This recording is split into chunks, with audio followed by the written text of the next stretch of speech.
Marshall Peak, Chapter 56-48. Mo Na Ye's suspicion. What is Yang Kai doing? With his speed, he should be able to arrive at the no-return pass within hours after entering the barren territory. After waiting for another month, Mo Na Ye could not stand it anymore. Thus, he sent a territory lord to the barren territory to find out what was happening. He was surprised to hear that Yang Kai was no longer in the barren territory. He struck and wounded a black ink giant spirit god, and then left. Mo Na Ye was stunned for a long while when it was reported that Yang Kai was nowhere to be found. If Yang Kai had not entered the no-return pass and was not in the barren territory, then where could he be? Could he have been wrong and Yang Kai had no intentions to come to the no-return pass to retaliate? Inside the grand hall, Mo Na Ye could feel a scrutinizing gaze coming from the bone throne, one which carried a slight hint of dissatisfaction. The dissatisfaction was not because Mo Na Ye's speculation was wrong, but because his speculation had caused the royal lord to be determined to create another pseudo-royal lord. 13 territory lords were sacrificed to create the first pseudo-royal lord, only to have Di Wu die shortly after. 12 territory lords were sacrificed for the second pseudo-royal lord, Mo Na Ye. On top of these, the creation of each pseudo-royal lord resulted in the loss of a high-rank black ink nest. This kind of consumption had a significant impact on the very foundation of the Black Ink clan.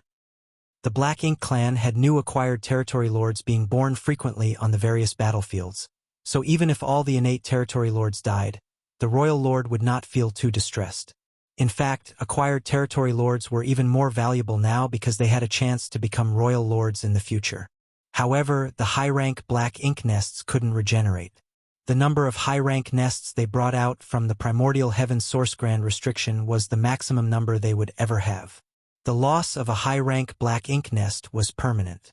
Mo Na Ye knew that he had to remedy the situation to soothe the royal lord Sir's dissatisfaction with him. He quickly searched through his mind for clues and information about Yang Kai and soon said, "Sir, if Yang Kai has already left the barren territory, then perhaps his objective is not the no-return pass. He could be going after the other territory lords on the great territory battlefields, especially the 6 where our 2 races masters are fighting." Royal Lord looked sternly at Mo Na Ye and his dissatisfaction grew. This was the exact opposite of what Mo Na Ye said 100 years ago.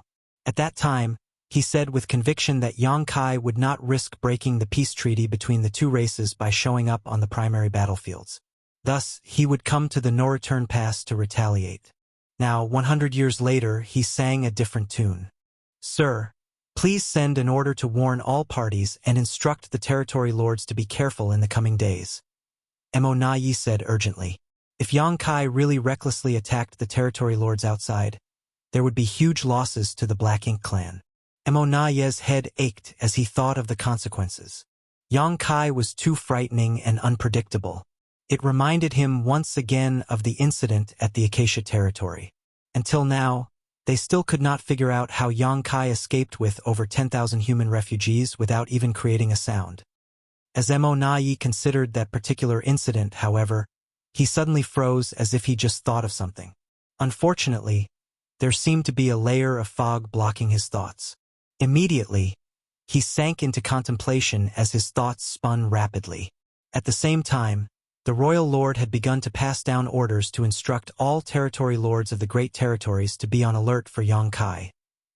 Of course, the royal lord still felt some dissatisfaction towards Mo Na Ye, but this pseudo-royal lord had already been created and was destined to become his right-hand man in the future. Thus, the royal lord could not be too harsh on him. In fact, Mo Na Ye had objectively done a very good job. If not, he would not have called Mo Na Ye back to the no-return pass to hear his opinion before he sent out his orders. The orders were sent down and soon were disseminated through the high-rank black ink nests to all parties. Down below, Mo Na Ye's eyes suddenly lit up as he looked up and said, "Sir, when Yang Kai was harassing the no-return pass years ago, I heard that he attacked from the direction of the black ink battlefield.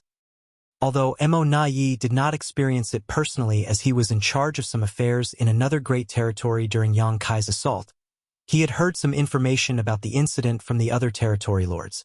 However, most territory lords were secretive about that incident and were unwilling to mention too much about it. After all, it was a disgrace to the royal lord. Thus, who dared to keep talking about it? Over the years, the royal lord also never mentioned this matter and seemed to actively want to forget those unpleasant experiences.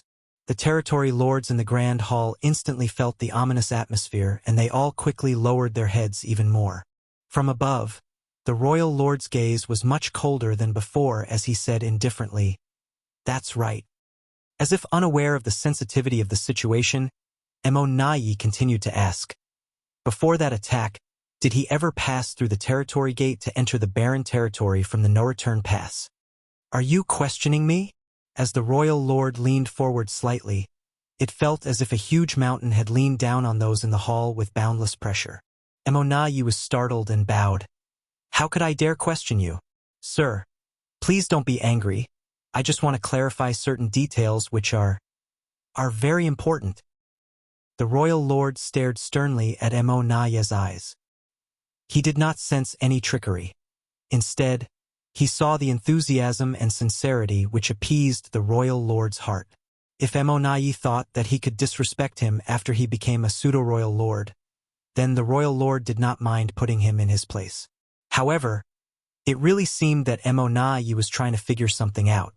Thus, even though he was ashamed of that incident and was unwilling to revisit it, he swallowed his pride and answered, "No." Nayi's expression changed slightly and then said, "If he did not pass through the territory gate and attacked from the depths of the black ink battlefield, but before that he had appeared in various other great territories. Furthermore, during the war in the barren territory, he led a group of remnants of the human race army to storm the no-return pass and managed to break through.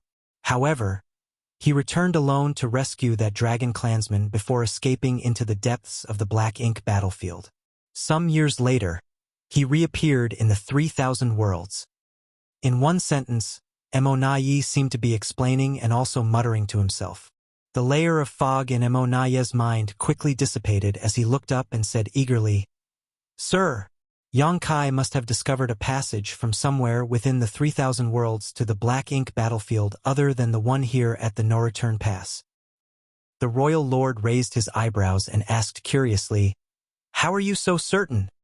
Most of the territory lords were also confused, with only a few of them actively trying to figure it out for themselves. Nayi was flabbergasted.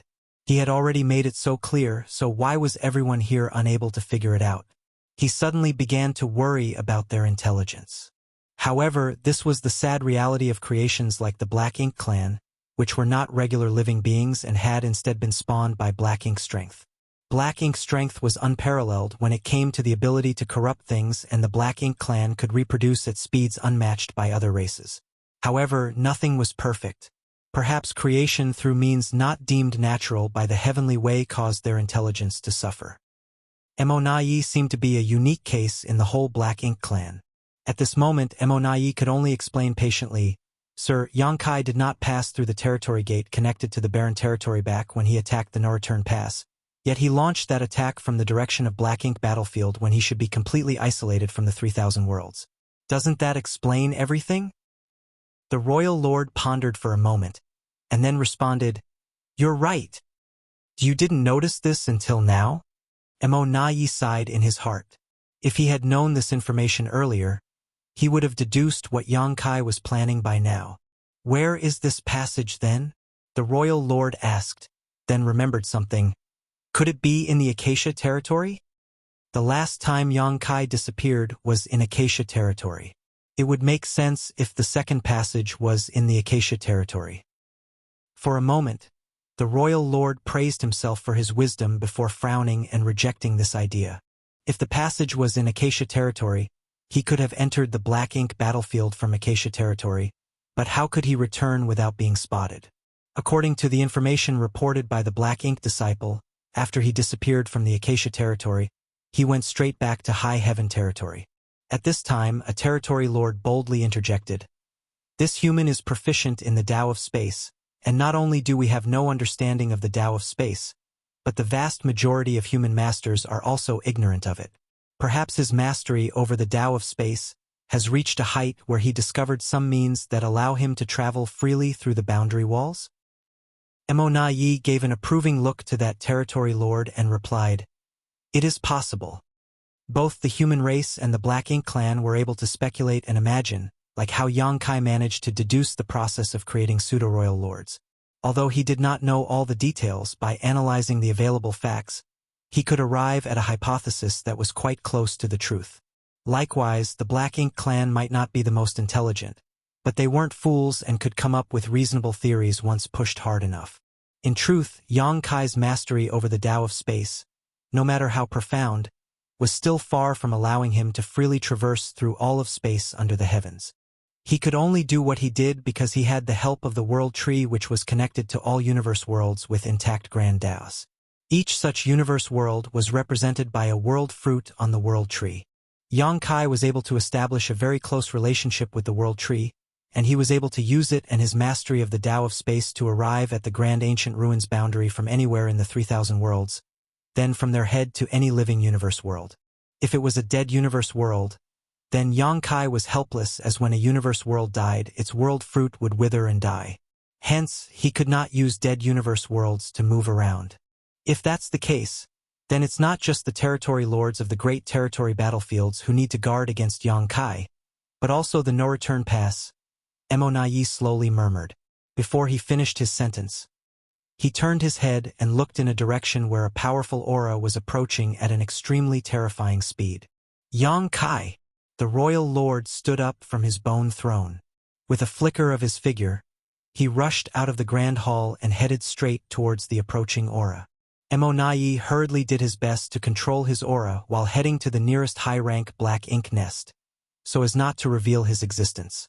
Yang Kai should not know that there was another pseudo-royal lord here at the no-return pass, so he could use this to his advantage and may have an opportunity to trap Yang Kai completely. A few moments ago, Yang Kai lurked in the void at a place 1,000,000 kilometers outside of the no-return pass, staring at it as a sense of unease in his heart grew stronger. Marshall Peak, Chapter 5649, Yang Kai's Attack. The no-return pass was now in the hands of the Black Ink clan, so how could he just barge through the territory gate? It was different now compared to previous years. During the battle between the human race and the Black Ink clan in the barren territory, the corpse of the old ancestor of Azure Void Pass was distracting the royal lord's attention. The Black Ink clan never expected that Yang Kai would return from the barren territory to rescue the captured Ji Lao San. The situation between the two races appeared stable, and the Black Ink clan's control over the no-return pass was far stronger than before. If there was an ambush against a human race master at the territory gate, then he would be walking right into it.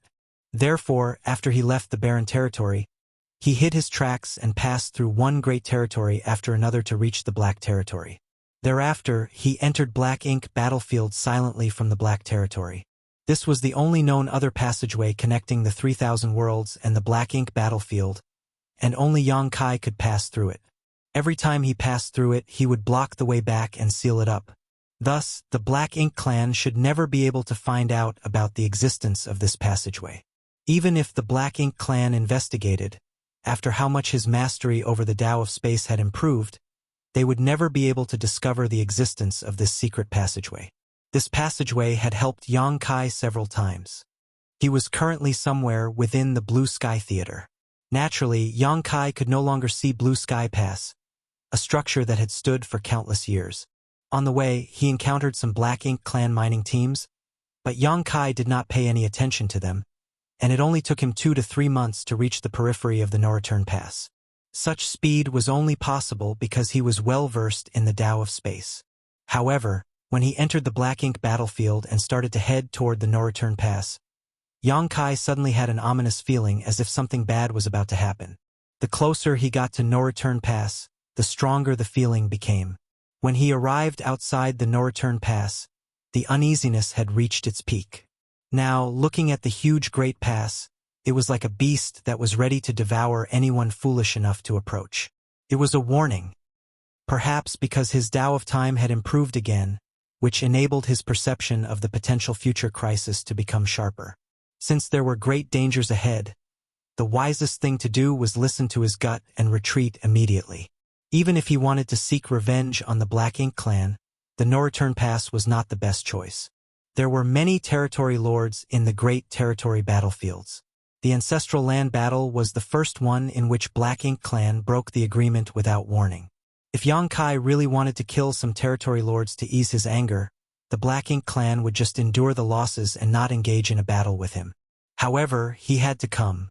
The Black Ink clan's ability to turn an innate territory lord into a royal lord had to be investigated no matter what. He would not worry about it if it was an exception.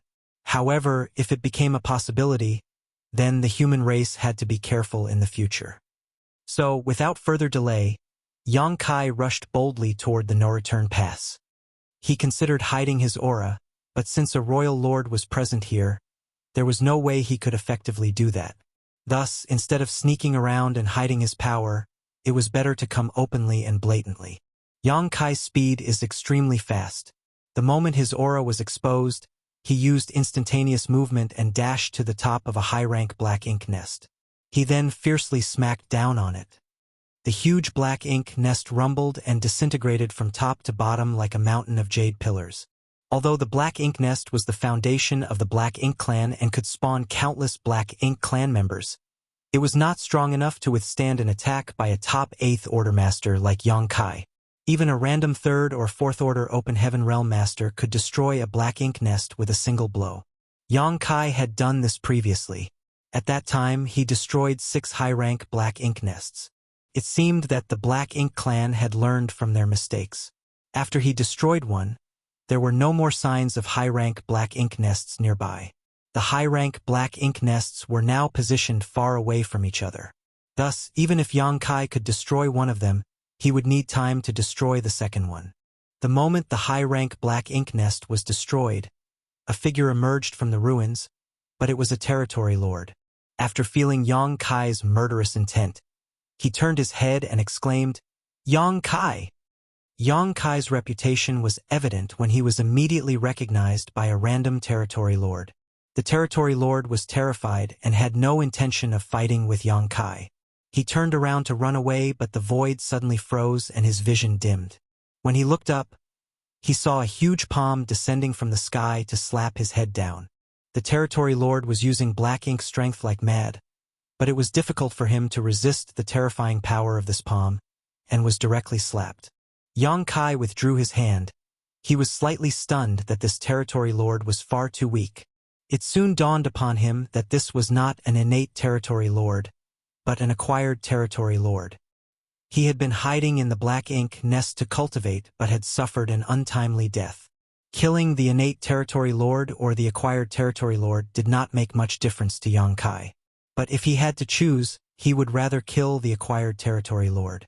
This was not because the acquired territory lords were weaker and easier to kill, but because acquired territory lords had the potential to become royal lords. By killing more acquired territory lords, he could prevent them from ever becoming royal lords. Exterminating the black ink nests and killing the territory lords seemed to be tedious, but in fact it was extremely fast. However, at that moment he sensed a powerful aura. The royal lord is here. Yang Kai was not surprised. The royal lord was always here at No Return Pass. Since he came to cause trouble, it was natural that he came out. The moment he manipulated space principles, his chi fluctuated violently, and in a flash, the void was like a lake that had a boulder thrown into it. The void rippled and Yang Kai's body swayed. Although the instantaneous movement was successful, his position was vastly different from where he was supposed to be. It was too late to reposition himself. The royal lord came from the depths of the no-return pass with a terrifying power and appeared close to him in the blink of an eye. His voice thundered, "Die!" He raised his hand and brought his palm down at Yang Kai. The power of this palm turned heaven and earth upside down. Although Di Wu had the strength of a royal lord when he was at the ancestral land, the difference was immense. Yang Kai hastily took up the azure dragon spear. With the subtle space-time strength lingering on the long spear, it managed to stab the royal lord a dozen times.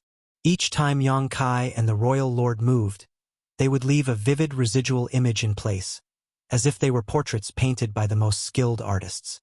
The figures of the royal lord and Yang Kai could be seen everywhere throughout the void, filling up the huge void in the blink of an eye. A group of territory lords that had rushed out from the depths of the no-return pass were dumbfounded. They could not tell which of those figures was real and which were just residual images. However, they did not worry about those. Dozens of territory lords ran toward the battlefield. More than 10 territory lords tried to set up a formation to block heaven and earth. Those 7th-order Black Ink disciples who were good at Tao of Spirit arrays had developed the 4 Gates 8 Palaces Great Pagoda array. Though they were saved by Yang Kai, and had now returned to the human race's side with a large number of small stone race soldiers, they had still left behind arrays and formations that they made or shared with the Black Ink clan. Thus, although they were no longer present, the Black Ink clan could still set up the 4 Gates 8 Palaces Great Pagoda array.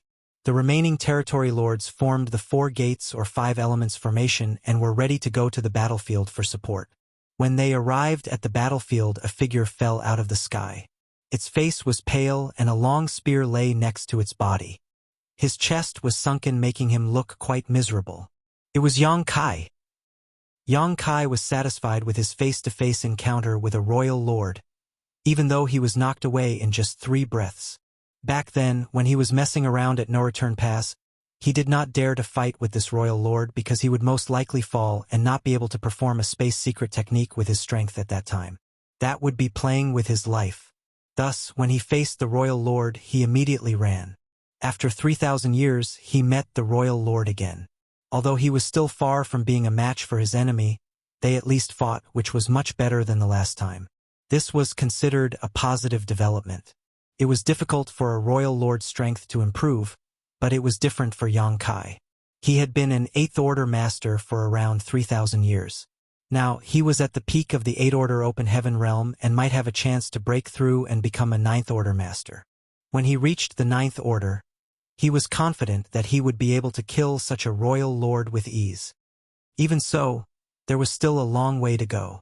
Behind Yang Kai, Black Ink's strength was like a tidal wave. The royal lord's murderous intent was revealed, and he was in hot pursuit. Yang Kai manipulated space principles and was about to leave with the instantaneous movement. However, since the last encounter with Yang Kai, the royal lord seemed to have found a way to deal with Yang Kai. Just like the royal lord who chased him out of the primordial heaven's source grand restriction. The way to deal with Yang Kai was to use his own aura to destabilize the void around Yang Kai while he was performing the instantaneous movement technique.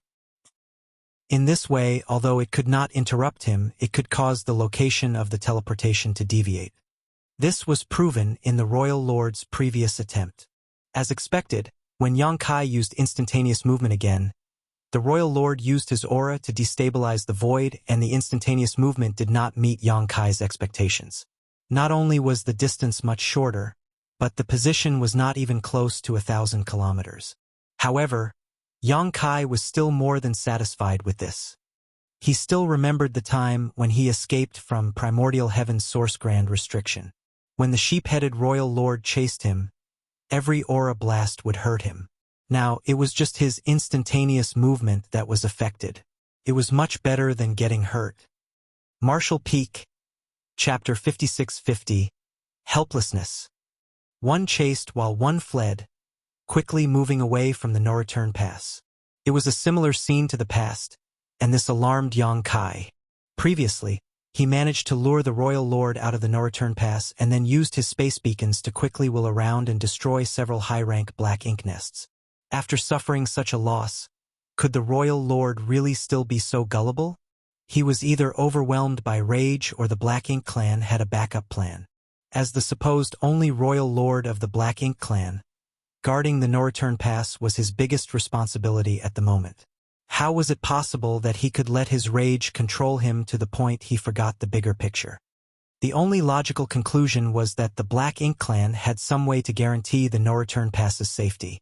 The royal lord was confident that even if he was not here, the Black Ink clan would be able to deal with Yang Kai's attack. That meant that there was at least one more royal lord hiding there, possibly more than one. Even though he had already guessed this, Yang Kai had to follow his original plan. He had planned to draw out the hidden royal lord no matter the price he needed to pay. Yang Kai kept using instantaneous movement. However, each time he was interfered with by the royal lord's aura, causing small wounds to gradually build up. Although his strength was far superior to last time, Yang Kai could not keep this up forever. The two gradually moved further away from the no-return pass. The territory lords behind wanted to chase after them, but Mo Na-yi sent an order in time to stop them. Mo Na-yi sighed slightly as he looked in the direction the royal lord disappeared. He chastised himself for not understanding the situation sooner, so that he could discuss with the royal lord about countering Yang Kai before he appeared. This situation was not what he had expected. If he had any say, Mo Na-yi would not have let the royal lord chase after Yang Kai. If he could not kill Yang Kai, then what good would it be to chase him away? As long as the no-return pass was properly set up, the Black Ink clan's numerous territory lords and two royal lords had a good chance of trapping Yang Kai as soon as he showed up. As long as the territory lords were able to get into position in time and seal Yang Kai off, then the two royal lords could join forces and slaughter him. Unfortunately, the royal lord did not give Mo Na-yi a chance to make proper arrangements and just rushed out as soon as he noticed Yang Kai's aura. Now, it was difficult to ambush Yang Kai since he was alerted to the situation. Now, Mo Na-yi could only do his best to respond accordingly. He gave his orders for the territory lords to set up the area. As for himself, he did all he could to restrain his aura. In the void, the royal lord chased Yang Kai 1,000,000,000 kilometers from the no-return pass. Soon, Yang Kai felt he had led the royal lord far enough and activated the great sun and great moon marks on the backs of his hands. A pure white light enveloped his figure. The royal lord, who was behind him, was stunned. In that instant, the aura he had locked onto Yang Kai was cut off. The purifying light has such a mysterious effect. As soon as the royal lord's aura was severed, Yang Kai's mind connected to a space beacon he had placed near the no-return pass, and he vanished as soon as his space principle surged. The royal lord chased Yang Kai to the place where he disappeared. He then coldly snorted and turned his head to look back at the no-return pass, secretly praying that Mo Na-yi would not let him down. Yang Kai must have thought that there is no strong master at the no-return pass now. With his skills and past battle records, he would definitely not take the territory lords seriously. If he is complacent enough, he might be trapped by the array. When that time comes, Mo Na-yi can engage him, and when I return, we can easily kill this menace off. With such thoughts in mind, the royal lord hurriedly dashed back towards the no-return pass. At the same time, Yang Kai appeared inside a black ink cloud some 10,000,000 kilometers away from the no-return pass. Without stopping and without hesitation, even though he knew that the no-return pass was a lion's den, he rushed out to attack. With his own aura surging openly, the territory lords guarding the no-return pass went on high alert as they awaited their greatest enemy. As his figure flickered forward, Yang Kai pushed his time principles madly, trying to intuit where the future crisis might come from. He did not think that there would be much risk even if there was one or two royal lords hidden at the no-return pass. He could still run away if he was no match for them. The greatest danger was undoubtedly the heaven-sealing earth locking 4 gates 8 palaces Great Pagoda array. If he was trapped in such an array, the royal lord would pose a fatal threat to him. Thus, Yang Kai had to look out for the locations where this array might appear. The array needed a certain number of territory lords in order to be activated, so in fact, he only needed to take note of the location of those territory lords. It was a pity that there were too many black ink nests around. Not only were there around 100 high-rank black ink nests, there also were thousands of mid-rank black ink nests. The aura of each of the black ink nest was so strong that Yang Kai could not detect any territory lord hiding inside. The only thing he could use was the faint sense of crisis he felt, but unfortunately, he could not do anything about it. Thus, he could only use time principles to try to peer into his future. Soon, Yang Kai closed in on the no-return pass, but instead of attacking, he began circling the perimeter. He could clearly sense the divine senses of numerous black ink clansmen probing him from the black ink nests below, which allowed him to determine which ones were occupied. Mo Na-yi did not intend to engage Yang Kai as he hid in one of the high-rank black ink nests. He just sat like a rock while reigning in his aura. With the information transmitted through the black ink nests, he was able to monitor Yang Kai's movements without actively searching for him. Naturally, he became alarmed by Yang Kai's movements. Since Yang Kai had already lured the royal lord away, This should have been his best opportunity to go on a rampage and create a huge mess. If Yang Kai wanted to, with his current strength, destroying several high-rank black ink nests was entirely possible. If he did that though, the Black Ink clan would have a chance to trap him during the chaos. However, Yang Kai did not do that. Instead, he kept circling the no-return pass. What keen instincts! Mo Nai definitely did not reveal his presence. However, Yang Kai's experience in the ancestral land must have made this killing star wary of the Black Ink clan. Perhaps, he could guess that there was still another royal lord lurking at the no-return pass. Mo Nai was both excited and worried. He was excited because it was more to his liking to fight such an enemy. He felt such clashes were far more interesting than simple head-to-head battles. However, he was worried about this enemy being so difficult to handle. Even with all his arrangements, they might not be sufficient. Outside the no-return pass, Yang Kai's eyes suddenly narrowed before retreating immediately. Before he arrived at the no-return pass, he already had a very strong ominous feeling. Now that he was here, that feeling spiked tremendously. This undoubtedly meant that he was in extreme danger. If he attacked the no-return pass from this direction, he might fall into the Black Ink clan's ambush. Is it a royal lord? Or is it the Four Gates 8 Palace's Great Pagoda array? Yang Kai could not be certain. After silently calculating the time, Yang Kai continued to circle the no-return pass without slowing down before coming to certain conclusions. 3 locations caused him to feel especially uneasy, indicating they were particularly dangerous. There were some aura fluctuations in those locations, but the differences were not that great. It now appeared that his mastery over the Tao of Time was quite useful in detecting future threats. He had just thought of trying this out and planned to practice it more frequently from now on. Time was running out as the royal lord whom he lured away should be back soon if he came back at full speed. After a brief hesitation, Yang Kai decided on a direction and swooped down, summoning the Azure Dragon Spear as a golden crow cawed. A great sun manifested at the tip of his spear before flying straight down towards a certain black ink nest. Inside this particular black ink nest, an innate territory lord was scared to death when he saw this. He had never met Yang Kai head-on, so this was the first time he was feeling such a terrifying presence. Although he had heard of the horrifying reputation of this killing star, it was only today that he realized just how powerful he was. He swore and cursed at Yang Kai, thinking there were more than 100 high-rank black ink nests at the no-return pass distributed over a vast area. Yet this killing star just had to target the one he was hiding in. It was a better than 100 to 1 chance, yet he was that unlucky one. In the face of Yang Kai's attack though, he could not even escape. He had to do whatever he could to protect the high-rank black ink nest. If he dared to run now, then he would definitely be the first one to perform the source fusion technique the next time. With a roar, the territory lord rushed out of the black ink nest and headed straight for the great sun with a defiant look on his face. In the face of death, this territory lord managed to summon his courage. At the moment the aura of one of the hidden territory lords was revealed, many nearby territory lords linked their auras to form a battle formation and shot towards Yang Kai. In the black ink nest where Mo Nai was hiding, he could not help but sigh and had no choice but to lunge out. Yang Kai knew that danger was waiting for him at the no-return pass, and yet he still came.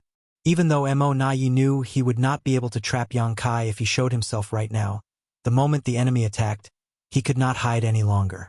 It would be difficult for the territory lords to stop Yang Kai from destroying the black ink nests, so if Mo Nai did not move, the damage would surely be catastrophic. Sometimes, even a powerful master like a royal lord was helpless.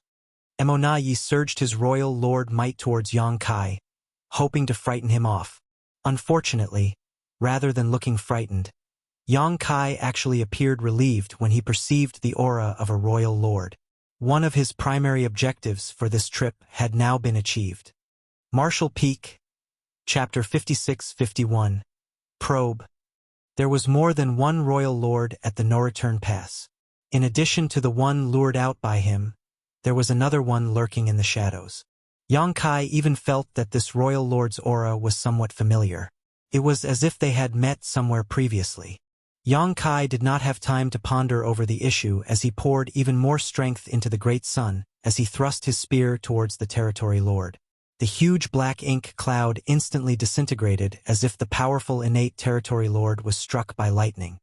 He spurted black blood and flew out even faster than he emerged, his body completely charred. He was severely wounded in just one blow. He had heard about Yang Kai's ability to kill his fellow territory lords in just 3 moves, but believed all that was hearsay and rumors.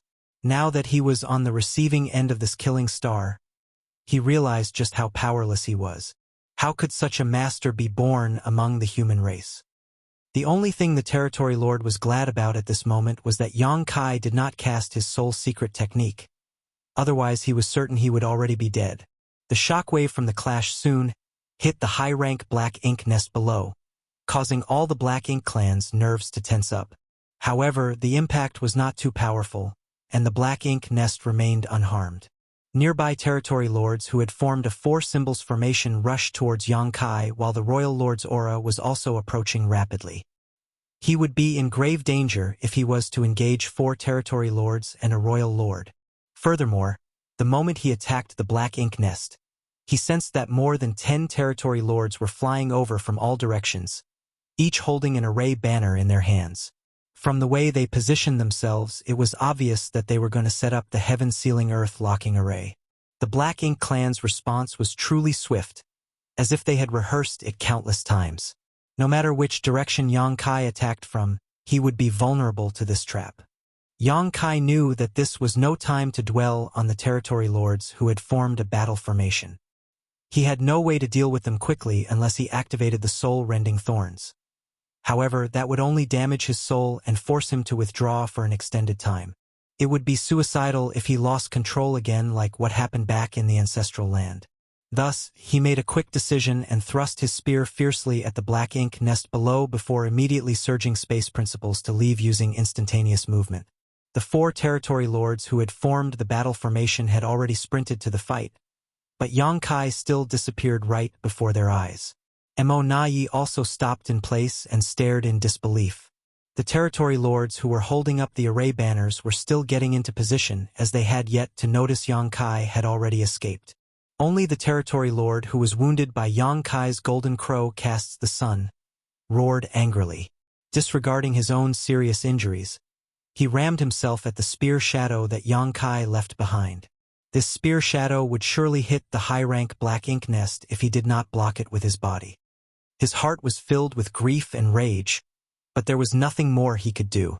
He barely managed to condense a black ink cloud before being run through. He had already absorbed a killing strike from Yang Kai, and now was forced to take a second. No territory lord was unluckier than him today, and he finally understood why it was said that innate territory lords could be killed by Yang Kai in just 3 moves. He might have lasted longer if he was in a direct fight with Yang Kai and there were no distractions, but the result would not have been much better. With such an injury, it would take him at least a few hundred years of hibernation and recuperation to recover. Stop him! Mo Nai suddenly roared in a certain direction. Though Yang Kai disappeared using instantaneous movement, he did not move too far away. Instead, he appeared on the opposite side of the no-return pass where another high-rank black ink nest lay and launched an attack. There were also territory lords guarding these nests, so when they heard Mo Nai's order and felt Yang Kai's aura, they did not hesitate, rushing out from their hiding place as their auras quickly linked together. Yang Kai did not even look at them, and just as he had previously done, he summoned a spear, raised the great sun as the golden crow shrieked, and blasted it towards the high-rank black ink nest.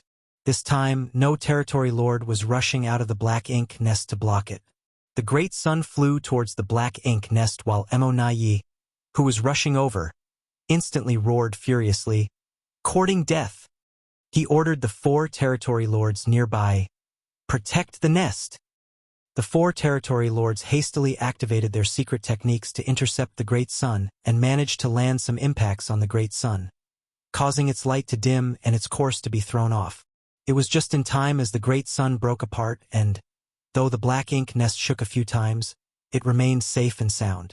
All from the black ink clansmen heaved a sigh of relief as Mo Nai dashed towards Yang Kai as fast as he could. The 4 territory lords in formation had not reached Yang Kai and were trying to pin him down. They did not need to hold him for too long. Just a few breaths would be enough for Mo Nai to arrive. Yang Kai would naturally not give them this opportunity and used space principles to disappear again, only to appear at a different location. A great sun rose into the sky as the golden crow reappeared. All the territory lords suddenly felt exhausted while Mo felt overwhelmed. Facing such an unpredictable opponent, they found they could not restrict his movements and trap him regardless of how many experts they had. All the territory lords were basically like puppets that Yang Kai could manipulate at will. When Yang Kai went east, all of them headed east. When Yang Kai went west, all of them went west. Furthermore, Yang Kai was so strong that the territory lords had to form a 4 symbols formation before they even dared to take him on. Time and time again, Yang Kai flickered around the no-return pass, summoning one great sun after another and causing huge explosions wherever he went. Each time he tried to destroy a black ink nest though, his attack would be intercepted or disrupted by the nearby territory lords. This could not be helped as there were just too many territory lords in the no-return pass. No matter which direction he went, there were always territory lords to block him. Mo also played a big role by coordinating them. However, Yang Kai's purpose had already been achieved. These multiple attempts to destroy high-rank black ink nests were not just about trying to cause damage but were also to check if there were other royal lords hidden here. The answer was no. If there really was a third royal lord, he would not be able to resist coming out to fight Yang Kai after he repeatedly attacked so many black ink nests. If there was another royal lord, when supplemented by the many territory lords, they would have a far better chance to take him down. Thus, Yang Kai's previous assumptions about the Black Ink clan's creation of royal lords were not too far off. The Black Ink clan indeed had some means to create royal lords, but the price to pay was far too great. So, under normal circumstances, they would refrain from doing this unless absolutely necessary. Over the years, the Black Ink clan did not use such means and only created Di Wu as Yang Kai had been in a kind of trance as he cultivated in the ancestral land. Now, the Black Ink clan had created another one for some reason, perhaps to guard against Yang Kai causing trouble at the no-return pass. The royal lord he lured out should be returning soon, so there was no time for Yang Kai to dwell on the issue. This time, Yang Kai did not disappear immediately after launching his initial attack.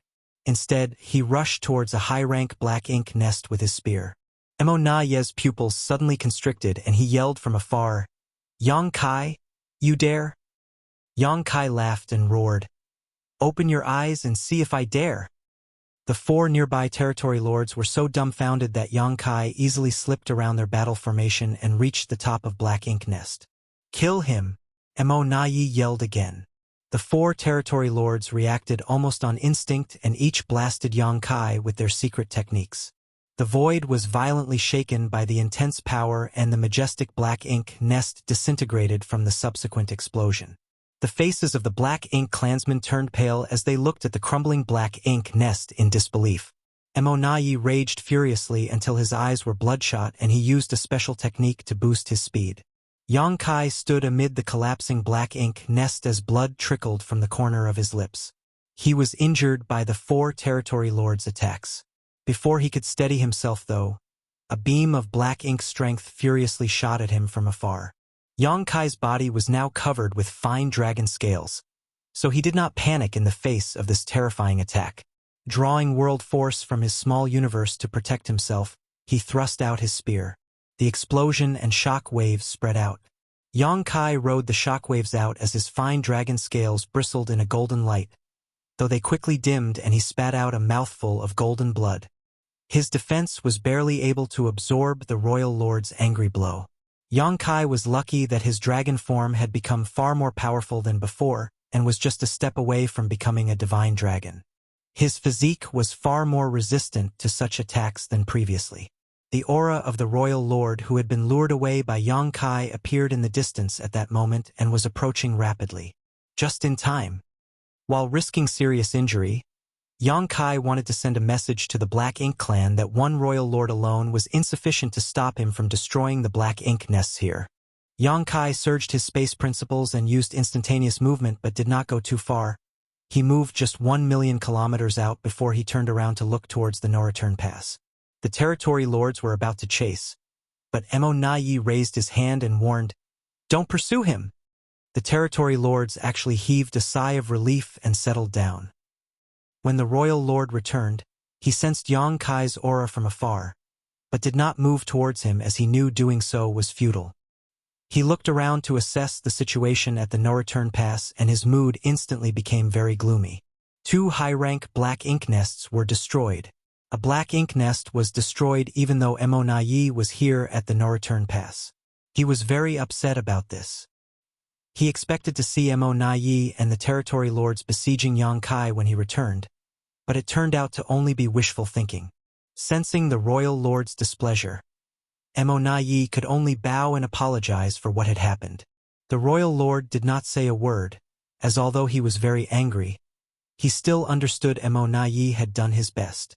Facing an enemy like Yang Kai, even he was not certain he could have done better under the circumstances. Martial Peak, Chapter 56-52, Threatening with Violence. Mo Yi and the royal lord communicated with each other for a while at the no-return pass. Yang Kai only saw the royal lord looking troubled and occasionally looking at him and nodding slightly. No one knew what they were discussing. With the royal lord's permission, Mo Yi turned around and headed outside the no-return pass. It seemed he wanted to have a good talk with Yang Kai. Although the Black Ink clan had 2 royal lords here, they had still suffered a loss.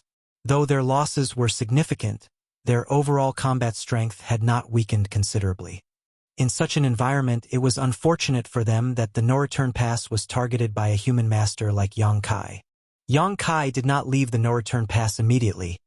Instead, he gave the Black Ink clan a chance to talk to him. Yang Kai stood in the void calmly. Even though he had been injured from the battle, he had no intention of running away. He had the confidence to stand there. He would have fled long ago if he was facing a royal lord 3,000 years ago. Mo Yi did not go too far, coming to a stop at the periphery of the no-return pass. He meant to show his goodwill that he was not going to attack Yang Kai. Nonetheless, he was on guard against any surprise attack the other party might launch on the no-return pass, however unlikely the possibility. Looking at each other, Mo Yi cupped his fist and said politely, "Sir Yang Kai, we meet again." Mo Yi. Yang Kai greeted him and narrowed his eyes slightly. Yang Kai felt that familiar aura and then recognized who he was. Yang Kai had dealt with this Black Ink clansman several times previously. Among all the information that the human race had on the Black Ink clan, Mo Yi was one of the individuals that they most focused on. Not only because he was among the strongest of the innate territory lords, but also because he seemed far more intelligent than the others. Every time he was sent to a great territory battlefield to act as commander, he showed incredible aptitude in positioning troops and launching attacks. He was responsible for severe human losses. He was also the Black Ink clan's primary negotiator during the peace talks between the 2 races. Yang Kai did not expect to see him at the no-return pass, and certainly not as a pseudo-royal lord. Based on the encounter they just had, Yang Kai knew that Mo Yi was difficult to handle, not only due to his strength but also due to his tactical and strategic acumen. It was clearly Mo Yi who organized the territory lords in advance at the no-return pass, a major factor in disrupting his efforts to destroy Black Ink nests. Yang Kai judged that he was dealing with an intelligent and dangerous opponent. Mo Yi smiled and respectfully, "It's an honor that Sir Yang remembers my name." It was as if the previous battle had never happened and they were old friends catching up. He's even adept at politics and diplomacy. Yang Kai thought and frowned. In response, Yang Kai scoffed and said, "I hope you will feel honored when I kill you one day." Mo Yi laughed and said, "Sir Yang really has a great sense of humor. It is well known that you have no hope of becoming a 9th Order while I, Mo Yi, have already become a royal lord. Sir Yang Kai, how do you intend to kill me?" This was true. Although he could not do anything to Yang Kai, the opposite was also true. He used to be afraid of Yang Kai when he was an innate territory lord, but now he no longer was, and that feeling was only reinforced after he witnessed Yang Kai scurry around and avoid him during their battle instead of engaging him directly. This was also the reason why Mo Yi went to great lengths to become a pseudo-royal lord. If he was still just an innate territory lord, he would not have the courage or capital to stand and talk to Yang Kai, as there would always be a risk of being killed when he spoke directly to this killing star. Wasn't Di Wu a royal lord? Yang Kai said with a sneer. Mo Yi was instantly dumbfounded when he realized that he had forgotten all about this point and cursed Di Wu in his heart for being such a fool and bringing shame to the Black Ink clan. Mo Yi became impatient with their exchange and fumed that he had to continue talking with Yang Kai. This was not something that the Black Ink clan was good at. The human race had always been better at verbal sparring and outwitting the Black Ink clan. Finally, Mo Yi lost his patience and shouted, "Sir Yang, you came to the no-return pass to kill our territory lords and destroy our black ink nests, even when we still have an agreement between our races. You have violated the terms of the agreement, and yet your excellency is so blatant about it. Don't you think that you have gone too far?" Yang Kai almost laughed. He did not expect Mo Yi to lose his cool from just a little prodding. "So what?" Yang Kai raised his chin and said arrogantly, "You cannot stop this king from sweeping through the great territory battlefields and killing all of your territory lords. You dare!" The real royal lord of the Black Ink clan roared furiously from the no-return pass. "Just wait and see." As Yang Kai said that, he turned around and the void started to ripple around him as he surged his space principles. "Don't leave, Sir Yang. Listen to what I have to say first." Mo Yi shouted at the top of his lungs. Yang Kai turned his head to look at him and said coldly, "What?" Mo Yi cupped his fist respectfully, signaling him to wait a moment.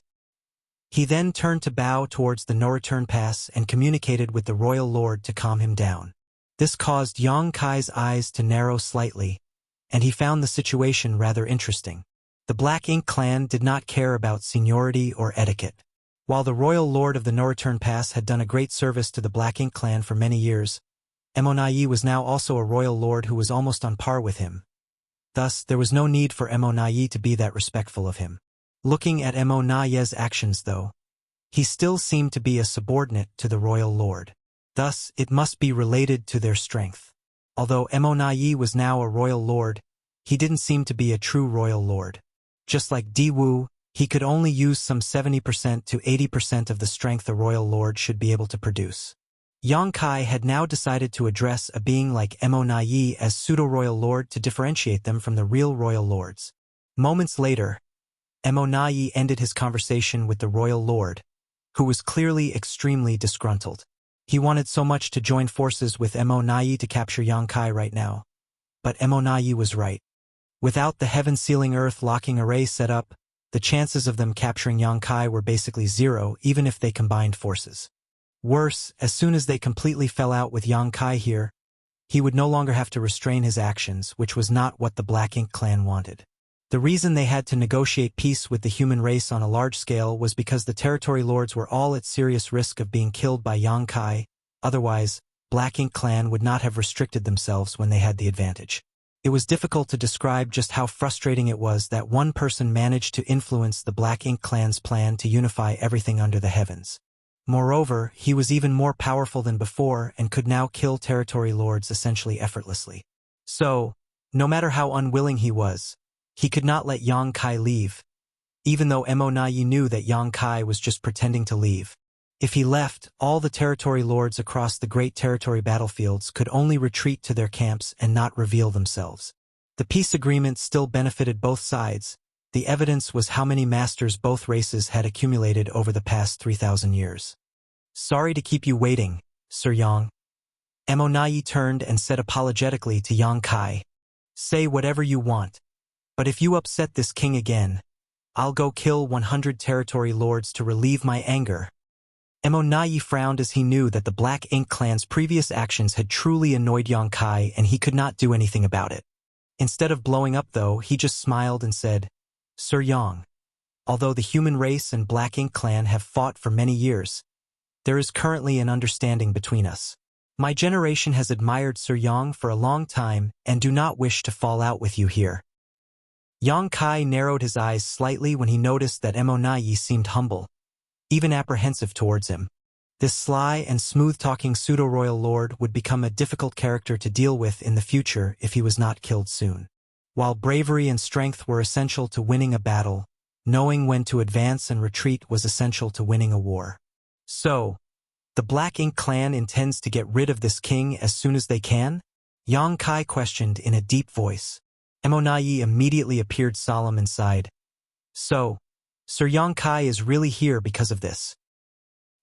He looked as if he had expected this and also appeared sad. I, Emonayi, wish to provide an explanation to your excellency regarding the recent unpleasantness. Go ahead. I'm all ears. Yang Kai grinned, interested to see where the conversation would lead and how Emonayi intended to resolve this situation. Emonayi continued. Earlier at the Divine Spirit Ancestral Land, a faction of my Black Ink clan saw an opportunity and acted impulsively, completely without authorization. Please believe me when I say that they were acting on their own and not on orders of Sir Royal Lord. During that time, Sir Royal Lord was in retreat and entrusted all outside affairs to Di Wu, who was killed by you in the Divine Spirit Ancestral Land. It was always convenient to blame the dead. Yang Kai was naturally not a fool to be manipulated by Emonayi with such words. Unfortunately, since Di Wu was dead, the truth of the matter died with him. Emonayi continued. Di Wu had always been aggressive and prone to using force to solve problems, but in this case, he has caused trouble and undermined the peace agreement between our two races, sullying the Black Ink clan's honor in the process. Thus, his death is not worth pitying. Sir Yang has done us all a great favor by killing him.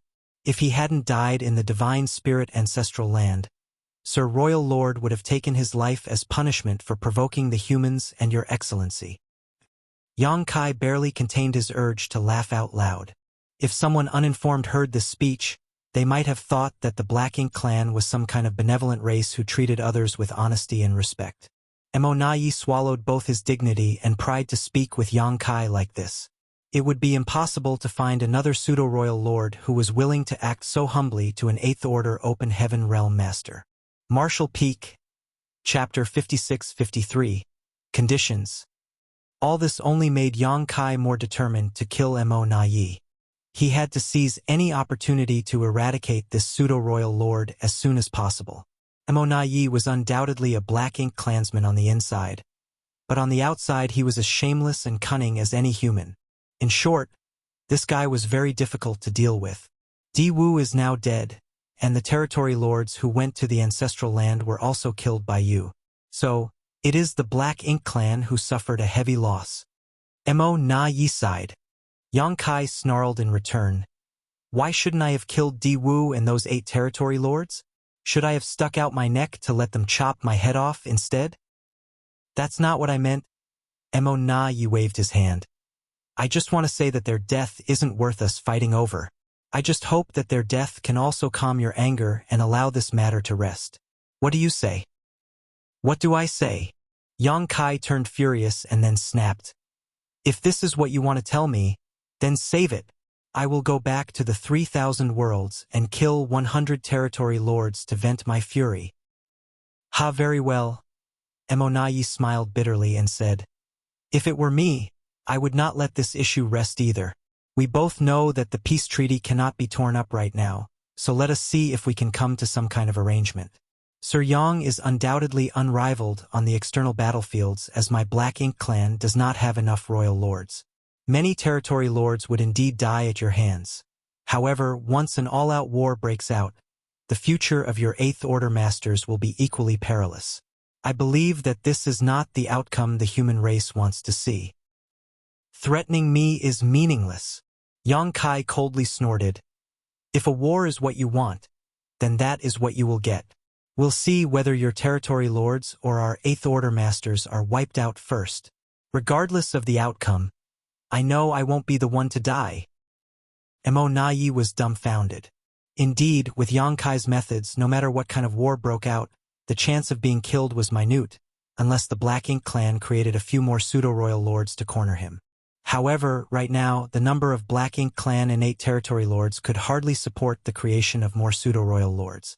The acquired territory lords could certainly perform the source fusion techniques, but these seedlings were the future hope of the Black Ink clan to produce true royal lords, so how could they be willing to sacrifice them? Sir Yang, why don't you state your request openly? Emonayi gave up trying to negotiate with Yang Kai as it was clearly not working. The Black Ink clan could not emerge unscathed from this, it seemed. Yang Kai had already prepared for this and said indifferently, "Those who are responsible should be punished. Di Wu and 8 territory lords who attacked me that day may be dead, but there were 12 other territory lords who escaped. Where are they now?" Mo Yi was shocked that Yang Kai had such a big appetite. He clearly wanted to kill those 12 territory lords to appease his anger, but even if the Black Ink clan agreed to his demand, it was now impossible to find those 12 territory lords. "Sir Yang Kai, if you want those 12 territory lords' heads, I'm afraid you'll be disappointed." Mo Yi sighed. After they escaped, Sir Royal Lord ordered them to be executed as a sign of his determination to uphold the agreement between the two races. Executed. Yang Kai was a bit stunned, but when he thought back on the earlier battle, he realized that he had not detected any of those 12 territory lords' auras. He was not familiar with the 12 territory lords who fled, however. He encountered all of them when he probed the 4 Gates 8 Palaces Great Pagoda Array in the Ancestral Land. For a master like him, once he met a territory lord, it was impossible to forget their aura after a mere 100 years. In their recent battle, all the territory lords at the No-Return Pass had to have been deployed to fight. The 12 territory lords couldn't be hiding from him. As for the claim that the royal lord executed those 12 territory lords just to maintain the peace between the two races, Yang Kai would be a fool to believe Mo Yi. The royal lord couldn't do such a thing to weaken his forces and their morale. At most he would send them to the 6 great territory battlefields as a punishment to redeem themselves. Yang Kai's brow twitched and swept his eyes over to look at Mo Yi. According to the information he got from the 7th Order Open Heaven Realm Masters, 13 innate territory lords were sacrificed so that Di Wu could attain the rank of pseudo-royal lord. At that time, there should not have been a second pseudo-royal lord at the No-Return Pass. Now, Mo Yi had become a pseudo-royal lord, and the 12 territory lords who had escaped from the Ancestral Land were missing. Yang Kai suddenly realized how Mo Yi became a pseudo-royal lord, and was now curious about how the Black Ink clan turned an innate territory lord into a pseudo-royal lord. Although he had a lot of information now and it was assumed that it was done by some means of sacrifice, the in-depth details were still unknown. He also doubted the Black Ink clan would just tell him the truth. "Perhaps I can try? What if I get something out of it?" Yang Kai thought. While Yang Kai was thinking, Mo Yi nodded his head and replied, "It's true that they were executed. I know that you don't believe me, but there is no need for me to lie to you about this." Yang Kai said, "It does not matter. If they are dead, then let other territory lords take their place. 12 territory lords, I don't care who they are. I'll behead 12 and be on my way. If you can't bear to lose 12 territory lords, then let me destroy 12 high-rank Black Ink nests. That's right, I've already destroyed 2. Just give me 10. After all, you were the one who asked me to state my demands." Yang Kai sneered. Mo Yi was barely able to maintain his smile as he replied, "Your Excellency, your demands are rather unrealistic. I'm afraid they could not be met." Whether it was territory lords or high-rank Black Ink nests, they were not assets the Black Ink clan could afford to sacrifice. If Yang Kai insisted on these, then there was no point in continuing the conversation. "It was you, the Black Ink clan, who attacked me first," Yang Kai said frostily. Mo Yi could not help but sigh as that was an indisputable fact. If this was a negotiation between 2 equal parties, logic and reason would allow them to reach a compromise. However, Yang Kai was currently a nightmare to all territory lords and had no reason to be reasonable. Mo Yi silently cursed the dead Di Wu.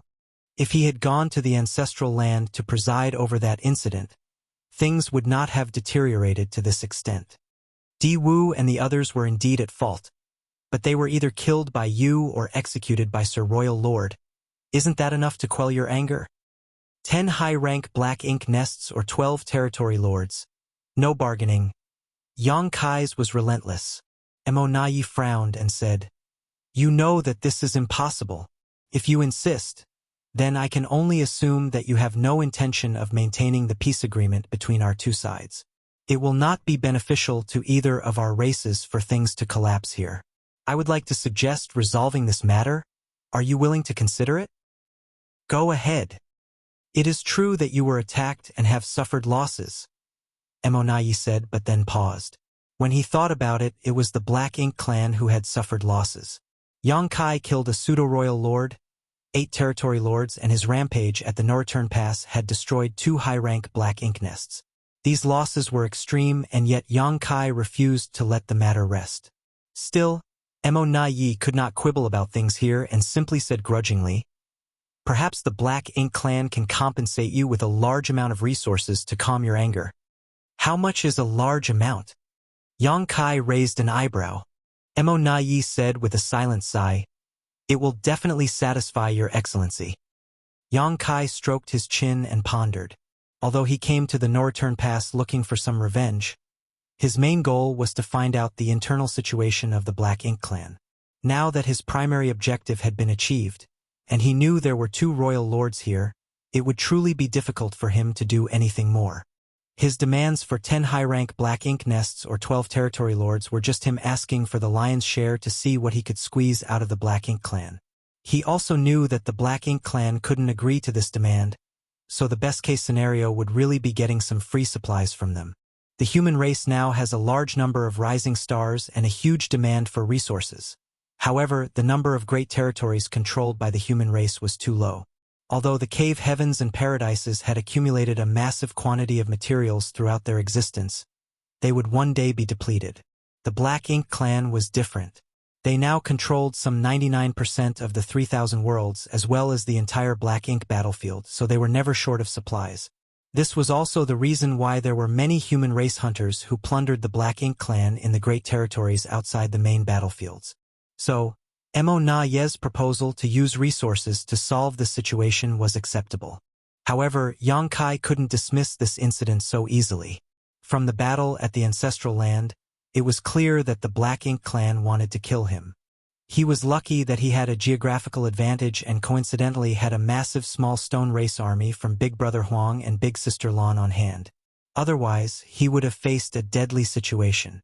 Since the Black Ink clan wanted him dead, they could not blame him for shaving off several kilos of flesh. Yang Kai said, "I have 2 conditions.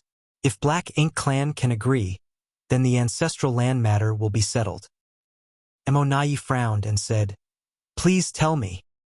Although he was relieved to hear this, Emonayi showed nothing on his face.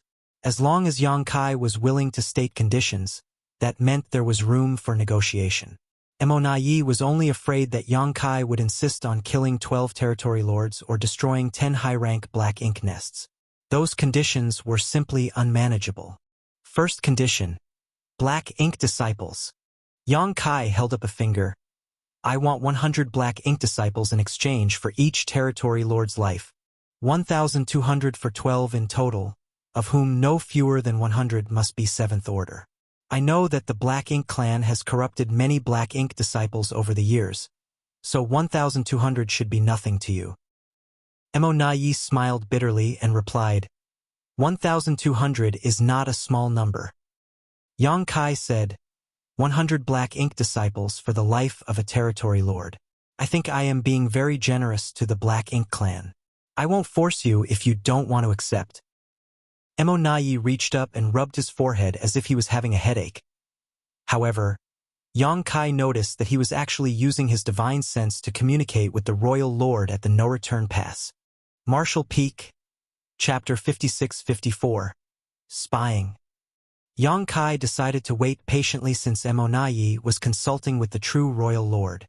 However, he kept his guard up for any possible sudden turn of affairs. From this incident, he could see that the Black Ink clan would seize on any chance to kill him. He just had an encounter with them at the Divine Spirit ancestral land, and now, the Black Ink clan gathered territory lords to set up a heaven-sealing earth-locking array to trap and exterminate him. Although there were currently many human race masters, the Black Ink clan was only really wary of Yang Kai at the moment. The Black Ink clan would no longer be constrained if he was to die. However, Yang Kai emerged unscathed from the battle in the ancestral land. The Black Ink clan was humiliated and had to negotiate for peace again, just like all those years ago when Yang Kai was terrorizing them.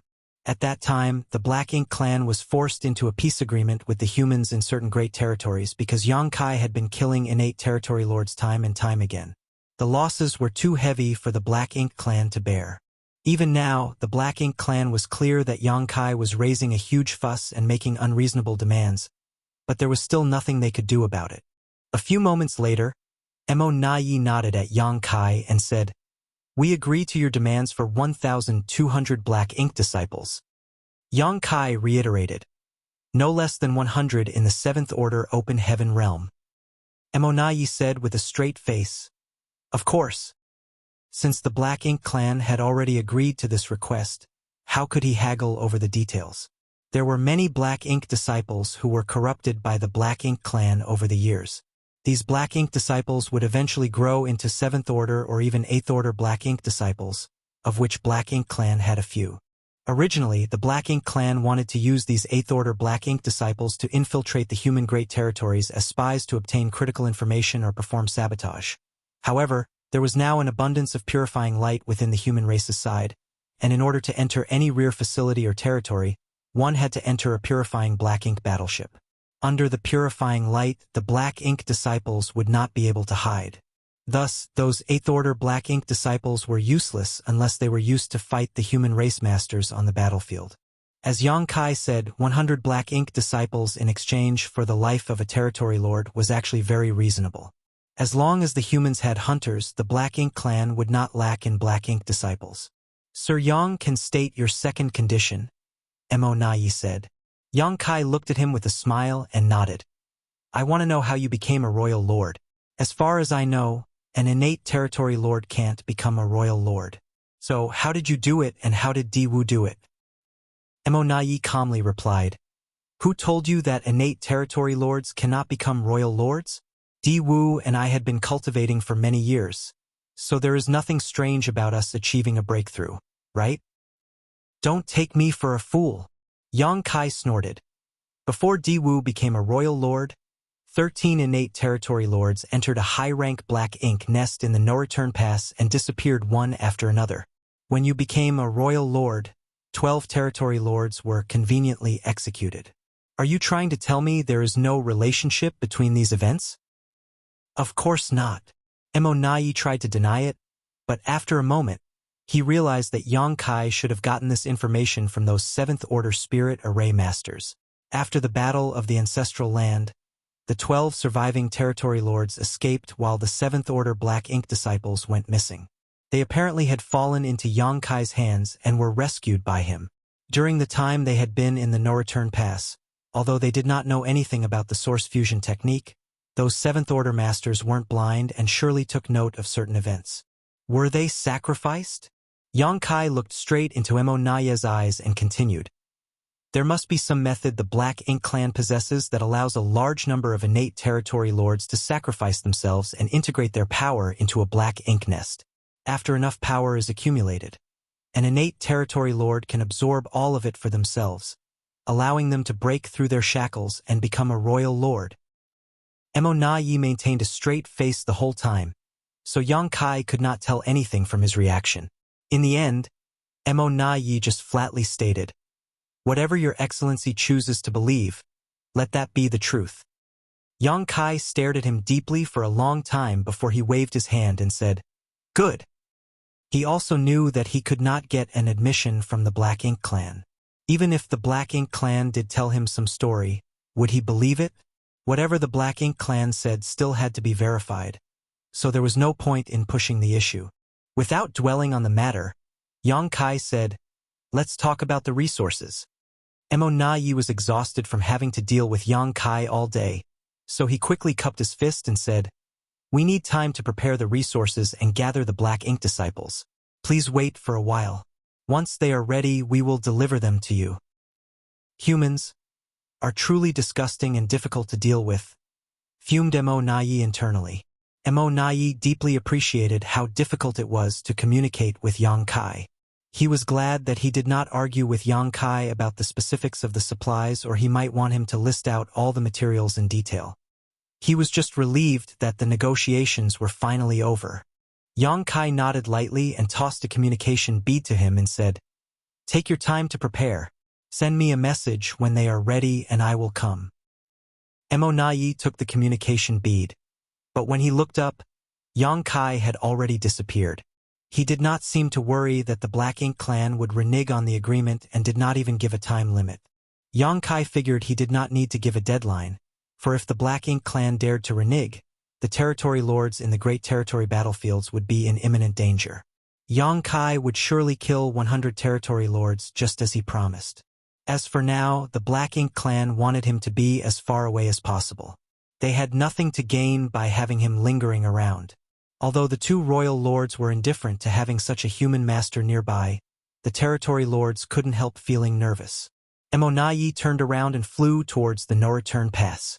When he reached the royal lord, he bowed low and said, "Sir, we subordinates failed in our responsibilities and caused a huge loss to our Black Ink clan. Please punish us, sir." To this declaration, the royal lord just waved his hand and said, "It's not your fault. I was the one who underestimated him." He originally thought that everything would be safe with Emonayi guarding the no-return pass, but the growth of this human had vastly exceeded his expectations and caught him off guard.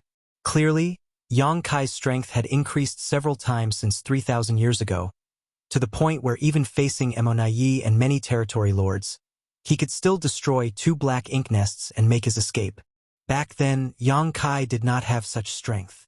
After calming down, the royal lord concluded that even if he was also here at the no-return pass, he might not be able to protect the high-rank Black Ink nests unless he could find a way to kill Yang Kai in one blow. "I'll leave the preparation of the supplies and gathering of the Black Ink disciples to you. Just get rid of him as soon as possible." The royal lord glanced at the depths of the void with obvious disgust, as if Yang Kai was a dirty beggar who kept clinging on to him, refusing to let go. "Yes," Emonayi replied respectfully. As orders were passed down through the Black Ink nests, teams with supplies and Black Ink disciples from the various great territories began to converge at the no-return pass. Some 50 million kilometers away from the no-return pass, Yang Kai retracted his aura while hiding inside a small universe fragment while he began adjusting his breathing and healing his wounds. Fortunately, he did not sustain any serious injuries this time, so it did not take much time to recover. Yang Kai had not received any contact from Emonayi, but he was not in a hurry. He just silently studied the grand Taos of time and space. With the recent refinement of his dragon vein, his attainments in the Tao of time had grown to the same level of mastery as his Tao of space. Yang Kai's understanding of the space-time strength was also much clearer and more intuitive than before. Even so, he still had a long way to go. At least, in his own assessment of the grand Tao mastery, whether it was the Tao of time or the Tao of space, he had yet to reach the highest level, shocking history and dazzling the present. Yang Kai had a feeling that if his 2 grand Taos reached the highest level one day, his space-time strength would experience a dramatic change. Additionally, it was just about time for him to make a trip to the Primordial Heaven's Source Grand Restriction. Wu Kuang agreed to guard the Primordial Heaven's Source Grand Restriction, while Yang Kai promised to check in on him after 3,000 years. It was about time. Wu Kuang made a bold statement that 3,000 years would be enough for him to become a 9th Order Master. Yang Kai did not know if he succeeded, but still Wu Kuang was the reincarnation of Shi, the original creator of the heaven-devouring battle law, and the possessor of the flawless purifying golden lotus. As long as there was enough power for him to devour, Wu Kuang would grow at a speed that no one could match. Inside the Primordial Heaven's Source Grand Restriction was the true body of Mo, whose Black Ink strength was immense. To cultivate the heaven-devouring battle law, Wu Kuang was practically devouring Black Ink strength without any limit. Guarding the Primordial Heaven's Source Grand Restriction might have been a chore for others, even for the original Tsang and his compatriots, but it was actually a joy for Wu Kuang. It had been more than 3,000 years since the Primordial Heaven's Source Grand Restriction War and the collapse of the human race Grand Army. Mo was struck by Mu's secret technique at the last moment and fell into a deep sleep, with no one knowing when it would wake up. Once it woke up, it would be disastrous if the human race still did not have the means to deal with it. Yang Kai felt a sense of powerlessness. The cultivation of the 8th Order Open Heaven realm was still too weak in front of the rising tide of the universe.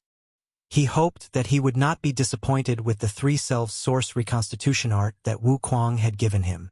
3 months later, Yang Kai, who was meditating, suddenly felt something and took out the communication bead. When he infused his divine sense to look into it, It was Mo who had sent a message that informed him that the supplies and 1,200 black ink disciples were ready for him. They were now waiting for Yang Kai to return to the no-return pass to settle the grudge over the ancestral land ambush. It seemed that the Black Ink clan had not been dragging their feet since he left that day. Yang Kai would not go to the no-return pass so easily, though. That was the Black Ink clan's stronghold, with countless Black Ink clansmen gathered there. If he fell into the heaven-sealing earth-locking array again, then Yang Kai would be in great trouble. Thus, he pondered a little and then sent a message. At the no-return pass, Mo gripped the communication bead and was dumbfounded when he looked at it. What? The royal lord stood up and asked in a deep voice. Mo shook his head and said, "This human is very cautious. He doesn't want to come to the no-return pass to receive the supplies, so he specified another location." Just as expected, the royal lord coldly snorted. "Go on then. Do not miss this opportunity." Mo was surprised by the royal lord's persistence to kill Yang Kai. Although he did not think it was appropriate to provoke Yang Kai anymore, he had no choice but to agree. Marshall Peak, Chapter 56-55. Good deal. A full 6 months later, somewhere in the void, Mo stood, looking extremely angry and upset. Anyone who had been made to dance like a puppet on strings would feel equally moody. Behind him, several innate territory lords sensed his anger spilling over and threatening to engulf them. In order not to incur his wrath, they kept silent and stayed as far from him as possible. Behind them were 1,200 Black Ink disciples gathered in various scattered groups and areas, looking confused and disorganized. It had been half a year since Mo set off from the no-return pass with the 1,200 Black Ink disciples and the supplies he had prepared. In this half a year, Yang Kai repeatedly changed the location for the transaction 8 times. Furthermore, there were times that he made Mo wait for dozens of days without any updates. Mo was furious, but could not do anything about it. He could understand Yang Kai being cautious and suspicious, as the royal lord had already instructed Mo to seize any opportunity to kill this pest. However, with Yang Kai being so cautious, how could Black Ink clan have any chance to do anything? If Mo wanted to take action against Yang Kai, he had to first set up the 4 gates 8 palaces Great Pagoda array so that he could trap him in place. The Black Ink clan had no way to arrange anything in advance, though, as Yang Kai repeatedly changed the meeting location. Thus, Mo no longer held any hope of taking Yang Kai down. The Black Ink clan was being sincere to Yang Kai, but he still treated them like vicious bandits, which frustrated Mo. He decided that if Yang Kai changed the meeting location again, he would return to the no-return pass with the Black Ink disciples and supplies. Suddenly, ripples appeared in the void and Yang Kai appeared like a ghost. Before he appeared, neither the innate territory lords nor Mo felt Yang Kai's aura. This space secret technique alone rendered the Black Ink clan somewhat powerless to deal with him. "It's been a long time," Yang Kai said as soon as he appeared. He had randomly and hastily decided to meet here, so the Black Ink clan couldn't set up the traps in advance. Additionally, he had secretly surveyed the vicinity with his demon eye of annihilation to ensure there were no hidden dangers before showing up. "Sir Yang is quite cautious," Mo replied grouchily. He could be considered mild-tempered among the Black Ink clan, but now he was thoroughly incensed by Yang Kai's behavior. Yang Kai said frostily, "What's wrong with being cautious? Enough nonsense. Where are the supplies?" Mo kept a straight face and threw out a few space rings. Before Yang Kai caught them, he used his divine sense to check them for hidden traps and ensure that there were no problems. Each space ring was filled with resources and materials of various qualities and elements. The amount in each space ring was enough to allow a top second-class sect to sustain itself for 1,000 years. The amount and quality of the supplies was undeniably large. Yang Kai clicked his tongue and snickered. The Black Ink clan's assets are truly remarkable. This wasn't a surprise, though, as the human race were stuck in just over a dozen great territories, while everywhere else was fully controlled by the Black Ink clan. What's more, the Black Ink clan did not care how they mined for resources, as even destroying universe worlds meant nothing to them. The 3,000 worlds of today was being fully exploited for its resources.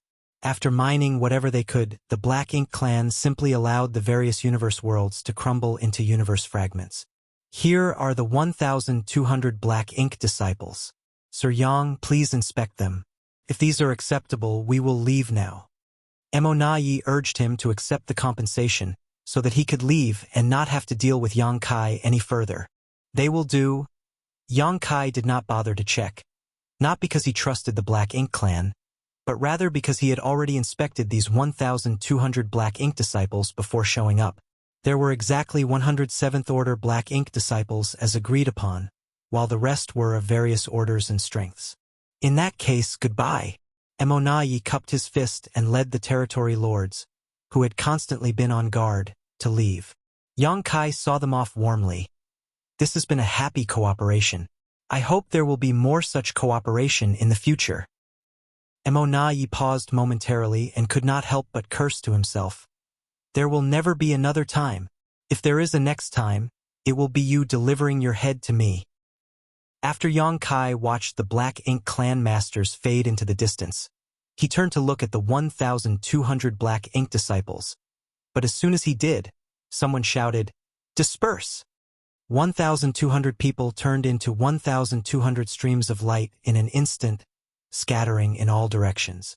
Yang Kai entirely failed to stifle his laughter as he knew that the Black Ink clan would not be so honest. It turned out that this was what they were up to. If he were a regular 8th Order Open Heaven Realm Master, there would be nothing he could do in the face of such a situation. At best, some of these Black Ink disciples would be captured, but probably 90% of them would be able to escape. However, with Yang Kai being here, what the Black Ink clan did was pointless and doomed to fail. The moment the 1,200 streams of light shot in all directions, the void suddenly thrummed and solidified. The streams of light all faded to reveal the Black Ink disciples who were now frozen in place, none of them able to move, each with a different expression on their face. Yang Kai stepped forward, and as soon as he walked past each of the Black Ink disciples, they would disappear.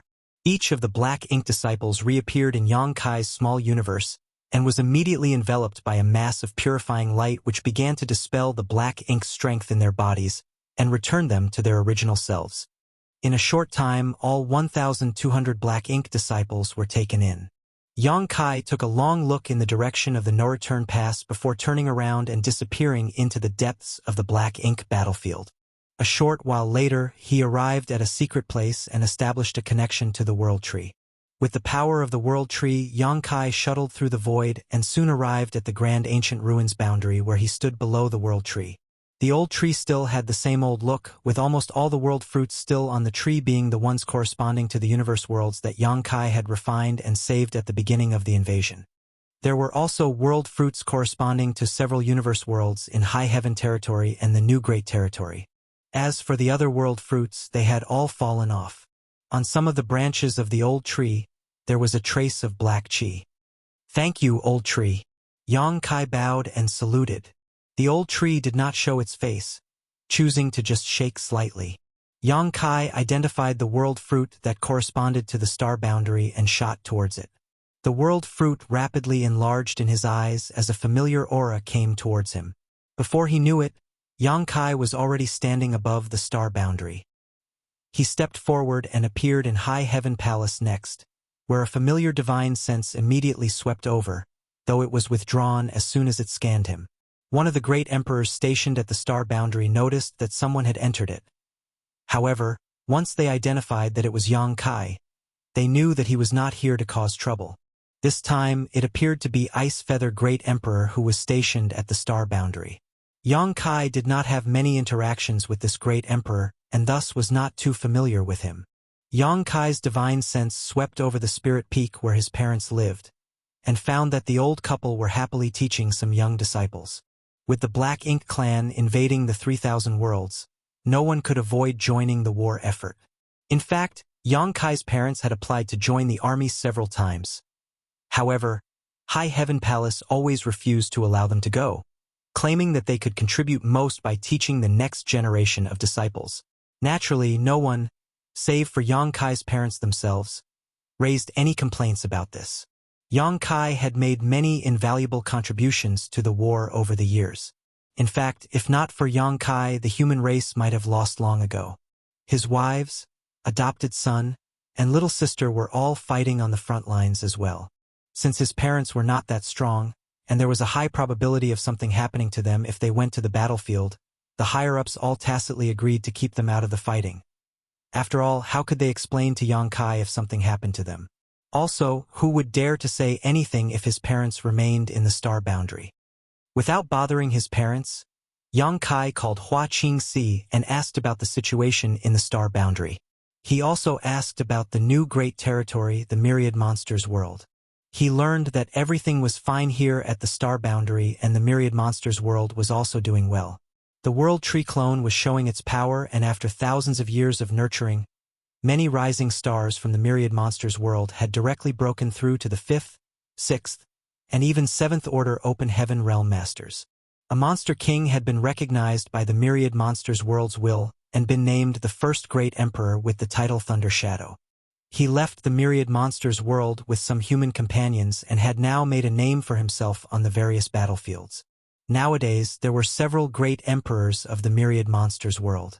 In addition to the original monster race great emperor with the title of Thunder Shadow, there was one more from the monster race and 2 humans who had been certified as great emperors. The Myriad Monsters world bottle still had positions open, so both monsters and humans were eager to attain the world's acknowledgement and seize this position for themselves. This was not only a matter of honor and prestige, of course, as anyone who obtained the great emperor position would see a dramatic increase in their speed of cultivation while in Myriad Monsters world, allowing them to grow stronger more rapidly than their peers. As for the human race as a whole, everyone, from the supreme commander to the ordinary soldiers, could feel the stress of the approaching storm. Everyone knew that in the near future the peace between the humans and the Black Ink clan would break down completely and a battle to the death would begin. Once that happened, only the strong would be able to protect themselves. On the whole, the expectations of the human race were high but filled with potential. Have Shower and Schwer sent any messages back? Yang Kai asked casually. Hua Qingxi pursed her lips and said, Yang Xiao did send back a message. He said that the palace master had caused them a lot of trouble. Now, they are constantly being hunted by the Black Ink clan. Whenever their whereabouts are exposed, they are bound to be pursued. It has taken them a lot of effort to repel the enemy. Yang Kai chuckled heartily and said, It looks like they're having a good time. I can rest assured then. This was probably due to the final lesson that Yang Kai gave his 3 disciples in Azure Sun territory. Although Yang Xiao, Yang Shui, and the others were not present at the time, the Black Ink clan had sources of information. They would be able to find out about Yang Xiao and Yang Shui's relationship with Yang Kai and naturally wanted to handle them. Yang Kai was not too worried about their safety, of course. These little ones had all become 8th order open heaven realm masters, so as long as they worked together and joined forces to defend themselves, the Black Ink clan, though strong, should not be able to harm them. Martial Peak, Chapter 56-56, Mi Jing Lun's Speculation. Yang Kai did not stop for long at the star boundary. He exchanged a few words with Hua Qingxi and released a group of disciples who were ready to reach the open heaven realm from the Void Dao Temple, leaving them under her care. He instructed her on some matters and then left. After passing through the territory gate, he arrived at the neighboring Great Territory, which was numbered but remained unnamed. Any great territory that was only represented as a number on the universe chart was ranked as an extremely low-grade great territory. It meant that it did not have any notable great force overseeing it. A great territory such as this usually had few universe worlds and sparse resources. Generally speaking, such a great territory was isolated from the rest of the world. High Heaven territory was like this in the past. In the whole High Heaven territory, there were only 2 habitable universe worlds. One was the star boundary and the other was the demon realm. The strongest masters were the great emperors and demon saints. There were no open heaven realm masters here. However, since the rise of the star boundary as an open heaven realm cradle, High Heaven territory made a name for itself. The neighboring great territory was not so fortunate, but it was the place where the supreme headquarters of the human race was located. Although the great territory was previously unknown and even deserted, it was now vital to the human race. not only because it was the great territory that led directly to the star boundary, but also because it connected to more than 10 great territory battlefields. Just as the barren territory was the last barrier to the 3,000 worlds, this unnamed great territory was also the last bulwark for the human race today. If the Black Ink clan breached this place, they would be able to push straight into the heart of human territory.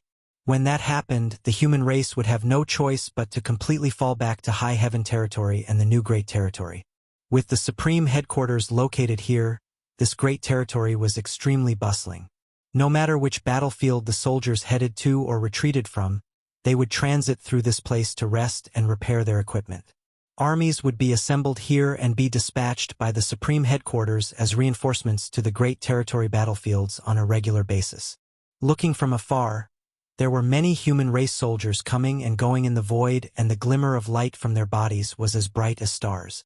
Yang Kai suppressed his aura and rushed to the universe fragment where the supreme headquarters was located. Without informing anyone, he flew straight to the main hall. Inside the main hall, Mi Jingluan was busy pointing at a territory map, and a few 7th Order Open Heaven Realm Masters who were in charge of transmitting orders nodded as they took careful notes. Yang Kai took a look and found the territory map was of Twin Poles territory. Noticing Yang Kai's arrival, Mi Jingluan looked up and gave him a light nod, signaling him to wait for a moment. Yang Kai made himself at home, found a seat, poured himself a cup of tea, and leisurely sipped it. After a little more than half an hour, the 7th Order Masters were sent away. Mi Jingluan stood in place in contemplation for several moments before rubbing his forehead. He then walked over to Yang Kai, sat down, and pushed an empty teacup towards him. Yang Kai picked up the teapot and poured him a cup. Mi Jingluan heaved a long sigh and downed the tea like he was draining a bottle of wine. Yang Kai asked, "Things aren't going well in Twin Poles territory?" Mi Jingluan replied, "The Black Ink clan has intensified their attack on Twin Poles territory. They've recently gained more territory lords and deployed them there, so we are facing some difficulties." Turning his head to look at Yang Kai, he asked with a smile, "Why don't you take a trip there?" "Impossible." Yang Kai waved his hand. "I just got back from harassing the Black Ink clan at the No Return Pass. If I go to Twin Poles territory at this time, wouldn't I be reneging on the agreement?" "What happened?" Mi Jingluan raised a brow and asked curiously. Yang Kai briefly told them about his experience at the No Return Pass before handing Mi Jingluan the supplies he had extorted from the Black Ink clan. Mi Jingluan accepted them politely, and after a quick inspection, he exclaimed, "Wow, the Black Ink clan was really generous to you."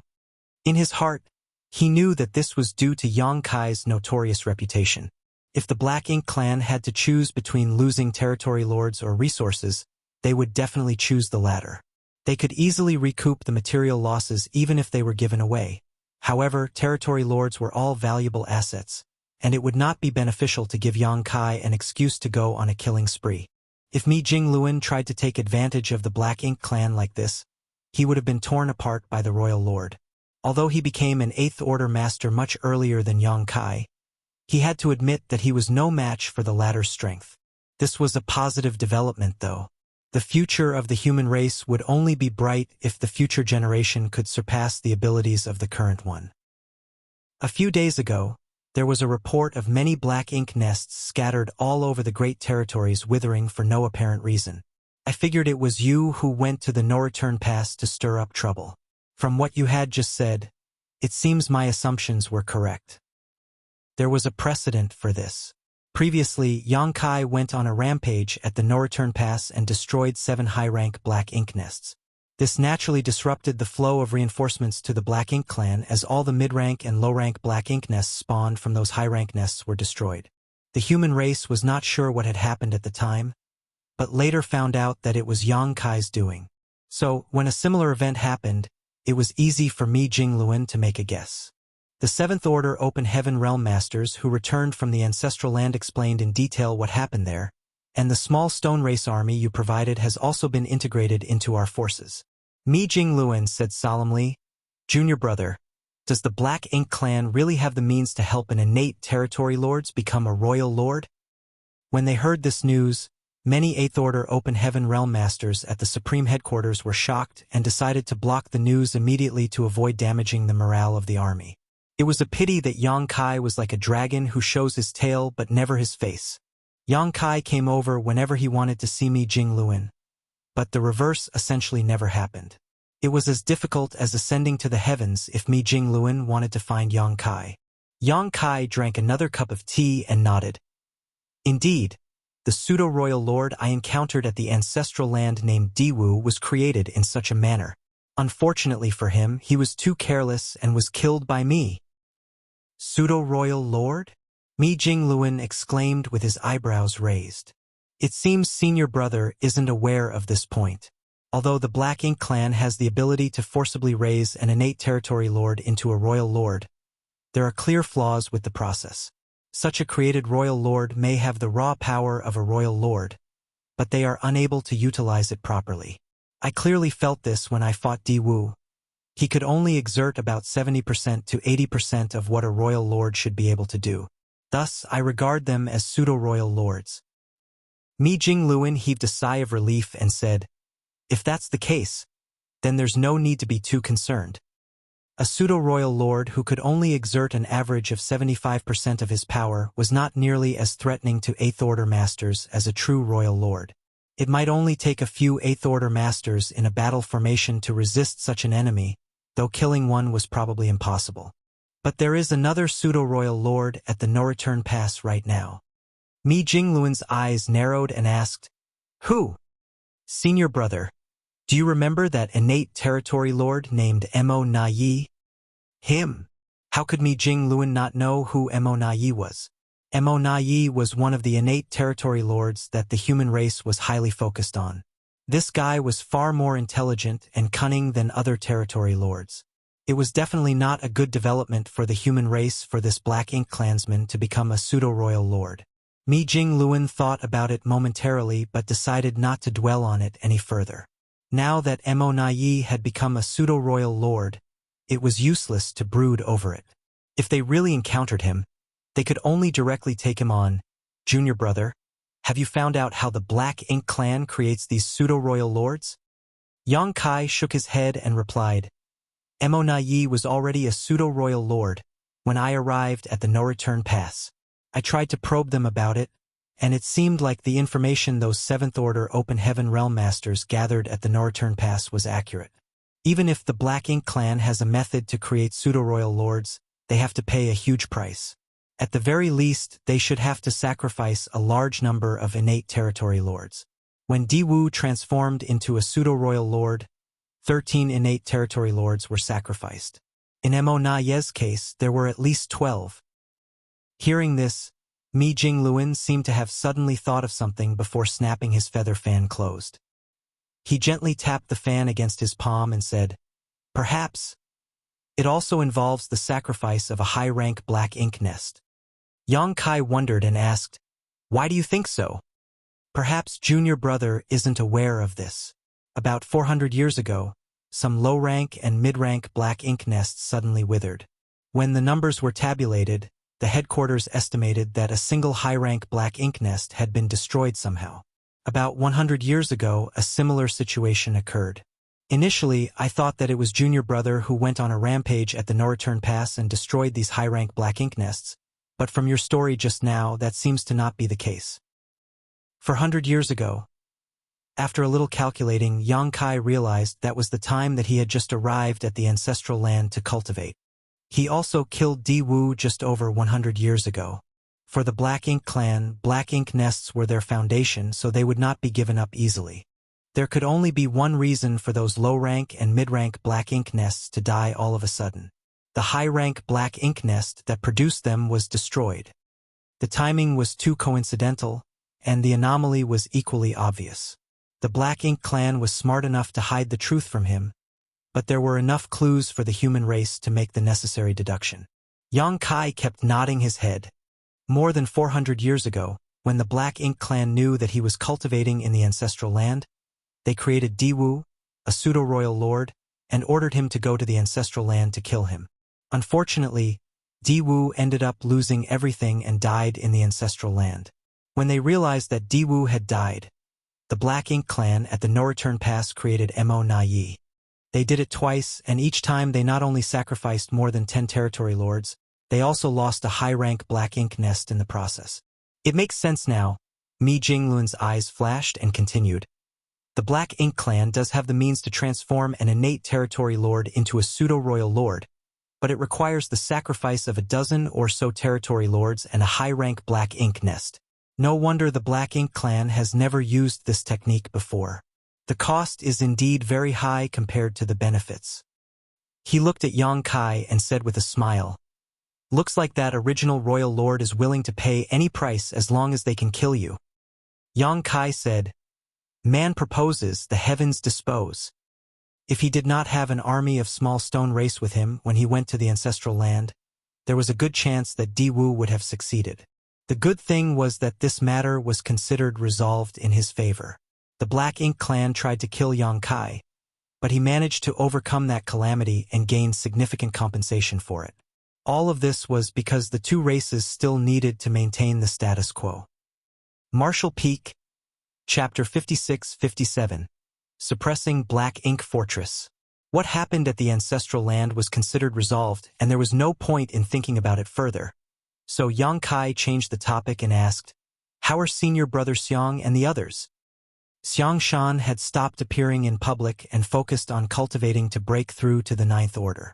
The Black Ink clan suspected that Xiang Shan and the other Eighth Order masters who were expected to break through and reach the Ninth Order had already done so secretly. However, that was not the case in reality. The Ninth Order was the peak of the human race's martial Tao and was extremely difficult to reach. Now, there were not many humans who were qualified to make this breakthrough. There was indeed one person who had succeeded, but it was not Xiang Shan. When Yang Kai asked, Mi Jingluan sighed and replied, "It has been 1,000 years since they entered retreat, and still there is no news from them. In fact, with Brother Xiang's talent, he should have already reached the Ninth Order if nothing went wrong." The issue was that Xiang Shan's cultivation had once regressed. Long ago, in Blue Sky Pass, in the era when Yang Kai had not yet set foot onto the Black Ink battlefield, Xiang Shan was a famous existence and many territory lords died at his hand. However, he was so feared that he became a priority target for the Black Ink clan. They specifically targeted him and trapped him in a bitter battle where he became corrupted heavily by Black Ink strength, forcing him to sacrifice a large portion of his small universe to preserve himself. Afterwards, he took a profound in-spirit fruit to repair his damaged small universe. However, the drop in one's cultivation was not something that was automatically made up for. For the many years that Yang Kai was stationed at Blue Sky Pass, he had never seen Xiang Shan because the latter was in secluded retreat. It was not until the leaders of the human race decided to form the Great Evolution Army to recover Great Evolution Pass that Xiang Shan returned to the limelight. What Mi Jingluan meant was that if that incident had not occurred all those years ago, Xiang Shan would already be a Ninth Order master. The cave heavens and paradises were filled with talented people, but throughout history, few could match the reputation of Xiang Shan.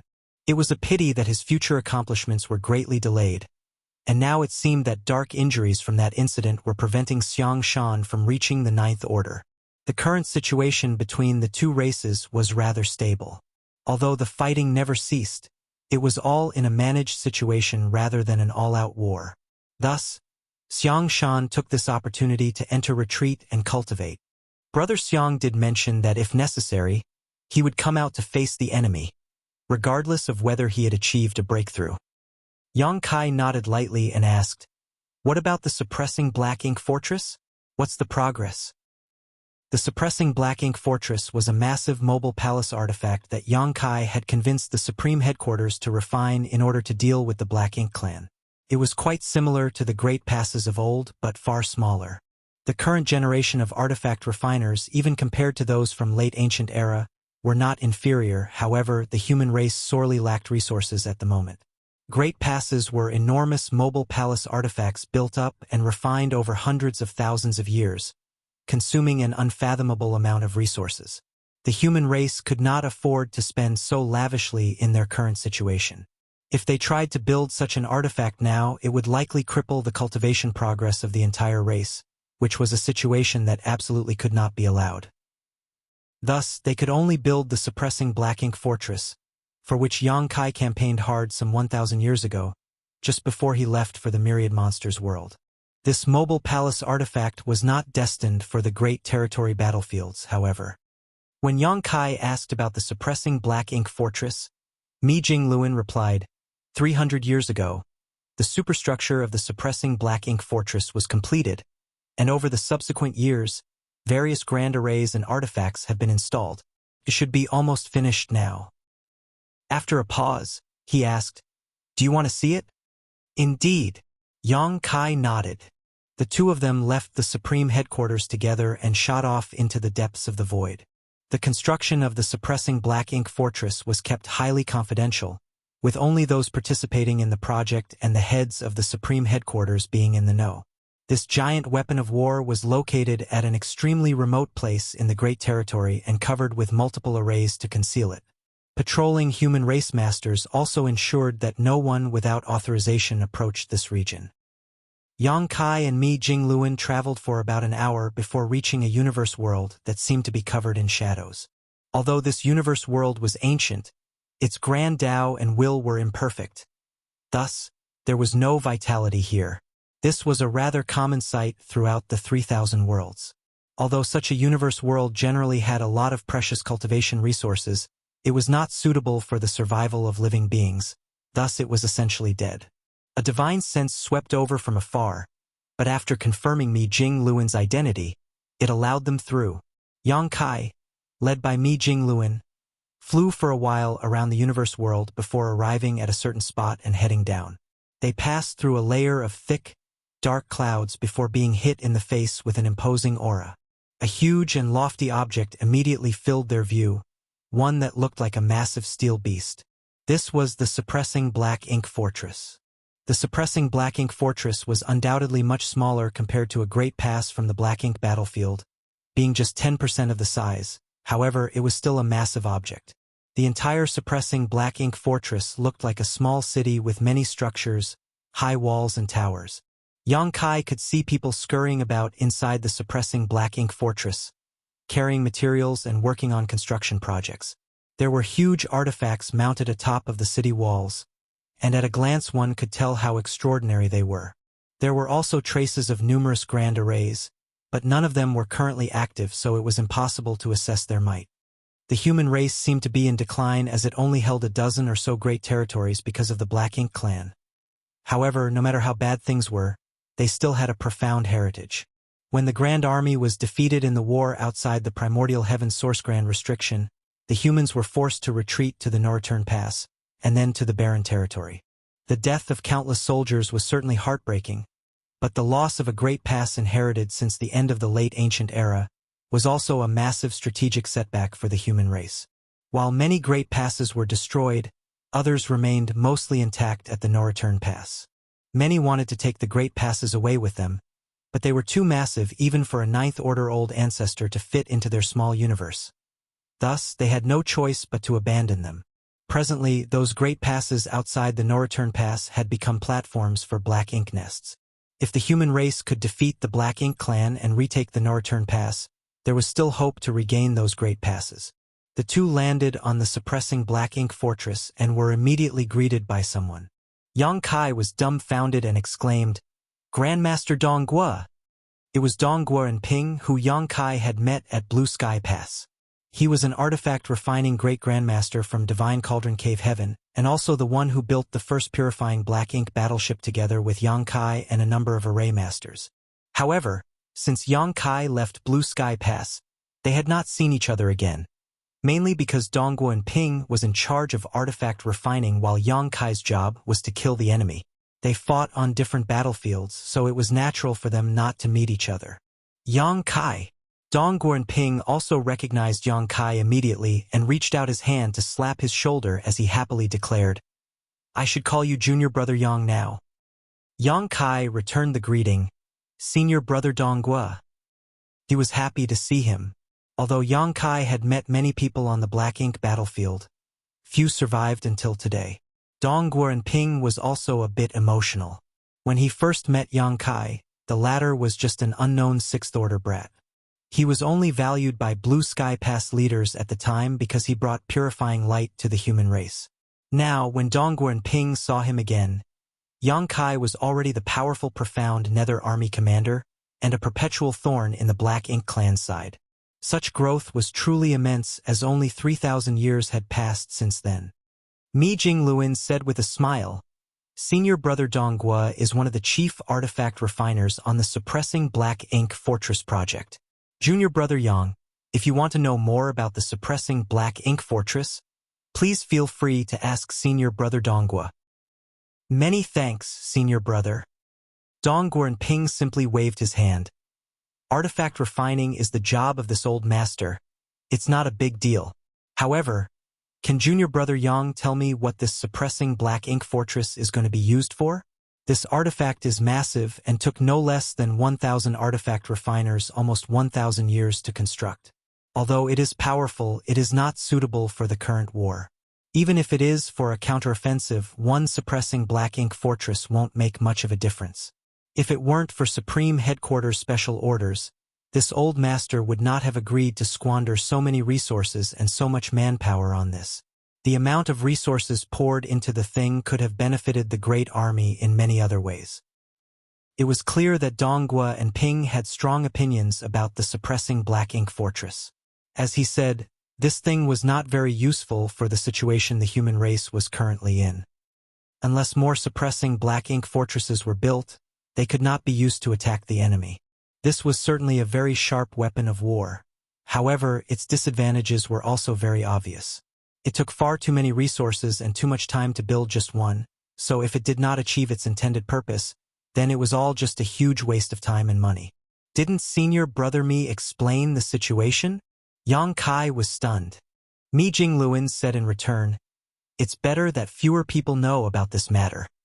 Dongguo and Ping glared at Mi Jingluan and snorted. "What nonsense is this guy sprouting? He just said that it was a secret. What can this old master do to him if he refuses to say anything?" Yang Kai smiled before quietly whispering something to Dongguo and Ping. Dongguo and Ping immediately turned solemn and remarked, "I see." He had his suspicions considering the situation. However, Yang Kai just confirmed his guesses. He was a veteran from Blue Sky Pass who had experienced thousands of years of war on the Black Ink battlefield. If the Suppressing Black Ink Fortress was used in that place, it was indeed the perfect tool for the job. "What are the chances of that happening?" Dongguo and Ping asked. Yang Kai replied, "It's bound to happen. It's just a matter of time." Dongguo and Ping replied, "Fortunately, this old master did not cut corners when I built the Suppressing Black Ink Fortress. Otherwise, it would have been a big mistake." Yang Kai laughed and said, "Senior brother, please take us to look around." Dongguo and Ping was immediately reinvigorated. Although he had some reservations about building the Suppressing Black Ink Fortress, it was also the greatest masterpiece of his life. Now that he had succeeded in building it, he naturally wanted to show it off to others. It was pointless for him to brag about it to the builders.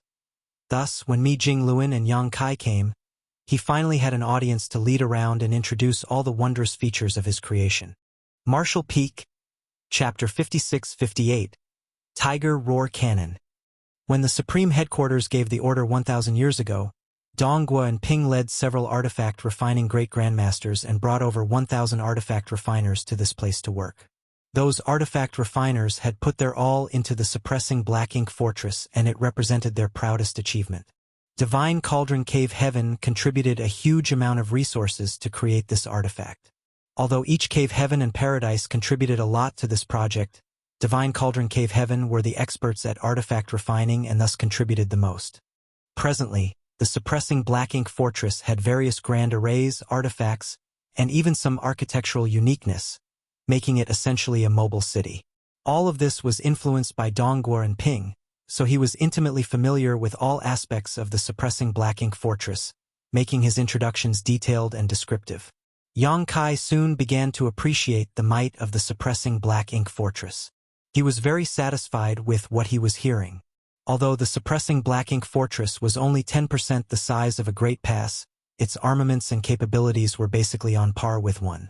They paused for explanations and then resumed along the route. When the three of them arrived near a section of the city wall, Dong Guanping pointed to a huge artifact mounted up ahead. The shape of the artifact looked like a crouching tiger with an elongated neck gazing forward. There were several artifact refiners nearby who were busy working on it. Dong Guanping pointed at the artifact and said proudly, "This is a Tiger Roar Cannon, the main offensive artifact of the suppressing Black Ink Fortress. Over all four walls, there are a total of 1,200 of these. They were specially designed for the suppressing Black Ink Fortress." Mi Jingluan looked at it for a while and asked, "How powerful is it?" Dong Guanping stroked his beard and smiled. When tested, 3 6th-order masters working together were able to unleash a strike equivalent to a 7th-order Open Heaven Realm master's full strength. If 3 7th-order masters worked together, the power unleashed would be similar to an 8th-order Open Heaven Realm master's attack. Mi Jingluan raised an eyebrow and remarked, "Impressive. But creating such an artifact must have been expensive, right?"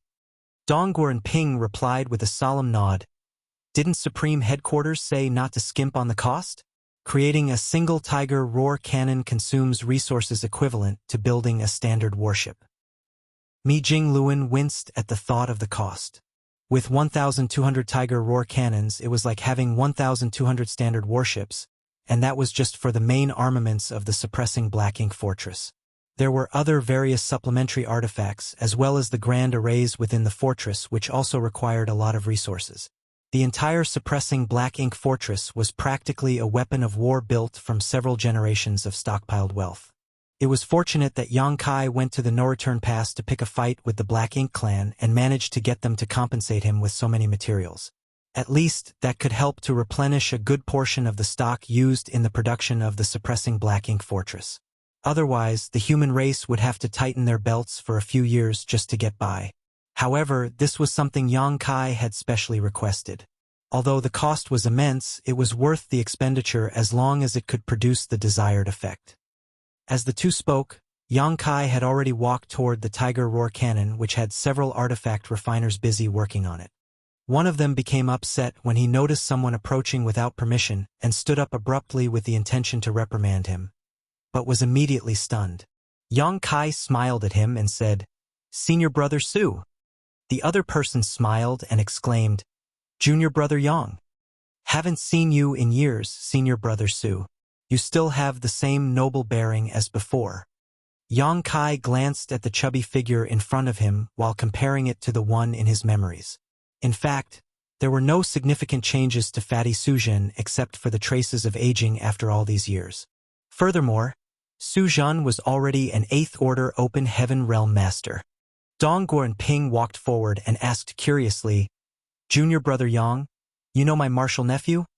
Although they were both in the 8th Order, since they were born and raised in Divine Cauldron Cave Heaven, Dong Guanping was still Suzhen's senior, and thus of a higher rank compared to a rising star like Suzhen.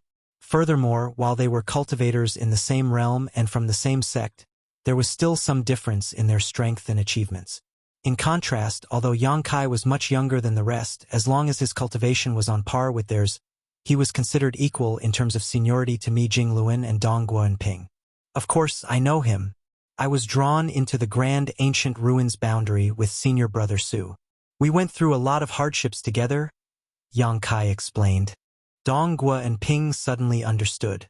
Over the past 10,000 years, the grand ancient ruins boundary only appeared once. Suzhen coincidentally got dragged into it, and apparently so did Yang Kai. Therefore, it was normal that they knew each other from the incident. Sometime later, Yang Kai and Suzhen also met in the Blood Monster Cave Heaven. However, after Yang Kai went to the Black Ink battlefield, there was no longer any news of him. Suzhen naturally heard about Yang Kai's exploits when the Black Ink clan invaded the 3,000 worlds. It was a pity that they could not meet until today. To construct the suppressing Black Ink Fortress, Divine Cauldron Cave Heaven had deployed 30% of their sex artifact refiners, which was why Fatty Suzhen was here. After some pleasantries, Suzhen cupped his fist and said, "Martial Uncle is here just in time. This Tiger Roar cannon has some problems linking together with the Grand Array. No matter how we tried, we just can't get it to work smoothly. Perhaps Martial Uncle can figure out the problem." Dong Guanping, who never backed down from a challenge, stepped forward and said, "Let me take a look." He approached the tiger roar cannon, carefully investigated and quickly found the crux of the problem. He did not personally resolve it though, and instead carefully instructed Su Jun and the others and let them do it. This was also a kind of on-the-spot education. The few artifact refiners soon became busy working on the cannon and forgot all about Yang Kai and Mi Jingluan who were standing beside them. Yang Kai also knew something about the Tao of artifact refining, and although it was not as good as his mastery over the Taos of time, space, and spear, he was still an artifact refining grandmaster, so he could more or less understand what they were discussing and was also interested in it. On the contrary, Mi Jingluan, who knew nothing about the subject, stood by the side, bored to tears. Upon realizing this, Yang Kai said, "Senior brother Mi, we have basically finished with the tour of the suppressing black ink fortress, but I would like to remain here and see the rest of the artifacts and spirit arrays. You should go on ahead first." Mi Jingluan nodded and said, "Good, I will make the rest of the arrangements at the Supreme Headquarters." Yang Kai made his requests without holding back. "I estimate it will take a minimum of 5,000 and up to 8,000 soldiers to fully mobilize the power of the suppressing black ink fortress. I will have to trouble senior brother Mi to prepare them as soon as possible. Additionally, please send the divine spirits that I brought back from the grand ancient ruins boundary over here. Although they have been obedient over the years, the agreement I made with them was only for 3,000 years and will soon be up. It will be difficult for me to extend the pact, but there just so happens to be someone over on that side who can handle them." Mi Jingluan immediately understood and replied with a smile, "That's right, under that person's watchful eye. These divine spirits have no choice but to behave obediently. Naturally, the suppressing black ink fortress needs a divine spirit with great sun and moon marks to be able to create purifying light to protect against the encroachment of black ink strength. I'll make sure everything is prepared appropriately." Mi Jingluan quickly left and went back to the Supreme Headquarters to organize the troops while Yang Kai stayed. Once the suppressing black ink fortress was ready for action, Yang Kai would be responsible for sending it to that place. Dong Guanping was still instructing Su Jun and the others to solve the problem of the tiger roar cannon. When Yang Kai heard a soft voice in his ear, he was surprised and decided to follow the voice, leaving the suppressing black ink fortress and heading towards a mountain valley some 3,000 kilometers to the west. He approached it, and was stunned by what he saw within it. The entire surrounding land was barren and silent, but this mountain valley was full of vitality, with an abundance of fragrant flowers and vegetation. However, under careful observation and inspection, he realized that all the greenery was nothing but an illusion. This was obviously an extremely profound manifestation of power. He then noticed a delicate figure sitting quietly in the middle of the sea of flowers. As Yang Kai waded through the sea of flowers, the flowers were disturbed, detached from their stems, and flew away from the branches.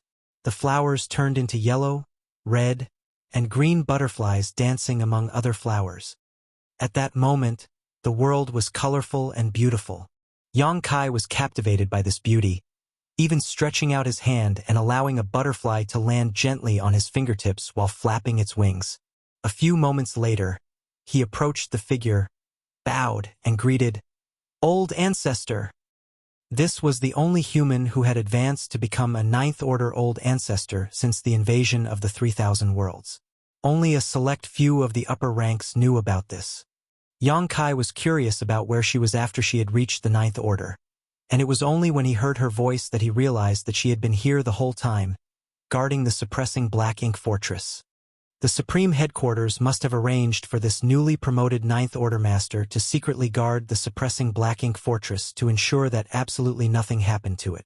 Luo Ting he smiled slightly, reached out her hand, and spoke gently, "No need for formalities.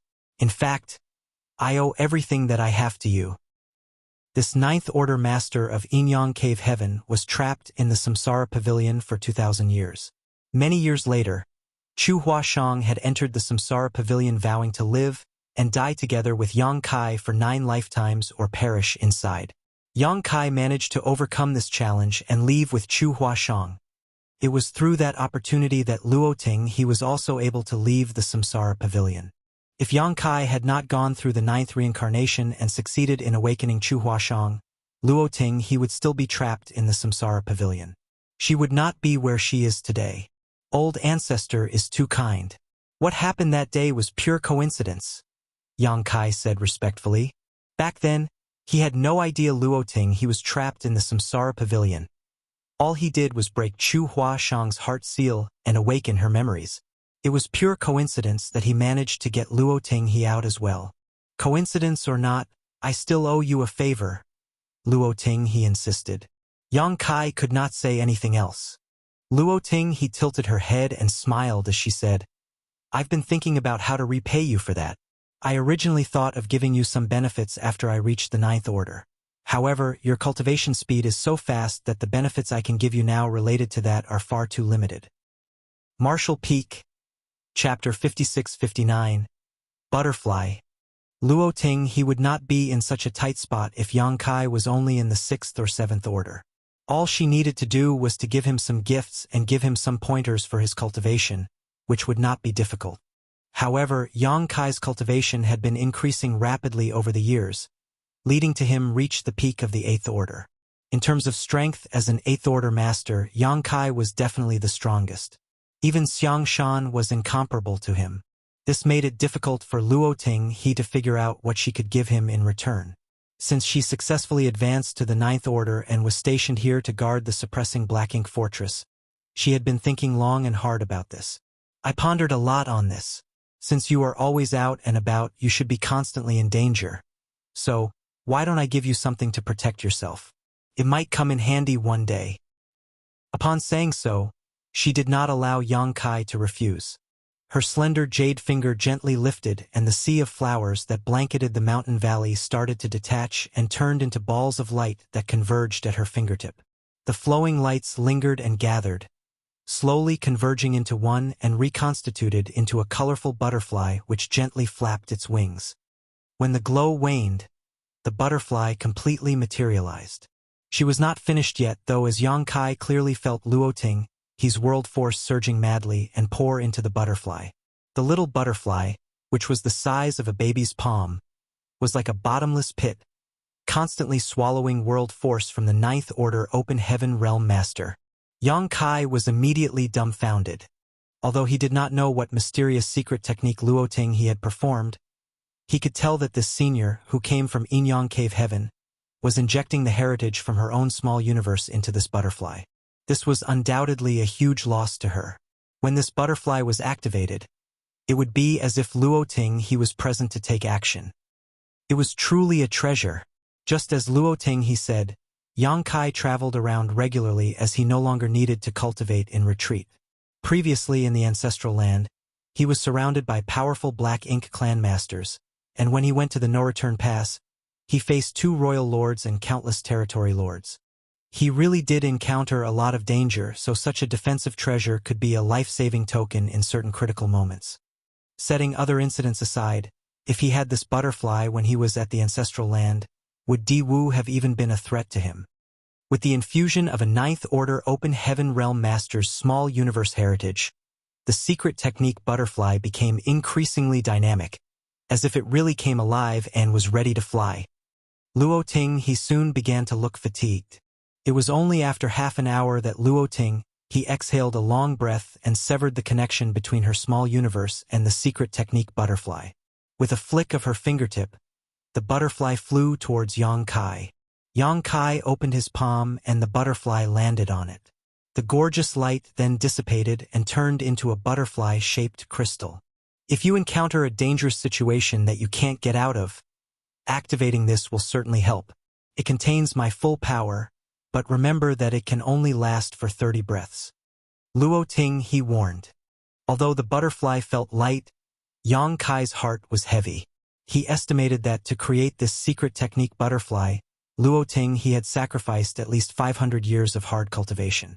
In other words, several centuries of effort had been used up to create this butterfly, which only lasted 30 breaths of time. In some sense, while such a secret technique was extremely damaging to Luoting he, it was a potentially life-saving treasure to Yang Kai. Yang Kai put the secret technique butterfly away, bowed, and solemnly said, "Many thanks for old ancestors' generosity." Luo Ting he smiled lightly and said, "You are now a pillar of the human race. We cannot afford any mistakes with your life." After a pause, she continued, "You have been out and about a lot, and understand far more than others about the situation between the two races today. Tell me, if the two sides were to go to war today, what are the chances of the human race winning?" Yang Kai pondered for a moment and said, "The odds of our victory are actually quite high, but we cannot just focus on the immediate crisis." It was not that the human race did not dare to fight back against Black Ink Clan in an all-out war today, but rather that they needed to not be short-sighted. Yang Kai gave up an absolute advantage in profound nether territory and made peace with the Black Ink Clan to create a relatively safe environment for the next generation to grow up in. He did this because he realized that this was not a war that one person alone could control, and that the human race needed more masters if it truly wanted to win in the end. Later on, the scope of the peace talks extended to more great territory battlefield, and now that some 2,000 years had passed, the human race truly had nurtured many rising stars into powerful masters. The star boundary, the myriad monsters world, and even his small universe continued to witness the birth of such talents. Now, the human race had one more Ninth Order Open Heaven Realm Master, so it could be said that their situation was much better than 3,000 years ago. If a full-blown war started today, the human race would likely win.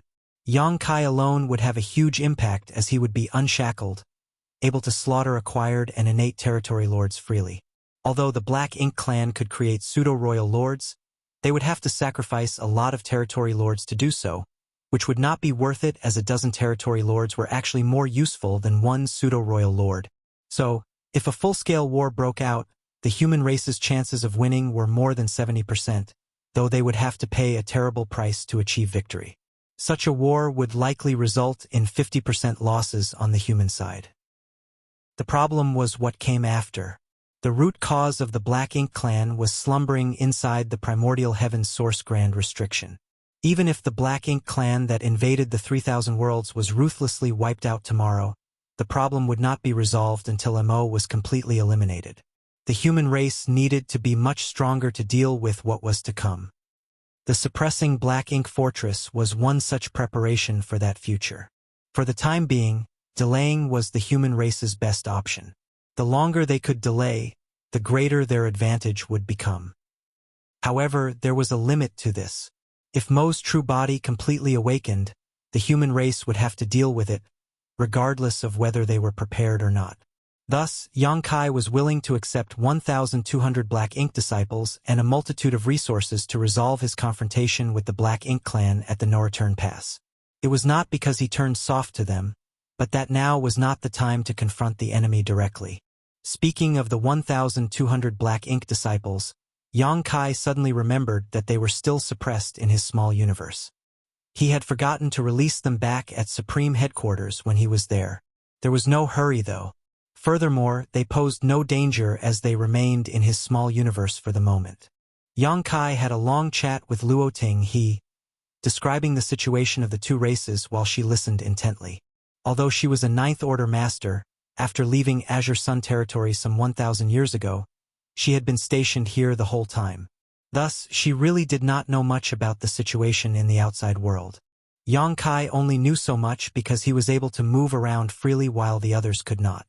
"I understand now." Luo Ting he nodded lightly, then smiled and said, "You are so certain of victory? Have you found a way to deal with that Black Ink giant spirit god?" If the two sides were go to war, the Black Ink Clan's biggest advantage was not the huge number of troops they had, or that the number of territory lords exceeded the numbers of Eighth Order Masters. It was the Black Ink giant spirit god who was pinned down by the two veteran Ninth Order Open Heaven Realm Masters in the barren territory. That was the true existence that could single-handedly tip the balance of power between the two sides. The Black Ink Clan now had two Black Ink giant spirit gods. One was held in check by Aer, so they did not need to worry too much about it. Those two had been fighting each other for several thousands of years, and neither side had gained any kind of advantage. It was the Black Ink giant spirit god that had once been subdued by the divine spirits in the ancestral land that they had to worry about. Once it freed itself from the old ancestors' restraint, it would be an absolute disaster for the human race. Before, while it was seriously injured, it was locked in place by the two Ninth Order masters using their secret techniques. However, after so many years had passed, most of its injuries should have been healed by now. Nevertheless, that alone would not be enough of a reason for Yang Kai to personally go to the barren territory to torment it. If the Black Ink clan was in a life-or-death struggle, the Black Ink giant spirit god would not stand idly by. In that situation, it would likely sacrifice its arm to fight back. If it broke free, then it would be difficult for the human race to counter it. However, from what Luo Ting he had heard so far, Yang Kai did not seem concerned about it, so he obviously had a way to deal with it. Yang Kai failed to stifle his laughter and said, "Old ancestor is truly sharp." While Luo Ting he mentioned this, she did not ask any more questions about it. Yang Kai left after some more small talk, and Luo Ting he continued to meditate to make up for the heritage that she had just used up. Instead of returning to the suppressing Black Ink fortress, Yang Kai flew directly up into the void, where he opened up his small universe and released the 1,200 Black Ink disciples he had received from the no-return pass. The Black Ink's strength in their bodies had already been purged by purifying light, and they were now ashamed to face Yang Kai. If Yang Kai had not got them back from the Black Ink clan, they would still be working for the enemy. Yang Kai was not surprised by this and did not say much to them. He only gave them instructions and then provided them in the direction of the Supreme Headquarters. The 1,200 saluted in unison, turned into a stream of light, and disappeared. The Supreme Headquarters spent months mobilizing the necessary troops. It was not an easy task to gather so many Open Heaven Realm Masters. They could not draw too many from any single battlefield. Otherwise, it may affect the situation on the front lines. They also needed to balance the personnel appropriately, which was no easy task. Before the arrival of the soldiers, a group of divine spirits came to Yang Kai to report. They were the divine spirits that he brought out from the Grand Ancient Ruins boundary.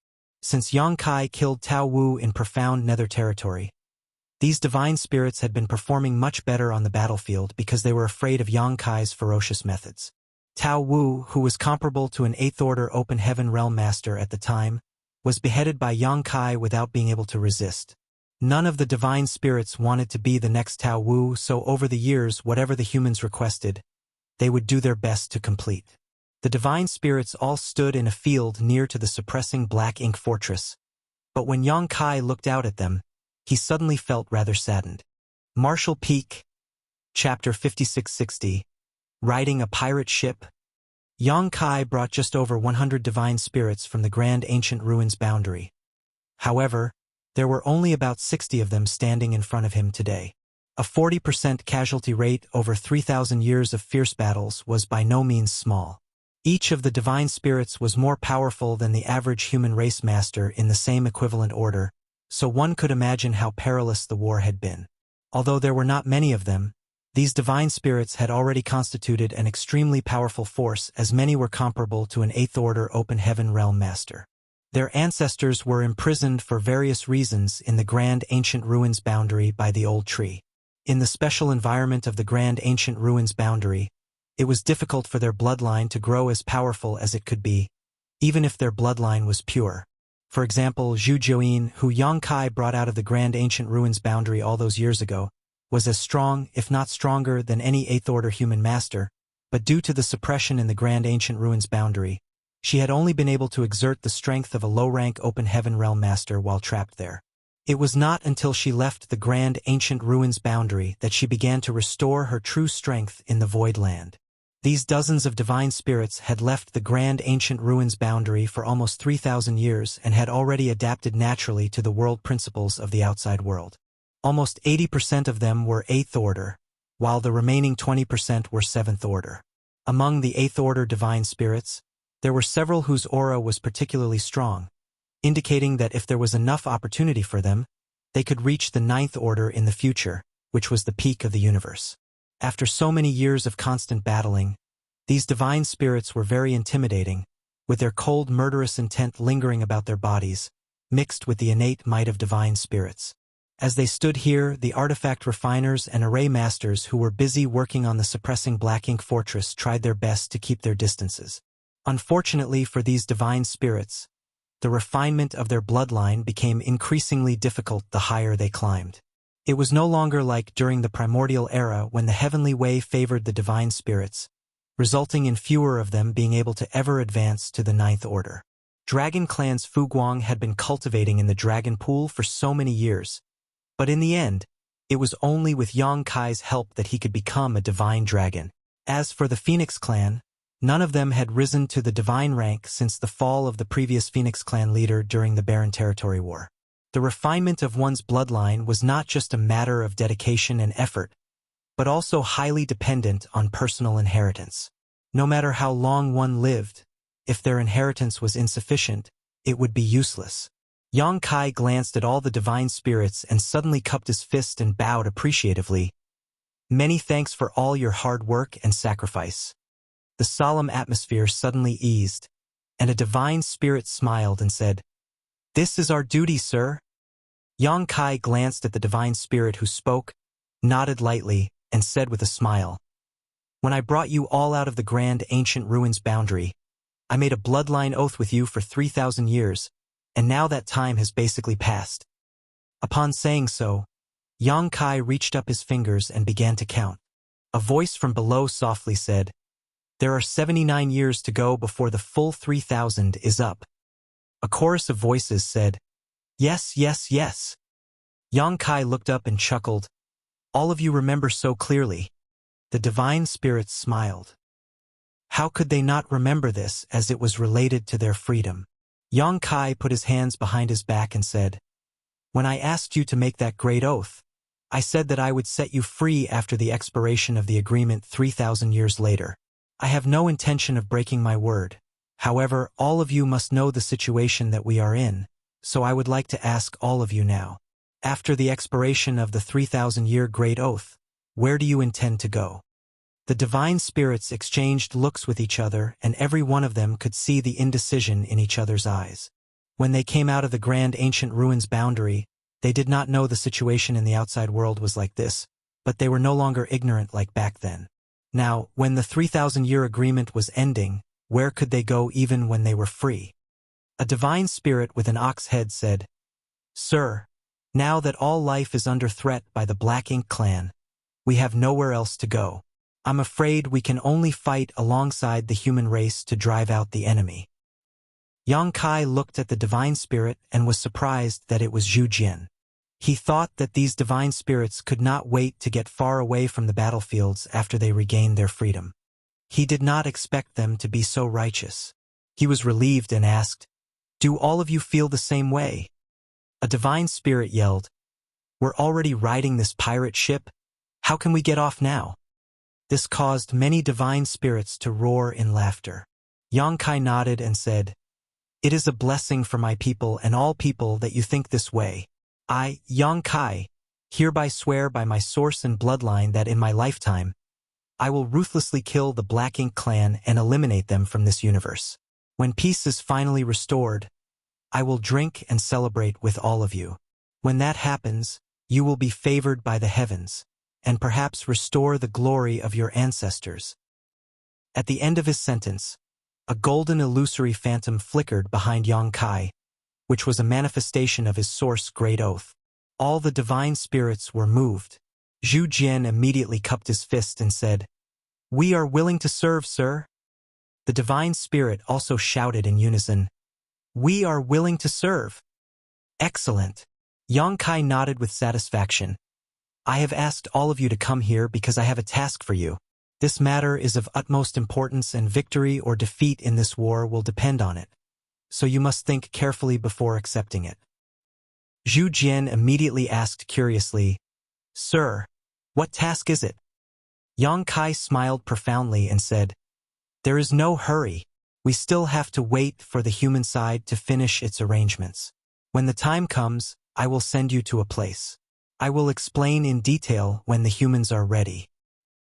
The divine spirits did not ask any more questions, and Yang Kai allowed them to disperse and find a place to rest, away from the still busy artifact refiners and array masters.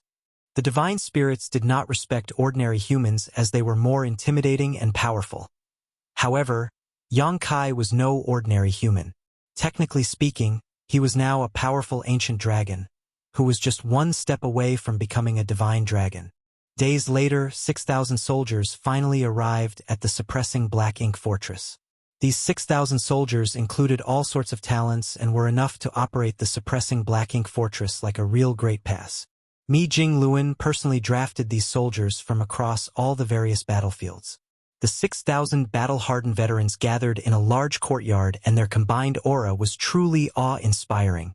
The cultivation of each of these soldiers was no less than the 6th Order Open Heaven realm, with many 7th and 8th Order masters among them. Each one of them was battle-tested and had killed many Black Ink clansmen on the battlefield. They suddenly received the transfer order from the Supreme Headquarters and were brought here, so none of them knew what was happening and did not know what they should do. At the very least, they could see the enormous suppressing Black Ink Fortress. Thus, it was clear that something big was going to happen, and all of them looked forward to it. Yang Kai stood in front of the 6,000 men and women and began to look at them in detail, soon noticing many familiar faces in the crowd. Yu Rumeng, Su Yan, Shan Qingluo, Shuiyu, Jiyao. His wives were all here except for Xianing Chong, who had been stationed at the rear because of her mastery over the Tao of Alchemy. Yang Xiao Yang Shui, Zhao Yibai, Zhao Ye Sui, all of whom were close to him, were also there. Yang Kai even saw Gu Pan, whom he had not seen for many years, and Zhang Ruoxi beside her, staring back at him with glittering eyes. The moment he saw Zhang Ruoxi, Yang Kai's heart suddenly began to race. He felt a strange impulse but was not sure what it was about. Yang Kai did not think much about it though, and just quietly said to Mi Jingluan, "Many thanks, Senior Brother Mi." It was obviously Mi Jingluan's idea to transfer his wives, Yang Xiao and his sister here. It was not so much as to take care of the people close to Yang Kai, but rather because the Black Ink clan was now targeting them. Once they appeared on the battlefield, they were always swarmed by the Black Ink clan. If it was not for the fact that some of them were proficient in the Tao of Space, they would have been in deep trouble. There is no need to thank me. Mi Jingluan, whose insight was exceptionally keen, knew what Yang Kai meant. They are all heroes, and this is the right time for them to contribute. Besides, the situation there might be even more dangerous than on the battlefield here. While the two of them were talking, somewhere below within the crowd, Yang Xiao said to Yang Shui, "Little Ant, what's wrong with that big head me? Our whole squad has been transferred over, so why did he leave Old Fong out? Although Old Fong is a bit laid back, he is very powerful. Hey, why don't you ask adoptive father to transfer Old Fong over?" Over the years, Yang Xiao and the others had made a big name for themselves. Since the Black Ink clan knew about his relationship with Yang Shui and Yang Kai, they had targeted them repeatedly. It was Fong Tianci who used his mastery over the Tao of Space to lead them out of danger many times. The years of working together resulted in them bonding strongly with each other. Yang Xiao had high regards for Fong Tianci, but unfortunately, for reasons unknown, Mi Jingluan had transferred all of them here except for Fong Tianci. They did not know why Big Head Mi had seemingly singled out Old Fong, but Yang Xiao was not happy about it. Now, he was encouraging Yang Shui to go to Yang Kai to file an official complaint. Yang Shui would naturally not want Fong Tianci to be excluded, as he had helped them a lot of times before. This time, there was no telling what kind of missions they were being sent on, but from the lineup gathered here and the massive fortress in front of them, it was obviously going to be a task fraught with dangers. They would also be much safer with Fong Tianci by their side. Yang Shui faintly nodded and replied, "I'll talk to Big Brother when I find a chance." In front of the square, Mi Jingluan said, "Junior Brother Yang, I found an interesting person when I was making the transfers. This person was originally in the same squad as Yang Xiao and Yang Shui. He is also an 8th Order Open Heaven Realm Master with great strength and is also highly proficient in the Tao of Space. Apparently, he came from your small universe, but he came to me and said that he could not accept this transfer. I asked him for the reason, but he was unable to explain clearly. He only told me to come and tell you about this." Yang Kai seemed to know what happened and asked, "Was his name Fong Tianci?" Mi Jingluan nodded and replied, "That's him." Yang Kai said, "I have a critical task for him, so I can't afford to send him to that place. Mi Jingluan was relieved and said, "Since it's junior brother's arrangement, then I see no problems with it." Marshall Peak, Chapter 5661, Forming the Suppressing Black Ink Army. Fang Tianxi had worked together with Yang Shao and Yang Shui all these years. He was proficient in the Tao of space and originated from Yang Kai's small universe, which was why the Supreme Headquarters paid attention to him. Mi Jingluan had also heard of this person. When Yang Zhao's squad was sent to the suppressing Black Ink Fortress, he did not expect Fang Tianxi to take the initiative to ask him to send a message to Yang Kai. With Yang Kai's confirmation, he was relieved that Fang Tianxi's deployment was something arranged by Yang Kai himself. Mi Jingluan secretly sighed as he looked at the 6,000 soldiers and 60 or so divine spirits below. There were great uncertainties ahead. It was fine if everything went well, but if the situation went south, then there was no telling how many of them would survive. Yang Kai was also deep in thought. Fang Tianxi took the initiative to speak to Mi Jingluan about not being able to be transferred. Was this the result of my memories sealed in his body slowly awakening? Or was it just an instinctive feeling that he could not leave the 3,000 worlds? In the future, Yang Kai would have to perform the Three Selves Source Reconstitution art to try to advance to the Ninth Order Open Heaven realm. If Fang Tianxi was to be appointed there, he would be unable to perform the Three Selves Source Reconstitution art. Thus, both Fang Tianxi and Thunder Shadow Great Emperor would have to stay in the 3,000 worlds in case of an emergency. When Yang Kai looked up, he was glad to see that Thunder Shadow had not been transferred over. Gathering all eyes on himself, Yang Kai began to speak. Thousands of years ago, the Great Passes joined forces on a crusade to the depths of the Black Ink battlefield. 3 million troops rallied under the banner of over 100 Ninth Order Old Ancestors. They marched towards the Black Ink clan's mother nest to eliminate the evil we now know as MO. It was an ambitious and gallant effort by a mighty army with the finest of arms. However, in the war outside the primordial heaven source grand restriction, the Black Ink giant spirit god launched a surprise attack from our human army's rear, causing the collapse of our forces and resulting in heavy losses. The army was defeated and forced to flee from the primordial heaven's source grand restriction. Great passes were destroyed and Ninth Order Old Ancestors died in that battle, with we humans suffering massive casualties along the way. The remnants retreated to the no-return pass to establish a new defensive position with the assistance of the divine spirits. However, the sheer disparity in strength allowed the Black Ink clan to drive straight in and capture the no-return pass. The reconstituted forces were hit hard again, with the no-return pass being abandoned and many divine spirits being killed or injured. Fortunately, with the help of the giant spirit god, Aer, the human race finally managed to stabilize its position in the barren territory.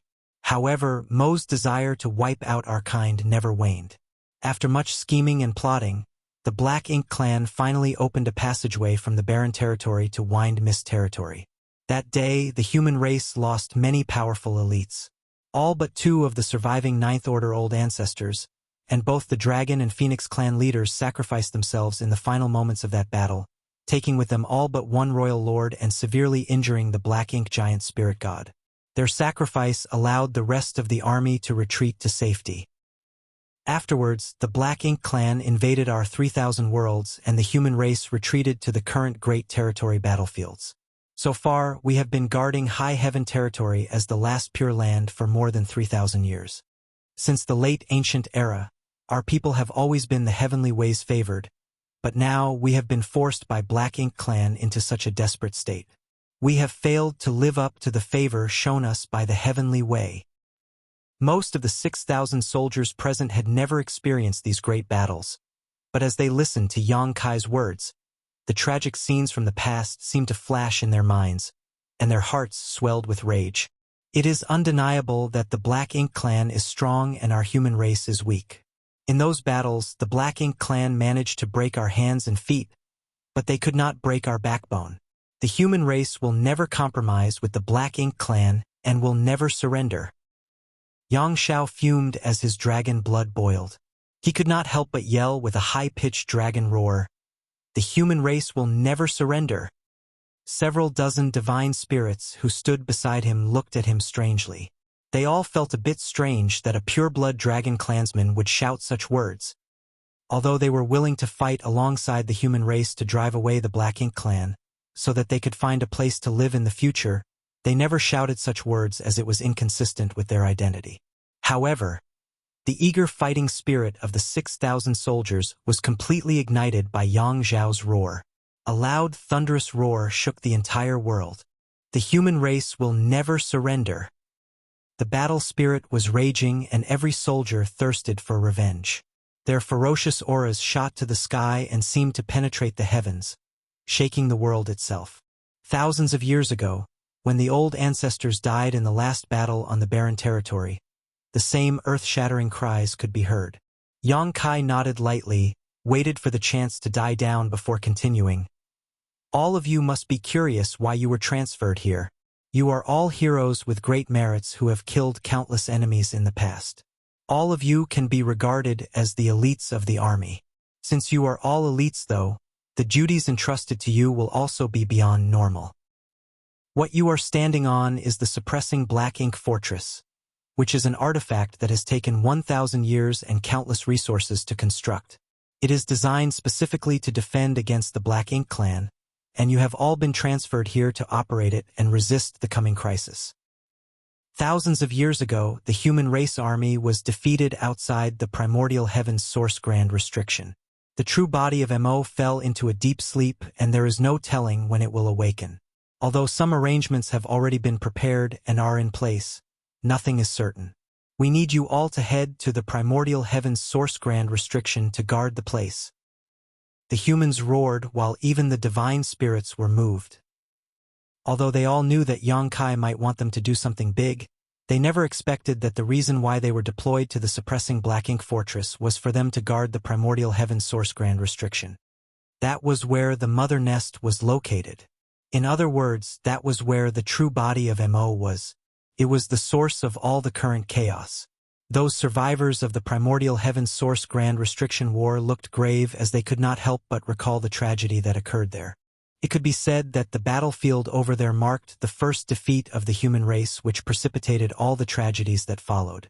It was a traumatic experience for all those who lived through it.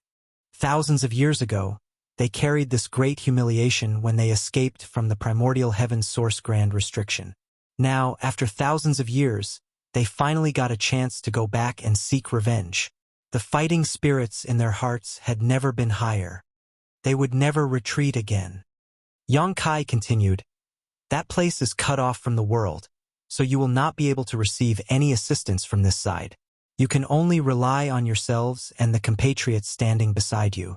You may encounter far more dangers than anywhere else in the Great Territories. This mission may very well be your last, so if any here are unwilling to go, leave now and no one will blame you."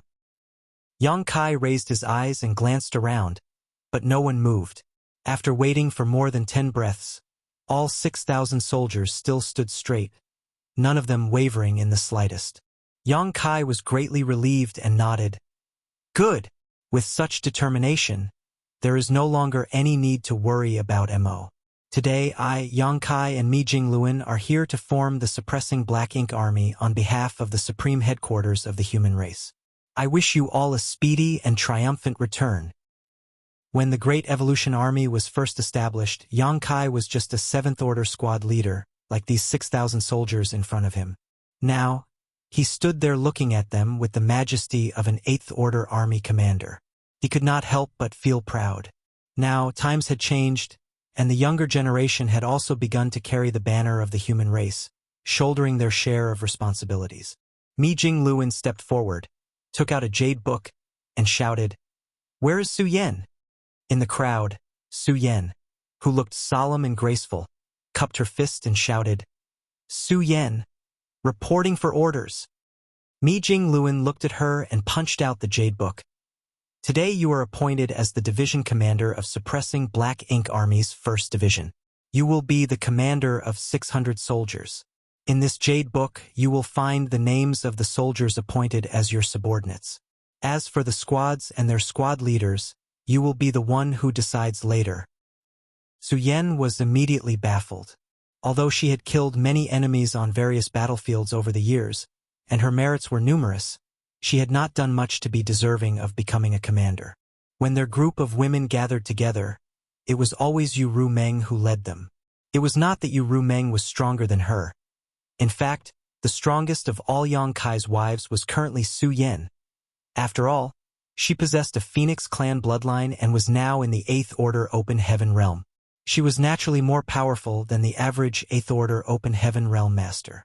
However, Yu Rumeng was a former demon saint from the demon realm, a leader of billions who held a high status and loft position for 10,000 years. In short, she was used to ordering people around and was naturally better at it. So, Su Yan and the others became accustomed to following her directions. Su Yan was at a loss when she was suddenly given the heavy responsibility of having 600 soldiers under her. She glanced towards Yang Kai and saw him looking back at her with confidence. Steeling herself, she nodded lightly and firmly declared, "Su Yan has received the order." After receiving the Jade Book, she used her divine sense and was relieved to find out that her personnel included Yu Rumeng. Mi Jingluan also knew about the inner workings of their group and had naturally made some arrangements. With Yu Rumeng with her, she would not have any problems being a division commander. Mi Jingluan shouted again, "Where is Yang Xiao?" Yang Xiao instantly shouted with great vigor, cupped his fist with enthusiasm, and shouted, "Yang Xiao, reporting for orders." With what just happened to Su Yan, he naturally expected that he was going to be named a division commander. He was so happy that he smiled from ear to ear, even winking at Yang Kai, as if to say that he had not disgraced him. Of course, Yang Kai knew what he was thinking and couldn't help rolling his eyes to himself. This brat, he still hasn't grown up after all these years. Yang Kai did not expect that Mi Jingluan would appoint Su Yan and Yang Xiao to be division commanders. The appointment of a division commander of the suppressing Black Ink Army was a decision made by the Supreme Headquarters itself, so Yang Kai was not involved in the slightest. However, it wasn't a big deal. Both Su Yan and Yang Xiao were qualified to be division commanders by virtue of having dragon and phoenix backgrounds and strengths. No one would accuse Yang Kai of nepotism because of this. Besides, it was not easy to be a division commander. Things were so unpredictable and dangerous at the Primordial Heaven Source Grand Restriction that perhaps the division commanders would become the first to lead soldiers into battle, meaning they had to shoulder the greatest amount of risk. Martial Peak, Chapter 5662. The Elite Division. Since 600 men formed one division, 6,000 soldiers would have to be divided into 10 divisions. Mi Jingluan quickly called out the names of the 10, and each of them received their orders. Among these 10 divisions, only 5,000 were combatants, with the remaining 1,000 taking care of logistics, such as maintaining the suppressing Black Ink Army spirit arrays, artifacts, and even medical treatment. These soldiers were no less important than those who fought on the front lines, but were also at least in the 6th Order Open Heaven realm. Even though these support personnel were not good at fighting in a critical moment, they were also able to contribute to the battle. It was just that they were less powerful than those who spent their time on the battlefield. After appointing the 10 division commanders, Mi Jingluan took a step backwards, turned to Yang Kai, and left the rest to him. Yang Kai nodded, looked down, and asked, "Does anyone have any questions? If not, we will proceed." Everyone fell silent, except Yang Xiao, who raised his hand high. "Go ahead." Yang Kai glanced at this brat. Yang Xiao cupped his fist and asked, "Sir, may I ask which senior is the army commander of the suppressing Black Ink Army? Surely there would be an army commander, right?" His question immediately piqued everyone's curiosity. They were equally curious, as commanding such a big and powerful army was a heavy responsibility. However, Mi Jingluan only appointed 10 division commanders, but did not even mention anything about an army commander. The suppressing Black Ink Army must also have an army commander who was very strong and highly respected, otherwise the soldiers would not be able to fight effectively in the coming brutal war. The makeup of the suppressing Black Ink Army was exceptionally strong, with many 8th Order Open Heaven realm masters, not to mention the dozens of divine spirits who appeared like they were going along with the army. Thus, the army commander could not be a regular person. Among the current humans, there were only 2 or 3 people who were qualified to serve as the army commander of the suppressing Black Ink Army. Xiang Shan was one, Yang Kai was the other, while other 8th Order Open Heaven Realm Masters were nowhere near their capabilities. Yang Kai grinned and said to the curious soldiers, "There is naturally an army commander, but that senior is already standing by at the Primordial Heaven's Source Grand Restriction. Be patient, you will soon know who he is." His reply immediately sparked speculations. With Yang Kai's status, there were very few who deserved to be addressed as senior by him. Thus, although it was just a simple reply, many quickly guessed the identity of the army commander of the suppressing Black Ink Army. If it was who they thought it was, his suitability was truly indisputable. "Any more questions?" Yang Kai asked one more time. No one asked. Yang Kai nodded his head and ordered, "Division commanders, perform roll call and then assemble your squads. You have 1 stick of incense to deal with this." "Yes, sir," the 10 division commanders shouted in unison. Soon, the area became rowdy and chaotic as commanders called out to their troops and organized them into squads. Everyone knew what was happening and started to move to their respective divisions as their names were called. Moments later, the 6,000 soldiers were orderly divided into 10 divisions. Each division commander started to assign members to squads according to the information provided to them in their jade books.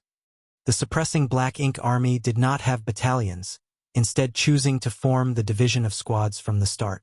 Each division had 600 troops and each squad had a standard 15 members. That meant that there were 40 squads in each division. The squad leaders were all 8th Order Open Heaven Realm Masters.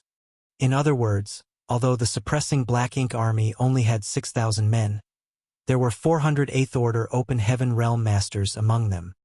When the Great Evolution Army was formed, it had a grand total of 128th Order Open Heaven Realm Masters. However, how many ordinary soldiers did the Great Evolution Army have back then? A full 60,000, 10 times more than the suppressing Black Ink Army. Although the human race was now facing an existential crisis, its heritage was actually several times stronger than back then, especially in terms of the number of mid- and high-rank Open Heaven Realm Masters. All this was naturally due to the Star Boundary, the Myriad Monsters world, and Yang Kai Small Universe. Setting the Star Boundary and the Myriad Monsters world aside, just Yang Kai's Small Universe alone had brought out almost 10,000 people over the years. All of them directly advanced to the 5th, 6th, and 7th orders. And this was with Yang Kai being extremely selective of who was brought out of his small universe. The situation was entirely different for the Star Boundary and the Myriad Monsters world, which had population bases hundreds of times larger. Together with the influence of the World Tree clones, which could nurture one's talent and guide them in the martial Tao, as long as one wasn't completely hopeless in cultivation, anyone from the Star Boundary could break through to the 4th Order. There was now no one who directly advanced to the 3rd Order at all.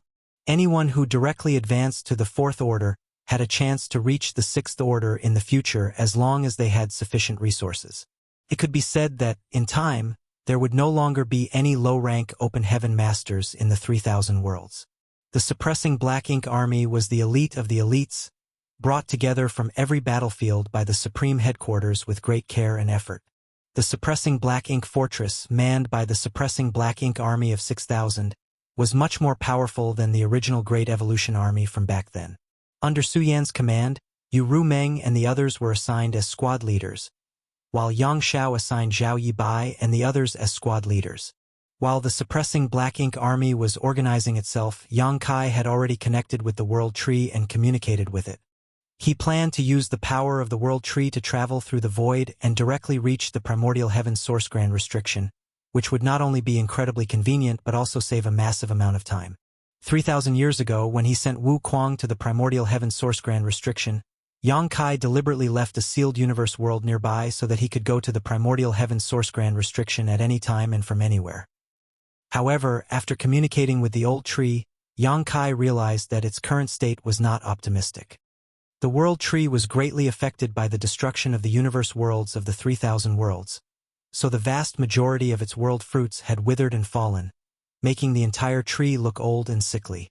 To move outsiders from the 3,000 worlds to the grand ancient ruins boundary required the old tree to expend its energy. It was not a big problem for just Yang Kai and maybe one or two others to do this, as the expenditure was minor, However, trying to move 408th Order Open Heaven Realm Masters was simply not feasible for the current world tree and would quite likely be harmful. Upon realizing this, Yang Kai felt disappointed with himself for not thinking about this before. The old tree had once helped Yang Kai move 10,000 refugees from Acacia territory, and in the process suffered some damage. It was only now that Yang Kai recalled that event and realized how naive he had just been. There was no way for Yang Kai to borrow the old tree's strength for this endeavor, so Yang Kai could only adjust his plan. It was a good thing that there were other means of getting to the Black Ink battlefield. There were two other ways to get to the Black Ink battlefield. First, head to the Shattered Heaven, enter the Barren Territory, and then step into the Black Ink battlefield. This path unfortunately led to needing to pass through the No-Return Pass, which would attract retaliation from the Royal Lord. If they did not go via this main route, then they would have to take the secret passageway in Black Territory. However, there were also problems with this second plan as the secret passage was a highly dangerous void corridor. It was harmless for Yang Kai to go through this void corridor alone, and even taking several people with him should be all right. However, for 108th Order Masters all at once, Yang Kai would have to monitor and control all 400 at once. After all, in order for him to avoid the 8th Order Open Heaven Realm Masters getting lost in the void, he would also need to use space principles to keep them together. Even for Zhao Yibai and the others who practiced the Tao of Space, their safety was not guaranteed. Thinking it over, it seemed they could only travel via the No-Return Pass. The Black Ink clan at the No-Return Pass had just suffered quite a big loss at Yang Kai's hands recently, and would not dare to make things difficult for him again. Furthermore, they were just passing through. Yang Kai thus made up his mind. The suppressing Black Ink army had already finished their organization and had lined up quietly to await his next orders. Yang Kai scanned the troops and was satisfied. They were worthy of being the elites drawn from the major battlefields. He then shouted, "All 8th Order Open Heaven Realm Masters, open your small universes and take in the soldiers of your respective squads." All the 8th Orders received the order, and the aura of World Force instantly surged as portals to their small universes were opened. Those in the 7th Order and below soon poured inside. An 8th Order Master's small universe was large enough to accommodate a squad of 15 people. However, it would undoubtedly affect the utilization of their strength. In an instant, there were only around 400 8th Order Masters left out of the original 6,000 soldiers. If possible, Yang Kai would rather take these 8th Order Open Heaven Realm Masters into his small universe. However, he was only an 8th Order Open Heaven Realm Master, and although his small universe was different from normal, it was difficult to break the shackles and take in other 8th Order Masters. Regardless, he needed to reach the 9th Order Open Heaven Realm as soon as possible. Otherwise, traveling around would be extremely troublesome. He could ask Luo Ting-he, who was not too far away, for help. However, she had just reached the 9th Order Open Heaven Realm and could not accommodate so many 8th Order Open Heaven Realm Masters. Furthermore, she was one of the hidden trump cards of the human race, and it was not the time to reveal her existence. Next, Mi Jingluan presided over the dispersion of the unrelated people. There were a number of those who were involved in building the suppressing Black Ink fortress. The artifact refiners and array masters numbered quite a lot. Only a small number of them went with the army while the rest returned to the major armies on the various battlefields. After they left, the 408th Orders, as well as the various divine spirits, all rose into the air, and Yang Kai was the only one left on the suppressing Black Ink fortress. Even Mi Jingluan was nervous as numerous pairs of eyes watched curiously. The suppressing Black Ink army was a mighty army with the finest of arms and a lot of elite soldiers, so naturally the suppressing Black Ink fortress, which took 1,000 years and countless materials to build, must also be taken with them. This was the foundation of the suppressing Black Ink army, and the weapon they would rely on to fight the Black Ink clan. Without the suppressing Black Ink fortress, these 6,000 soldiers alone would not be able to do much at the primordial heaven source grand restriction. However, the suppressing Black Ink fortress was not that easy to take away. To take it away, it had to be put into someone's small universe. Normally, an open heaven realm master could open up their small universe to accommodate many things. This was not a big deal as long as the portal opened was not too big. However, if the portal opened was too large, their heritage could easily leak out from the portal or worse, crack under the strain, which would result in a disaster. Martial Peak, Chapter 56-63, Mighty. Mi Jingluan knew his own limits. With his abilities, there was no way he could open such a large portal and take the suppressing black ink fortress into his small universe. The reason why the Ninth Order old ancestors gave up on those great passes outside of the no-return pass was not because their small universes couldn't bear the volume of a great pass. Rather, they could not open a large enough and stable enough portal to receive something so massive. Trying to force such a heavy object into their small universe would be very damaging even to an old ancestor. At that time, the human race was in a critical situation, and every bit of an old ancestor's strength was precious. Thus, although the great passes were precious, they had to abandon them at the no-return pass, benefiting the Black Ink clan. Although the great passes were abandoned, each of their cores was removed. The core used to build the suppressing Black Ink fortress was one of the cores brought back from the no-return pass. Mi Jingluan was now curious as to what Yang Kai would do to bring the suppressing Black Ink fortress away. Not only was he curious, but all the Eighth Order Open Heaven Realm masters of the suppressing Black Ink army were exchanging puzzled looks. They knew that Yang Kai was powerful and the heritage of his small universe was much deeper than the average Eighth Order Open Heaven Realm master. However, no one knew how much more powerful he was exactly. This time may be an opportunity for them to gain some new insight. Of course, Yang Kai had no intention of opening his small universe portal as he had other ideas about how to bring the suppressing Black Ink fortress away, rather than shoving it into his small universe. Even for Yang Kai, there would be great risk trying to force such a heavy object into his small universe. Even if he could open a portal big enough to fit the suppressing Black Ink fortress through, the strain produced when actually trying to do so might crack his small universe, significantly damaging his heritage. As such, the next moment Yang Kai surged his space principles. The world thrummed as space rippled. The suppressing Black Ink fortress was at the center of these ripples and soon began to blur and distort, like a disturbed reflection in the surface of the water. It became increasingly blurred with time until even the Eighth Order masters could not make out the original appearance of the suppressing Black Ink fortress. It felt as though the layers of the void were warping around it, obscuring their vision. Among those present, cultivators such as Zhao Yibai, who also cultivated the Tao of Space, showed looks of both surprise and admiration. It was obvious that they could tell what was happening. This was clearly a clever method of using space principles. It was difficult for those who had not cultivated the Tao of Space to clearly tell what was happening. "Rise!" Yang Kai suddenly shouted and pointed his hand at the suppressing Black Ink fortress. In an instant, the void where the suppressing Black Ink fortress was located, including the land, floated up, as if there was a giant, invisible spade that had dug it out.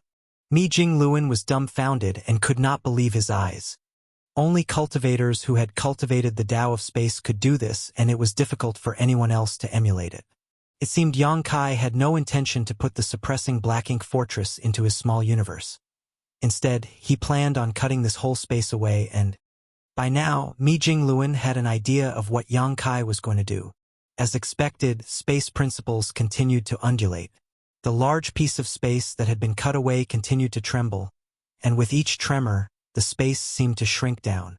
After a full hour of constantly trembling and shrinking, the entire isolated space was now about the size of a table. It looked like a pure and flawless glass sphere which had the suppressing Black Ink fortress sitting inside of it. Such a glass could be called a universe fragment, but it was not formed naturally. It was refined by Yang Kai directly. Yang Kai had successfully refined entire universe worlds into world beads, so cutting off a piece of space and refining it into such an orb was not a big deal to him. If he continued, he could shrink it even further, but this was enough for now. The round table-sized glass was casually thrown into his small universe. Thereafter, he took out a purifying Black Ink battleship and shouted, "Board!" Everyone embarked on the purifying Black Ink battleship and went about operating it without Yang Kai having to give any instructions.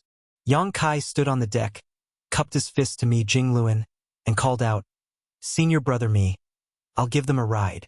I'll trouble senior brothers to handle the rest over here." Mi Jingluan returned the salute and said, "May you all have a safe journey ahead and a swift return. Let's go." Yang Kai waved forward and the purifying black ink battleship buzzed and immediately turned into a stream of light, heading straight for the territory gate. Mi Jingluan stared in the direction of the purifying black ink battleship's departure until the huge warship disappeared from view, a certain sense of solemnity covering his face. There was no telling how many, if any of these 6,000 soldiers could come back alive. Turning back, the space that had been cut was filled with void turbulence and would likely take many years to fully heal itself. Mi Jingluan again turned his head to look in a certain direction, bowed and saluted respectfully as he said, "It's done. While there is no need to remain here, the time is still not ripe yet. Old ancestor, please continue to wait." "Sure." A response sounded in his ear, though he could not tell how the old ancestor did this. Nonetheless, Mi Jingluan did not stay long and soon departed. For the first time in 1,000 years, this whole place fell silent. After passing through the territory gate, the purifying Black Ink battleship crossed the battlefield and attracted the attention of the Black Ink clan armies, all of them wondering what the humans were up to with the single warship sailing forward. Naturally, Black Ink clansmen were shocked when they took a look inside the ship. There were hundreds of Eighth Order Open Heaven Realm Masters gathered openly on this ship. Even in the current situation, hundreds of Eighth Order Open Heaven Realm Masters gathered in one place was enough to cause a lot of damage to the Black Ink clan. Soon, news of this discovery would be transmitted in all directions via the Black Ink nests, and the constant fighting on the original battlefield calmed down for a while. Naturally, the Black Ink clansmen quickly went into hiding until the purifying Black Ink battleship left the current Great Territory battlefield. Yang Kai had already informed everyone of the goal of their trip. Thus, the Eighth Order Masters were excited that they would be crossing the no-return pass this time. Among the 400 Eighth Order Masters, only a few had seen the majesty of the no-return pass, while rising stars like Su Yan and Yang Xiao had never been to the no-return pass, let alone the Black Ink battlefield. They had long heard about the final line of defense of the human race, the Black Ink battlefield, and how the Grand Army was defeated there. Yang Xiao, who was eager for a fight, was thinking about whether the Black Ink clan would try to stop them at the no-return pass. If they did, the 400 Eighth Order Masters and his adoptive father could defeat them and retake the Great Pass from the Black Ink clan, which would be a great achievement. It was a pity that Old Fong was not with them. Otherwise, he could experience the excitement of this journey. The purifying Black Ink battleship crossed one great territory after another, with the Black Ink clan keeping a watchful eye on it from afar as Yang Kai and the others could not hide their movements from the Black Ink clan. Meanwhile, the no-return pass went on high alert because the route of this purifying Black Ink battleship seemed to be heading straight for them. It was not the hundreds of Eighth Order Masters who they were worried about, though. They were most concerned with the presence of the Killing Star on the purifying Black Ink battleship Yang Kai. Both the Royal Lord and Mo Na Yi were particularly concerned by his presence. The Royal Lord was still fuming about what happened when Yang Kai was here previously. Although the loss of a large amount of supplies and 1,200 Black Ink disciples were nothing to the Black Ink clan, the loss of face was difficult for him to stomach. Now, Yang Kai was leading so many Eighth Order Open Heaven Realm Masters in the direction of the no-return pass. Does that bastard have no regard for me at all? In the main conference hall, Mo Na Yi remained silent as he listened to the Royal Lord's rantings. After finally calming down a bit, the Royal Lord asked, "Mo Na Yi, what do you think Yang Kai is up to?" Mo Na Yi deliberated for a moment before saying, "Judging from the route of that purifying Black Ink battleship, it is indeed heading towards the no-return pass. From the reports of our scouts, they have already reached the Shattered Heaven and will soon enter the barren territory." The Royal Lord snarled furiously. Yang Kai is really asking for it now. If he dares to come, he will not leave this place alive. Previously, the Royal Lord ordered his men to set up the heaven-sealing earth locking array at the territory gate. However, Yang Kai did not come through the territory gate and instead showed up from the depths of the Black Ink battlefield. Hence, the arrangements proved useless. Now, since Yang Kai was coming through the territory gate, the previous setup would work. Mo Na Yi quickly said, "Sir, please calm your anger. Although Yang Kai is despicable, we just settled the incident of the ancestral land. We should not provoke him and give him an excuse to act out against us. If he was alone, there might be a chance to trap him in the Grand Array at the no-return pass. However, with hundreds of 8th Order masters accompanying him, even if we can trap him with the Grand Arrays, he would immediately be able to break out with so many strong helpers. The royal lord was filled with anger, but he had to admit that Emonayi had a point. Even he could not take lightly the presence of hundreds of 8th Order Open Heaven Realm masters, and there was certainly no way the Grand Array could not trap so many powerhouses. Then what should we do? The royal lord asked. Emonayi asked, Sir, do you think that Yang Kai is trying to renege on our deal after extracting so much compensation from us? Do you believe he is coming to go on another rampage at the no-return pass? Isn't he? I can't deny such a possibility, but I believe that Yang Kai's objective is not the no-return pass this time. Why do you think so? Emonayi said, From what I know about him, although he puts on the face of a reckless madman, he is an extremely cautious person. He is a master of the Tao of space and can come and go as he pleases, so bringing so many 8th Order Open Heaven Realm masters with him is more a burden than a benefit. The royal lord pondered about the previous times Yang Kai came to the no-return pass, and just as Emonayi said, Yang Kai always came alone whenever possible and never acted in conjunction with anyone. Thus, it seemed that he might not be coming to the no-return pass to cause trouble this time. Then, where is he heading? The royal lord frowned. Marshall Peak, Chapter 56-64, famous from killing rampages. Sir, do you remember the White Divine Dragon from 1,000 years ago? Emonayi mentioned. The royal lord pondered for a while, and then it suddenly dawned on him. You mean? Emonayi said, If I'm not mistaken, their destination should be the source domain. How dare he? The royal lord was furious and slapped the armrest of the bone throne, his black ink strength radiating through the hall like a tsunami. 1,000 years ago, a white divine dragon passed through the territory gate, through the no-return pass, then flew into the black ink battlefield, and had not been heard from since. At that time, the royal lord felt the intense dragon pressure and was reluctant to start any conflict with the divine dragon. Thus, he helplessly watched as it soared through the no-return pass and strutted away. It was a good thing that the divine dragon was not interested in the Black Ink clan and was just passing by. At that time, he didn't know what the white divine dragon was going to do, but later, he realized that the only thing in Black Ink battlefield that a divine dragon would care about was the primordial heaven source grand restriction. The divine dragon was probably rushing to the primordial heaven source grand restriction to monitor the situation there. In this regard, the Black Ink clan could not do anything. Now, after more than 1,000 years, Yang Kai led hundreds of 8th Order masters aboard a purifying Black Ink battleship towards the no-return pass. The royal lord thought that Yang Kai was going to create trouble at the no-return pass, but Emonayi saw his real objective with a glance. Thus, human force was most likely heading to the primordial heaven source grand restriction. The mother nest was the root of the Black Ink clan, and it was also the place that the human race feared the most. How could they not pay more attention to it? If a divine dragon wanted to go to the primordial heaven source grand restriction, no one in the current Black Ink clan could stop it, but if Yang Kai and these 8th Order masters wanted to follow, how could the royal lord allow them to do so? If they had any ill intentions towards the mother nest, it would have a great impact on the entire Black Ink clan. Thinking this, he shouted immediately, Emonayi, quickly recall the territory lords who can fight. Those humans must not leave here alive. Emonayi, however, shook his head. Sir, it's too late to recall the territory lords. The purifying Black Ink battleship should have reached the barren territory by now, and would soon arrive at the no-return pass.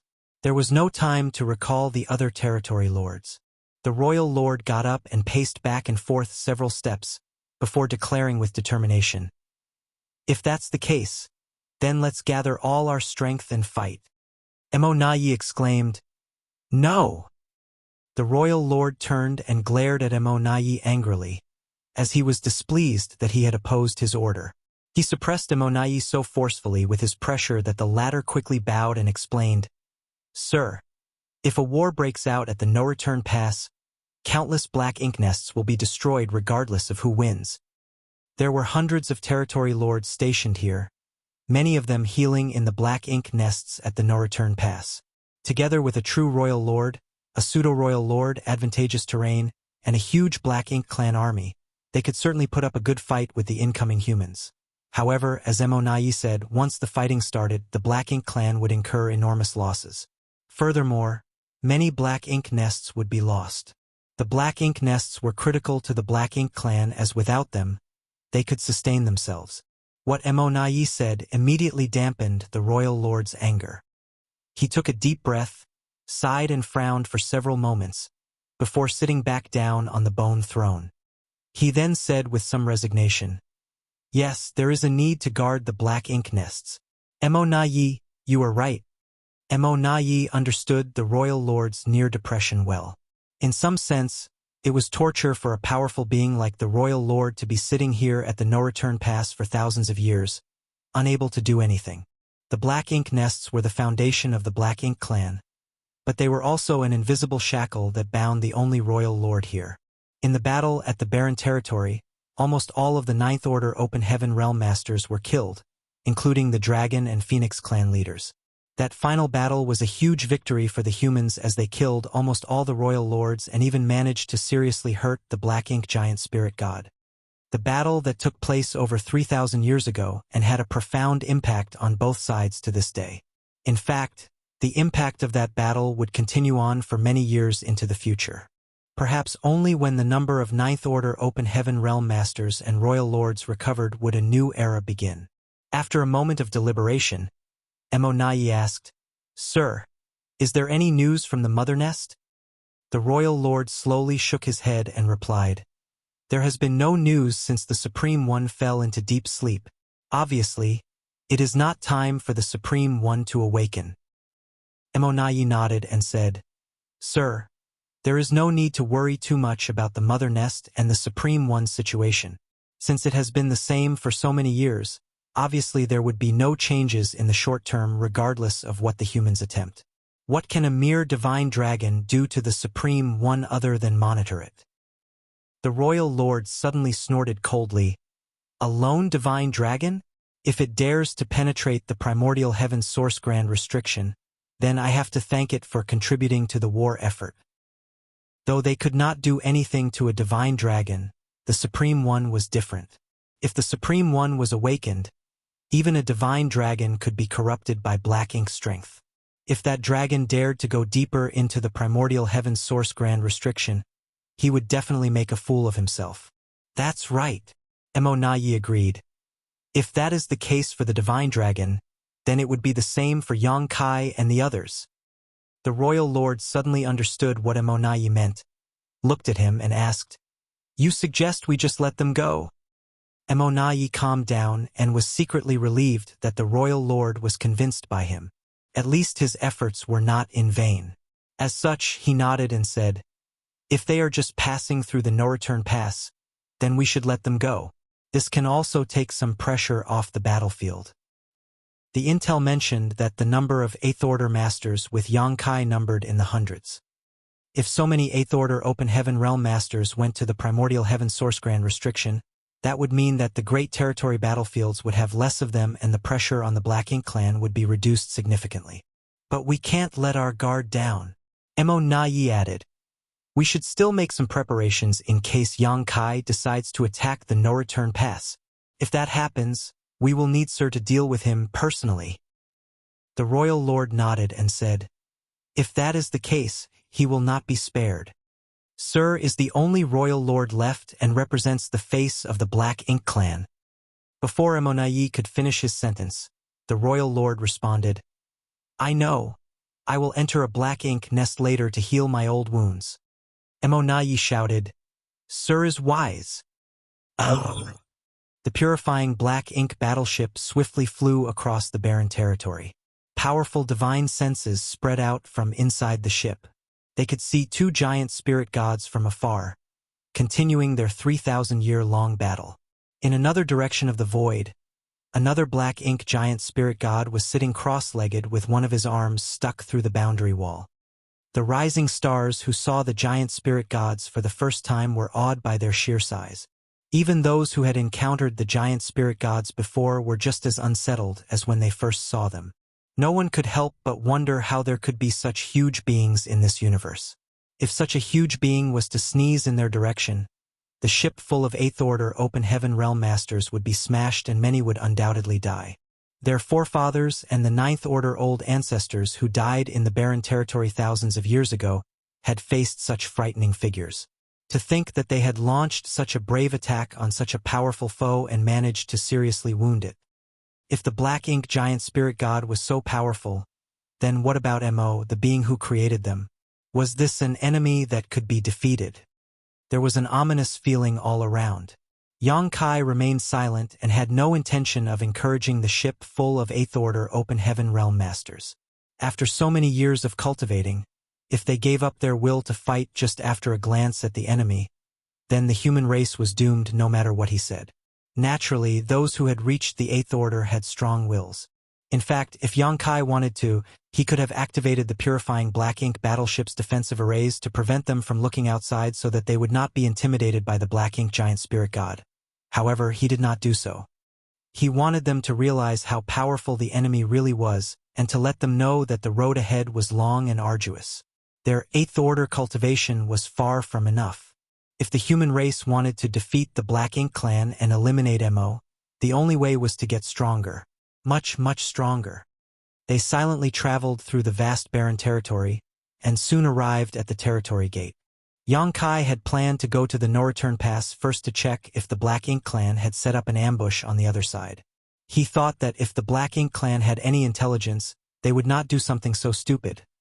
After all, it would not do the Black Ink clan any good to fight at the no-return pass. However, he had to take some precautions. Before the purifying Black Ink battleship could reach the territory gate though, a voice shouted from afar, "Is that Sir Yang Kai?" Yang Kai looked up and saw a sturdy figure waiting in the distance and felt the aura of an innate territory lord. Interesting. Did the Black Ink clan arrange for someone to welcome us? Aboard the warship, the group of 8th Order Master had a change in expression. Most of them had already fought against territory lords on the battlefields, but they hardly spoke with one another and instead just fought to the death.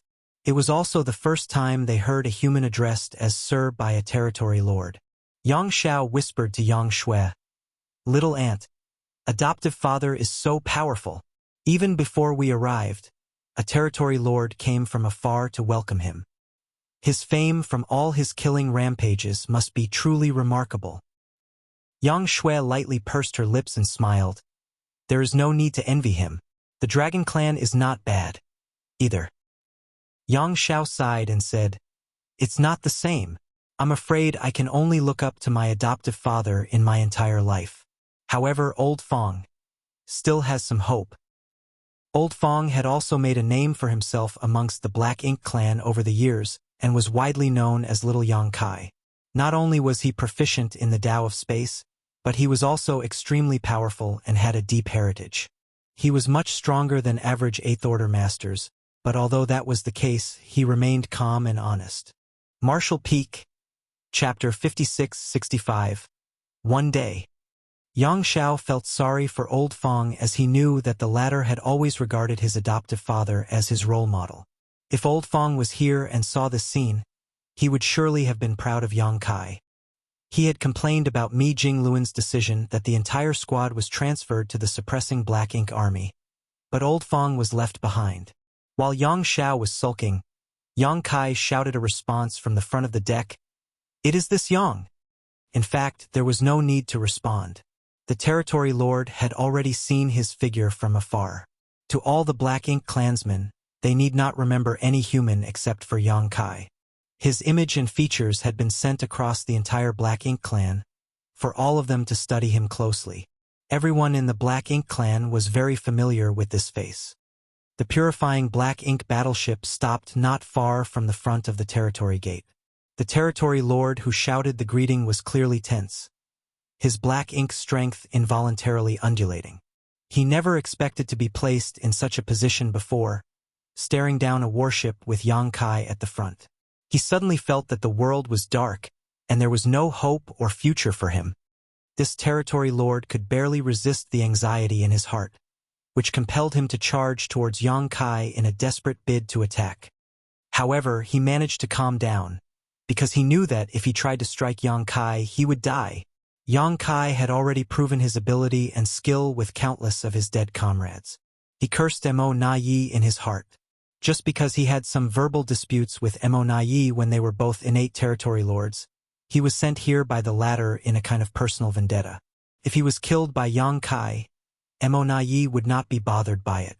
There need not be any mention of avenging his death or even a report to the royal lord. With fear and trepidation, the territory lord mustered a smile on his face and cupped his fist towards the human and said, "By order of Sir Mo Na Yi, I am here to receive Sir Yang.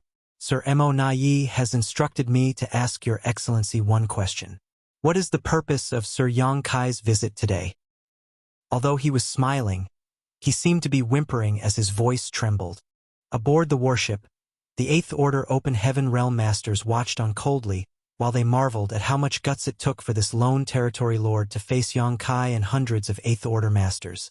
This ship did not just contain ordinary Eighth Order Masters, but the elite amongst the elite of the human race. Of course, the Black Ink clan only feared and respected Yang Kai while they scorned the rest and did not even bother to remember their names. Mo Na Yi, Yang Kai murmured. This guy is as perceptive as ever. Though I did not hide our movements, stationing a territory lord here means that he must have figured out what we are up to. What if I say that I'm just passing through? Yang Kai responded indifferently. The territory lord's tense heart immediately relaxed and his smile became much more sincere as he sidestepped and made a welcoming gesture. Sir Mo Na Yi said that if the humans are only passing through, then go ahead, please. Interesting. Yang Kai grinned and did not want to waste any time on this territory lord, so he ordered, "Defensive positions." Although Yang Kai believed the Black Ink clan would not risk starting a fight here, they still had to be on guard. Once he gave the order, the Eighth Order Open Heaven Realm Masters immediately took up a defensive stance. Yang Kai waved his hand forward and the purifying Black Ink battleship sailed into the territory gate and disappeared.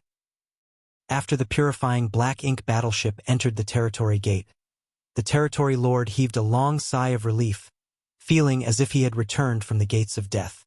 At the no-return pass, the purifying Black Ink battleship emerged from the territory gate. Yang Kai stood alone at the front of the deck, straight as a post, and saw a gathering of powerful foes ahead.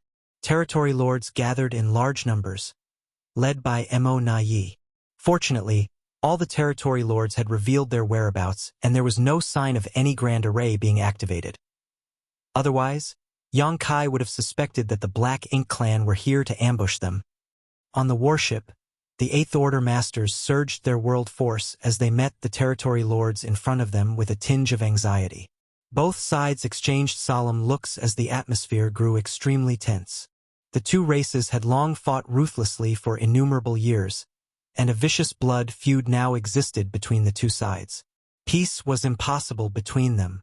The only reason why they did not fight immediately was because they had other priorities right now. Just after the purifying Black Ink battleship crossed the territory gate, Mo Na Yi cupped his fist and said with a smile, "Sir Yang, we meet again." Though he was outwardly smiling, he was actually cursing Yang Kai in his heart. It had only been a year or two since Yang Kai's last rampage at the no-return pass. "Sir Mo Na Yi." Yang Kai also returned the salute with a smile. "Sorry to impose on you again." Many of the Eighth Order Masters looked dumbfounded. If for a moment they pretended that there was not a blood feud between the two races, just seeing how Yang Kai and Mo Na Yi greeted one another, they would think that it was a reunion of old friends. However, this seemingly warm reunion was accompanied by many secret divine sense probes between the two sides, which would be extremely strange. "No worries, you're always welcome." Mo Na Yi smiled eagerly and continued. "This was once a place for the humans. There's no imposition at all." Yang Kai's eyes slightly narrowed as he heard the double speak in his words, but Yang Kai was no pushover and simply laughed as he said, "Indeed, one day we will have to play hosts to you here." Mo Na Yi smiled and replied, "I hope that I'll be around to see that day." Yang Kai nodded and said firmly, "You will be." Emonaye's smile froze as he was slightly off-put by this subtle threat. Still, he quickly composed himself and asked, Sir Yongkai's purpose for coming here is… Rest assured, I'm not here to stir up trouble with the Black Ink clan. I just want to take a trip to the depths of the Black Ink battlefield. So that's how it is. Emonaye appeared as if his suppositions were correct. The two sides seemed to be constantly fighting recently. Since Sir Yongkai is leading so many human masters, obviously it must be something important. In that case, I won't delay you any longer. Extending his hand, he gestured, Please! Many thanks.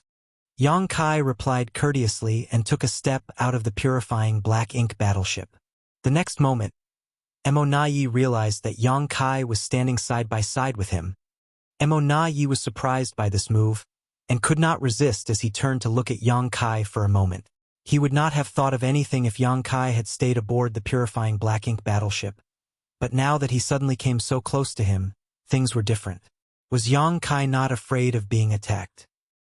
With his strength as a pseudo-royal lord, if Emonaye struck, Yongkai might not be able to retreat even with his space secret techniques. If the royal lord came out from the Black Ink nests, they might very well have the chance to trap Yongkai. No, it is impossible for him to be that foolish. If he was, then he would have died many times over. But what does he want to do? What the hell is he up to? Emonaye nervously thought. Yongkai grinned at him and casually asked, Where is Sir Royal Lord? Why haven't I seen him? If it was before, he really would have kept his distance from Emonaye. A pseudo-royal lord was also a royal lord and not someone he should take lightly, but now that he had a life-saving trump card, he was not afraid of Emonaye. Acting in a way that seemingly disadvantaged oneself was a good way to confuse one's opponents. When dealing with a smart guy like Emonaye, Yongkai could not just force his way through things. He should act with a certain degree of eccentricity to keep the other side off balance. The fact that Yongkai asked him about the royal lord made Emonaye even more wary. It was one thing standing so close to him, but Yongkai was now even casually inquiring about the royal lord. What the hell is this bastard up to? Many thoughts flashed through Emonaye's mind, before in the end he still casually answered. Sir Royal Lord has minor injuries to deal with and is now resting in the Black Ink nest. Sir Royal Lord's injuries were caused by me years ago, weren't they? Emonaye was dumbfounded by this question. A rather odd scene was now playing out at the no-return pass. Yongkai and Emonaye were chatting casually as they walked side by side, the purifying Black Ink battleship following closely behind, and a mass of territory lords lining up on either side. The atmosphere was tense but peaceful. The two sides continued to walk further and further away. Only after sending them 1,000,000 kilometers away from the no-return pass did Emonaye stop and say, I believe this is far enough, Sir Yong. Yongkai said with a smile, Good. I will return to the no-return pass to enjoy a drink with you soon when I have time. The fine wine of the human race cannot be missed. Emonaye immediately declared, I never drink wine. All the more reason to try it. Yongkai laughed and said, It has been decided. After saying that, he did not care how Emonaye reacted and just dashed back to the purifying Black Ink battleship before giving the order. The purifying Black Ink battleship immediately turned into a stream of light and shot off into the Black Ink battlefield. Looking at the direction where the light disappeared, Emonaye felt a headache setting in. Yongkai was leading so many 8th Order Masters to the Primordial Heaven's Source Grand Restriction and certainly would not be back soon.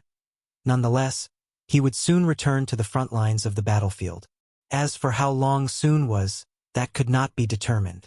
In other words, Yongkai had hit the final nail with that one statement. The no-return pass currently had Emonaye and the Royal Lord jointly stationed here so that they could keep the Black Ink nests safe. If Emonaye left and the Royal Lord was alone, he might not be able to stop Yongkai from causing trouble. While Emonaye could freely roam the battlefields, Yongkai could then freely destroy the Black Ink nests at the no-return pass. He sure is a tough nut to crack. After leading the territory lords back to the no-return pass, Emonaye thought about it, but eventually decided not to leave unless another pseudo-royal lord was created by the Black Ink clan. Unfortunately, the cost of creating a pseudo-royal lord was immense and the Black Ink clan could not afford it. Aboard the purifying Black Ink battleship, the group of 8th Order Open Heaven Realm Masters fell silent. It was not because they had transited the no-return pass peacefully, but rather because they felt a strong sense of shame. This could not be helped. When passing through the no-return pass, they saw the Great Passes that had been abandoned by the human race. Within the Great Passes were a large number of Black Ink nests which were buzzing with activity. Those were the human race's greatest weapons of war against the Black Ink clan on the Black Ink battlefield, inherited from their ancestors dating back to the late ancient era. Countless soldiers had shed blood to defend those Great Passes, and recorded on the monument of heroes within each one were the names of all those heroes who sacrificed their lives to defend the 3,000 worlds. But now, they had become trophies of the Black Ink clan. Martial Peak, Chapter 56-66, Divine Spirit Nemesis. After leaving the no-return pass, a tense silence fell on everyone on the warship. Even Yang Xiao, who was normally the most boisterous, had become solemn and filled with trepidation. However, there seemed to be a fire burning in the eyes of every 8th Order master, the flame of hatred and humiliation. One day, this fire would burn so intensely that it would sweep across the universe and burn away all their enemies. It was not until several days later that the oppressive atmosphere gradually dissipated. Aboard the warship, the 8th Order masters were chatting among themselves in various groups. Among the 400 8th Order masters, most of them were rising stars like Yang Xiao, but some veterans of the human race army had successfully retreated from the Black Ink battlefield. These veterans had spent a lot of time on the Black Ink battlefield, with many of them having made the breakthrough to the 8th Order in the various Great Passes. Unfortunately, the human race crusade was defeated, lost the Black Ink battlefield, and had to retreat with its remnants to the 3,000 worlds. After thousands of years, they finally returned to this place. Those rising stars who had never set foot onto the Black Ink battlefield were naturally eager to ask these veterans for some advice about this place. All of them wanted to hear stories about the human race army of the past and the majestic Great Passes. The Great Passes were all either broken or abandoned now. Many were around the no-return pass while the rest were scattered about. It was hard to imagine what it was like in the past. Yang Kai was standing at the front of the deck, keeping watch, and at the same time guiding the purifying Black Ink battleship forward. The journey to the primordial heaven source grand restriction would take at least 10 years at the warship's cruising speed, so if there was even a slight deviation from the proper course, they would be thrown off by millions of kilometers and delayed for a significant amount of time. Yang Kai did not dare to be careless. Zhu Jian, encouraged by a group of divine spirits, came to Yang Kai at one point and said with a smile, "Sir." Yang Kai asked, "What is it?" On the warship, the divine spirits and the 8th Order masters rarely interacted. It was not that the 8th Order masters did not want to socialize with them, but rather that these divine spirits from the grand ancient ruins boundary still held onto their aloof arrogance that made it hard to interact with them. If not for their abrasive personalities, Yang Kai would not have thought of bringing them to the primordial heaven source grand restriction. These divine spirits could only be subdued by 2 people, so until Yang Kai could pass that responsibility onto the other individual, keeping an eye on them personally was really the only choice he had. Zhu Jian scratched his head and said, "Sir, that chap, Fei Yi, asked me to ask you about the situation in the ancestral land." On hearing this, Fei Yi could not help but roll his eyes and curse this bastard for tossing the responsibility onto his head. The divine spirits were naturally concerned about the ancestral land, which was their birthplace. When a divine spirit reached adulthood, they would feel a bloodline calling and be able to sense the existence of the ancestral land. They also knew that living in the ancestral land would be extremely beneficial to their cultivation. Nowadays, most of these divine spirits had reached the equivalent of the 8th Order. If they wanted to improve and refine their bloodline further, the ancestral land was their only hope.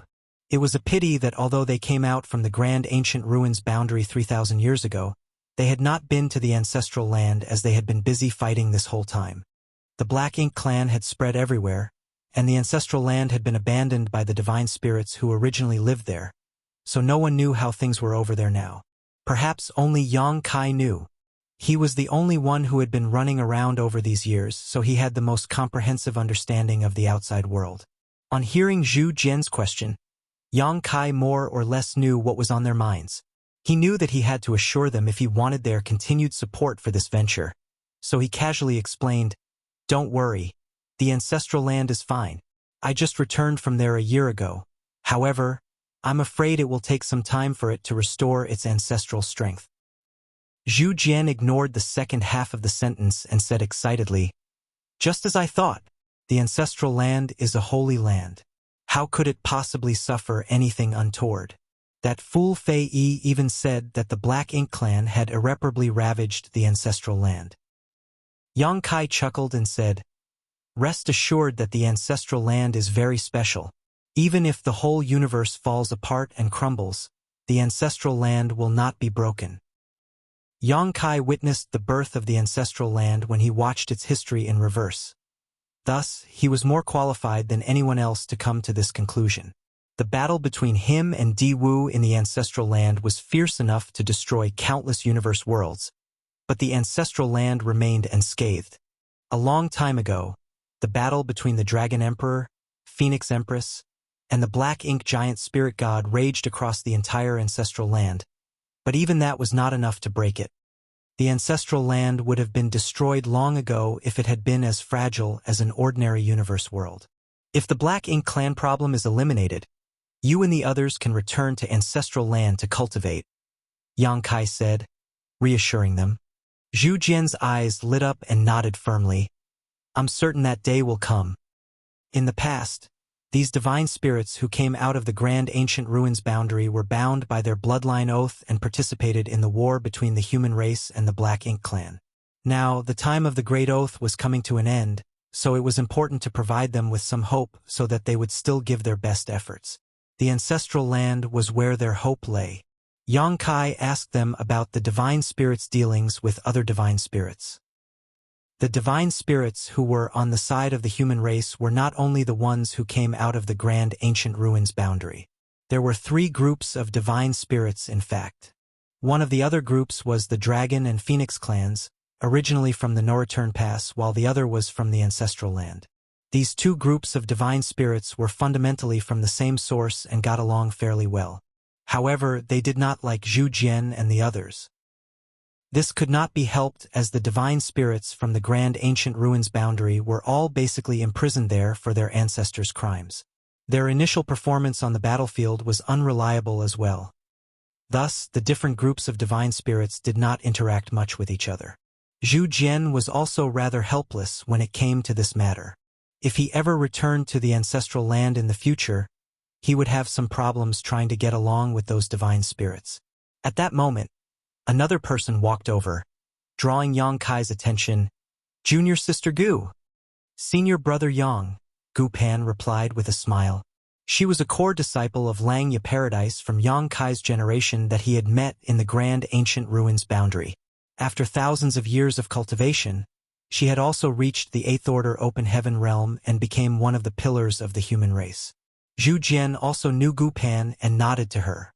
It was not surprising that they knew each other, as Gu Pan was chosen as a bearer by Kue Nyo in the grand ancient ruins boundary and had gained some benefits from the latter.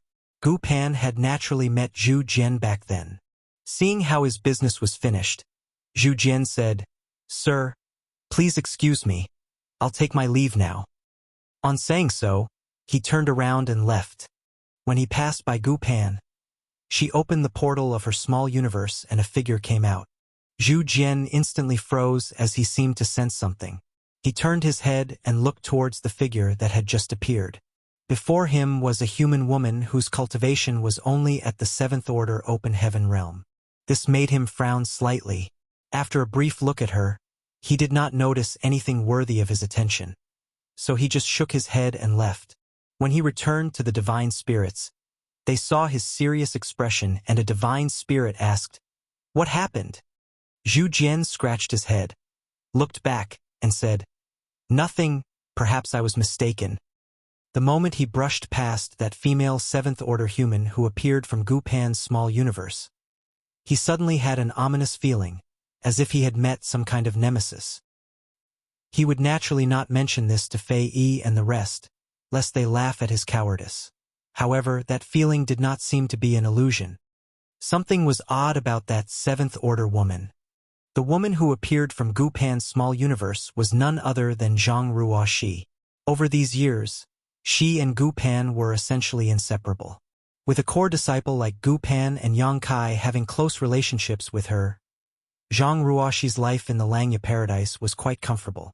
It was a pity that she only advanced directly to the fifth order. Otherwise, she would have been more valued by Langya paradise. Earlier, Yang Kai asked the eighth order masters to take in the other suppressing black ink army soldiers. Thus, Zhang Ruoxi was taken into Gu Pan's small universe. "Sir." Zhang Ruoxi bowed elegantly.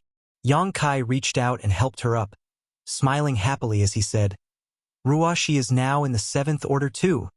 Back at the star boundary, many great emperors joined hands to fight great demon god Mo Sheng. He and Zhang Ruoxi also participated in that great battle, after which they left the star boundary together. Unfortunately, halfway through their trip, they were separated. Yang Kai was stranded in the Seven Wonders land while Zhang Ruoxi went through some difficulties, but eventually managed to reach Langya Paradise. She then became a disciple of Langya Paradise through the relationship it shared with her ancestor. Over the years, although they had met each other, their interactions had been quite limited. The last time Yang Kai saw her, Ruoxi had just broken through to the fifth order open heaven realm, yet now she was already in the seventh order. There was nothing better in life than to see a familiar face in the crowd after thousands of years of war. Langya Paradise had also contributed some manpower to the suppressing Black Ink army, among which Gu Pan, a rising star, was their leader. Since Gu Pan came, Zhang Ruoxi naturally came along with her. Thinking of Zhu Jian's look of uncertainty, Yang Kai laughed again and said, "It looks like your bloodline has also become much purer." Zhang Ruoxi possessed the Heaven's Order bloodline. Yang Kai did not know what exactly was the name of this bloodline. He only knew that in the star boundary, Heaven's Order was the nemesis of all divine spirits. There was a place in the star boundary known as the Ancient Wildlands, which was a paradise for the monster race. Over there stood the Blood Gate, behind which were many divine spirit sources. If a monster beast could obtain the appropriate source, they would have a chance to inherit the power of a divine spirit. The Blood Gate was created by Zhang Ruoxi's ancestor, the original owner of the Heaven's Order bloodline. Legend has it that when the star boundary was overrun by divine spirits, Heaven's Order took pity on the world and killed many divine spirits who were causing trouble, extracting their sources and sealing them behind the Blood Gate as punishment. Martial Peak, Chapter 56-67. Ruoxi's Confusion. The Blood Gate was forged by Heaven's Order with her blood essence. It was the restricted area of the ancient wild lands that even the most powerful of monster race dared not approach carelessly. Only the successor of the Heaven's Order bloodline was qualified to open the Blood Gate. Unfortunately, after the death of Heaven's Order, her bloodline fell into obscurity. Her descendants were unable to revive their ancestral glory and gradually fell into decline and risked disappearing entirely. Later, Zhang Ruoxi's bloodline was awakened and she entered the Blood Gate, taking Xiao Xiao with her. Xiao Xiao's current strength was inherited from the source of the divine spirit, Tai Yu. Many monster race masters from the star boundary had benefited from the divine spirit source's inheritance from the Blood Gate, and some were still active in the Great Territory battlefields today. This included Luan Feng and Fan Wu. While they only had a trace of divine spirit bloodline in them originally, which was far from pure, when they obtained the appropriate source, they could be called true divine spirits. Afterwards, many of them even journeyed to the divine spirit ancestral land to cultivate, further purifying their bloodlines. Yang Kai suddenly looked a bit confused when he thought about this. If the divine spirits had their bloodline, then what was the Heaven's Order bloodline Zhang Ruoxi had? This kind of bloodline had a natural restraint on all divine spirits, which could be seen only from Zhu Jian's reaction just now. Just by walking by each other, a master on Zhu Jian's level felt uneasy around Zhang Ruoxi, a mere 7th Order Open Heaven Realm master. In fact, when Zhang Ruoxi stood in front of Yang Kai, even he could not help but feel an innate sense of unease coming from his dragon vein. However, Due to their familiarity with each other, and knowing that Zhang Ruoxi couldn't harm him, this uneasiness was easily ignored. If it had been someone else, that feeling would be enough to trigger Yang Kai to be more cautious. Oddly, he had never felt this way in the past.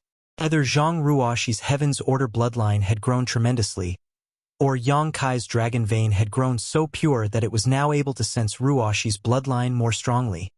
Sir, you are very knowledgeable. So Ruoxi has a question for you. Zhang Ruoxi spoke softly. Gu Pan had already waved her hand and created a barrier that surrounded the three of them, separating them from the outside.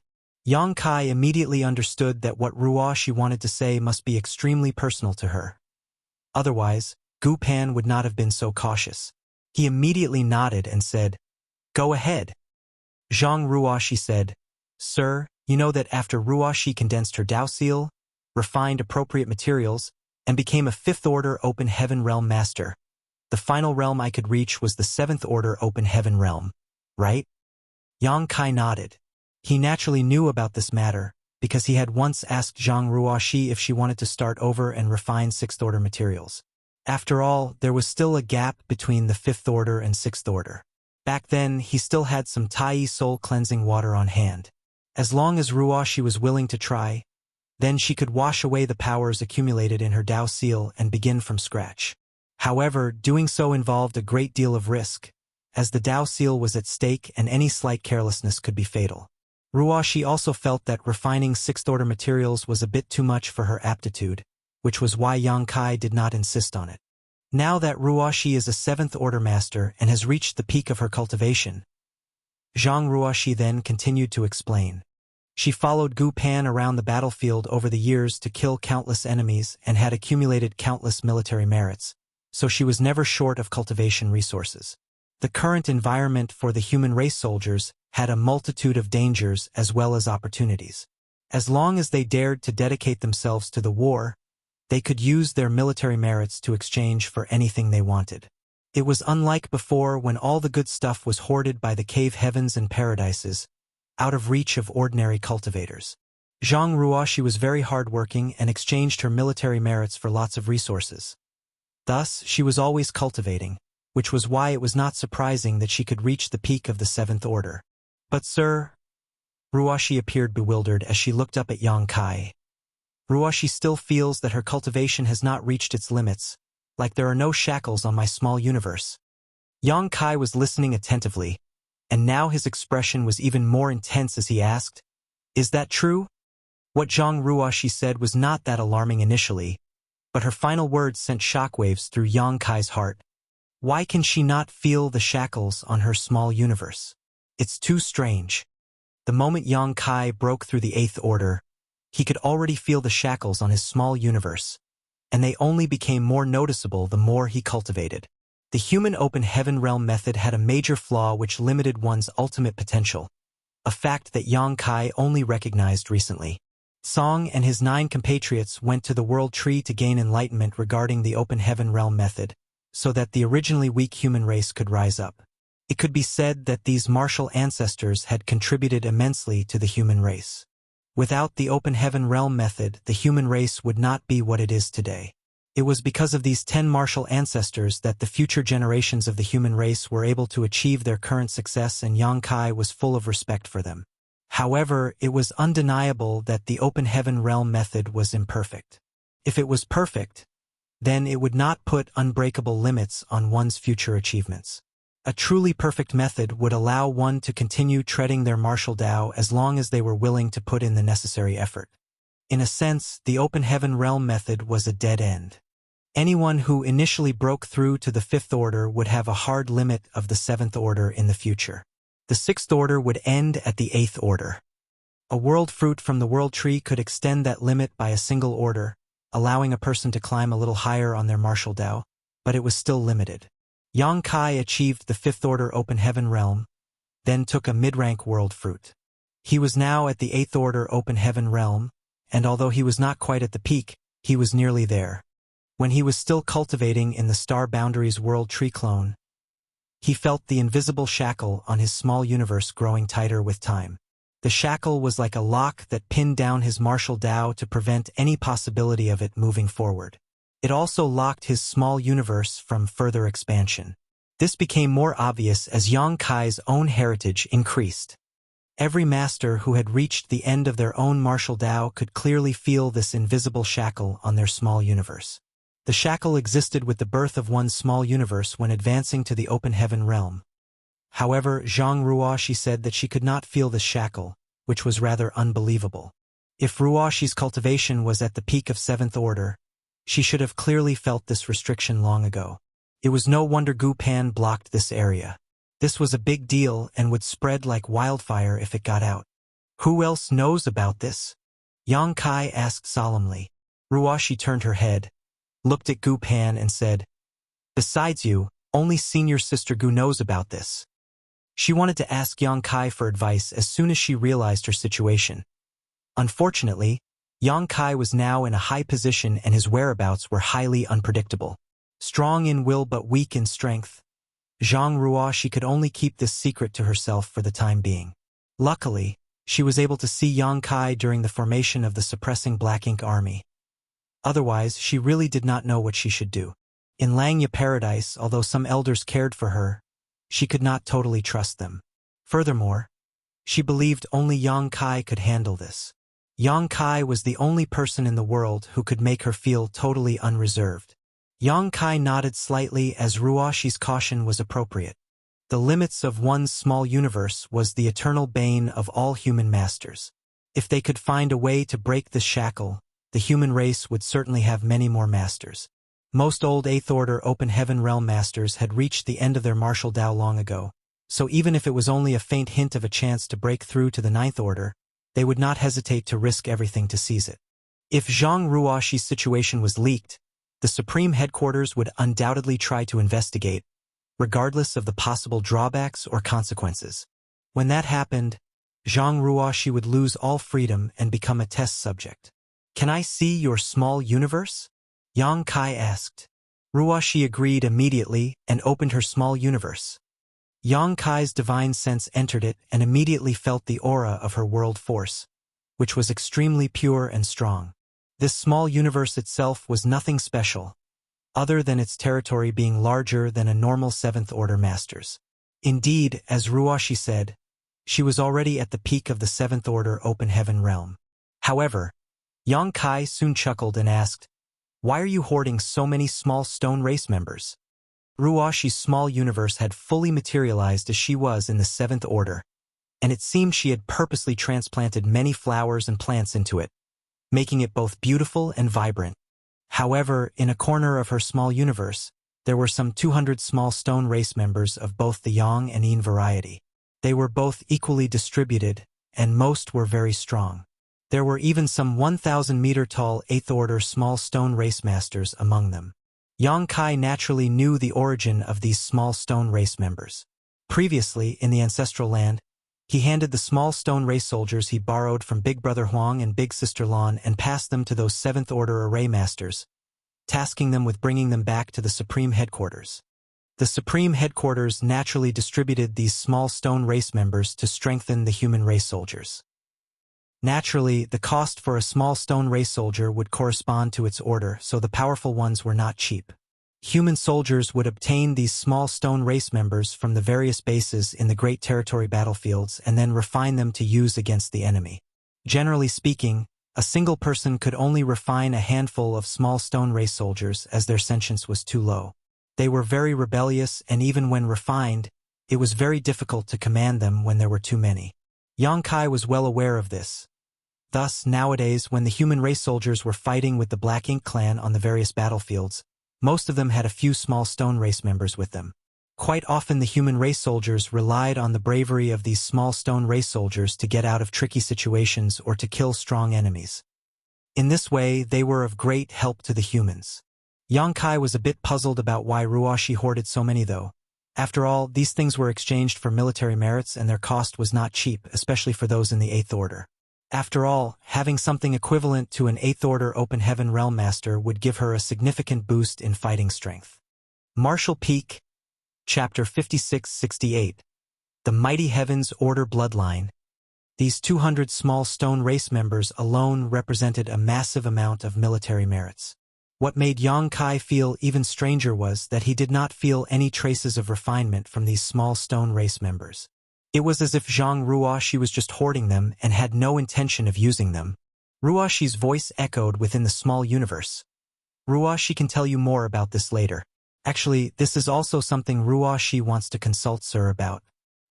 Yang Kai was slightly surprised. Could there be any special purpose for Ruoxi to hoard these small stone race members? However, since Ruoxi already mentioned this, he could only set aside his concerns and continue to investigate her small universe. His divine sense soon reached the edge of her small universe. The small universe of an open heaven realm master was not fundamentally different from a real universe world. The edge of it could be called the world boundary, which was both a natural protection to ensure that the world force of the small universe would not leak out, and also a shackle to limit the cultivator's growth and strength. When an open heaven realm master cultivated using materials and pills, their heritage would grow, which would result in the expansion of their small universe. For example, although a new 5th Order Open Heaven Realm Master and a veteran 5th Order Open Heaven Master were technically in the same order, there was a huge difference in the density of their world force and even the size of their small universe. The size of their small universe and the richness of their world force directly affected the strength of an Open Heaven Realm Master. Therefore, on the Black Ink battlefield, cultivators who were invaded by Black Ink strength and had to give up a portion of their small universe to save themselves would see a drastic drop in their strength. If one sacrificed too much of their small universe, they might even see their order regress. In the worst-case scenario, an Open Heaven Realm Master's small universe would completely destabilize after large portions of it were sacrificed, resulting in death. Moreover, once a master gave a large part of their small universe, it would become incomplete and have a great impact on any attempts at a breakthrough in the future. In this universe, only a profound in-spirit fruit could repair one's small universe. Xiangshan once gave up too much of his small universe and regressed to the 7th Order. Now, he had repaired his small universe and cultivated back to his peak. However, because of his actions back then, there were still some flaws in his foundation, making it extremely difficult for him to advance to the 9th Order despite having the capital and aptitude to do so. The 4 universe pillars and the world tree clones could stabilize and insulate one's small universe from outside influence, making it both impervious and flawless. It was precisely because the mysterious power of these treasures affected the world boundary of a person's small universe, making it resistant to external invasion. On top of that, even if Black Ink strength somehow made its way into the small universe of a person with one of these treasures, it could be easily suppressed and sealed. A cultivator would reach a bottleneck when the expansion of their small universe reached its limit. If they broke through this limit, the master would advance to the next order and their small universe would expand greatly. Naturally, the strength of that cultivation would dramatically change as well. Ruoxi was now at the peak of the 7th Order, and her small universe should have hit its limit, one that should be insurmountable in her life. It was reasonable to say that her world boundary couldn't expand any further. Knowing this, Yang Kai conducted a small test to push the limit. In an instant, a mountain shook in the Ruoxi's small universe and the world boundary rippled. Yang Kai was surprised and immediately withdrew his energy. After all, a cultivator would feel uncomfortable when their small universe was disturbed from the inside. Luckily, Yang Kai was able to quickly retract his energy and did not cause any harm to Ruoxi. Gu Pan asked from the side, "How is it?" "It's really strange." Yang Kai frowned and continued. Ruoxi does have the potential to continue improving her cultivation. Through this test, Yang Kai was able to determine that Zhang Ruoxi's cultivation had reached a bottleneck, but not the end of her martial Dao. With a little more effort, she could break through this bottleneck and advance to the 8th Order Open Heaven realm. This was shocking. Yang Kai had traveled all over the universe for many years and had come into contact with all kinds of cultivators, including many high-ranking Open Heaven masters, but none of them could overcome their innate shackles like Ruoxi could. Even he himself was now restricted by the invisible shackle of his small universe. Gu Pan was both happy and relieved to hear Yang Kai's assessment. She had looked into Zhang Ruoxi's situation before and came to the same conclusion. However, she was not confident in her own judgment. Now that Yang Kai had come to the same conclusion, it was basically a certainty. This was good for Zhang Ruoxi. Previously, her peak was the 7th Order Open Heaven realm. However, now she might be able to become an 8th Order or even a 9th Order Master. Yang Kai thought for a moment and asked, "Has Ruoxi ever eaten a world fruit?" Zhang Ruoxi shook her head and said, "No, I haven't." Yang Kai nodded at the expected answer. World fruits were so precious that ordinary people could not get a hold of one. If Ruoxi had eaten a world fruit, then she would not be as doubtful of her situation. "Sir, can you figure out what's going on with Ruoxi?" Zhang Ruoxi asked. Yang Kai shook his head. "I've never heard of a situation like this before, but I can see that the foundation of your small universe is solid and your heritage is strong. So there's nothing wrong with it, and it should be beneficial to you, rather than harmful. As for why this is the case, I have a speculation." "Please enlighten me, sir." Zhang Ruoxi looked at him eagerly. Yang Kai said, "It concerns your bloodline. The Heaven's Order bloodline you awakened should have some peculiarities. It should be this peculiarity that allows you to overcome the innate shackles of the Open Heaven realm. What sir means is, let's put it this way," Yang Kai explained. "Your bloodline is different from that of the human race. If you look at the vast universe, only the divine spirits have true bloodline inheritances. The divine spirits do not have limits on their cultivation. They just need to constantly refine their own bloodline and awaken their ancient inheritance to advance. In other words, they can continue to get stronger as long as they put in enough effort and have enough resources. Humans, on the other hand, who cultivate using the Open Heaven realm method, have innate limits. Divine spirits clearly have incomparable advantages. Your Heaven's Order bloodline may also be related to a divine spirit bloodline, so the growth of your strength is somewhat similar to that of a divine spirit." At this point, Yang Kai suddenly realized a problem with his theory.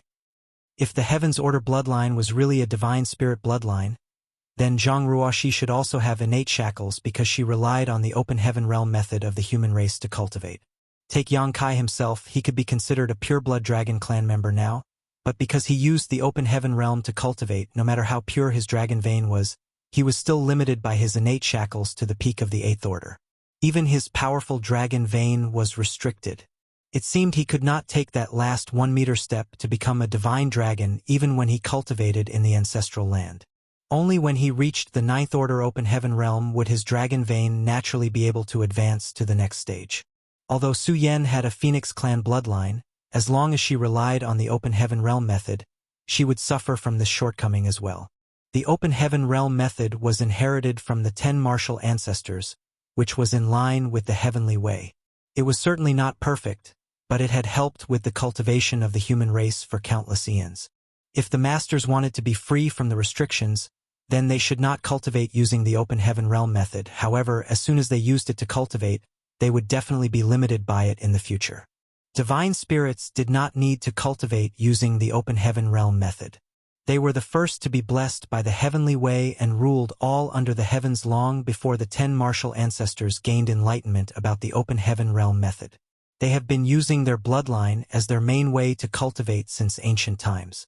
The purer their bloodline, the more powerful they were. Zhang Ruoxi also used the Open Heaven realm method to advance to the Open Heaven realm though, so even if the Heaven's Order bloodline was really a kind of divine spirit bloodline, it should be limited by the restrictions of the Open Heaven realm method, but she was not. Unless the Heaven's Order bloodline was more powerful than any divine spirit bloodline, such power would be sufficient to overcome the innate shackles of the Open Heaven realm method. Considering all these, Yang Kai could not help but feel bothered. Was the Heaven's Order bloodline much more powerful than the divine spirit bloodlines? He really had not thought about it before. However, after careful consideration, it seemed that it was possible.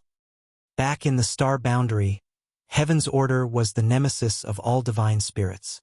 All the divine spirits that plagued the world were captured by Heaven's Order and stripped of their sources, which she then sealed in the Blood Gate for countless years. Even when Zhang Ruoxi was only in the 7th Order Open Heaven realm, an 8th Order divine spirit like Zhu Jian could feel a sense of suppression just being near her. Even Yang Kai felt so when she was close to him. All signs indicated that Zhang Ruoxi's Heaven's Order bloodline was much more powerful than any divine spirit bloodline. What exactly is the Heaven's Order bloodline? Yang Kai was now considered to be very knowledgeable and had seen many things. However, he had never heard of the Heaven's Order bloodline anywhere else except in Zhang Ruoxi.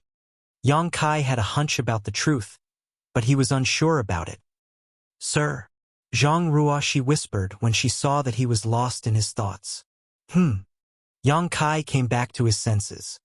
"As Sir said, my current situation is similar to the divine spirits, so can I become an 8th Order Open Heaven Realm Master?"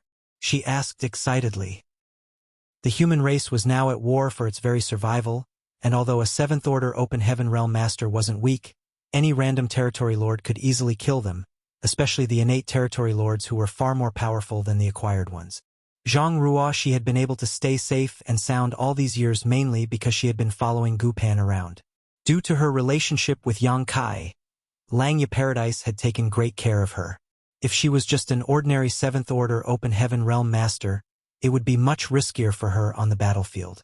However, if she could become an 8th Order Master, then she would be much safer in the future and more lethal to the enemies on the battlefield. Yang Kai nodded and said, "Advancing to the 8th Order is not a problem. I saw your small universe and you are at the limit of the 7th Order Open Heaven Realm. Once things have settled down, you should enter retreat and cultivate hard. I will personally stand guard for you until you break through to the 8th Order." "Many thanks, sir," Zhang Ruoxi said with a beautiful smile. Martial Peak, Chapter 5669, 3rd Order 9 Palaces Formation. There was no doubt that Zhang Ruoxi would advance to the 8th Order.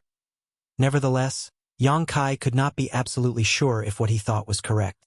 If it was as he thought, it would still be astonishing that the Heaven's Order bloodline could circumvent the drawbacks of the Open Heaven Realm method, which was something that even a divine spirit bloodline could not achieve. Yang Kai was still thinking about the Heaven's Order bloodline when Ruoxi said, "Sir, I have one more thing to ask advice about, and it concerns my bloodline." "Oh." Yang Kai was intrigued and said, "Go ahead." Zhang Ruoxi glanced around and then said, "It's not convenient to talk about it here, however I can show it to you, sir. Can you please come to the void with me?" Yang Kai nodded and sent a message to let the purifying black ink battleship continue to follow its current course before leaving a space beacon on the deck to facilitate his return. He then manipulated space principles, wrapped Zhang Ruoxi in them, and darted away. After a few instantaneous movements, Yang Kai and Ruoxi were out of sight range of the purifying black ink battleship. They came to a stop and Yang Kai said, "This should be good enough." The void was so vast and endless that Zhang Ruoxi would not be limited in whatever she wanted to demonstrate. Zhang Ruoxi nodded, opened her small universe portal, and a member of the small stone race stepped out. Those of the small stone race usually look simple and unassuming. However, those who were familiar with their racial characteristics would know that their peaceful look was just an illusion as they were truly warlike. After the small stone race member appeared, it immediately made a move that made Yang Kai's jaw drop. It came to Yang Kai, cupped its fist and bowed to him. Yang Kai swore that this was the most polite small stone race member he had ever met in his life. Under normal circumstances, when humans summoned one, a small stone race soldier would definitely immediately rush towards the nearest source of black ink strength in a fit of rage. Human soldiers would have to refine them in advance to command them. Otherwise, they would definitely run off and soon become lost. When Yang Kai handed out the first batch of the small stone race soldiers, the humans had not figured out an appropriate method to control them and ended up wasting a lot of them. However, he could also see that this small stone race member was so courteous and mindful of etiquette because Zhang Ruoxi had exquisite control over it. Yet, this small stone race member had no trace of being refined at all. The small stone race member was not finished after saluting Yang Kai. He started to display his fighting skills to Yang Kai and demonstrated with vigor and power. Finally, it finished its show by cupping its fist once more. Yang Kai was more than a little dumbfounded and alternated his gaze between the small stone race member and Zhang Ruoxi's smiling face. "How did you do this?" Yang Kai asked in amazement. In fact, Yang Kai could have done this too if he had been the one controlling the small stone race soldier. but that was because he had the Great Sun and Great Moon marks given to him by Big Brother Huang and Big Sister Lan. This small stone race member was brought out from the chaotic dead territory, where the burning light and serene glimmer had spent the last millennium nurturing it. These small stone race members could be regarded as pieces of living yellow and blue crystals. Thus, the Great Sun and Great Moon marks condensed from the burning light and serene glimmer source held absolute authority over them. Yang Kai could even use the power contained within them to generate purifying light. On the other hand, Zhang Ruoxi did not have the marks, which Yang Kai had brought out of the chaotic dead territory and distributed to the divine spirits. Zhang Ruoxi said, "Sir, please continue to watch." She did not answer Yang Kai's question immediately because there was more to show him. As she spoke, 2 more soldiers came out of her small universe, joined together with the previous one, linking their auras. Their bodies vibrated, and then in the blink of an eye, they formed a 3 fortunes formation. This 3 fortunes formation was far more solid than a battle formation formed by ordinary human soldiers. Their auras were completely connected, without any form of roughness or instability. Next, a continuous stream of small stone race members emerged from Zhang Ruoxi's small universe and joined the battle formation. The 3 fortunes became a 4 symbols, then a 5 elements, a 6 paths, and finally a 9 palaces formation. But that was not the end, as more and more small stone race soldiers rushed out and formed more 9 palaces formations. With the 9 palaces formation as the base, the formation grew again.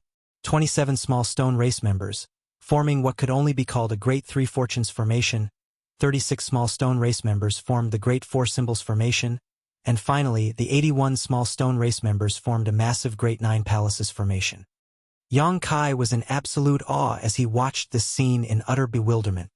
He finally understood why Zhang Ruoxi had accumulated so many small stone race members in her small universe. He thought that she was keeping them as backup for some kind of emergency. After all, they were easily killed on the battlefield, so it was prudent of her to keep more in reserve if she planned to take on powerful masters like a territory lord. However, now it seemed that this was not the case. Zhang Ruoxi was really capable of commanding and controlling this many small stone race members. Yang Kai could as well. Not to mention 81 small stone race members, he could even control an army of millions of small stone race soldiers. However, he needed to use the marks to command them in a general manner, while the scene before him was completely different. He could only give simple orders to such a small stone race army. However, it was essentially up to the individual soldiers to figure out how to carry out his commands. The 81 small stone race members controlled by Zhang Ruoxi, on the other hand, were like extensions of herself, akin to her hands and feet, completely within her ability to control. The massive 9 palaces formation before Yang Kai should only have existed in theory and was supposedly impossible for cultivators to actually achieve. This was because each base point of this Great 9 Palaces formation was a first-order 9 Palaces formation. 9 cultivators were needed to form the initial battle formation, and these 9 people had to adjust their auras to link with each other without clashing. Essentially, they needed to become one in both heart and mind. On a real battlefield, forming a 9 Palaces formation was already the absolute limit, so trying to form this kind of Great 9 Palaces formation was nothing but a fantasy. Considering the small stone race members' low sentience, it was unbelievable that Zhang Ruoxi was able to control them to such a fine degree. Yang Kai had already sensed the crux of how this happened though and remarked, "Bloodline power." When the number of small stone race members was small, Yang Kai did not sense anything. However, with Zhang Ruoxi using 81 small stone race soldiers, he did notice that there was a faint fluctuation of bloodline power from her body. So, it was obvious she was controlling the small stone race members with her bloodline. Zhang Ruoxi nodded. This was exactly the bloodline mystery that she wanted to seek Yang Kai's advice on. It was only recently that she had discovered this ability. There were only 2 times that Yang Kai had provided the human race with small stone race soldiers. Once was 3,000 years ago when he was traveling around the great territories to refine universe worlds. When he met many great forces of the human race who were evacuating, he gave them large numbers of small stone race soldiers as escorts. However, almost all of those small stone race soldiers he sent out at that time had their own owners, and Zhang Ruoxi was not able to attain any. Recently though, Yang Kai tasked some 7th Order Open Heaven Realm Masters in the Divine Spirit Ancestral Land to bring back several million members of the Small Stone Race. Thereafter, the Supreme Headquarters distributed them to the armies in the Great Territory battlefields. They were placed in the individual armies' war materials departments for the soldiers to exchange for military merits. Out of curiosity, Wuxia acquired a few of them and found that she could very easily control them. Thus, she began to exchange her military merits for more. If the Army's resource department did not stop her, her small universe would have many more small stone race members inside, at least far more than a mere 200. Yang Kai did not know about any of this, but looking at the 9 palaces formation in front of him, he was amazed that such a battle formation formed by 81 small stone race soldiers could be this powerful. The strength of the small stone race that made up this formation was not high, generally only equivalent to 2nd or 3rd Order Open Heaven Realm Masters. However, after they assumed this formation, the aura they radiated reached the intensity of the 7th Order.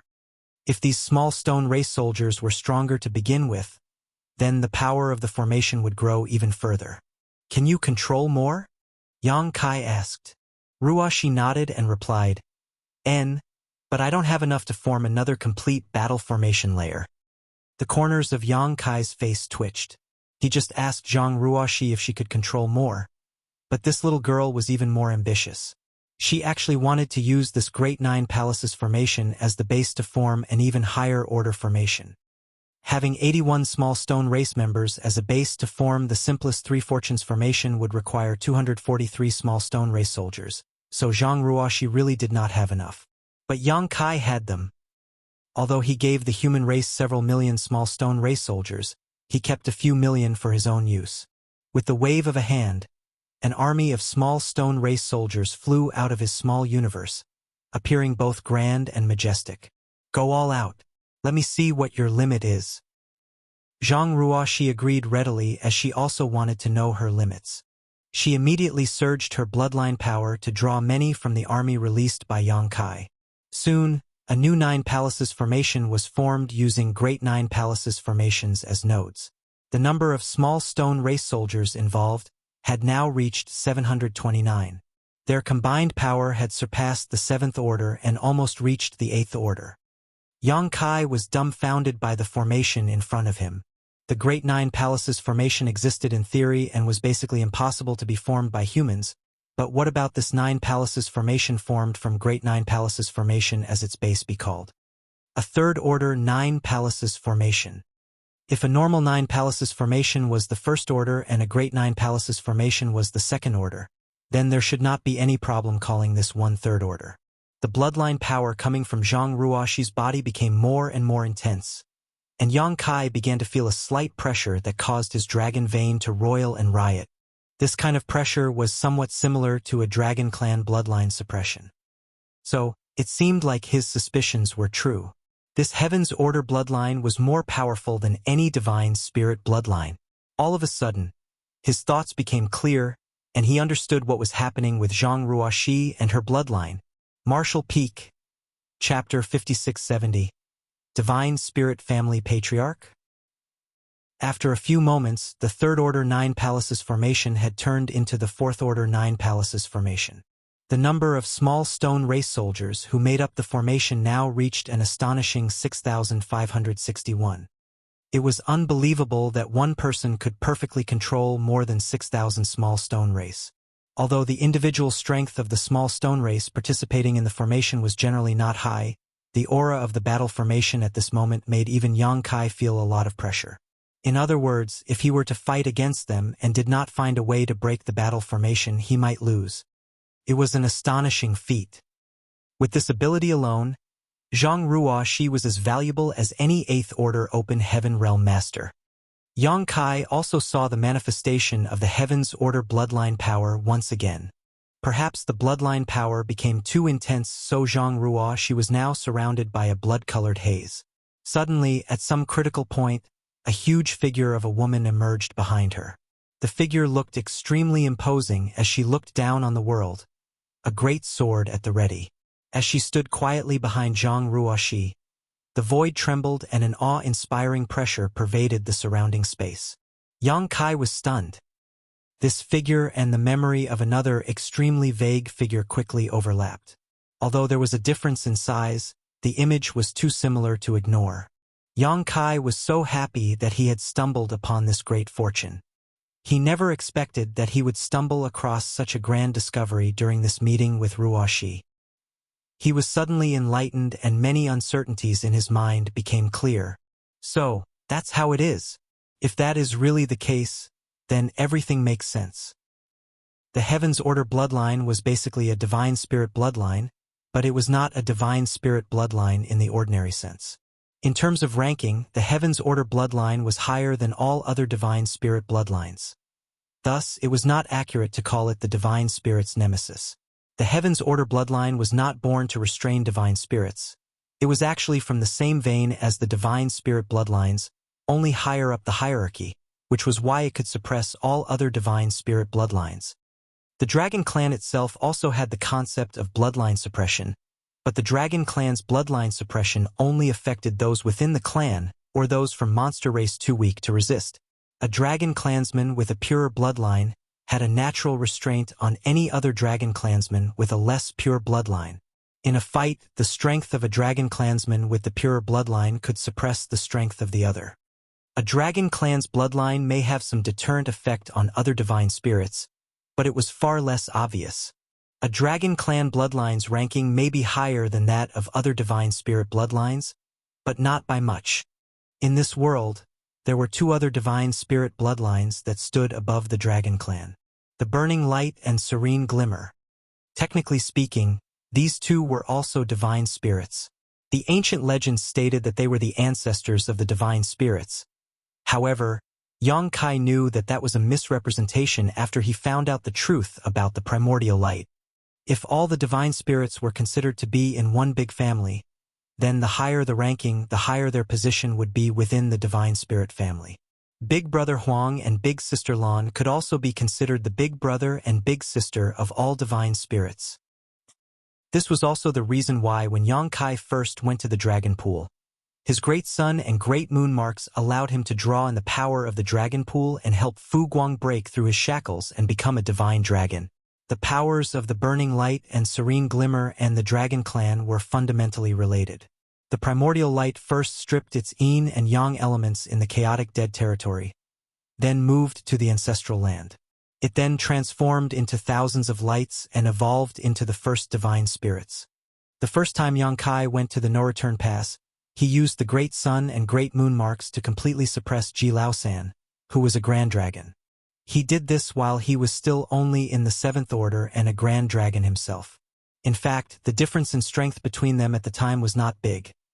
However, when he used the two marks, Ji Laosan was captured by Yang Kai almost effortlessly. Yang Kai also used the power of the Great Sun and Great Moon marks to suppress Tao Wu when he killed the latter in profound nether territory.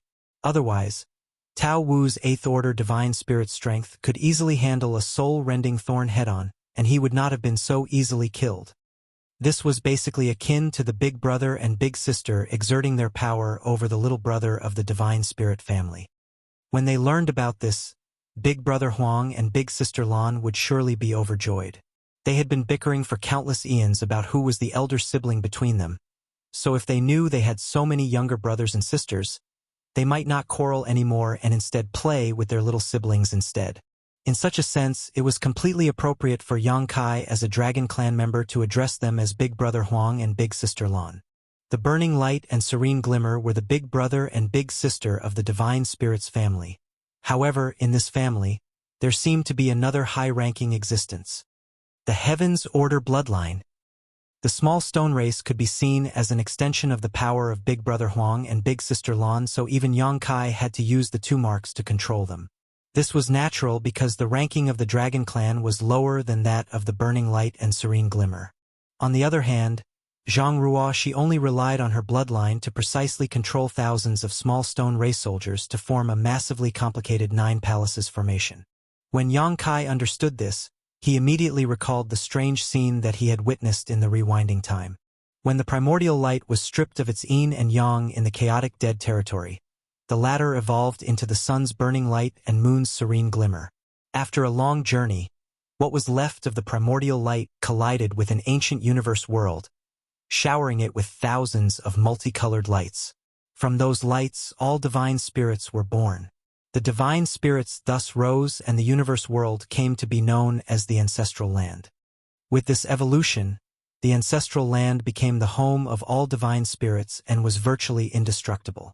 At that time, Yang Kai saw a vague image of a human figure through the blinding light. He did not have time to look closely that day as he was distracted by Di Wu's relentless attacks and was shaken out of his state of enlightenment. However, he remained haunted by the figure in the haze, which left him puzzled. It had become the last piece of the mystery behind the primordial light. Today, all the mysteries seemed to be solved. The hazy figure, although its face could not be seen, had an outline incredibly similar to the Heaven's Order figure that stood behind Zhang Ruoxi. That figure must be the original source of the Heaven's Order bloodline. When Yang Kai first saw Zhang Ruoxi at the suppressing Black Ink Fortress, he had a strange hunch, but he could not figure out what it was about. When Zhang Ruoxi asked about her cultivation limits, or rather lack thereof, and Yang Kai looked into her small universe, he felt that hunch again, but he still could not understand it. Yang Kai finally understood after seeing Zhang Ruoxi control the small stone race army. The bloodline of an ordinary divine spirit was insufficient to break through the shackles created by the open heaven realm method. Even a pure dragon clan bloodline was insufficient. Otherwise, Yang Kai could continue to refine his bloodline and advance to the Ninth Order open heaven realm by first becoming a divine dragon. At that time, he would even be stronger than an ordinary Ninth Order master. However, there were always exceptions to everything. Though a divine spirit bloodline could not accomplish this, that did not mean that the Heaven's Order bloodline could not break through these innate shackles. In the divine spirit family, the Heaven's Order bloodline was most likely the highest in ranking. In fact, the burning light and serene glimmer might be inferior to it. Instead of saying that the Heaven's Order bloodline was the big sister of all divine spirits, it might be more appropriate to call it the matriarch of this entire family. Yang Kai wore a look of composure as he observed the massive Fourth Order 9 Palaces formations that was formed by over 6,000 small stone race soldiers. But inside he was in a state of complete and utter shock. A few moments later, Zhang Ruoxi exhaled a long breath and all the small stone race soldiers within the formation orderly dispersed, gathering quietly behind her, waiting for further orders. In the end, the number of small stone race she could control precisely was less than 10,000. So she could not form a Fifth Order 9 Palaces formation. This was not because her bloodline was not strong enough, but rather because of her low cultivation. With her concentration being spread out over so many small stone race soldiers, she eventually hit a limit. In other words, her Seventh Order open heaven realm cultivation was the bottleneck. However, this was already an eye-popping feat. "Sir, this is the most I can do." Although she was exhausted, Zhang Ruoxi's eyes were gleaming. She always wanted to know what her limits were. However, she could not test them with a mere 200 small stone race soldiers. With Yang Kai's help, she was able to get an answer today. This way, she would be able to play a much bigger role on the battlefield than using her own Seventh Order open heaven realm strength. Moreover, as long as she could advance to the Eighth Order, she had the confidence to form a Fifth Order 9 Palaces formations. Who knows? Maybe she might even be able to break through and become a Ninth Order open heaven realm master one day. Well done. Yang Kai nodded his head in admiration and began to collect his small stone race army before saying, "After this, I will bring you to a certain place." Zhang Ruoxi did not ask anything and just nodded obediently. "Yes, sir." "Let's go back. You must be exhausted. When we return, get a good rest. The journey ahead is long, and there is no need for you to rush to advance to the Eighth Order." Zhang Ruoxi nodded with a smile. He manipulated space principles and the two figures instantly disappeared. With the help of the space beacon, Yang Kai easily returned to the purifying black ink battleship with Zhang Ruoxi. She then went back to her cabin to rest while Yang Kai continued to stand at the helm. He could not help but wonder what interesting things would happen if he took Ruoxi to that place. The journey continued through the Black Ink clan's territory, and then past the breached royal cities before heading into the depths of the Black Ink battlefield. Several years later, Many strange celestial phenomena appeared, bewildering and dazzling the Eighth Order Open Heaven Realm Masters. The 3,000 worlds had once been filled with these huge celestial phenomena, but almost all of them had been exhausted after millions of years of human activities. However, in the rear of the black ink battlefield, far away from any activity at all, these celestial phenomena had been preserved. These celestial phenomena were all left behind from the beginning of time, when heaven and earth first split apart. The large ones were the size of whole great territories, while the small ones were even smaller than universe worlds, but each celestial phenomenon contained its own mysterious power and was extremely dangerous. Martial Peak, Chapter 5671, Fu Guang and Wu Kuang. At one point, Yang Xiao could not stand the boredom, so when they passed by a certain celestial phenomenon, he rushed out in curiosity and was almost caught in it. If not for Yang Kai's quick actions, he might have been lost within the celestial phenomenon, never to return. When Yang Shui found out, she punished him severely until he promised never to do that again. The dramatic event was a rare comic relief to their otherwise mundane journey and became the butt of everyone's joke throughout the warship. A few years later, the purifying black ink battleship entered the late ancient era battlefield, and the Eighth Order Open Heaven Realm Masters who saw this place for the first time were all shaken to their core. The veteran Eighth Order Masters who told them all the events of the past were also totally captivated. Only at this time did they know that at the end of the late ancient era, there were humans who fought and were victorious over the Black Ink clan on this magnificent battlefield. Although they failed to kill Mo, at least they managed to contain the Black Ink clan within the Black Ink battlefield. Now, the Black Ink clan had invaded the 3,000 worlds, the world had withered, universe worlds had collapsed, and the human race was trapped in a mere handful of great territory battlefields. The situation had never been worse, and everyone's heart was heavy and eager for revenge. After the late ancient era battlefield, there was the spiritless land. They were getting close to the primordial heaven's source grand restriction. Nearly 13 years after the departure of the purifying Black Ink battleship from the Supreme Headquarters territory, Yang Kai finally led a group of Eighth Order Masters to the place where the last human race crusade force was defeated. This was also where the Mother Nest was located and where the true body of Mo was sealed. The purifying Black Ink battleship flew past a lot of wreckage and debris. There were even damaged warships quietly floating across the void, as well as skeletons and corpses of humans and Black Ink clansmen alike. These were the remnants of the last Great War, the final battle outside the primordial heaven's source grand restriction. Yang Kai was not present during that battle as he was targeted by a royal lord because of Tsong and had no choice but to flee. He fled for years before entering the Great Sea Celestial Phenomenon and started his cultivation to break through to the Eighth Order Open Heaven realm. After he emerged from the Great Sea Celestial Phenomenon, Yang Kai managed to kill the royal lord who was chasing him. It was only after that that he learned of the fierceness of this final battle. The human race should not have been defeated here. They had more than 100 great passes and a grand army numbering in the millions, all of whom were in the Fifth Order Open Heaven realm and above, with over 100 Ninth Order old ancestors assuming command. With such a lineup, they were definitely the strongest army the human race had mustered since the late ancient era millions of years ago. However, from within the primordial heaven's source grand restriction, a Black Ink giant spirit god emerged to challenge the army. From the opposite side, another fallen Black Ink giant spirit god, who roamed the late ancient era battlefield, was revived by the Black Ink clan. The two powerful Black Ink giant spirit gods pincered the human army, and together with countless royal lords and territory lords, the human race grand army was defeated and forced to retreat. The sight in front of everyone was tragic, and even if they were not personally involved in that battle, they could easily imagine its fierceness. The atmosphere aboard the purifying Black Ink battleship was heavy as people were scurrying about, trying to collect the corpses of the human race soldiers. When the great army retreated back then, they did not even have the time to collect the bodies of the fallen, so the battlefield was still littered with corpses. Su Yen activated her great sun and moon marks to create purifying light to disperse the Black Ink cloud in the void. However, she soon gave up as there were far more dead Black Ink clansmen than human race soldiers, causing the residual Black Ink cloud to be too large to disperse. Although they did not lack yellow crystal and blue crystal, they should not waste them unnecessarily.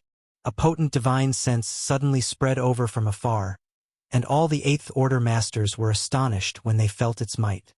This was not the divine sense of an Eighth Order Master, but that of a Ninth Order Master. The Eighth Order Masters became excited by the possibility that there was a Ninth Order Master stationed here. A moment later, the divine sense was withdrawn after having found out the identity of Yang Kai and the others. Following the battlefield's numerous ruins, the purifying black ink battleship soon came to a huge piece of debris. It was debris that belonged to a Great Pass that had been destroyed. Looking at its appearance, it should be the Great Pass main square.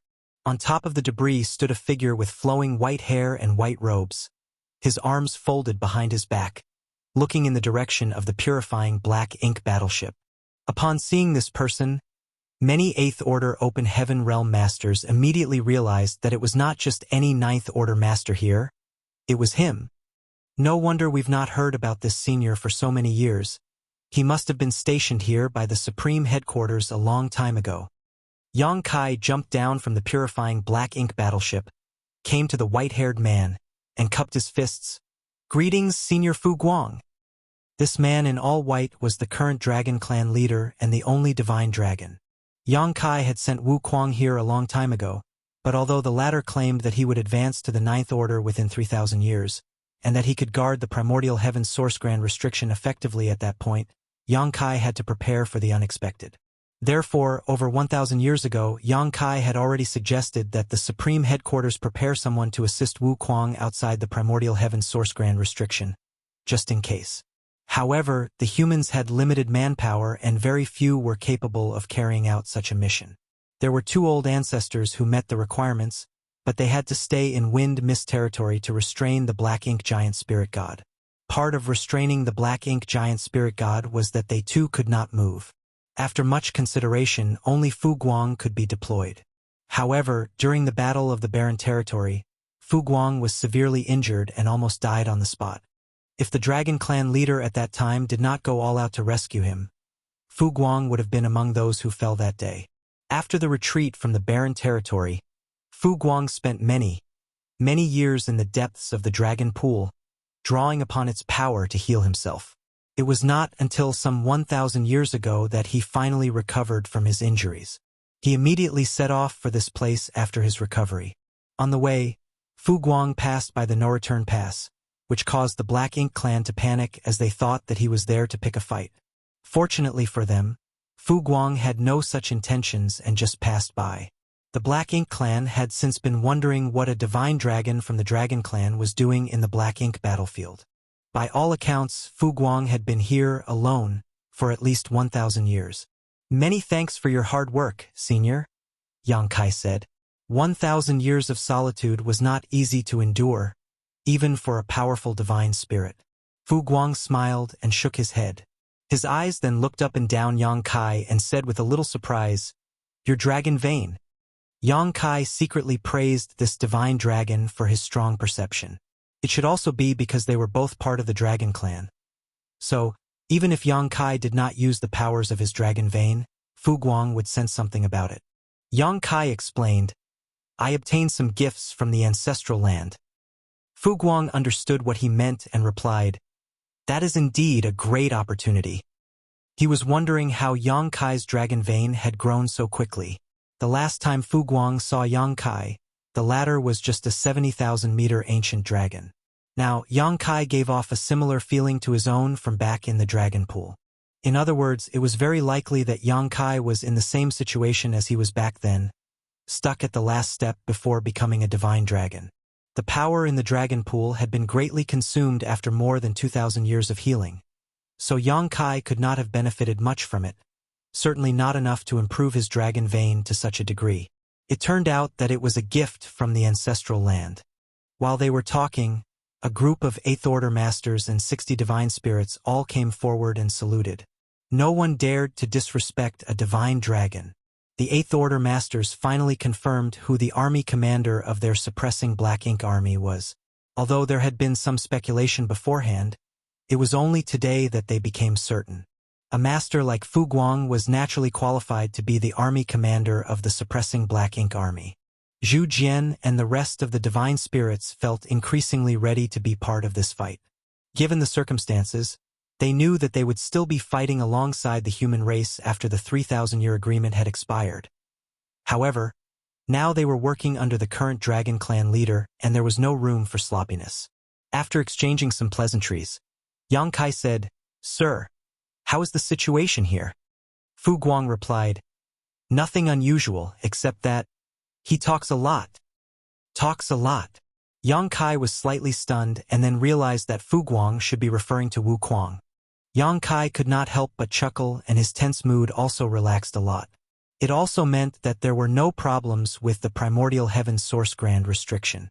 If there really was any problem, Wu Kuang would not be able to waste his energy on chatting. At that moment, Wu Kuang's voice came from the depths of the void. "There is quite literally no one here besides the two of us, and it's been that way for over 1,000 years. Does it matter if we talk more? And don't you know that it's not a good habit to badmouth someone behind their back?" Fu Guang laughed helplessly and cupped his fist. After so many years of chatting, he also knew Wu Kuang's background. He had much respect for this late ancient-era martial ancestor. Furthermore, anyone who single-handedly guarded the primordial heaven's source grand restriction deserved the utmost respect. The Eighth Order Open Heaven Realm Masters and even the Divine Spirits were all astonished.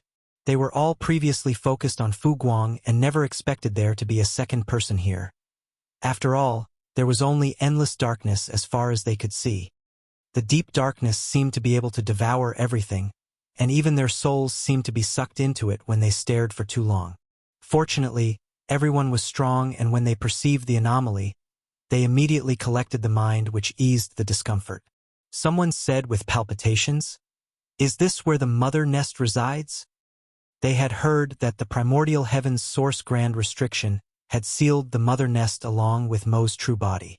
Now they were able to see it with their own eyes. This was the source of all the chaos and the birthplace of the Black Ink clan. Even the Eighth Order Open Heaven Realm Masters could not help but feel a sense of powerlessness and defeat in their hearts at this moment. Don't be so glum. For countless eons, your heroic ancestors spilled their blood on this battlefield to resist the Black Ink clan, all to give future generations a chance to live and grow. Now, this burden has fallen on your shoulders.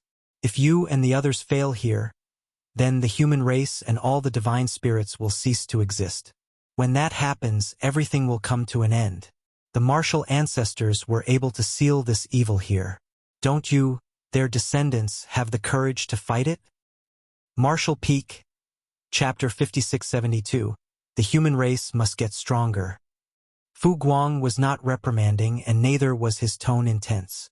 Though it seemed like a simple question, it caused everyone's heart to feel heavy. How could they face the true enemy if just gazing upon its shield of darkness was enough to frighten them? Yang Kai immediately cupped his fist and said respectfully, "Junior understands." Yang Kai took a step forward and said, "I'll check out the situation." He disappeared in a flash as Fu Guang looked on with his brow raised. The way Yang Kai utilized space principles was at a level no different from the late Phoenix Clan leader. The Dragon Clan's bloodline talent was the Tao of Time, while the Phoenix Clan's was the Tao of Space. Fu Guang was surprised that Yang Kai, a Dragon Clan member, was so proficient in both the Tao of Time and the Tao of Space. Amidst the great struggle between the human race and the Black Ink clans over the dominion of everything under the heavens, there was always a need for special existences to rise up. Looking at the direction Yang Kai went, Fu Guang became lost in his thoughts as he realized that he was not one of those special beings. Outside the primordial heaven's source grand restriction, a portal seemed to open up in the darkness when Yang Kai arrived. Yang Kai followed the portal, took a step inside, and saw Wu Kuang sitting cross-legged. Yang Kai swiftly activated the Great Sun and Great Moon marks. Yellow and blue rays burst out and merged into a huge beam of purifying light that rained down on Wu Kuang's head. Wu Kuang, whose body was so black that his face could barely be seen, was instantly enveloped by the purifying light, and with a piercing sound, the huge mass of black ink strength was purified. The light dissipated and Wu Kuang returned to his original appearance. He appeared grim as he asked, "What the hell are you doing?" Yang Kai replied casually, "I need to make sure that I see a human Wu Kuang, not a black ink disciple Wu Kuang." Anyone else who saw Wu Kuang's appearance would have thought he had been completely corrupted by black ink strength, mainly because this guy was covered in it and looked very abnormal. What about now? Wu Kuang asked rhetorically. Yang Kai said, "It should be fine, but I'd like to check your small universe if you don't mind." Wu Kuang snorted and replied, "If I were a black ink disciple, I would have awakened the old thing inside and unlocked the primordial heaven's source grand restriction long ago. Who knows? The heaven-devouring great emperor is quite the schemer. Who can tell what you're up to?" Wu Kuang rolled his eyes. The rich black ink strength continued to be pulled in, and under heaven-devouring battle law, he seemed to have turned it into a bottomless pit. Still, he warned Yang Kai, "Refrain from acting out. Do you know how tricky it is to steal something from someone's home without disturbing the sleeping owner? Besides, didn't you give me a world tree clone which can stabilize and isolate my small universe? How could black ink strength corrupt me so easily?" When he saw that Yang Kai was unconvinced, Wu Kuang immediately sneered and snarled, "You're going to get your ass kicked." As he said that, he revealed his aura threateningly. Yang Kai immediately sat cross-legged in front of him and said, "Your fist is bigger. Fine, you win." Wu Kuang had already become a ninth-order open heaven realm master. He was clearly not exaggerating when he said that he would achieve this within 3,000 years. Yang Kai was more and more amazed at the power of the heaven-devouring battle law. Unfortunately, only Wu Kuang could truly bring out the full power of this heaven-defying cultivation technique. Wu Kuang was able to advance from the 7th order to the 9th order in just 3,000 years with this secret art and special environment. In the end, black ink strength was also a kind of power. While sitting here, the black ink strength was endless and inexhaustible. With the help of the heaven-devouring battle law and the protection of flawless purifying golden lotus and a world tree clone, Wu Kuang was able to achieve the unimaginable in just 3,000 years. Without even one of these conditions, Wu Kuang would not have been able to advance to the 9th order in such a short time. "Senior, I would like to ask you something," Yang Kai said solemnly. Wu Kuang chuckled softly. "Humph. So you call me Wu Kuang when you want and then address me as senior when you want something. Brat, you're as disrespectful as ever." Wu Kuang sneered and thought to himself scornfully. "Speak." Wu Kuang snarled. The 10 martial ancestors all must have understood the open heaven realm method is flawed. How did Senior overcome the limitations of the open heaven realm method to cultivate the 9th order? Wu Kuang's current body originally belonged to Mo Shang, the great demon god, who was killed back in the star boundary. Wu Kuang's soul took over that fallen master. Yang Kai still remembered that when he saw Wu Kuang again after leaving the star boundary, Wu Kuang was just a 5th-order open heaven realm master at that time. In other words, Wu Kuang should have been an ordinary 5th-order open heaven realm master back then. So theoretically, his limit was the 7th order. How did he become a 9th-order open heaven realm master? You want to know? Wu Kuang grinned. You won't be able to do it. The 3 selves source reconstitution art is enough to keep you busy. Yang Kai probed and asked, "Is it related to the secret art practiced by Senior?" Back in the days when Wu Kuang was still sure, he already perceived the drawbacks of the open heaven realm method and knew that the 10 martial ancestors alone could only confine Mo but could not completely destroy it. He needed more power and to reach a higher realm to destroy Mo. The 3 selves source reconstitution art was one of the methods Sure deduced that could potentially solve the limitations of the open heaven realm method. However, this method had extreme limitations. If Wu Kuang did not know that Yang Kai had the soul-warming lotus, he would not have taught it to him. After all, the mere process of cutting one's soul in half was essentially like committing suicide if not for the supreme treasure. Since Sure had formulated the 3 self source reconstitution art, but did not practice it, there must be another way to overcome the drawbacks of the open heaven realm method. Yang Kai guessed that this should be the heaven-devouring battle law. Wu Kuang nodded. "And it is related to the secret art that I practice. The heaven-devouring battle law was not only the fastest method to improve one's strength. There are other subtleties involved with it that you cannot understand right now. To avoid the limitations of the open heaven realm method, the flawless purifying golden lotus is also indispensable, so only I can do this in this world. As for the others, Wu Kuang slowly shook his head and his message was self-evident. Yang Kai was silent for a moment and then he suddenly said, "Senior, I saw the primordial light." Song told the Ninth Order Masters that finding the primordial light was the best and most secure way to resolve the issue of Mo and the Black Ink Clan. Yang Kai overheard this when he was serving tea to them. Otherwise, he would not have known about such a secret, as he was just a Seventh Order Open Heaven Realm Master back then. However, of those Ninth Order old ancestors who were present, only 2 of them were still alive today. Wu Kuang was the reincarnation of Shi and naturally knew more about the primordial light than anyone else. Wu Kuang was stunned for a moment before he became incomparably excited, his eyes widening as he asked, "Where is it?" He was so agitated that he even grabbed Yang Kai's shoulders and shook him. Yang Kai felt his shoulders were about to be crushed and his body shaken apart, and hastily said, Senior, don't get so excited. I only witnessed the primordial light by chance when traveling back through millions of years of time." "You traveled back in time?" Wu Kuang gawked as this was an impossible feat as far as he knew. After his eyes stopped spinning, Yang Kai explained exactly what happened in the ancestral land, causing Wu Kuang's expression to change as he listened.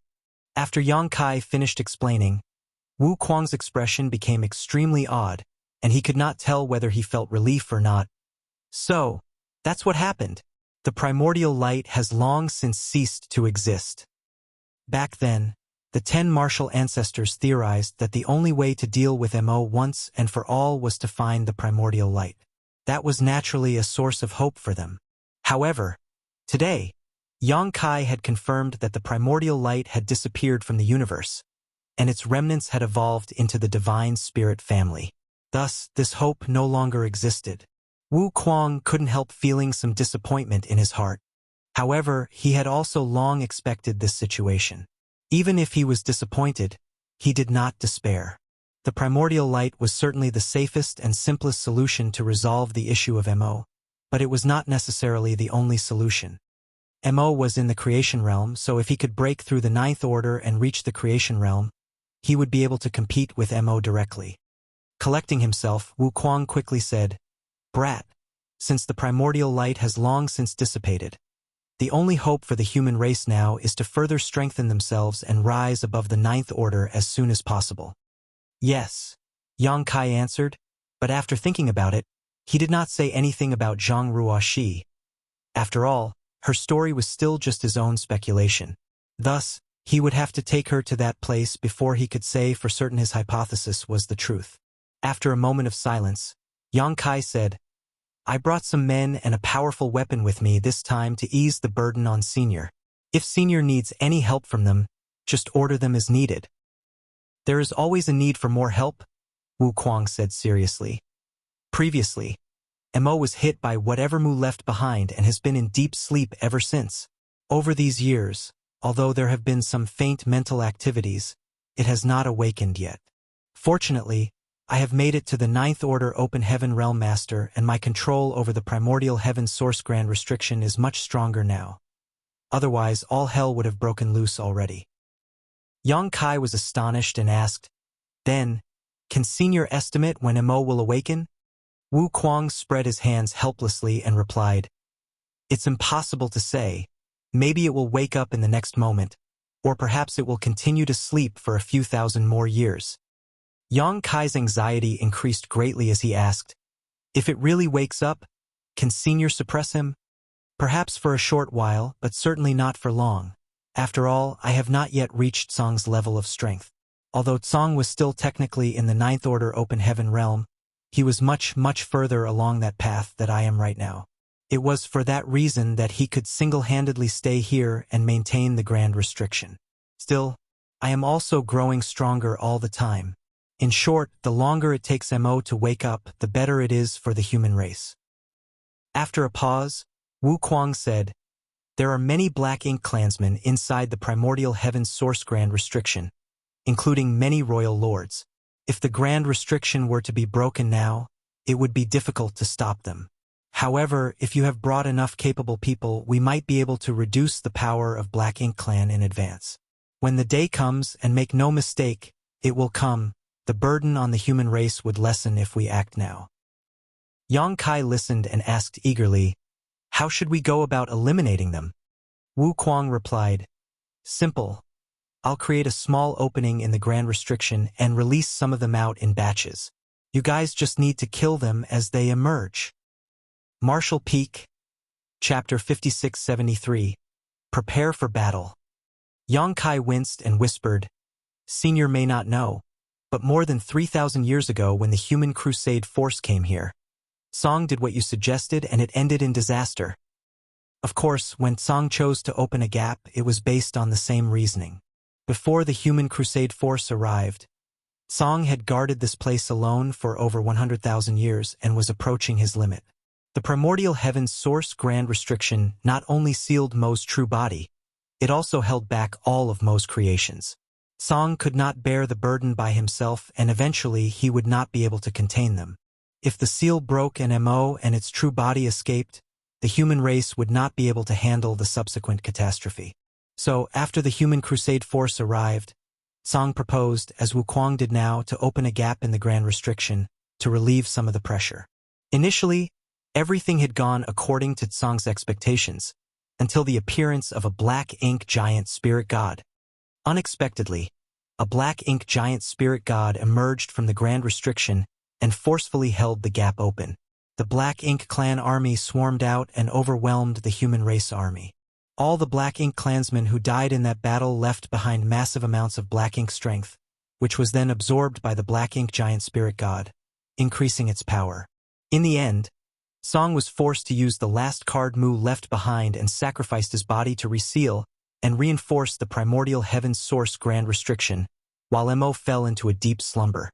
However, the Black Ink giant spirit god who had been roaming in the late ancient era battlefield had been awakened and struck from the rear to rout the crusade force. Although Yang Kai was not present for many of those events, he was at least involved up until the emergence of the first Black Ink giant spirit god.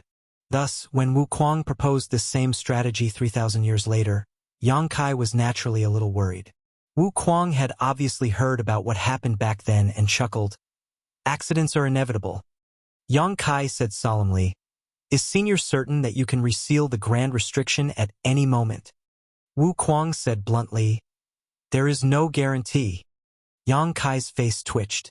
If Wu Kuang did not dare to make this guarantee, then how could he propose such a risky plan? The hidden ace that Mu had left behind had been used up. The human race could not afford another mistake of that magnitude.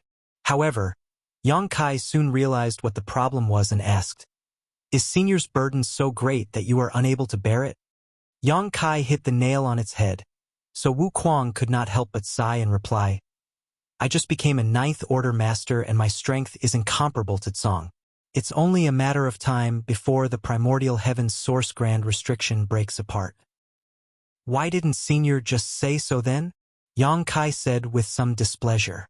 Listening to Wu Kuang's tone earlier, he thought this guy was having an easy time staying here at the primordial heaven's source Grand Restriction. Who would have thought that his life was hanging by a thread all this while? Wu Kuang simply replied, "Don't I need some face?" Yang Kai was immediately incensed and did not know how to respond. He fumed for a moment before asking, "If we do as Senior said, will there be any effect on Mo's true body?" "Would you believe me if I said that there will be no effect? Mu left a strong gambit behind. Now we can only trust her." "Then what about Black Ink giant spirit gods?" Yang Kai asked again. "There is no way a newly promoted 9th Order Master like me could sense what's going on inside the primordial heaven source Grand Restriction when even Tsong, Shi, and the others could not back at their peak. Only Mu ever dove deep into the primordial heaven's source Grand Restriction. We have never done so. Unfortunately, she died after we resealed the restriction and did not leave any clues as to what she saw inside. That is why no one knew a Black Ink giant spirit god was lurking inside. The only thing I can do now is to try to reseal the gap when I notice any anomalies and try to avoid things getting out of hand." What Wu Kuang meant was that if there was a Black Ink giant spirit god that wanted to break out of the Grand Restriction, he would immediately close the opening. It was pointless for Yang Kai to ask if he was able to do it at this point. Wu Kuang followed up, "You do not have to worry too much though. Even if Mo is already at the creation realm, there will not be many black ink giant spirit gods. How do you know? Yang Kai asked. Mo must have paid a huge price to create such a powerful being. Every black ink giant spirit god must require a part of its true essence. Although Mo is very powerful, its soul and essence cannot be divided too many times. Otherwise, it will be in great danger itself. Is Senior certain of that? Or is it just a guess? Yang Kai frowned. I have evidence this time, Wu Kuang smiled. Thousands of years ago, the Black Ink clan laid out an elaborate scheme and made many sacrifices to awaken the Black Ink giant spirit god in the divine spirit ancestral land, just like they did with the one from the late ancient era battlefield. If Mo could freely create Black Ink giant spirit gods, why would it bother going through all that trouble? Sending even one more out of the primordial heaven's source grand restriction would have ended everything right from the start, right? Yang Kai pondered over it a little and had to admit that Wu Kuang's analysis had some truth to it. Of course, he could not rule out the possibility that he just wanted to believe a comforting lie rather than face an unwelcome truth. Wu Kuang continued, So, even if there are still black ink giant spirit gods in this primordial heaven source grand restriction, there won't be many of them. Perhaps just one or two. Yang Kai pondered silently before exhaling a long sigh. In that case, we can only act and see what happens. It was necessary to open up a gap in the primordial heaven's source grand restriction as Wu Kuang needed to ease his burden. They could only hope that he could control the situation after. Yang Kai was glad that he had convinced the Supreme Headquarters to build the suppressing Black Ink Fortress 1,000 years ago. Otherwise, he would not have known how to handle the current situation. The original purpose of the suppressing Black Ink Fortress was to prevent problems that might emerge from the primordial heaven source grand restriction, including when the grand restriction would be broken. Senior, please wait a moment. I will go make some arrangements, Yang Kai said and got up to leave. Wu Kuang suddenly said, Wait, there's one more thing I need to explain to you. What is it? Wu Kuang said solemnly. The primordial heaven's source grand restriction has existed for a very long time, which means that it has fallen into disrepair. Every time the grand restriction opens and closes, it will impact its stability to a certain degree. Do you know why Tsang did not dare to open the gap to relieve its pressure even when he had reached his limits? Yang Kai frowned and said, Fear of collapse of the grand restriction? Wu Kuang nodded gravely. Indeed. Even if there was only a 1 in a million chance, Tsang did not dare to take that risk. Thus, he kept holding on until the arrival of the Human Crusade Force. It was only then that he took the risk as others were around to help him contain the situation. After that, the source grand restriction should have become extremely unstable. Should? Yang Kai raised an eyebrow. Wu Kuang smiled lightly and replied, This happened many times during the long existence of the Grand Restriction. Otherwise, why do you think my old friends chose to strengthen the restriction by sacrificing themselves? Do you think they didn't cherish their lives? Yang Kai finally realized something when he heard this. The primordial heaven's source grand restriction was created by us under Mu's instructions. Mo struggled violently when it was in the grand restriction. For countless years, it has struggled and attempted to break out a few times, which put a great strain on the grand restriction. As a result, whenever there are signs of collapse, someone would make the sacrifice and merge with the grand restriction. As he spoke, Wu Kuang's eyes glowed in remembrance, clearly lost in his memories of a time long past. When one of us merged with the grand restriction, it was equivalent to reinforcing it. Therefore, it has been maintained until today without collapsing. 3,000 years have passed since Tsang did just that, and today's primordial heaven's source grand restriction is no longer the same as when it was first built. When I open the grand restriction, you will have to deal with all the Black Ink clansmen that leak out by yourselves. I won't close it unless a Black Ink giant spirit god is trying to break out. Yang Kai nodded lightly and replied, I understand. I will explain this to the army. He knew the reason why Wu Kuang had told him this. It was because he did not want the suppressing Black Ink army to expect any help from him. Wu Kuang could only take care of the opening and be ready to close it at any moment. He could not provide any direct assistance to the suppressing Black Ink Army. He also wanted the suppressing Black Ink Army to be prepared for anything horrendous that may occur. After leaving the primordial heaven source grand restriction, Yang Kai returned to the debris of the Great Pass and explained what he had discussed with Wu Kuang.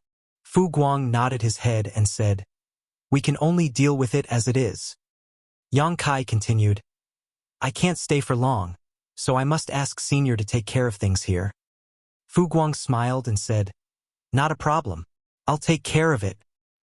Yang Kai looked at the numerous human 8th Order Masters and shouted, "Prepare for battle!" Small universe portals opened up and numerous figures emerged from each of them, the soldiers soon assembling according to their divisions and squads. Yang Kai moved away from the debris and his world force surged to clear a space in the void. Afterwards, he took out the orb that contained the suppressing Black Ink Fortress and threw it forward with force. Manipulating space principles, the orb shattered and space inside expanded rapidly. In the blink of an eye, a large area of space was added to the void, causing ripples in space. Yang Kai rapidly formed a set of hand seals and surged both world force and space principles to smooth the disorder. After everything calmed down, the huge suppressing Black Ink Fortress came into view, in all its intimidating majesty. This was a true weapon of war. It sat in the void like a fierce beast, facing the primordial heaven source grand restriction like a tiger that was watching its prey. In the square, Fu Guang raised his brow slightly when he saw this. With such a powerful platform in hand and the 6,000 elites of the suppressing Black Ink Army, they should not have any problems dealing with a few Black Ink clansmen from the primordial heaven source grand restriction. Suppressing Black Ink Army. Fu Guang pointed his hand to the front and shouted, "Assume your positions." "Yes, sir." Under Fu Guang's command, the 10 divisions rapidly entered the suppressing Black Ink Fortress from all sides. Division after division was assigned to each of the artifacts and everything was ready after just 2 hours. Fu Guang stood proudly in the middle of the void as this huge suppressing Black Ink Fortress came to life and prepared for war. At the suppressing Black Ink Fortress core, 10 8th Order Open Heaven Realm Masters sat cross-legged in a circle, ready to activate its power to provide all possible assistance to the soldiers outside. Martial Peak, Chapter 5674, Shaving Away What's Inside. Yang Kai looked on from afar. The primordial heaven's source grand restriction was the battlefield of the suppressing Black Ink Army. As he told Fu Guang earlier, he could not stay here for long. Thus, he could only observe and did not intend to intervene in this battle. Everything would be fine if the suppressing Black Ink Army and the suppressing Black Ink Fortress could deal with the Black Ink Clan Army that rushed out of the primordial heaven source grand restriction. If they could not, then there would be problems. There was another figure standing beside him at this moment. It was Zhang Ruoxi, who asked, "Sir, don't I have to go and help?" She thought that she could provide a lot of assistance with her small stone race army, which could form a 4th Order 9 palaces formations. Even if she was facing an innate territory lord, she could put up a hard fight. Yang Kai slowly shook his head and said, "Your battlefield isn't here."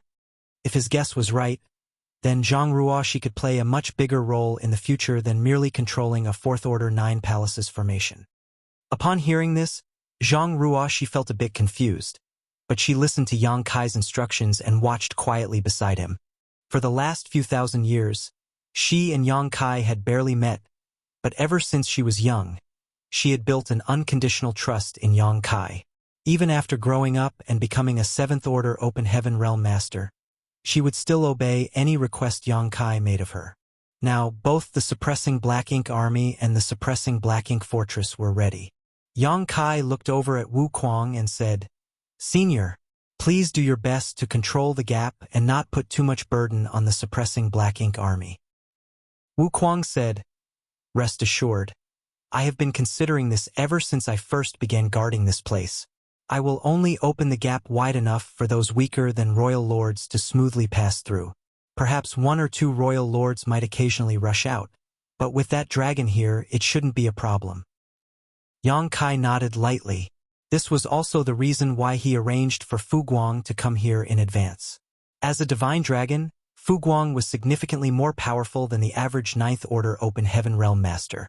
so dealing with one or two royal lords should not be an issue for him. The battle would soon begin.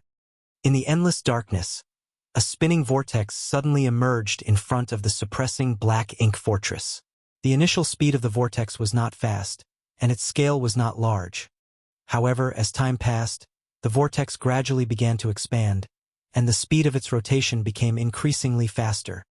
This was obviously Wu Kuang manipulating the primordial heaven source grand restriction to open a hole. Looking at this, Yang Kai felt much more assured. He remembered when Tsang opened the gap in the primordial heaven source grand restriction back then. A huge opening had appeared at that time and countless Black Ink clan soldiers poured out of it. It was not that Tsang was not as good as Wu Kuang at controlling the grand restriction, but rather that the situation was vastly different. At that time, the human race had more than 100 great passes and an army which numbered in the millions. Tsang did not need to be so careful with his control of the gap. However, things were different now. The suppressing Black Ink fortress was less than 10% the size of a great pass, and the suppressing Black Ink army was composed of only 6,000 soldiers. Although there were 400 Eighth Order masters, that was still far fewer than the initial crusade force. If Wu Kuang did the same as Tsang had, then the suppressing Black Ink army would be overwhelmed and wiped out in no time. Wu Kuang was undoubtedly far more cautious in his approach than Tsang was back then. Rich Black Ink strength escaped from the vortex, but there was no sign of the Black Ink clan, which puzzled the suppressing Black Ink army soldiers. Soon, the human race masters sensed an anomaly. From within the vortex, a powerful divine sense extended outward, spying on the situation outside. Apparently, after that event 3,000 years ago, the Black Ink clansmen inside the primordial heaven source grand restriction became more cautious. However, even if they were more cautious, they could not resist the rare opportunity to rush out to the outside world. Thus, it did not take too long before a large number of Black Ink clansmen charged out of the vortex. These Black Ink clansmen were on average stronger than those fighting on the Great Territory battlefields. The Black Ink clan soldiers on the Great Territory battlefields were mostly cannon fodder that any open heaven realm master could kill a swath of in a single blow. However, these Black Ink clansmen that rushed out from the primordial heaven source grand restriction were all low-rank clansmen at least. In other words, they were equivalent to low-rank open heaven realm masters. This was not surprising as the primordial heaven's source grand restriction has been sealed for so many years. Since these Black Ink clansmen were spawned inside and had nothing else to do, there was plenty of time for them to grow in strength. The last time the Crusade force was here, they were faced with such a situation as well. The first wave of Black Ink clansmen that emerged numbered less than 300, but everyone knew this was only the beginning. This batch of soldiers immediately rushed in the direction of the suppressing Black Ink fortress. After this first wave, more batches rushed from the vortex, each one containing a few hundred to 1,000 mixed soldiers. In the blink of an eye, tens of thousands of Black Ink clansmen had emerged from the primordial heaven source grand restriction, with more still pouring out. On top of the walls of the suppressing Black Ink fortress facing the primordial heaven source grand restriction sat the Tiger Roar cannons. These artifacts were all armed and ready. Several tens of Tiger Roar cannons hummed as energy built up within them before a dozen thick pillars of light flashed out from the suppressing Black Ink fortress like arrows released from their string. Wherever the pillars of light struck, the Black Ink clansmen would be wounded or killed. By the time the first volley of Tiger Roar cannons faded, thousands of Black Ink clansmen had been killed or injured. Immediately after, a dozen more Tiger Roar cannons spewed out dazzling columns of light. Then a dozen more. Beams of light from the suppressing Black Ink fortress shot out continuously. By the time all the Tiger Roar cannons on this side of the wall had fired, the Black Ink clan had already suffered tens of thousands of casualties, with not one of them even able to approach the suppressing Black Ink fortress. The vortex in the primordial heaven source grand restriction expanded again as Wu Kuang was very relieved to see the immense power of the suppressing Black Ink fortress. As time passed, more Black Ink clansmen continued to emerge from the vortex, including feudal lords and territory lords. Outside of the primordial heaven source grand restriction, a battle that might last for many years had begun. In this battle, the Black Ink clan would constantly be attacking while the suppressing Black Ink army would be constantly defending. Each side would persist in such an environment for who knows how long. The key to this war lay in the hands of Wuquang. If he controlled the situation properly, the suppressing Black Ink army would be able to keep this effort up indefinitely. However, if Wuquang did not control the situation well, it would lead to an irreversible collapse. The territory lords from the Primordial Heavens Source Grand Restriction were all innate territory lords. But although all of them were quite powerful, the moment they emerged they were greeted by tiger roar cannons from the suppressing Black Ink fortress. Even territory lords would inevitably be wounded by the tiger roar cannons when they appeared, and if they could not respond in time, they would quickly be overwhelmed by the continuous bolts of light.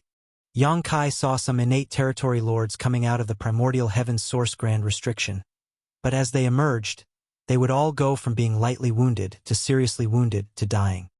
There were some innate territory lords who barely survived the bombardment of the tiger roar cannons and wisely did not charge straight at the suppressing Black Ink fortress and instead chose to flank it. However, while the suppressing Black Ink fortress was seemingly fixed in place, the suppressing Black Ink army was very mobile. Those innate territory lords who barely survived the tiger roar cannon's attack were all swiftly intercepted by 8th Order Open Heaven Realm Masters before they could get too close. The 8th Order Masters worked in teams to take down these flanking territory lords swiftly and decisively. The entire suppressing Black Ink fortress soon began spinning at a low speed, thanks to the 10 8th Order Masters powering the core. With this rotation, the fixed tiger roar cannons on the four walls of suppressing Black Ink fortress could take turns to fire, allowing the soldiers time to rest and recuperate so that the power of the suppressing Black Ink army could be maximized.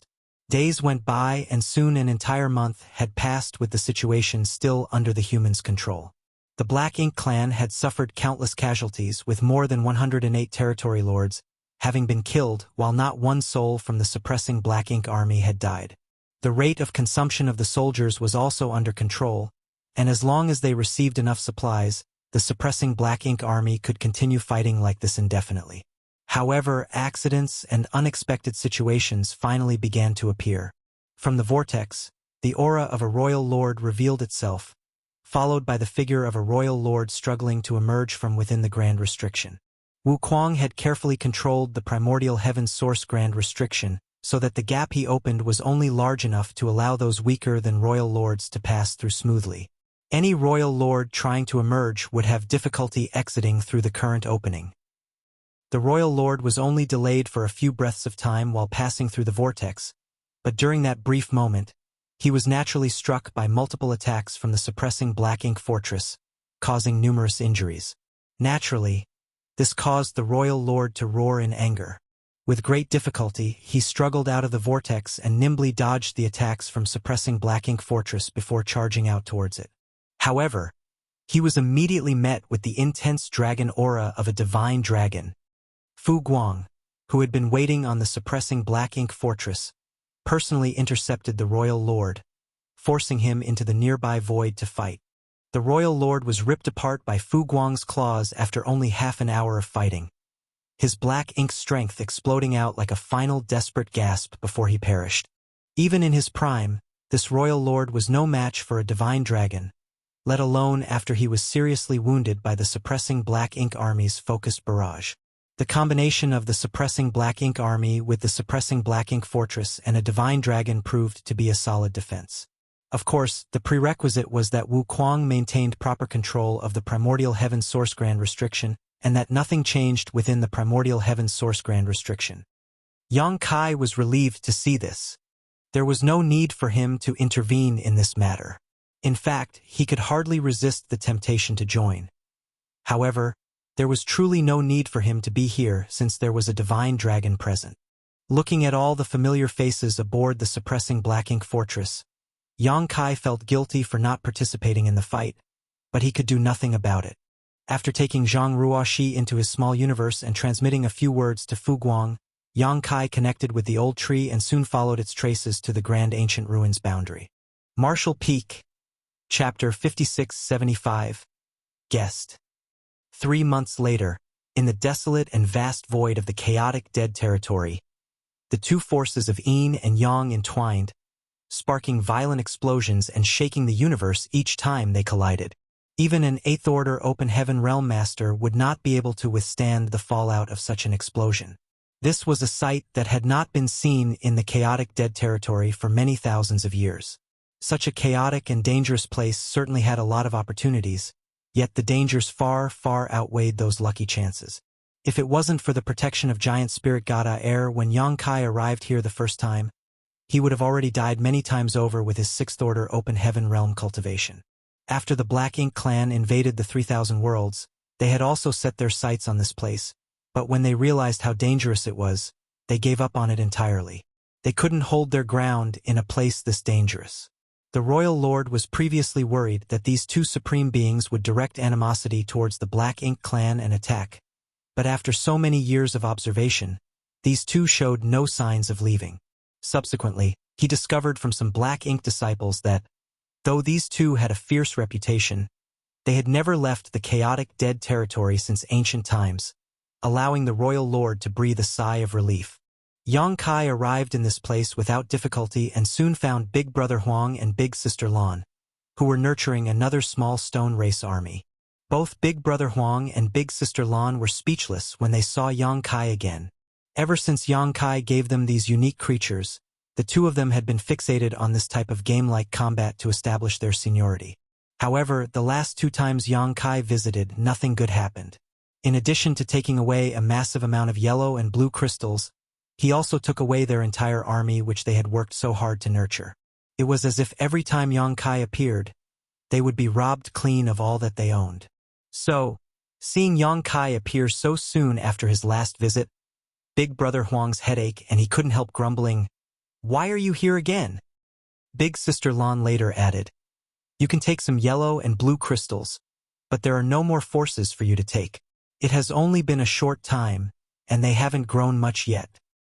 It had only been a few hundred years since the last time Yang Kai visited, so, naturally, they had yet to recover from the damage he caused last time. Yang Kai cupped his fist with a smile and bowed to the two in front of him. "Little brother greets Big Brother Huang and Big Sister Lan. You two seem to have some misunderstanding about this little brother." Big Brother Huang snorted sarcastically. Seeing this, Yang Kai hurriedly explained, "The reason this little brother came this time is not to ask for anything. Instead, I am purely here to visit you both. Of course, if you have anything to give... No, if you were to give me anything, I would not dare to refuse." "No!" Big Brother Huang shook his head like a rattling drum. "There's nothing for you here. Now that you've visited us, you can go." Yang Kai suddenly felt a little heartbroken. "Big Brother Huang, why are you treating me like an outsider?" If the names Big Brother Huang and Big Sister Lan felt like a joke before, after seeing records of the primordial light and uncovering the truth of what happened in the past, Yang Kai no longer felt any reservations about addressing them as such. Big Brother Huang and Big Sister Lan really were the big brother and big sister of the Divine Spirit family. Big Brother Huang sighed, looking a little exasperated and helpless. "If I don't treat you like an outsider, I'm afraid you'd really take away everything we own." Despite having a thick skin, Yang Kai couldn't help but flush. He certainly did go overboard the last two times he visited. "All right, why did you come this time?" Big Sister Lan empathetically questioned. Now that the Black Ink clan had invaded their land and the human race was in a dire situation, how would Yang Kai come here to chit-chat with them for no particular reason? Yang Kai's expression turned serious. "Indeed, I have something to discuss. Do Big Brother and Big Sister remember the primordial light I mentioned the last time I came to visit you?" Big Brother Huang couldn't help but look up at him. "Did you discover something?" The primordial light was also related to Big Brother Huang and Big Sister Lan's origins. Thus, they were naturally concerned about it. It was simply that despite having lived for so long, they had no clue about it and didn't even know where to go for information, leaving them with no choice except to place their hopes in Yang Kai. Yang Kai nodded and said, "By coincidence, I happened to see the primordial light when I experienced the events of the past."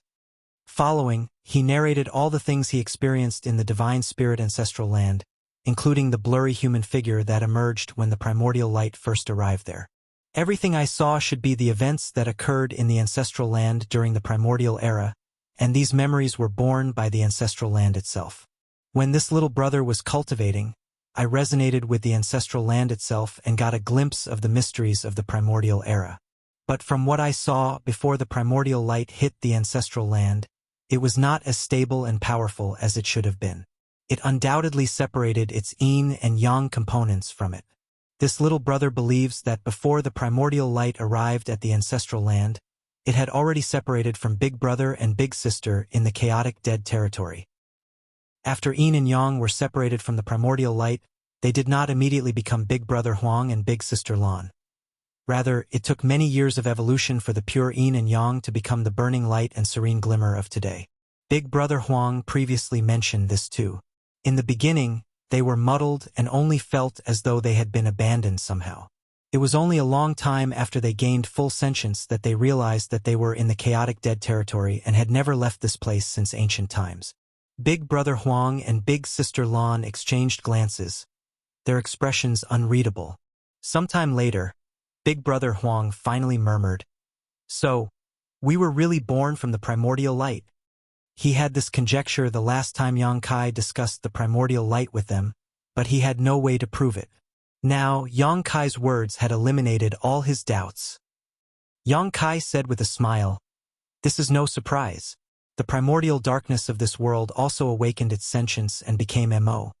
So it is not strange that both of you were born from the primordial light. Besides, the primordial light not only created both of you, but all the divine spirits as well." After giving it some thought, Big Sister Lan said in a daze, "In that case, we are a family with the divine spirits. Xiao Huang and I were born first, followed by those divine spirits." Xiao Huang remained silent. The corner of Yang Kai's brow twitched as he acted like he didn't hear this name. Big Sister Lan cheered, "Xiao Huang. This means all the divine spirits are our little brothers and sisters." She was delighted beyond belief to realize such a relationship. She had been fighting with Big Brother Huang since time immemorial about who was the elder sibling, but now, all of a sudden, they both had so many younger brothers and sisters. Big Sister Lan was filled with satisfaction. When he heard this, Big Brother Huang's eyes glistened too. He would usually be irritated if Big Sister Lan called him Xiao Huang, but at this moment, he couldn't be bothered about it. Compared to all the little brothers and sisters he now had, what did it matter if he had to be called Xiao Huang for a time? He couldn't help but stand up, spread his arms akimbo, and laugh proudly. He then turned his head to look at Yang Kai again and said proudly, "Come, come, call me Big Brother." Yang Kai cupped his fist with a smile. Little brother greets Big Brother Huang. Not forgetting Big Sister Lan, who was looking at him eagerly from the side, Yang Kai paid his respect to her as well. Previously, when they were addressed in this manner, the two of them were secretly on guard, wondering whether Yang Kai had any other intentions. However, at present, the same way of addressing and greeting sounded much more comfortable. Yang Kai felt a little sentimental at this moment. Although these two were supreme beings with great seniority and profound strength, something as simple as having little brothers and sisters actually brought them such joy, showing their innocence and cuteness, the polar opposite of how ferocious they were reputed to be outside. The only thing of concern now was how these two would react if they discovered that they still had another divine spirit who might have higher seniority above them. Considering all this, Yang Kai quickly remarked, "Big brother and sister, little brother brought a guest for you this time." With his brows lifted, Big Brother Huang asked, "Oh, is it a divine spirit?" Yang Kai nodded, "Yes. Strictly speaking, Heaven's Order could be considered a divine spirit too. However, her divine spirit bloodline wasn't exactly the same as the others. That being the case, let me see which little brother it is." He was already thinking about the greeting gift he should give to this new younger sibling. Since they all originated from the primordial light and he and Big Sister Lan were the firstborn, he shouldn't be too stingy with the gift as the big brother of the family. In response, Yang Kai opened up his small universe right away, and a figure emerged. When he decided to bring Zhang Ruoxi to the chaotic dead territory to meet Big Brother Huang and Big Sister Lan, Yang Kai imagined many different ways this first contact would go, but nothing could have prepared him for what happened next. Just as Zhang Ruoxi stepped out of his small universe, she sensed a peculiar aura and looked over at Big Brother Huang and Big Sister Lan. A different kind of smile appeared on Big Brother Huang's face all of a sudden as he stared straight at Zhang Ruoxi. Though it was their first time meeting each other, he felt incredibly warm and close to this person in front of him. like a long-lost child finally meeting a family member. Big Sister Lan tilted her head as she gazed at Zhang Ruoxi, her eyes somewhat lost. Like Big Brother Huang, she felt at home with this person. This overwhelming feeling filled her with a sense of anticipation, even though she had no idea what she was anticipating. This feeling was seemingly reciprocal. Yang Kai had not told Zhang Ruoxi where they were heading or who she was about to meet. She only stayed in Yang Kai's small universe and waited for his instructions. The moment Zhang Ruoxi stepped out of the Yang Kai's small universe, she was attracted to the two tiny children in front of her. Maternal love flooded her heart as she reached out and stroked Big Brother Huang's hair and patted Big Sister Lan's head. Yang Kai felt chills all over his body and secretly thought that women were definitely bolder than men. No one other than Zhang Ruoxi in this universe would dare act so intimately with the burning light and serene glimmer. Immediately after, something much more terrifying happened though. Ruoxi seemed to have misunderstood something as she asked, "Are these your children, sir? They're so adorable." "I don't dare. I don't have one," Yang Kai screamed in his heart. "They are the sun's burning light and moon's serene glimmer. Never mind about you patting their heads. You even dare to say such things in front of them. If this angers them both, how can the chaotic dead territory contain their rage?" Marshall Peak, Chapter 5676, Small Universe Imbalance. Big Brother Huang and Big Sister Lan didn't show any signs of irritation, however. In fact, the two appeared incredibly at ease when Zhang Ruoxi stroked their heads.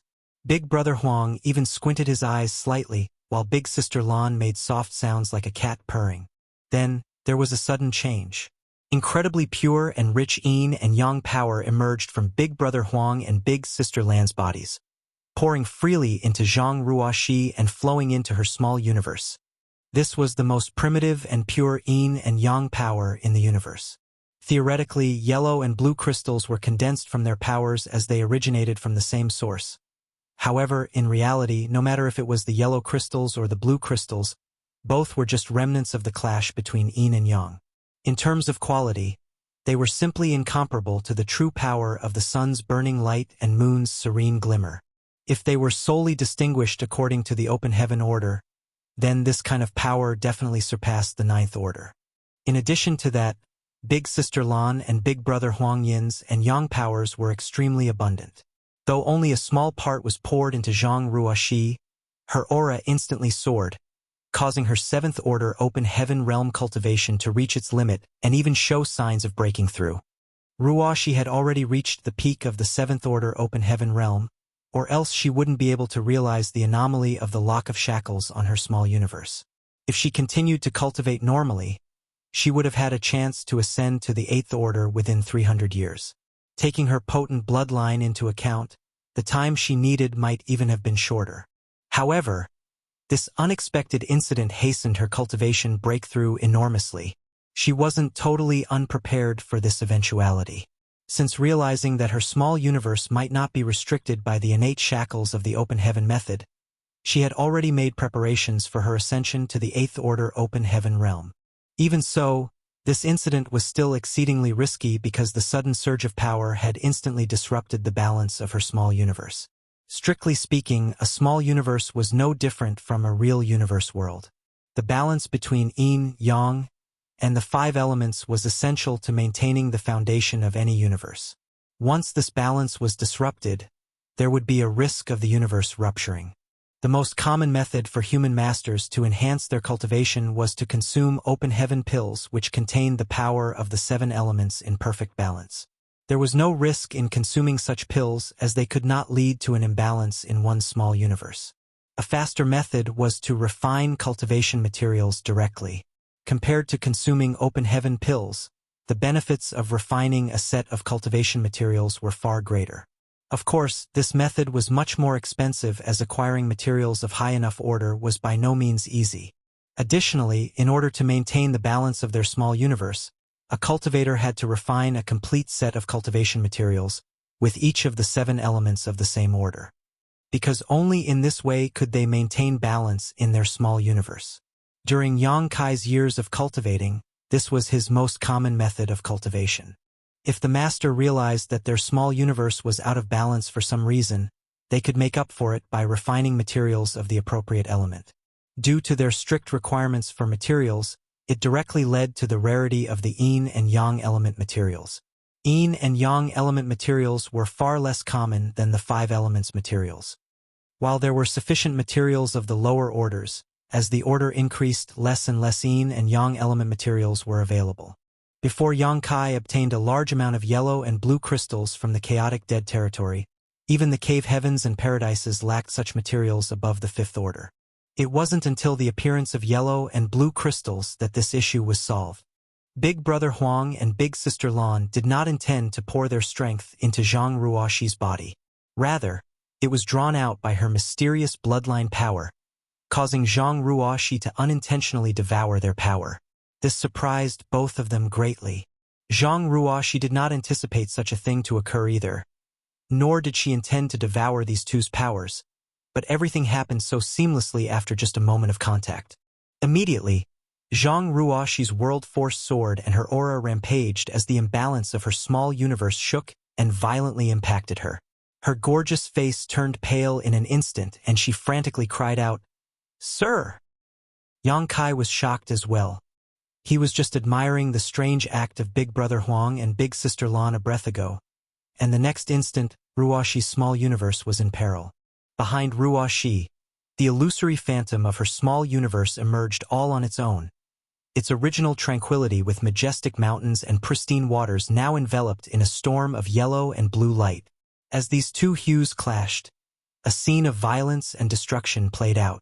It was similar to what the chaotic dead territory looked like before Yang Kai first came here. Right away, Yang Kai snapped back to his senses and immediately took out a set of 5 elements materials, all in the 7th order, and passed them to Zhang Ruoxi, urging her, "Focus. Concentrate on holding together your small universe and quickly refine these." Since she had received a massive infusion of yin and yang element power, the only way to restore the balance of her small universe was to quickly refine more 5 elements power. Zhang Ruoxi obviously also understood that her life was at stake, so she did not hesitate to accept the 5 elements materials, sat cross-legged, and followed Yang Kai's instructions to stabilize her mind as she went all out to suppress the chaos of her own small universe while preparing to refine the materials. However, a human master was always greatly impacted by any disturbance in their small universe. If there was a fight between masters of the same order and strength, the one whose small universe was shaken first would quickly be defeated and perish. Because of this, every cave heaven and paradise had developed divine abilities or secret techniques designed exclusively for protecting their small universe. These methods were mainly used to defend their small universes from external shocks. During the Great Evolution Army's battle at the Royal City of the Great Evolution Theater, Yang Kai used his Cowpunch secret technique to kill a 9th Order Black Ink disciple. In terms of raw strength, Yang Kai wasn't a match for a 9th Order Black Ink disciple. In fact, a 9th Order Black Ink disciple might only be slightly weaker than a pseudo-royal lord like Mo Na Yi. However, Yang Kai's Cowpunch was the most profound secret technique capable of directly impacting an enemy's small universe. Even if there was a great disparity in strength between Yang Kai and his opponent, Cowpunch could bypass all conventional defenses to cause massive damage. The current situation of Zhang Ruoxi was equivalent to her small universe being attacked by rampaging energy. Worse yet, this power was the purest essence of the burning light and serene glimmer, 2 supreme beings whose strength exceeded the 9th Order. As someone only at the peak of the 7th Order, how was Zhang Ruoxi supposed to be able to endure it? The only reason her small universe did not rupture on the spot was because only a small amount of yin and yang element power flowed into her before it was cut off. However, this disturbance in her small universe made it incredibly difficult for her to focus her mind. In such an unsteady state, let alone refining materials to balance her small universe, even suppressing the chaos in her small universe was proving all but impossible. If Zhang Ruoxi was unable to suppress the turbulence in her small universe quickly, it would only further destabilize, worsening her condition and creating a deadly feedback cycle. In a matter of breaths, Ruoxi's aura became more and more chaotic, and the illusory phantom of the small universe behind her also began to expand and contract, showing extreme signs of instability. The yellow and blue lights also became more violent as they thrashed about wildly. Yang Kai felt chills all over. He thought that having Zhang Ruoxi visit Big Brother Huang and Big Sister Lan might bring about some unexpected gains. But he never imagined that things would go so awry. Racking his brain desperately, Yang Kai suddenly thought of something that might help Ruoxi, so he quickly shouted, "Open your mind!" The next moment, a seemingly illusory lotus flower covered in multicolored light flew out from Yang Kai's head and into Zhang Ruoxi's soul-warming lotus. Although this was a supreme treasure of the universe that had accompanied Yang Kai for millennia, other individuals could immediately use it without any kind of refinement as long as he passed it to them. Since he previously lent it to old ancestor Xiao Xiao to use in her battle inside the black ink nest space, it meant that he could lend it to Zhang Ruoxi as well. The soul-warming lotus was the best solution to stabilize a person's shaken mind. As the seven-colored soul-warming lotus entered Zhang Ruoxi's forehead, her expression quickly calmed down. Obviously, the soul-warming lotus was helping. After her mind was calmed down, she worked hard to suppress the turbulence in her small universe before starting to refine the seventh-order materials. Only when the situation was stabilized temporarily did Yang Kai heave a sigh of relief. It had only been a short moment, yet he was already drenched in sweat. Big Brother Huang and Big Sister Lan stood to the side, completely dumbfounded by what they just experienced. Only after a long silence did Big Brother Huang murmur, How did this happen?" Although the two of them have lived for countless years and were far more powerful than any other divine spirit, due to their lack of interaction with others, they were quite innocent and naive. All they knew was the woman in front of them, who they felt quite close to, almost died because of their power. Big Sister Lan gave it a little bit more thought than Big Brother Huang before turning to Yang Kai to ask, "Who is she?" Even when she first met Yang Kai, a member of the Dragon Clan, she had never experienced the same level of closeness as she did with this mysterious woman. She was even more puzzled by the fact that this young woman had freely drawn in her and Xiao Huang's power. That was their pure yin and yang power, their innate strength. It wasn't something just anyone could devour. However, recalling when her power was being devoured, Big Sister Lan felt no sense of rejection of disharmony at all. "I'll let you both know later. Can Big Brother and Sister restrain and take back your power?" Yang Kai asked seriously. Allowing Ruoxi to refine 5 elements materials to balance her small universe was the best solution to the current problem. Yang Kai quickly discovered a problem at this moment. It was taking too long. Refining materials was not something that could be done overnight.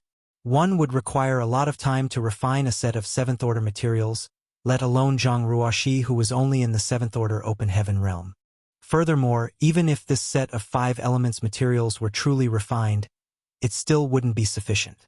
In order to balance the yin and yang element power that she took in, many sets of 5 elements materials would be required. Yang Kai estimated it would take Zhang Ruoxi at least 10 years to reach a state of balance. 10 years was quite a long time, and in this kind of unstable situation, many things could go wrong, any one of which could put her in grave danger. The power from these two was akin to a pair of giant blades hanging above her head, at risk of falling at any moment. However, if Big Brother Huang and Big Sister Lan could take back their powers, then all these issues could be resolved. Martial Peak, Chapter 5677, Harmonizing Yin and Yang. Big Brother Huang, though somewhat uneasy, still had his sight intact. After just a glance at the situation inside Zhang Ruoxi's small universe, he shook his head and said, "No, our powers have already completely merged into her small universe. If we were to extract them, it would be akin to tearing out her heritage, causing her great harm. But having too much pure power is not a good thing either." Yang Kai thought in his heart. The powers of yin and yang from the moon's serene glimmer and the sun's burning light were the most primitive and purest in the universe. Because of their purity, they did not need much refining. So the moment they flowed into Zhang Ruoxi's small universe, they immediately merged with it, breaking the balance and leaving Big Brother Huang helpless. While they were conversing, Yang Kai watched intently. The imbalance in Ruoxi's small universe had reached a critical point, and the powers of the yin and yang were still continually surging in all directions. At this moment she could still barely suppress it, But as time passed, Ruoxi would not be able to keep it under control. Even with the soul-warming lotus protecting her mind, it would be of no use. The root of her crisis lay in her small universe, and her mind was only affected as a result. The best way to suppress and seal a small universe was with a world tree clone. With it, Ruoxi's current crisis could be instantly resolved. Yang Kai had a clone on him, but it was integrated into his own small universe.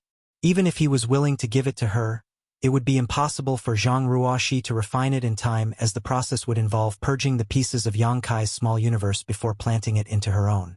This was not a simple or quick process and would also require a lot of concentration which she could not spare at the moment.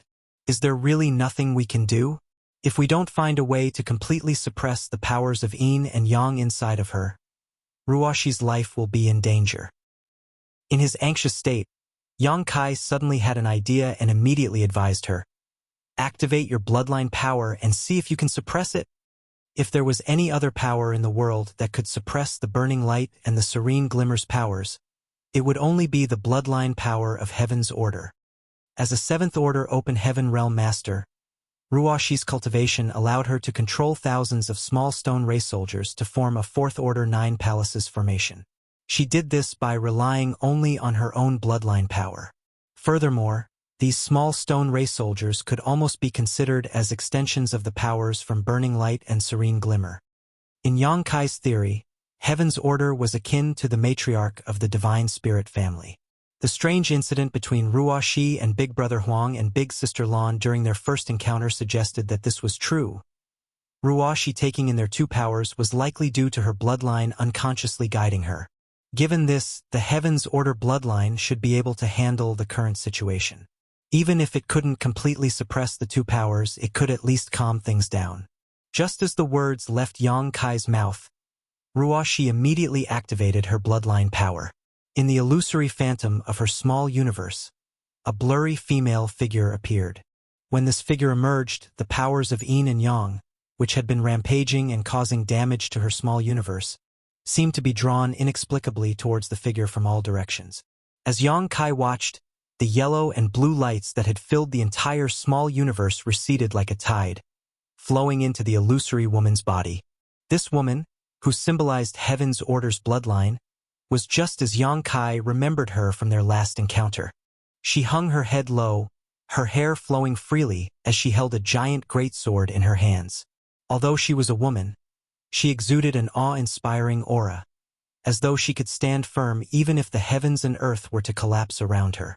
When the most primitive powers of yin and yang surged into her, her body immediately emitted a light where the two colors intersected. The colors grew brighter and brighter until they reached a dazzling peak that resonated deeply with Yang Kai. His eyes widened in disbelief as he stared at the scene before him absent-mindedly. He had traveled far and wide, and witnessed the beauty and wonder of countless people and worlds, but the sight before him was beyond words. The woman who manifested the Heaven's Order bloodline behind her opened a pair of brightly shining wings. One side was blue and the other yellow, with the colors flowing freely like water, sometimes turning yellow into blue, and other times the opposite. The edge of the wings was blurred with light, and at this moment, the powers of yin and yang blended and fused, no longer violent, but exuding a vital aura of unparalleled harmony and beauty. Yang Kai was struck by many insights and epiphanies at this moment and would benefit greatly if he were to enter retreat to cultivate at this moment. But he knew this was not the time for that. He had to suppress those feelings and continue to focus on Ruoxi's condition. Beside him, Big Brother Huang and Big Sister Lan were completely stunned and could hardly believe their eyes. The problem of their powers being unable to blend and constantly colliding with each other was suddenly resolved at this moment. The shock they felt was no less than being punched hard in the face, and they were left in a state of stunned amazement. "Who is she?" Big Sister Lan couldn't help but turn her head and ask Yang Kai. Her curiosity was piqued by this existence who had the power to reconcile the powers of Xiao Huang and herself, so she knew she was certainly not any ordinary being. For countless years, they remained in the chaotic dead territory, unable to leave. This was not because they didn't want to, but because they couldn't. According to ancient legend, They were the progenitors of all divine spirits, a myth that had been distorted and exaggerated over time. However, there was another legend that held true. They were the embodiments of destruction. Since their birth, they were incomplete and unable to control their powers with precision. Leaving the chaotic dead territory would result in a catastrophic explosion of yin and yang, laying waste to all things living or dead. Back in the early days, the chaotic dead territory was not as vast as it was now. Many great territories were destroyed over the years, the boundary walls between them torn down, leading to the creation of the current, extremely large chaotic dead territory. These two ancient beings scattered their power throughout the territory, retaining only a fraction of it to transform into their present forms, two small children, and allowing Yang Kai to stand before them and communicate with them. If they were in their true, complete forms, Yang Kai would not have the privilege of standing here, as he would have been vaporized by the violent yin and yang powers they innately gave off long ago. But suddenly, they witnessed their powers being balanced and stabilized by some outside force. This was simply an occurrence that they had never dared imagine. Yang Kai stood mesmerized, staring at the figure before him that was adorned with wings of two different hues. However, after Zhang Ruoxi activated her own Heaven's Order bloodline power, the yin and yang element powers no longer rampaged. The small universe that was in constant flux and at risk of rupture had also stabilized. Then, her expression slowly eased. Now, all that was left was to refine a large quantity of the 5 elements materials to rebalance her small universe. This crisis was finally over. Yang Kai let out a long sigh as he pondered how to answer Big Sister Lan's question. After some hesitation, he spoke up. Do you still remember the last time we discussed the concept of a medicinal catalyst? Big Brother Huang and Big Sister Lan glanced at each other and nodded in agreement. Over the years, they had tried to merge, but yin and yang were inherently opposed and simply could not mix. They always felt like something was missing, so they had no choice but to give up. However, when Yang Kai came over last time, the idea of a medicinal catalyst came up. In alchemy, herbs of opposing nature could be combined in a furnace and refined into a spirit pill by using an appropriate catalyst that could reconcile the incompatible properties. If Big Brother Huang and Big Sister Lan were compared to two types of herbs with opposing natures, then the missing ingredient they lacked was undoubtedly the medicinal catalyst. Zhang Ruoxi's Heaven's Order bloodline was the catalyst that could harmonize their opposing forces. This was not surprising, as the Heaven's Order bloodline was descended from the matriarch of the Divine Spirit family. Even though Big Brother Huang and Big Sister Lan had extremely high status in that family, they still couldn't resist the guidance of the matriarch. Big Brother Huang immediately caught on and his eyes lit up. She's the catalyst? Yang Kai nodded. Big Sister Lan, on the other hand, was extremely puzzled. What kind of bloodline does she possess? Why have I never heard of her before, and how is she able to do this? Upon hearing that, Yang Kai explained, I mentioned the primordial light earlier. After stripping you two away, the primordial light crashed into a barren land, and its radiance dispersed, evolving into countless divine spirits. That piece of land became the ancestral land of the divine spirits. However, after the primordial light dissipated, there was still a blurry figure left behind. This little brother was unable to tell what that figure was at the time, and could not judge what it represented, but that blurry figure resembled a human. Somehow, that figure must have merged with the human race. Thus, the human race inherited its bloodline from generation to generation. This bloodline has experienced countless years of inheritance, gradually becoming thin and weak. The later generations have long forgotten the glory of their ancestor, until Ruoxi's generation, when this bloodline began to gradually awaken. This bloodline is called the Heaven's Order bloodline, and in the primordial light, it undoubtedly holds a special position.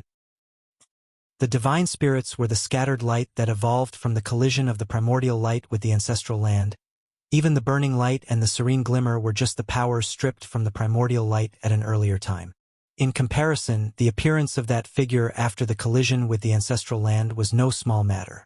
The primordial darkness of the universe gave birth to Mo, and the primordial light evolved into the divine spirits, including the burning light and serene glimmer, and even Heaven's Order. If the primordial light were to be divided into 10 parts, The divine spirits would account for 3 parts, the burning light and the serene glimmer 3 parts, and heaven's order 4 parts. In terms of status, that figure was second only to the true body of Mo according to this hypothesis. When Yang Kai brought Zhang Ruoxi to the chaotic dead territory to meet Big Brother Huang and Big Sister Lan, he did not expect such a significant discovery. He just thought that since the Heaven's Order bloodline was like the matriarch of the Divine Spirit family, there might be some unexpected gains after she met these two. Marshall Peak, Chapter 5678, Ruoxi's Condition. And now, their harvest was indeed huge. Though there were some minor accidents, everything turned out all right in the end. Big Brother Huang and Big Sister Lan's emotions were stirred for a long time. They had never heard about the Heaven's Order bloodline before, which was passed down through generations, and had the remarkable ability to harmonize the opposing yin and yang element powers. It was no wonder when they laid eyes on this woman, an involuntary sense of awe and warmth washed over them, stronger than when facing Yang Kai, a member of the Dragon Clan.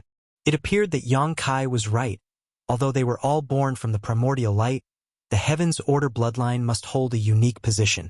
This was what caused the 2 supreme beings of the primordial era to feel differently about Zhang Ruoxi.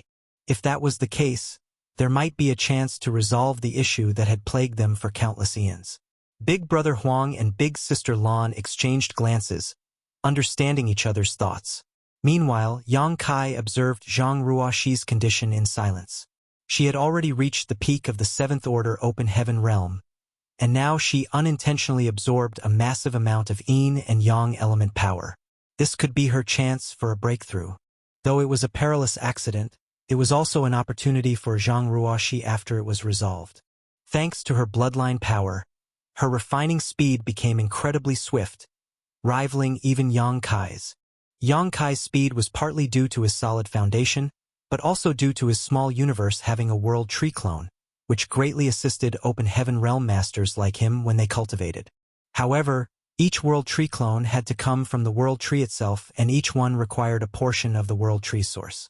Likewise, they were supported by the fortune of numerous universe worlds. Thus, they were not something that could be obtained in large quantities from the old tree. If every master had access to one, it would substantially reduce their cultivation time and hasten their advancement to the 9th Order Open Heaven realm. In a mere month, Ruoxi completely refined a set of 7th Order 5 elements materials. Before the Black Ink Clan's invasion, such a set of materials would have cost at least 750 million Open Heaven pills, if one could even buy them at all.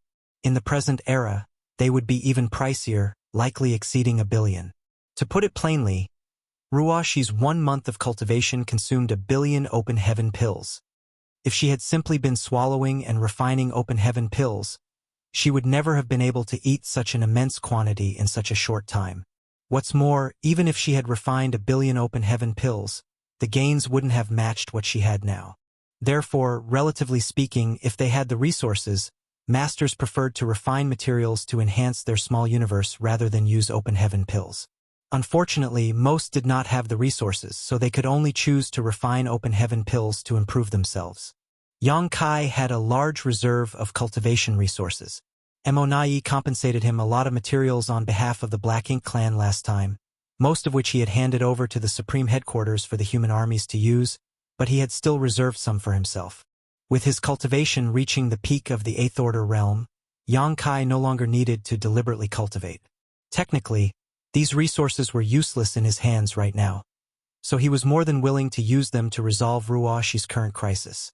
After Ruoxi finished refining a set of 7th Order materials, Yang Kai took out another set and handed it to her, allowing her to continue. With the increase in 5 elements powers, the imbalance of Ruoxi's small universe was gradually fixed. The most obvious indication was the 2 colored wings behind the Heaven's Order figure gradually dimming. It was a sign that the powers of yin and yang had been completely absorbed and merged into Ruoxi's small universe. As her small universe's heritage increased, its boundary walls also showed signs of reaching their limit. Once this limit was broken through, it would be time for Ruoxi to advance to the 8th Order Open Heaven realm. At that time, her entire small universe would greatly expand, and Ruoxi's heritage would also increase significantly. 12 years passed by in a flash. The heavens order figure in Wuxia's small universe had all but faded away, and the two-colored wings behind it had almost disappeared. By refining a large amount of 5 elements materials, her small universe was once again balanced. In it, wind and clouds stirred. Wuxia was surrounded by an extremely strong world force, and her own aura had already heightened to its peak, a sign of an impending breakthrough. "Sir." Wuxia suddenly opened her eyes and looked at Yang Kai for help. "You will advance to the 8th order today. Just calm your mind and break through. I will stand guard for you." Yang Kai comforted her. "N." Zhang Wuxia nodded gently, and her uneasy mood immediately calmed down, allowing her to focus on dealing with the changes in her small universe. A few days later, with a final infusion of 5 elements power, the powers of yin and yang were devoured completely, and the heavens order figure disappeared. Zhang Wuxia had increased her small universe's heritage greatly and finally crossed the threshold. From the depths of her soul, there seemed to be a cracking sound. Wuxia's body trembled slightly, and her peak 7th order aura suddenly soared. At the same time, the original boundaries of her small universe broke, and the already maximized territory quickly expanded like a blown-up balloon. Within the small universe, the sky trembled and the wind and clouds swirled in constant transformation. Large swaths of new territory begin to appear, at first chaotic, but gradually evolving and harmonizing with the powers of the 7 elements, becoming part of her small universe. Yang Kai remained vigilant, but he wasn't worried. Zhang Wuxia's breakthrough was a seamless and stable process, devoid of any signs of instability. As long as she remained focused, her breakthrough posed no real risks. Advancement in the open heaven realm carried a certain degree of danger. Without a sturdy foundation, rushing a breakthrough could lead to unforeseen complications during the expansion of one's small universe. For example, some of the newly formed territory might not have fully evolved and instead retain their initially chaotic state. Such an occurrence would undoubtedly have a profound impact on a person.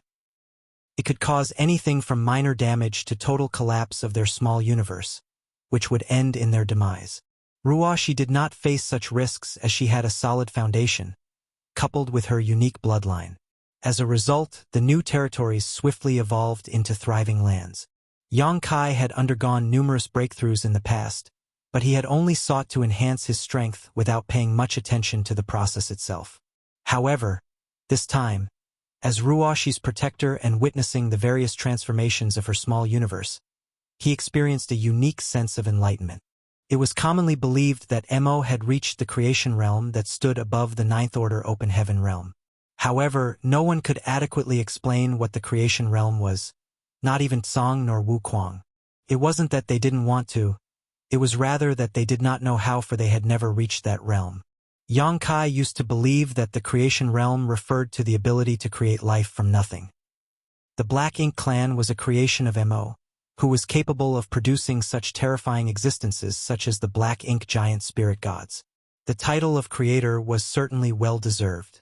For all Black Ink clansmen, Mo was their creator. Throughout the universe, the only existence of a similar level of power as Mo was the primordial light. The primordial light had stripped itself of its yin and yang elements to create the serene glimmer and burning light. Its innumerable points of light produced countless divine spirits. In other words, it possessed the power of creation. But was that really the power of the creation realm? At a fundamental level, the Black Ink clan was merely a peculiar extension of Mo's power, which meant Mo did not truly create life from nothingness. Whether it was the Black Ink clan soldiers or the Black Ink giant spirit god, without Mo's power, they had no basis for existence. Are the divine spirits not technically an extension of the power of the primordial light? Is that all there is to the creation realm? Or am I misunderstanding something?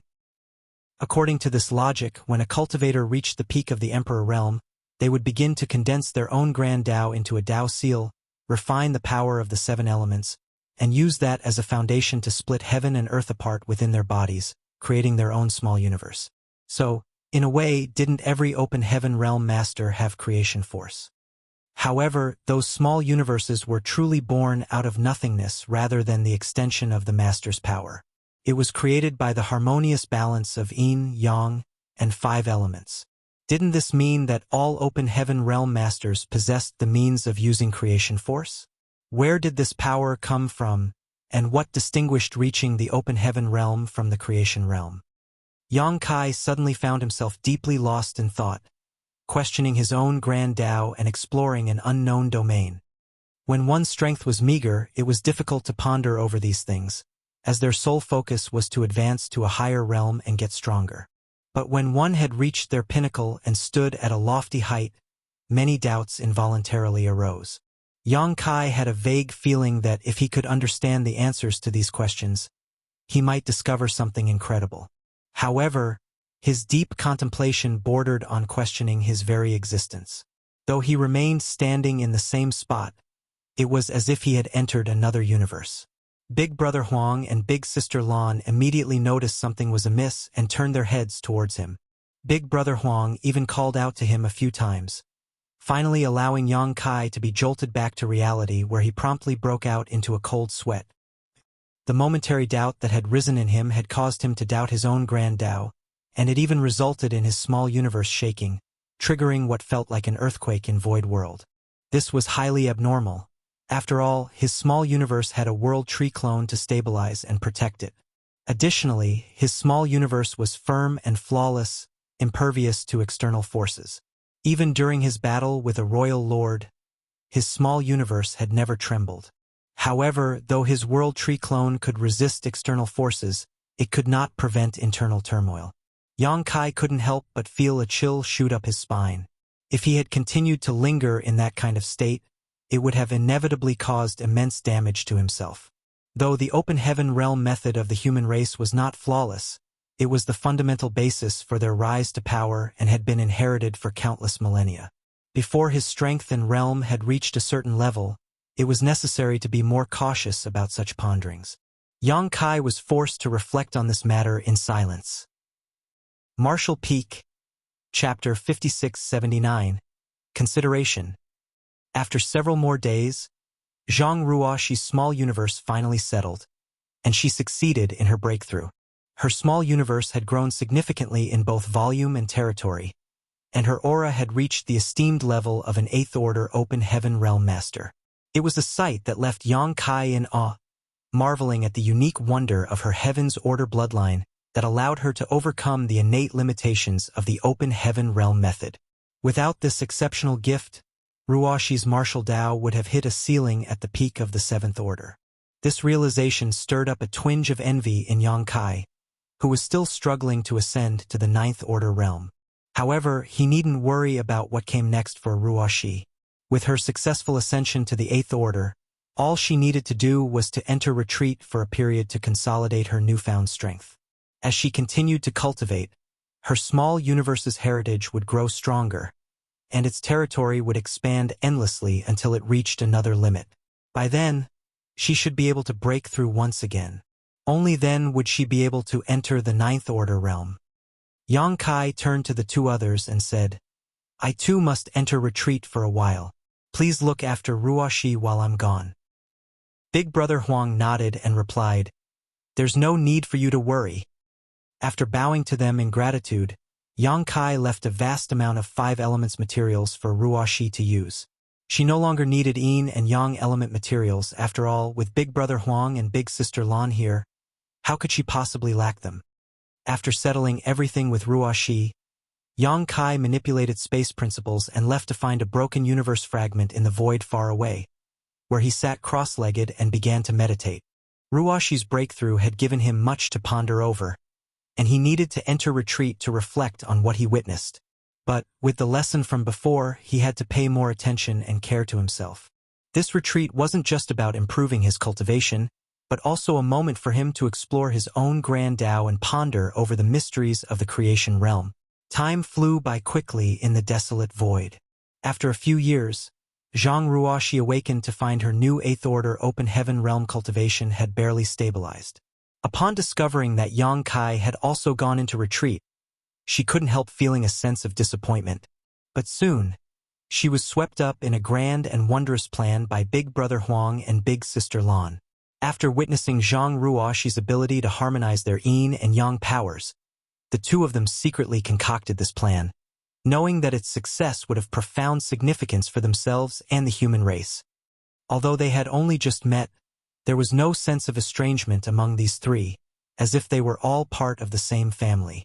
Even Ruoxi was caught off guard, realizing only later that these two were the legendary sun's burning light and moon's serene glimmer.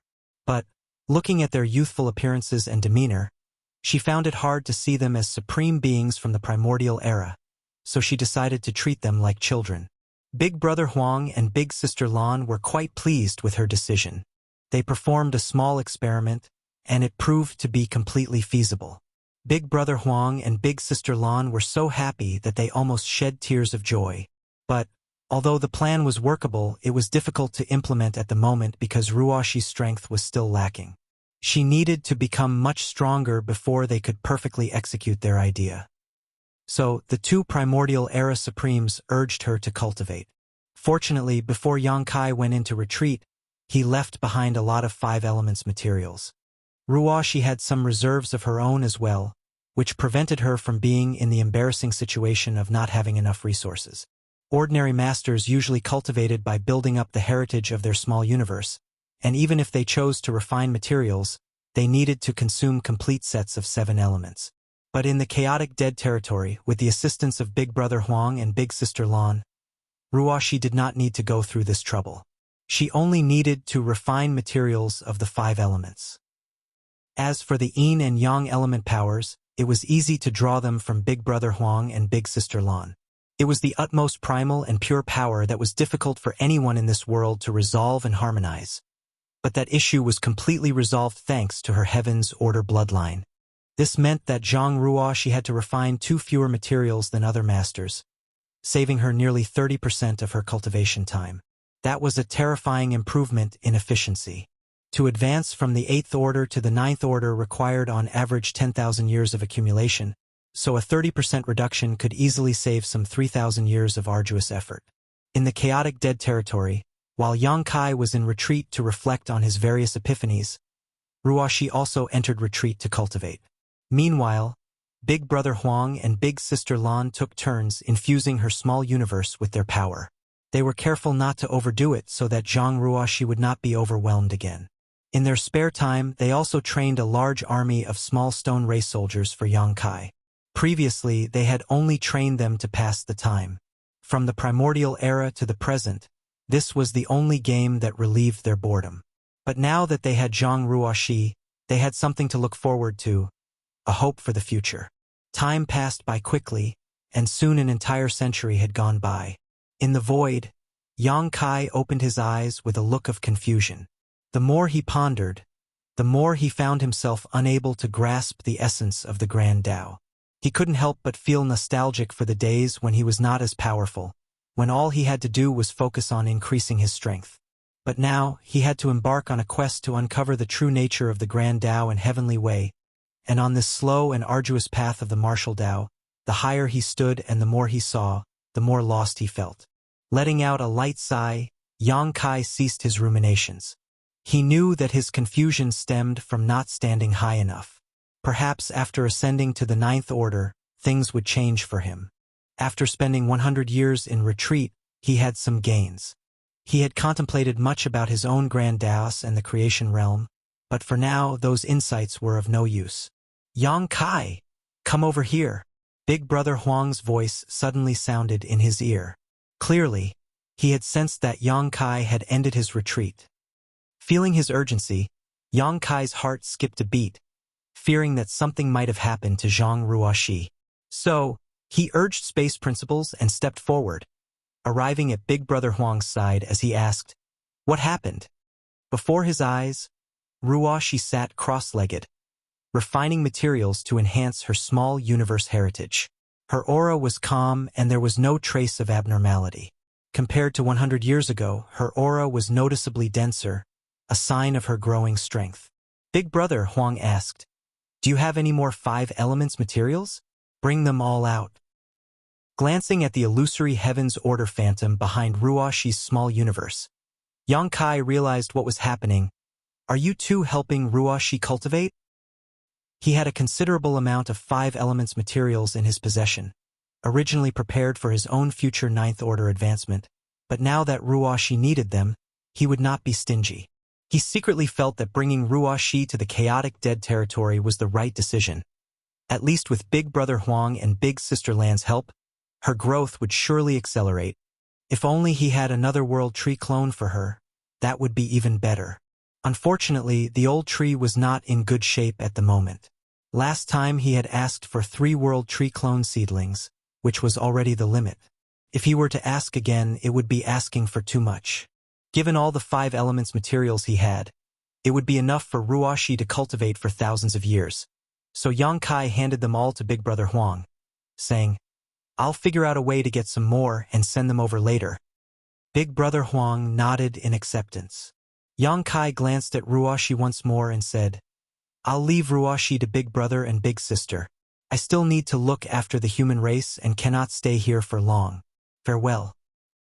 Big Sister Lan reassured him, "Rest assured, she will be safe here." At present, the greatest danger was the Black Ink clan. However, since suffering a catastrophic defeat in the chaotic dead territory, they dared not set foot in here again.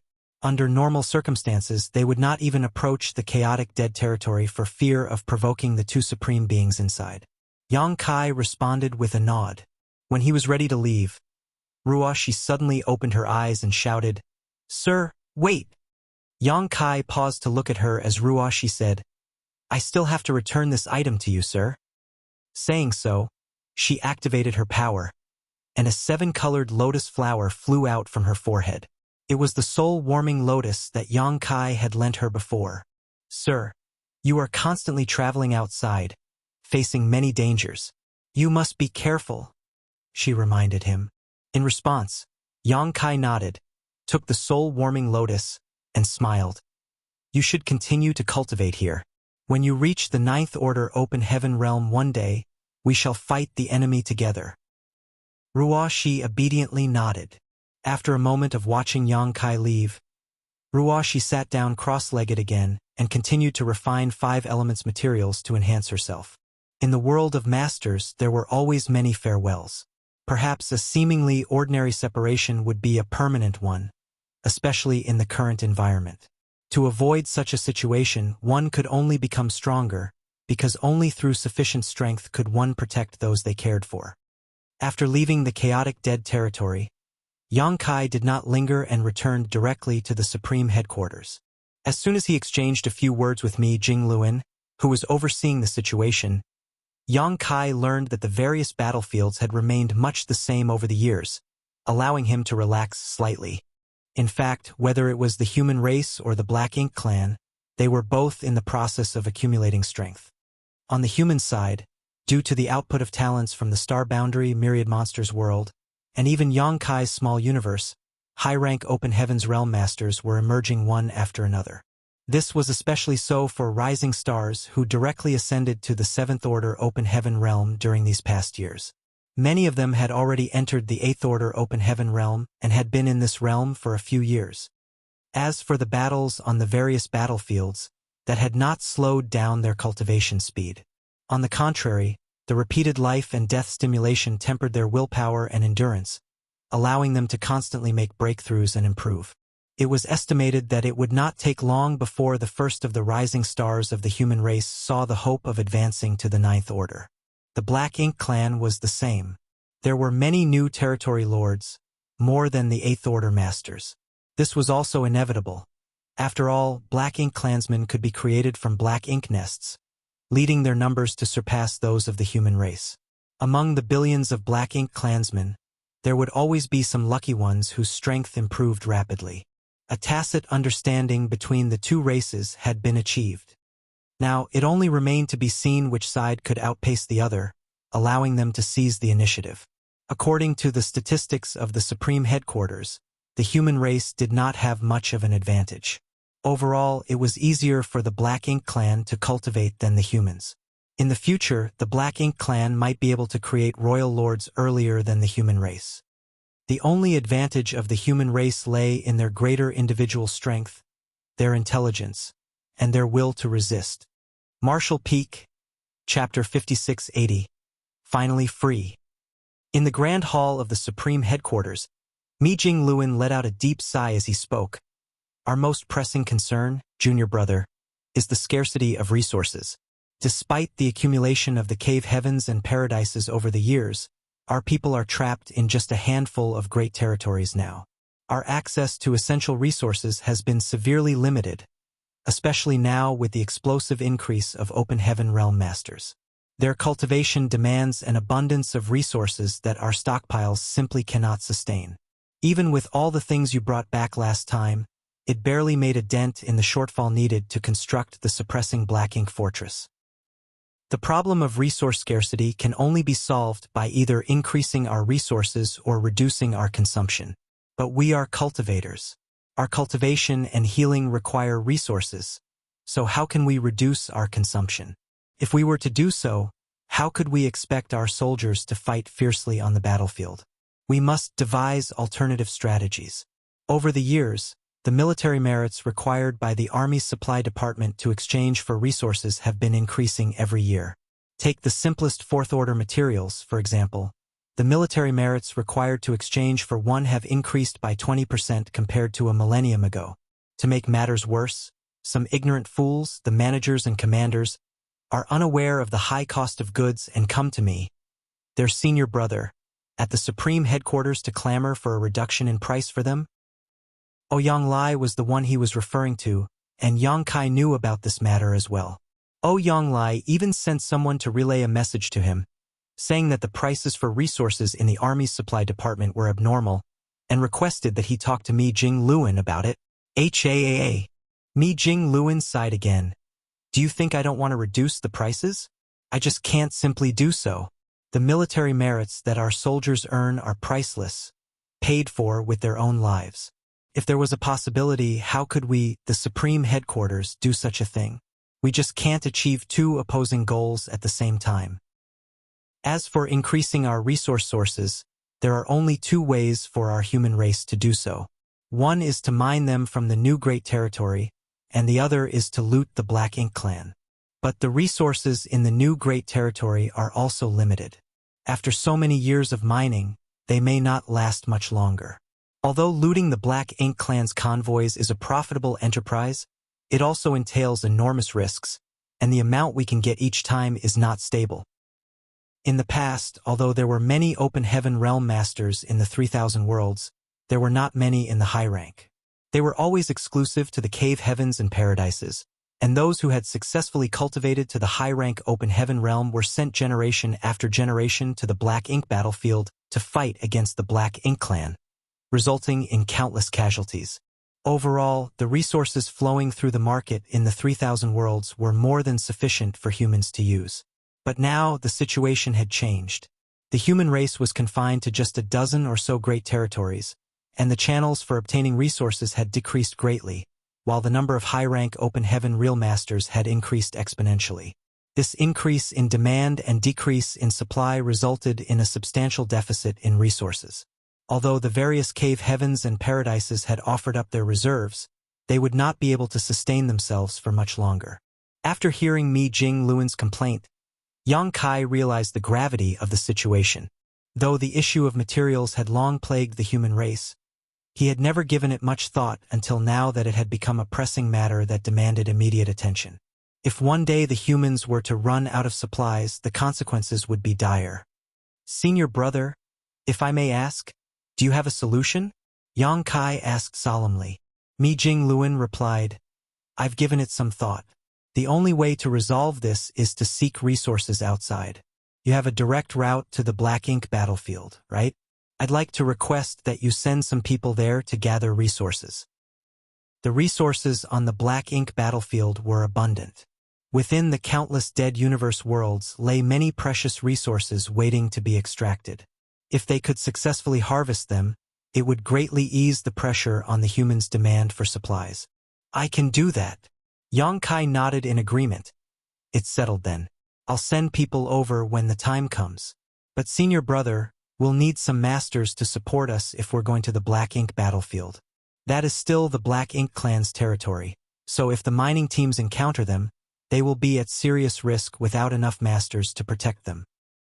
I'll take that into consideration. Mi Jingluan nodded lightly. Then, senior brother, I'll wait for your message, Yang Kai said as he rose from his seat.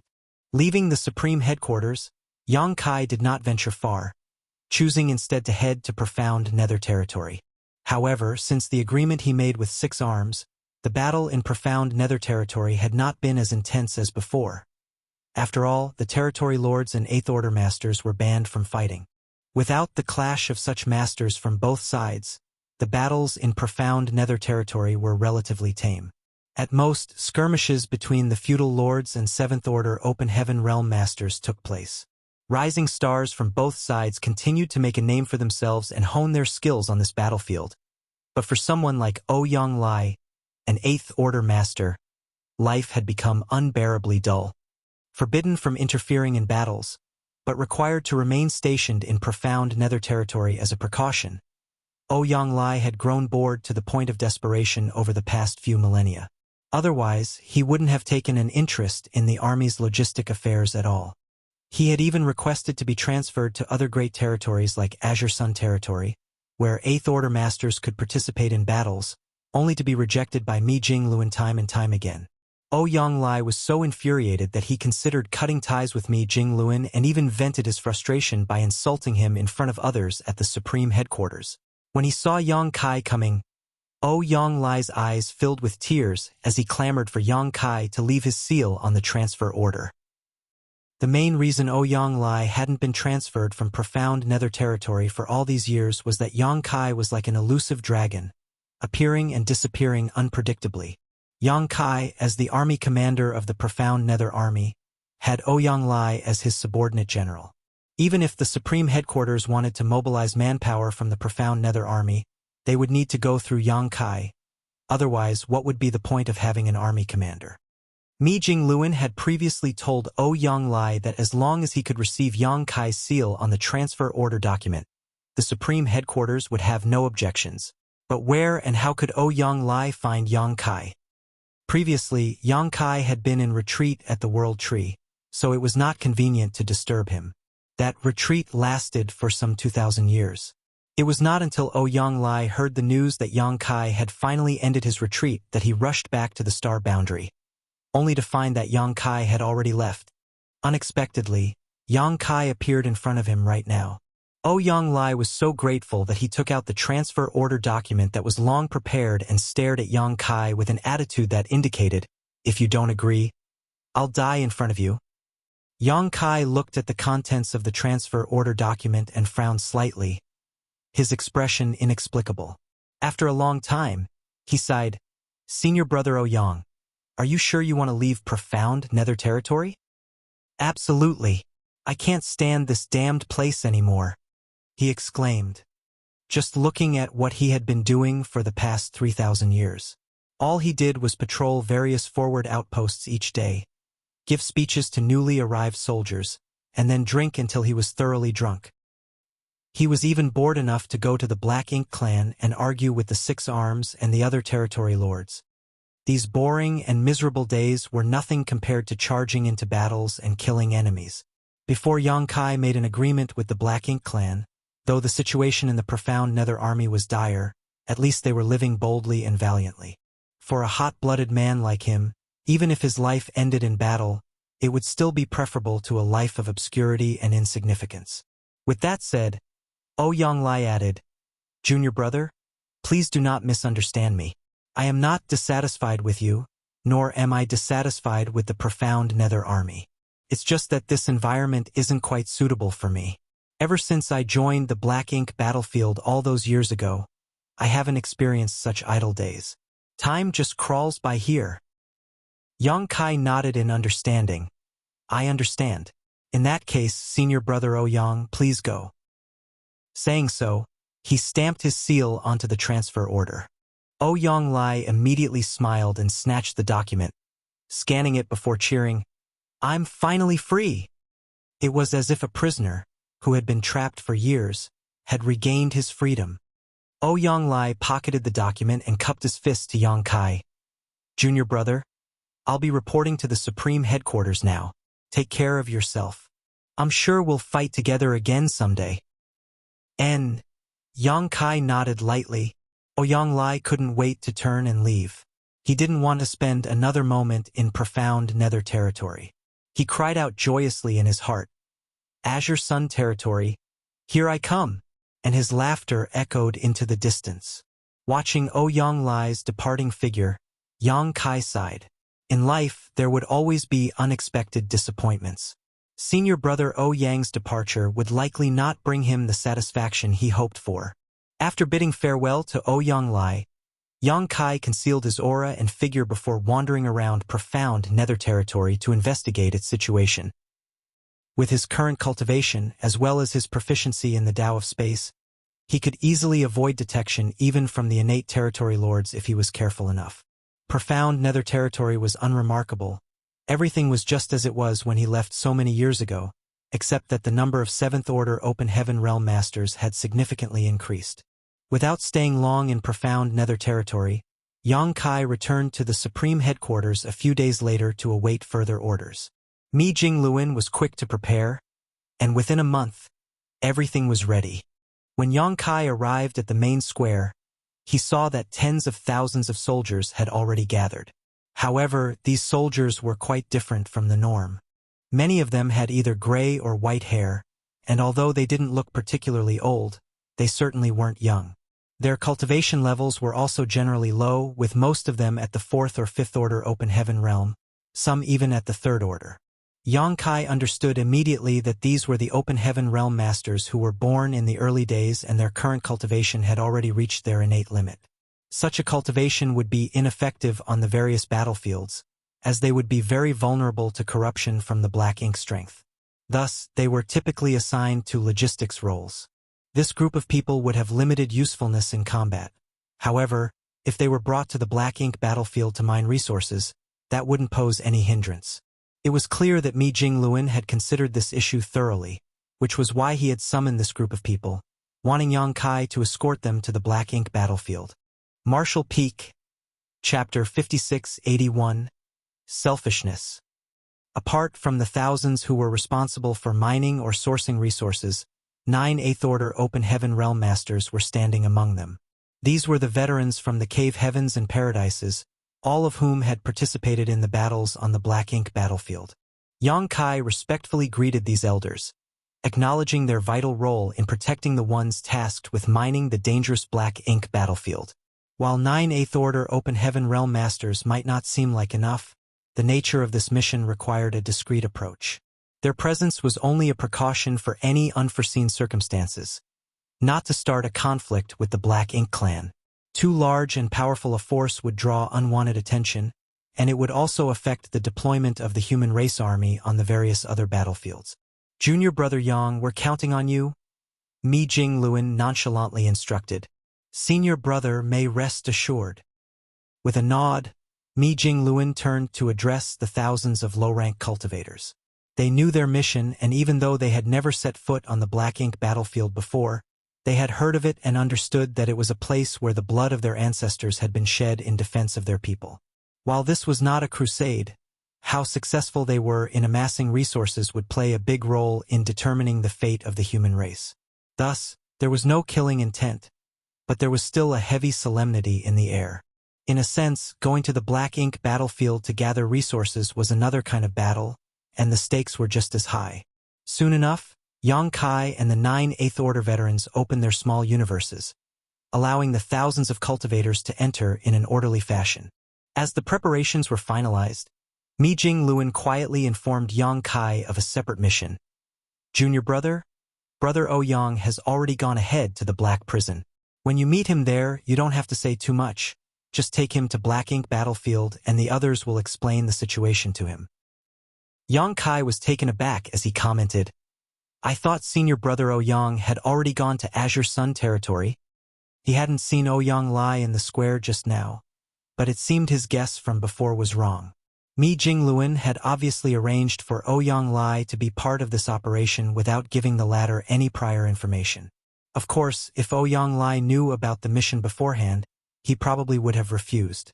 He had left the profound Nether army because he was tired of the dull and boring days and he craved excitement and battle. Guarding profound Nether territory was not fundamentally different from watching over the teams extracting resources on the Black Ink battlefield. The former was influenced by the agreement between the two races, which forbade the Eighth Order Open Heaven Masters from interfering in battles except in 6 Great Territory battlefields. As for the latter, success depended highly on stealth and evading detection from the Black Ink clan. Comparing the two, life would possibly be even harder for Ouyang Lai on the Black Ink battlefield than in profound Nether territory. Mi Jing Luan let out a sigh. I know what his thoughts are. But, after thousands of life and death battles, he has accumulated too many dark injuries that can't be healed. If he could advance to the Ninth Order, it would be all right, but he has no hope of doing so in this lifetime. Those hidden wounds are constantly sapping away his vitality, so he shouldn't participate in fights against the masters of the Black Ink clan anymore. Yang Kai fell silent for a moment before saying, Senior Brother Ouyang will definitely blame you later. In response, Mi Jingluan smiled wryly. Let him blame me all he wants. It's just my own selfishness. So many of our old friends are gone forever, with more leaving us every day. Someone needs to stay alive to witness the day when the human race triumphs. Yang Kai said, Rest assured, Senior Brother Mi. The younger generation has risen to the challenge and can take over the banner from the seniors to resist the Black Ink clan. As for that day, it will come sooner or later. He turned around and bowed, continuing, Take care, Senior Brother Mi. I hope you and Senior Brother Ouyang can witness that glorious moment together. Good. Mi Jing Luan smiled. Farewell. Yang Kai cupped his fist, turned around, and flew away, followed closely by the 9 Eighth Order Masters. Under Yang Kai's guidance, they passed through various great territories, each using their own secret techniques to conceal their auras. This time, they were going to the Black Ink battlefield to mine resources, unlike the last time when they went to the Primordial Heaven Source Grand Restriction. There were too many Eighth Order Masters on that occasion, nearly 400. So Yang Kai couldn't protect them all when traveling through the Hidden Void Corridor. As a result, they had to transit through the no-return pass and could not conceal their movements. However, this time they had to be as stealthy as possible. Otherwise, if the Black Ink clan discovered their movements, it was highly likely that something unexpected might occur. On the way, they encountered some Black Ink clansmen, but there were no elite combatants around guarding them, making it impossible for the enemy to detect Yang Kai and the others' movements. They hurried all the way to Black Territory. Currently, apart from High Heaven Territory controlled by the human race, the New Great Territory, and the Great Territory where the Supreme Headquarters was located, there were Black Ink clansmen in essentially every other Great Territory in the 3,000 worlds. However, there were 2 exceptions, one of which was the Chaotic Dead Territory. After the Black Ink clans suffered a huge loss at the hands of the Burning Light and Serene Glimmer, they declared the Chaotic Dead Territory as a forbidden zone, where even the Royal Lord dared not venture. The second exception was Black Territory, which was once abundant with or stars, each containing rich cultivation materials. However, to break the early ancient era's super array and kill the Royal Lord that was suppressed and sealed there, the masters of the cave heavens and paradises, along with their countless disciples, joined forces and mine out the entire Black Territory, harvesting all the resources there and simultaneously breaking the Grand Array. Now, Black Territory was empty, with nothing left but broken rubble. Although the Black Ink clan had explored the area before, they found nothing but a barren land. Thus they did not bother deploying any forces here. But this worked out well for Yang Kai and his companions. Once they entered Black Territory, they no longer needed to hide. Under Yang Kai's lead, they rushed towards the entrance of the secret passage. Finally, after a couple of days, they arrived at their destination. Yang Kai scanned his surroundings with his divine sense and spotted an asteroid floating nearby before calling out, Senior Brother Ouyang. Ouyang Lai leaped out from behind the asteroid and approached Yang Kai with a grin. You've got sharp eyes, brat. I thought I had hidden well, but you still found me. He was clearly in a good mood. Ever since he left profound Nether territory with his transfer order in hand, he had been feeling quite content. When he noticed the 9 Eighth Order Masters behind Yang Kai, Ouyang Lai's eyes lit up as he greeted them warmly. They were all old acquaintances who had fought alongside each other on the Black Ink battlefield against the Black Ink clan. Their friendship stretched back to the days when they were cultivating in their respective sects. After some heartfelt conversation, Ouyang eagerly asked Yang Kai, "Junior brother, why are we going to the Black Ink battlefield this time? Are we going to attack the no-return pass?" Having arrived here at Mi Jingluan's instruction and seeing Yang Kai lead 9 veteran 8th Order masters over, Ouyang guessed they were up to something big. This stirred up his battle instincts that had been dormant for over 2,000 years. "I have no issue if we were to attack the no-return pass, but it seems like we are short on manpower." Ouyang began to worry. A royal lord was guarding at the no-return pass, along with a pseudo-royal lord and many territory lords. It was going to be difficult for them to make any headway with just these few people. However, considering Yang Kai's many achievements in the past, the situation suddenly became clear to him. "I know. We're going to launch a quick raid to destroy those Black Ink nests." He was obviously excited and had a lot to say. Yang Kai did not know how to explain the situation to Ouyang, but luckily, an old veteran who had a close relationship with Ouyang pulled him aside and said, "Ouyang, don't ask too much. You'll know when we get there." Ouyang nodded vigorously like a chicken pecking rice. Good. Let's go." Yang Kai nodded and looked around. "Please connect your auras to mine for this journey. I will do my best to protect all of you. However, this void corridor is highly turbulent. If we get separated, please don't panic, senior brothers. Just hold your ground and wait for me to find you while ensuring your own safety." All the 8th Order Open Heaven Realm Masters nodded. "Good." Yang Kai shouted and space principles surged out, causing ripples to spread in front of them like a calm lake that had been disturbed by a stone. Everyone was amazed as they watched. All of them were 8th Order Open Heaven Masters and were capable of breaking the void when they exerted all their might, but none of them could manipulate it skillfully like Yang Kai did. This was the ability of someone who was proficient in the Tao of space. As the ripples spread, a noticeable difference in the void appeared ahead.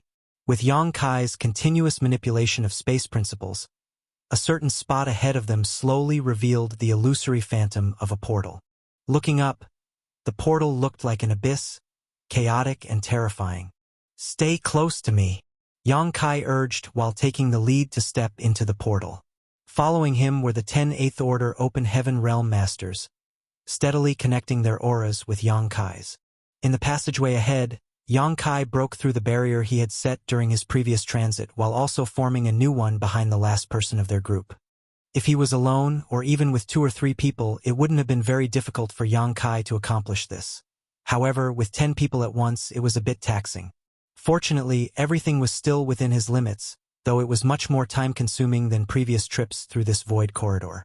Ouyang and the others all had high cultivation and extensive experience, but walking through this kind of void corridor was a first for them. Still, they didn't dare to look around carelessly for fear of triggering any unnecessary accidents. By sensing their surroundings, they only perceived the chaotic void turbulence and the surging power of chaos filling the surroundings of this mysterious and unpredictable place. Even for 8th Order Open Heaven Realm Masters like themselves, getting lost in such a place would likely not have a good outcome.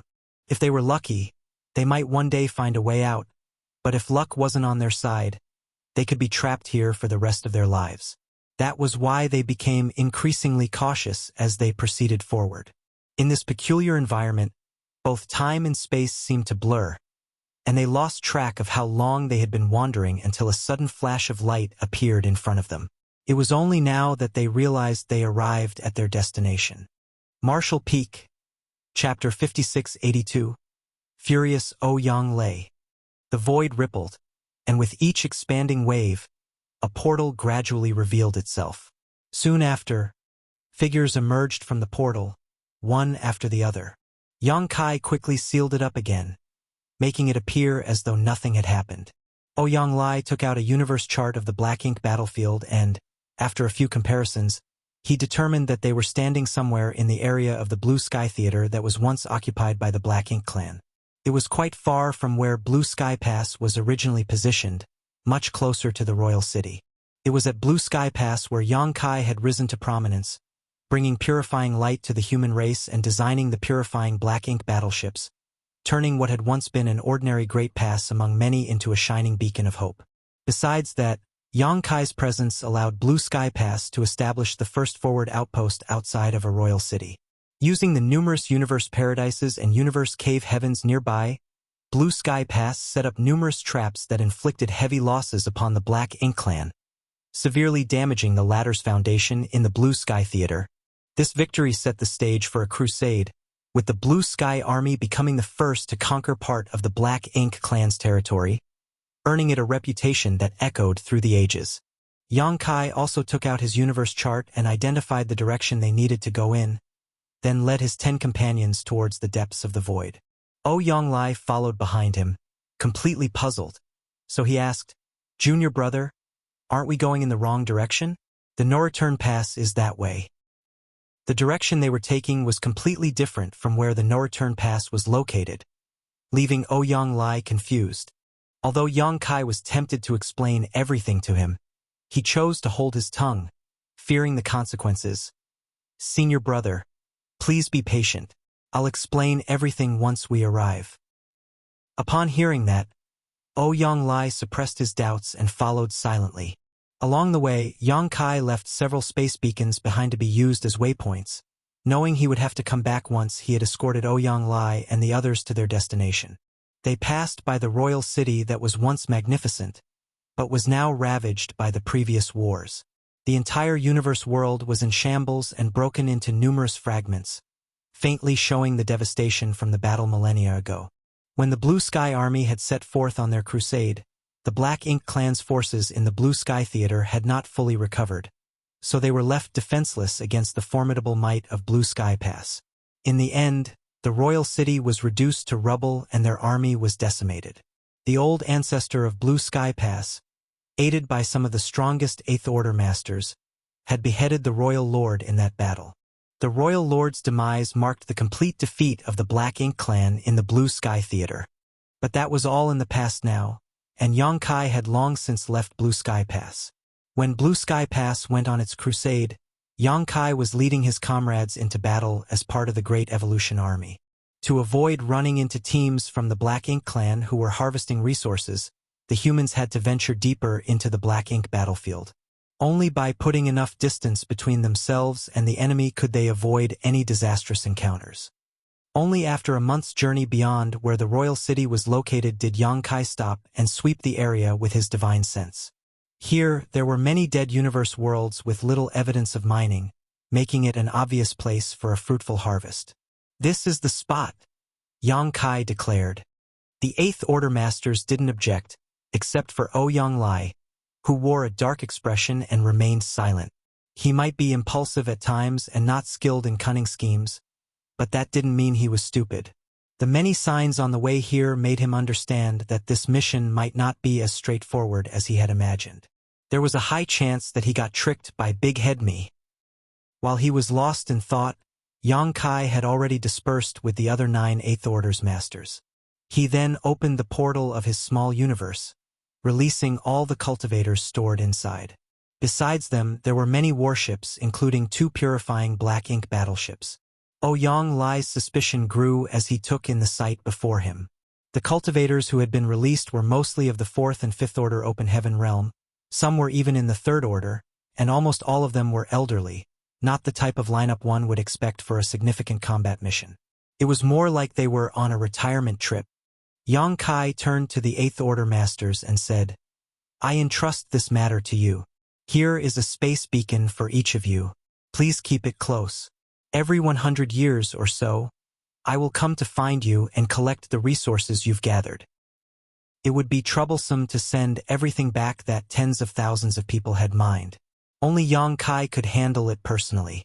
By handing over the space beacons, it would also be convenient for him to locate them in the future. As long as they weren't too far away, Yang Kai could easily locate them and arrive instantly. The 8th Order masters accepted the space beacons and stored them carefully, except for Ouyang Lai, who was now glaring at Yang Kai with eyes spewing flames of anger. With a wry smile, Yang Kai grabbed his arm and slapped a space beacon into his hand. Apologizing, Senior Brother Ouyang, if you have any questions, please ask the other senior brothers later. Junior brother has other important matters to attend to and can't stay long. The truth was, he couldn't face Ouyang Lai's disappointment. Turning his head, he reminded other Eighth Order Masters, if you encounter any danger that cannot be resolved, please lead everyone to the Primordial Heavens Source Grand Restriction, where the suppressing Black Ink Army is stationed and Dragon Clan Senior Fuguang is assuming command. This statement caught everyone off guard. They had never heard of the suppressing Black Ink Army and had no idea that Supreme Headquarters had made such arrangements. Moreover, they were surprised to learn that the Dragon Clan's Fuguang, who had disappeared for so many years, was actually guarding the Primordial Heavens Source Grand Restriction this whole time. One of the Eighth Order Master immediately nodded and said, Junior brother may rest assured. Leave them to us and we shall protect them. But what's this about the suppressing Black Ink Army? Can you enlighten us about it? Everything regarding the suppressing Black Ink Army had been done in secrecy previously to prevent news from spreading and affecting the morale of the human race, but there was no harm in sharing this information with these veteran Eighth Order Masters. Yang Kai thus briefly explained the situation with the suppressing Black Ink Fortress and Army. An Eighth Order veteran suddenly realized, no wonder so many elites were reassigned from the various battlefields by the Supreme Headquarters 130 years ago. It was all to form the suppressing Black Ink Army. Another master asked with concern, is the situation at the Primordial Heavens Source Grand Restriction serious? It's still within a controllable range, and Senior Fuguang is personally guarding that place, so there's no need to worry, Yang Kai replied. With these words, everyone was relieved. Apart from Giant Spirit God Air, who was still fighting the Black Ink Giant Spirit God in the barren territory, Divine Dragon Fuguang was currently the strongest master on the human race's side. Having such a master guarding the Primordial Heavens Source Grand Restriction was indeed reassuring. A moment later, under the gaze of the Eighth Order Masters, Yang Kai took a step forward, and his figure gradually faded away. Ouyang Lai didn't stop him, but turned to the other Eighth Order Masters and asked through gritted teeth, shouldn't you all give me an explanation now? One of the Eighth Order Masters who had a good relationship with Ouyang Lai sighed and stepped forward to explain the mission they were tasked with. Learning that this trip was not for any major battle, but just to oversee the gathering of resources, Ouyang Lai furiously exclaimed, Big head me! I curse you and your ancestors! The master quickly advised, Junior brother Ouyang, calm down. Although there is no war here, this place is still of great significance to the human race. Our soldiers need resources for cultivation and healing, and with the current shortage, we can only resort to such measures. Even compared to killing enemies on the battlefield, our mission is no less important. We are all working for the future of the human race. Right. Another master went along. Right, my foot! Ouyang Lai exploded, his red hair blazing like fire and his whole body seeming to be burning up. He had left profound nether territory for one reason, to kill the enemy on the battlefield, not to come here and babysit these third, fourth, and fifth order cultivators tasked with mining resources. In a fit of rage, he strode towards the depths of Black Ink battlefield. Where are you going, brother Ouyang? The Eighth Order Master who tried to calm him down called out in alarm. I'm going to Primordial Heavens Source Grand Restriction. I'm joining the suppressing Black Ink Army to kill the enemy. His voice echoed as he flew off into the distance.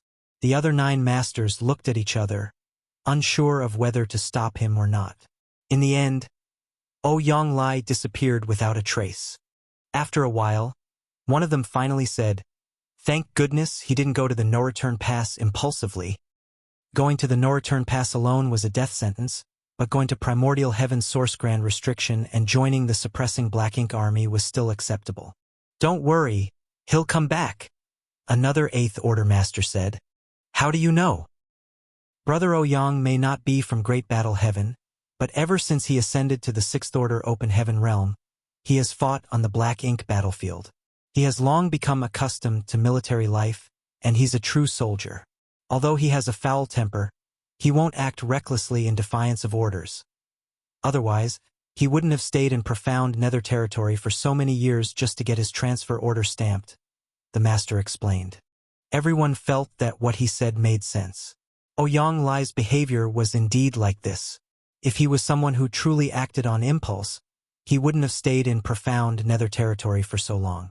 As expected, half a day later, Ouyang Lai appeared from the depths of the void, still a little mad, but his fury somewhat subsided.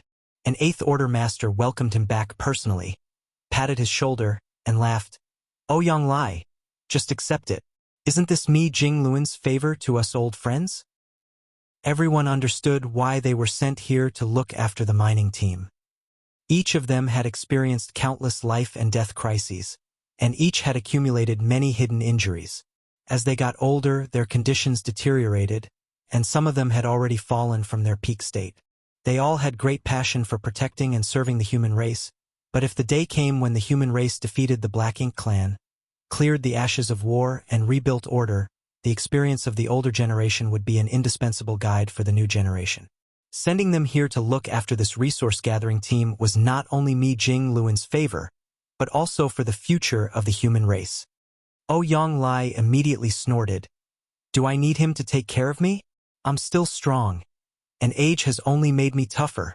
If we're gonna fight the Black Ink clan, what are we old guys good for if we don't lead the way and instead shove all the heavy burdens onto those young brats? Marshall Peak, Chapter 5683. The Black Ink clan's good news. Indeed, we old fogies are still as sharp as ever, but those little brats still have much room to grow. We need to give them a chance to shine. The 8th Order Open Heaven Realm Master knew well that Ouyang Lai was a stubborn mule and wouldn't challenge him. Ouyang Lai remained silent for a long time, then finally spoke with a harsh tone. When I return home someday, I'll twist Big Head Me's head off and use it as a chamber pot. He then thought of Yang Kai and added, and that young boy, he's not a good thing either. He dared to trick me like this. I'll give him a beating when I see him. Good. Us fellow brothers will help you. The 8th Order Master responded with a big smile. With our combined strength, that brat won't stand a chance. Ouyang Lai looked at him and sighed heavily, his face full of sadness. It had come to this, and there was nothing he could do about it. Soon, tens of thousands were dispersed by the 8th Order Masters to explore the area nearby for resources. Meanwhile, Yang Kai had already used the space beacons to return to the Blue Sky Theater, still feeling guilty. He could understand Ouyang Lai's mood, but this was Mi Jing Luan's arrangement, so he could not intervene. Moreover, he hoped from the bottom of his heart that veterans like Ouyang Lai could retire from the battlefield. The number of 8th Order Open Heaven Realm Masters was now significant, and many rising stars were active on various battlefields. It was no longer a time when veteran warriors with countless scars had to bear the brunt of the harsh conditions. The younger generation was now capable of taking on the heavy responsibilities of the seniors. However, as Mi Jing Luan worried, the problem that plagued human development was still the resources. The emergence of a large number of high-rank Open Heaven Realm Masters meant a massive demand for resources. Sending some manpower to the Black Ink battlefield to mine resources was one way to solve the problem, but exploration and extraction always took time, so Yang Kai planned to look for solutions elsewhere. Resources were something that the Black Ink clan did not lack. After his last experience at the No Return Pass, Yang Kai was well aware of this fact, as they didn't even hesitate to hand over a massive amount of materials as compensation. Since the Black Ink clan didn't lack resources, Yang Kai decided to just steal some. Yang Kai decided to become a hunter. Ever since he heard about the hunters, he had been fascinated by their existence. If he was still a 6th or 7th Order Open Heaven Realm Master, he would have immediately become one and lived a carefree life raiding enemy convoys. However, he was no longer the insignificant person he once was. His strength and status had both elevated him to a position where each of his words and actions had a significant impact on the overall situation. While Yang Kai still yearned to become a hunter, he couldn't risk the unpredictable consequences of such a move. But on this Black Ink battlefield, he did not need to worry at all. When the Black Ink clan and the human race signed their peace agreement years ago, it only applied to the 3,000 worlds. It did not include the Black Ink battlefield. Hunting was also a time-intensive activity that often required patience and careful planning. But since Yang Kai had nothing else to do and was free from the need to cultivate, he could use this time to accumulate resources for the human race. Months later, inside the main hall of the No Return Pass, the royal lord sat on the throne of bones, with Mo Nai seated to his left. Territory lords lined both sides of the hall, with their eyes fixed on the royal lord. They were all confused, and even Mo Nai was puzzled as well. Due to Yang Kai's existence, the Black Ink clan could not afford to let their guard down. Even with a new pseudo-royal lord on their side, Mo Nai could not leave the no-return pass at will, lest Yang Kai found an opportunity to destroy more Black Ink nests here. Since the royal lord could not protect everything on his own, they could only ensure the safety of the Black Ink nest by joining forces. That was why the royal lord had been staying here all these years, rarely making an appearance. Even when he did come out, he looked gloomy, obviously still upset about Yang Kai's last visit. But with Mo Nai as a capable assistant, the royal lord completely became an arm-flinging shopkeeper, leaving all major and minor matters of the Black Ink clan war effort to be handled by him, so he was able to relax. However, at this moment, the royal lord's expression looked exceptionally joyful. It was unclear if something had happened on the Great Territory battlefields, or if there had been some breakthrough development in the Black Ink clan. Then, as they recalled the tone in which the royal lord summoned them to this conference hall earlier, the Black Ink clan elites secretly anticipated good news. The royal lord remained silent, and the territory lords dared not speak without permission either. Instead, it was Mo Nai, a pseudo-royal lord, who smiled and asked, "Sir Royal Lord, is there good news you have to share with us today?"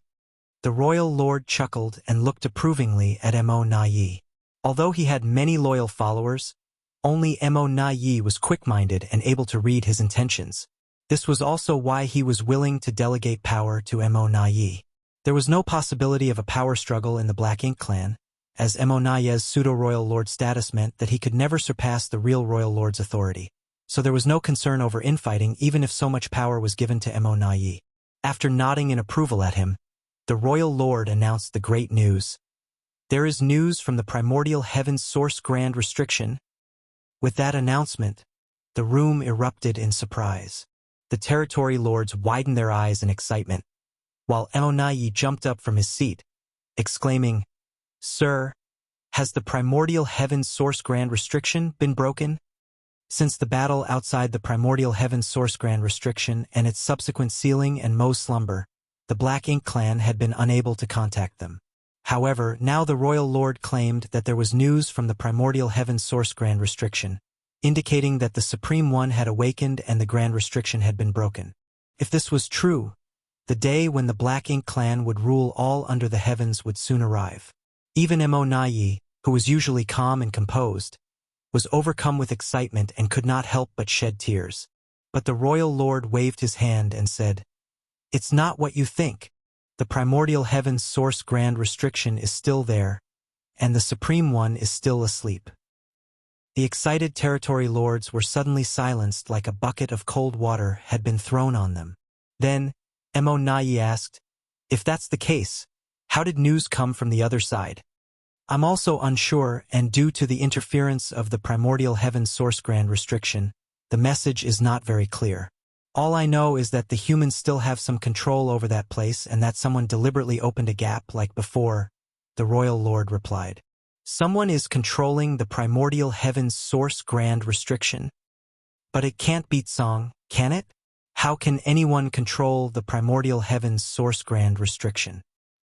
Who is this person?" The territory lords were clamoring and asking questions. They were all innate territory lords who came from inside the primordial heaven's source grand restriction, so they knew about the situation there very well. They knew that Tsong was the last human race master who could control the primordial heaven's source grand restriction, and after his death, no one should be able to do so. But now, the royal lord was saying that someone was in control of that place. If this message did not come from the Black Ink clan inside the grand restriction, they would never have believed it. While the territory lords were concerned about who was controlling the restriction, Mo Nai picked up on a different piece of information and asked, "Sir, when was the gap opened?" The royal lord answered, "It should have been some 100 years ago." Emonayi murmured with a frown.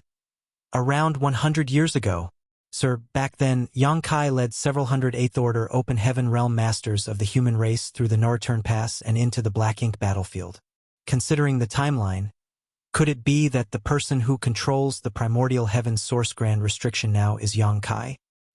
This was not a wild guess, as Yongkai often accomplished things that others couldn't. If he was really the one controlling the primordial heaven source grand restriction, Emonayi wouldn't be surprised. The royal lord, however, shook his head and said, "It's not him.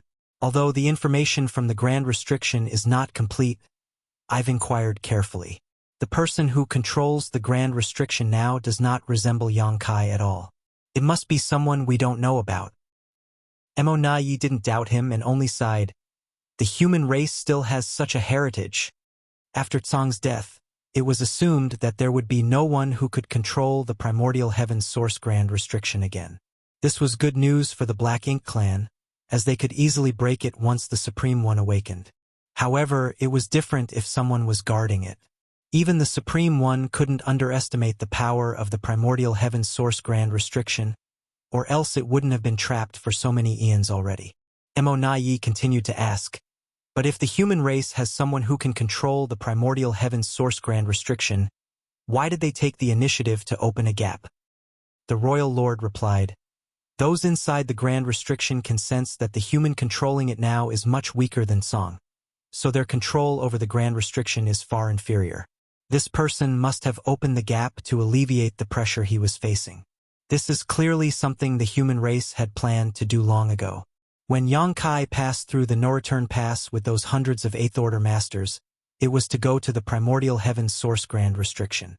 Now, there is an elite human race army and a divine dragon, Fuguang, fighting against those who are rushing out. This has been happening for over 100 years. Emonayi suddenly realized, curse those humans. When the territory lords below heard that their clansmen were being constantly killed at the primordial heaven source grand restriction, they immediately started clamoring again.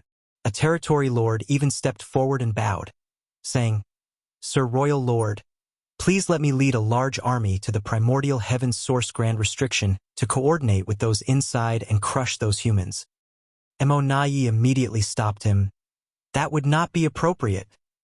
Although the territory lord was intimidated by Emonayi's pseudo-royal lord authority, he couldn't help but ask, "Why is it not appropriate?" Emonayi explained, "When Yongkai passed through the Norreturn Pass, he had as many as 400 Eighth Order Open Heaven with him, and that's just what we could see on the surface. Although there were suspicions at the time, we couldn't be sure. Now that we have first-hand information, we can confirm that those 400 we saw that day were not the entire human force. Many more must have been staying in their small universes, which is why they were able to form a large army at the primordial heaven source grand restriction." Marshall Peak, Chapter 5684, How Despicable. This human race army must be filled with elites with exceptional strength. Otherwise, they wouldn't have been able to ambush and kill the clansmen who broke through the primordial heaven source grand restriction. Furthermore, there is also a divine dragon on their side. If we want to go against such an army, we can't afford to send in too few masters from our side, or we will just be sending them to their deaths. However, if we draw too many of our forces away from the front lines, how can we stabilize the situation on the various battlefields? The humans will inevitably seize the opportunity to attack and break through our defenses." Saying so, Emonayi then looked at the royal lord and asked, "Do you know how many people are in that army?" "There shouldn't be more than 10,000 in total, which isn't a lot, but each individual is quite strong, especially those 400 Eighth Order Open Heaven Realm Masters. Additionally, they seem to have a large-scale artifact similar to a Great Pass with them." A Great Pass? Emonayi furrowed his brow, and the territory lords all became fearful. Although all of the Great Passes that still survived were abandoned around the Norreturn Pass and were now occupied by the Black Ink clan, it had cost them a massive price to capture them. If it weren't for the two Black Ink giant spirit gods aiding them at the time, the Black Ink clan would not have been able to conquer the Norreturn Pass. Now, with an elite army stationed at the primordial heaven source Grand Restriction and a great past-like artifact assisting them, it was no wonder they had the confidence to open a gap in the Grand Restriction to alleviate the pressure. Mo Na Yi couldn't help but sigh deeply. The humans' heritage remains as powerful as ever. Just from the fact that the humans were able to withdraw so many elites to the primordial heaven source Grand Restriction without any impact on the situation in the various battlefields was enough to prove that the human race of today was not the same as the one from 3,000 years ago. After the war in the Barren Territory, the human race had sunk to its lowest point. The Great Territory battlefields were all in a passive state of defense, and profound Nether Territory was almost conquered by the Black Ink clan. If it weren't for Yang Kai's sudden appearance at the critical moment, profound Nether Territory would have fallen into the hands of the Black Ink clan. Yes, it was all because of Yang Kai. Since Yang Kai appeared in profound Nether Territory, the human race's plight had gradually been reversed. How did he even manage to accomplish such things? After careful observation, Mo Na Yi realized that Yang Kai didn't do much. Although he had killed many innate territory lords, it hadn't significantly impacted the balance of power between the two races. No matter how powerful he was just a single individual and could not wipe out the entire Black Ink clan. The true root of the matter lay in the peace agreement between the two races. The constraints of the peace treaty had provided a relatively safe training space for the younger generation of the human race. While this alone might not seem significant, what was crucial was that the human race had the Star Boundary and the Myriad Monsters world, two open heaven realm cradles. The combination of such a relatively stable cultivation environment and a continuous influx of talented successors had shaped the human race's formidable heritage over thousands of years. It was a pity that when Yang Kai's reputation was at its peak, and all the innate territory lords trembled at the mere mention of his name, he proposed the peace agreement. Who would dare to reject him at that time? Looking at the current situation, this was all Yang Kai's cunning plan. Even if the Black Ink clan had seen through it at the time though, they could only accept it. Mo Na Yi also caught on at this point. He thus grew more afraid of and suspicious of Yang Kai since he not only possessed incredible combat power but also had a far-seeing perspective. He was a great threat to the Black Ink clan. The Black Ink clan had naturally thought about how to deal with this issue and concluded that the best course of action would be to destroy the Star Boundary and the Myriad Monsters world, the places that contributed to the continuous enhancement of the human race's heritage. They were just two trivial universe worlds. If given the chance, any territory lord or Eighth Order Black Ink disciple could easily deal with them. However, the Black Ink clan simply could not find the opportunity to do so, as every soldier that had been recalled from the front lines had to pass through a grand array filled with purifying light.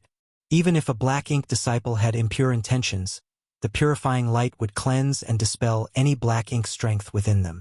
Moreover, both the Star Boundary and the Myriad Monsters world had multiple powerful masters stationed there all year round, standing guard.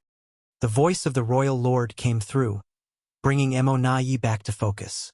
This king has asked if they need support over there, but those within the Grand Restriction believe it would be unwise to cause a commotion. They are working on finding other ways through the Grand Restriction, and if they succeed, they will be able to break free. Mo Na Yi perked up and asked, "Can they do it?" He knew firsthand just how formidable the primordial heaven's source Grand Restriction was. When he was inside it years ago, many Black Ink clansmen had attempted to breach it from within, but all had failed. The Royal Lord replied, "Since they've said as much, there should be some progress. Although we do not know who the person overseeing the primordial heaven's source Grand Restriction is now, their strength is far inferior to Tsong, so their control is obviously not as good either. Furthermore, opening a gap in the primordial heaven's source Grand Restriction has had some impact on its integrity, which may have provided some opportunities for those inside." Mo Na Yi nodded lightly. The primordial heaven's source Grand Restriction was extremely ancient and had been operating constantly for millions of years. The new human race master overseeing it was not like the legendary Tsong, a powerful monster with unfathomable experience. They couldn't be fully prepared, and as long as there was even the slightest flaw, those within the Grand Restriction would not miss that chance. Today, the Royal Lord summoned many of his territory lords to share the good news. He wasn't worried about any territory lord leaking the information because the Black Ink clan was not the same as the human race. If a human was corrupted by Black Ink strength, they would tell everything they knew to the Black Ink clan, but the Black Ink clan would never leak critical information to the humans. After a while, the royal lord left, and the rest quickly dispersed as well while Emonayi walked away, frowning deep in thought. He was thinking about none other than Yang Kai. Over 100 years ago, Yang Kai led a group of 8th Order Open Heaven Realm Masters through the No-Return Pass and into the depths of the Black Ink battlefield. There had been no news about him for all this time, and no one knew where he had gone or what he was up to. If it were an ordinary 8th Order Master, Emonayi wouldn't have cared. But Yang Kai was different. Whatever the circumstances, Yang Kai had even killed a pseudo-royal lord, which was enough to make Emonayi take him seriously. After thinking for a while, Emonayi couldn't come to a conclusion. Yang Kai's whereabouts had always been elusive, and it seemed that even the human side had difficulty keeping track of him. He was once again relieved when he thought about how Yang Kai had no hope of reaching the 9th Order Open Heaven Realm. If this headache-inducing menace had a chance to ascend to the 9th Order Open Heaven Realm, how could they handle him? Sir Emonayi, a territory lord, approached suddenly. Emonayi turned his head and saw one of his territory lords in charge of logistics. He nodded and asked, "What's the matter?" The territory lord replied, "Sir, several squads that were supposed to return with resources have not returned yet." This wasn't a big deal, but since Emonayi was in charge of everything related to the no-return pass by the royal lord's orders, he still had to investigate all abnormal occurrences. The territory lords had also become accustomed to his meticulous style, so they would come to him with any matter, big or small. "How long are they overdue?" Emonayi frowned, feeling that something was off. The territory lord replied, "The earliest squad was supposed to have returned a month ago, while the latest should have arrived at the no-return pass 5 days ago. Have you sent anyone to investigate?" "Yes. A team has been sent and we should receive a report in a few days." Emonayi nodded. "Notify me the moment you have answers." "Yes." A few days later, the feudal lord in charge of gathering news sent a message to the no-return pass using his Black Ink nest. The teams responsible for transporting materials had already set off for the no-return pass, but mysteriously disappeared halfway. When the news reached Emonayi, he immediately realized the problem. The teams transporting resources disappeared without a trace, but the human race had no presence on the Black Ink battlefield other than at the Grand Restriction. Over the years, the Black Ink clan had been constantly mining resources from the Black Ink battlefield and transporting them to the front lines without any issues. However, recently, several squads transporting resources disappeared for no reason. Someone must be causing trouble. The first person that came to Emonayi's mind was Yang Kai. Only Yang Kai could do such a thing, considering that he had gone deep into the Black Ink battlefield over 100 years ago and had not been seen since.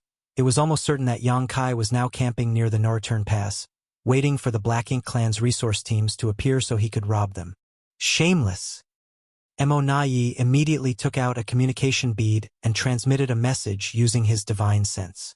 This communication bead was left to him by Yang Kai the last time they met when he needed to hand over a batch of resources. Emonayi hadn't thrown it away, thinking that he might be able to use it to probe Yang Kai's location in the future. He didn't expect it to be useful so soon. After a while, the communication bead in his hand trembled slightly, causing Emonayi's brow to twitch. Yang Kai was really near the no-return pass. The movement of the communication bead was undoubtedly a sign that the message had been successfully transmitted.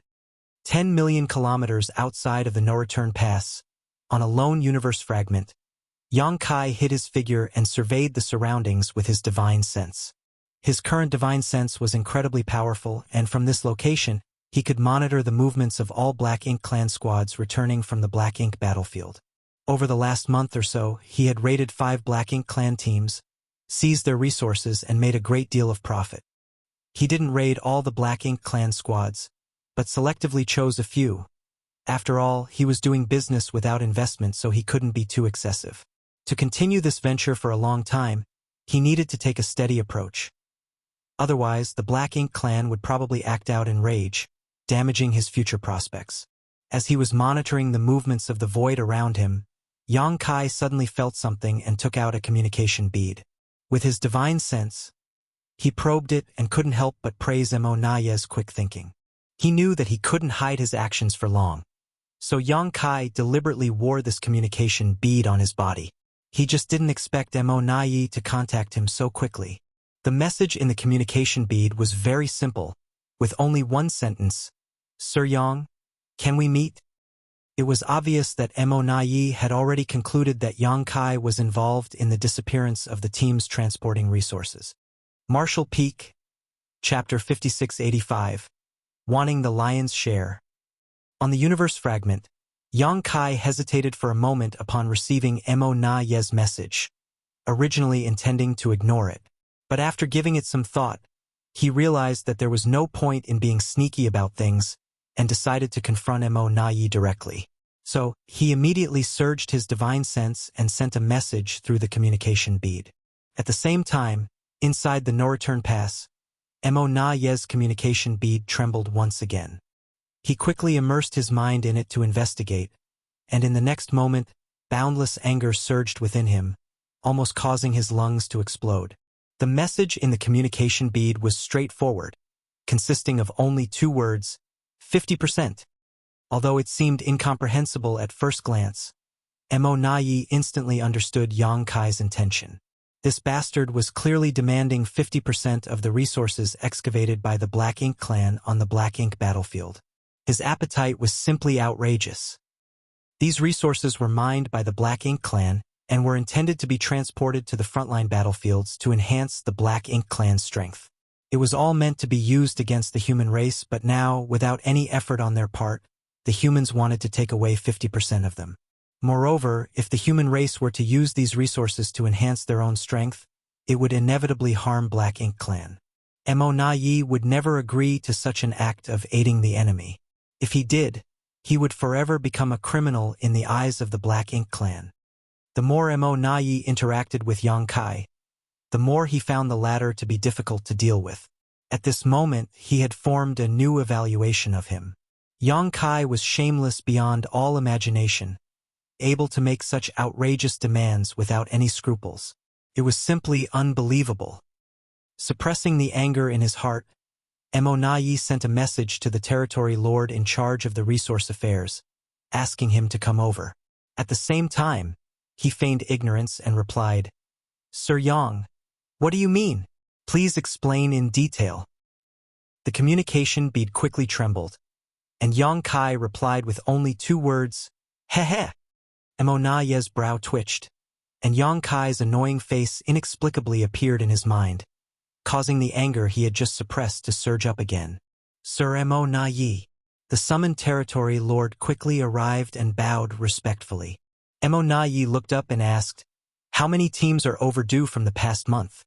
"5, sir," replied the territory lord. "And how many have returned?" "Also 5. 5 teams had disappeared, and 5 had returned." This was precisely 50%. Mo Naye knew that this was no coincidence, but rather Yang Kai's intentional doing. His meaning was evident. The Black Ink clan could refuse his offer, but he would still be able to take 50%. In fact, if Yang Kai wanted to, there was a good chance he could take the other 50% as well. This was open bullying. Facing such a tricky opponent, Mo Naye had always been patient and avoided confronting him head-on because he knew that Black Ink clan had no way of dealing with Yang Kai at the moment. In terms of strength, both he and the Royal Lord were stronger than Yang Kai, and if they were to fight it out in a one-on-one fashion, they could easily suppress him. However, if they couldn't kill Yang Kai, all hostility towards him would be meaningless. The Divine Spirit Ancestral Land was a great opportunity to kill him, as the 4 gates 8 palaces Great Pagoda array blocked the entire space, leaving Yang Kai with no place to use his greatest strength. It was the best opportunity the Black Ink clan had to kill him. It was a pity that Di Wu had messed things up. Not only did the Black Ink clan lose many innate territory lords, but even Di Wu was killed. The Tao of Space was undoubtedly the most troublesome Grand Tao for the Black Ink clan. Apart from Mo Naye and Royal Lord, None of the other masters on the Black Ink clan side were a match for Yang Kai. 3,000 years ago, Yang Kai was capable of slaughtering territory lords as easily as chickens, but at that time, he still needed to use his strange soul secret technique to achieve such remarkable results. Now, 3,000 years later, Yang Kai's strength had increased significantly, and innate territory lords were no longer a challenge for him. Even if they formed a battle formation, territory lords might not be able to do much against this menace. How could Mo Na Yi not be cautious in the face of such an opponent? The whole reason why they had made peace with the human race back then was also because of this. In the current situation, Yang Kai's had become a nightmare that the Black Ink clan could not contain. Since that was the case, they could only place their hopes on the future. If the Black Ink clan managed to produce many royal lords one day, then the role that Yang Kai could play would naturally be greatly reduced. Over the years, Yang Kai had been traveling around, his whereabouts elusive, and his reasons unknown.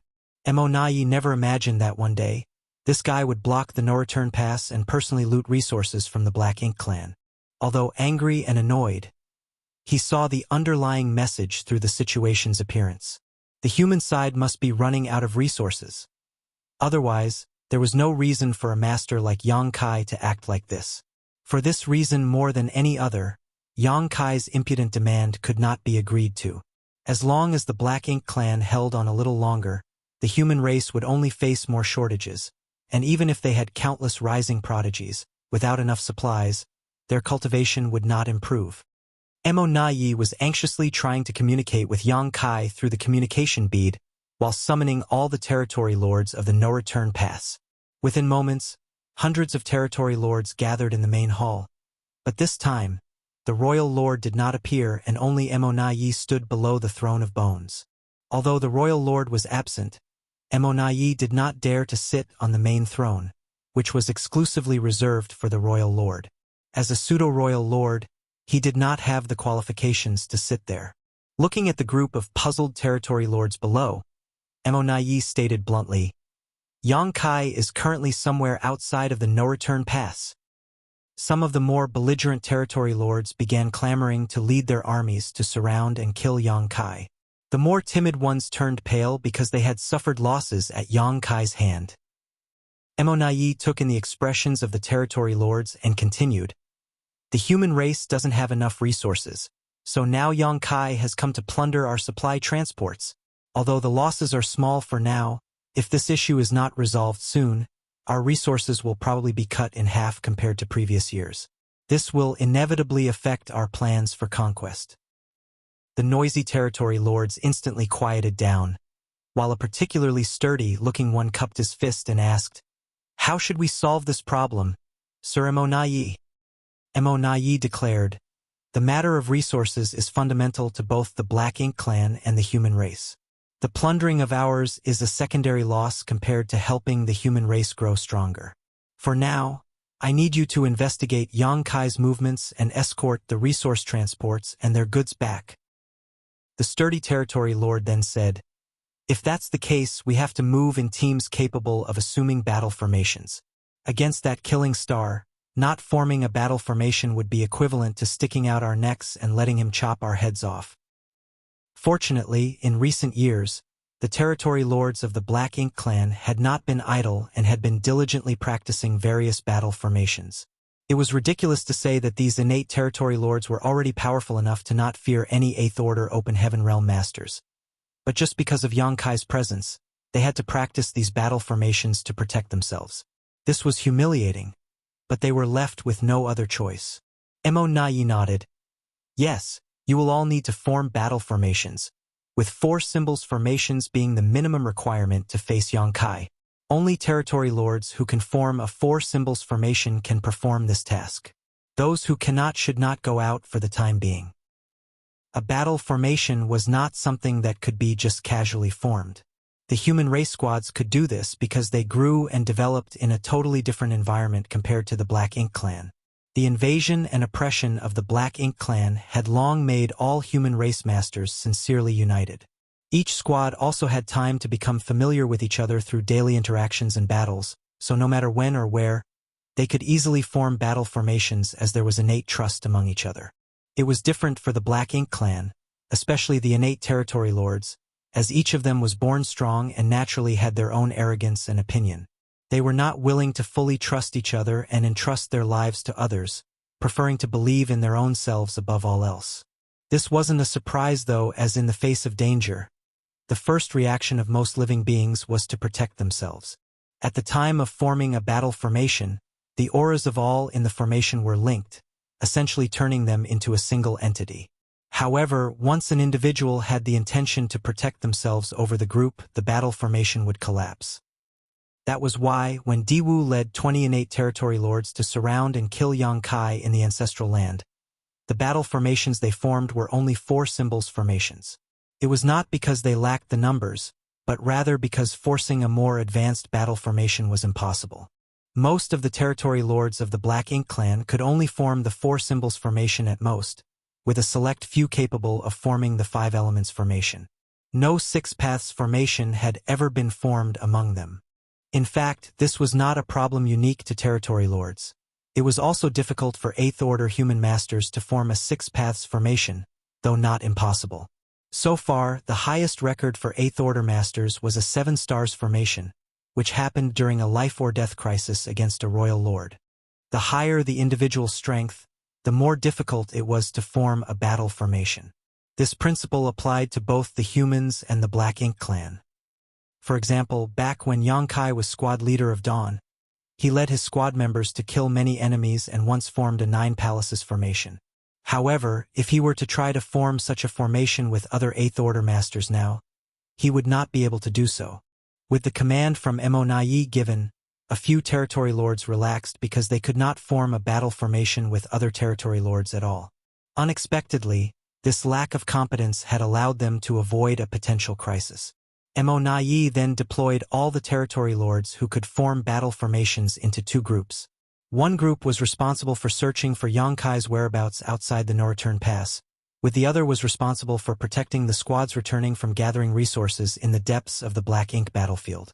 He then said, "The objective this time is not to kill Yang Kai. If you encounter him, prioritize self-preservation." After speaking these words aloud, Monai could not help but feel a sense of helplessness deep down in his heart.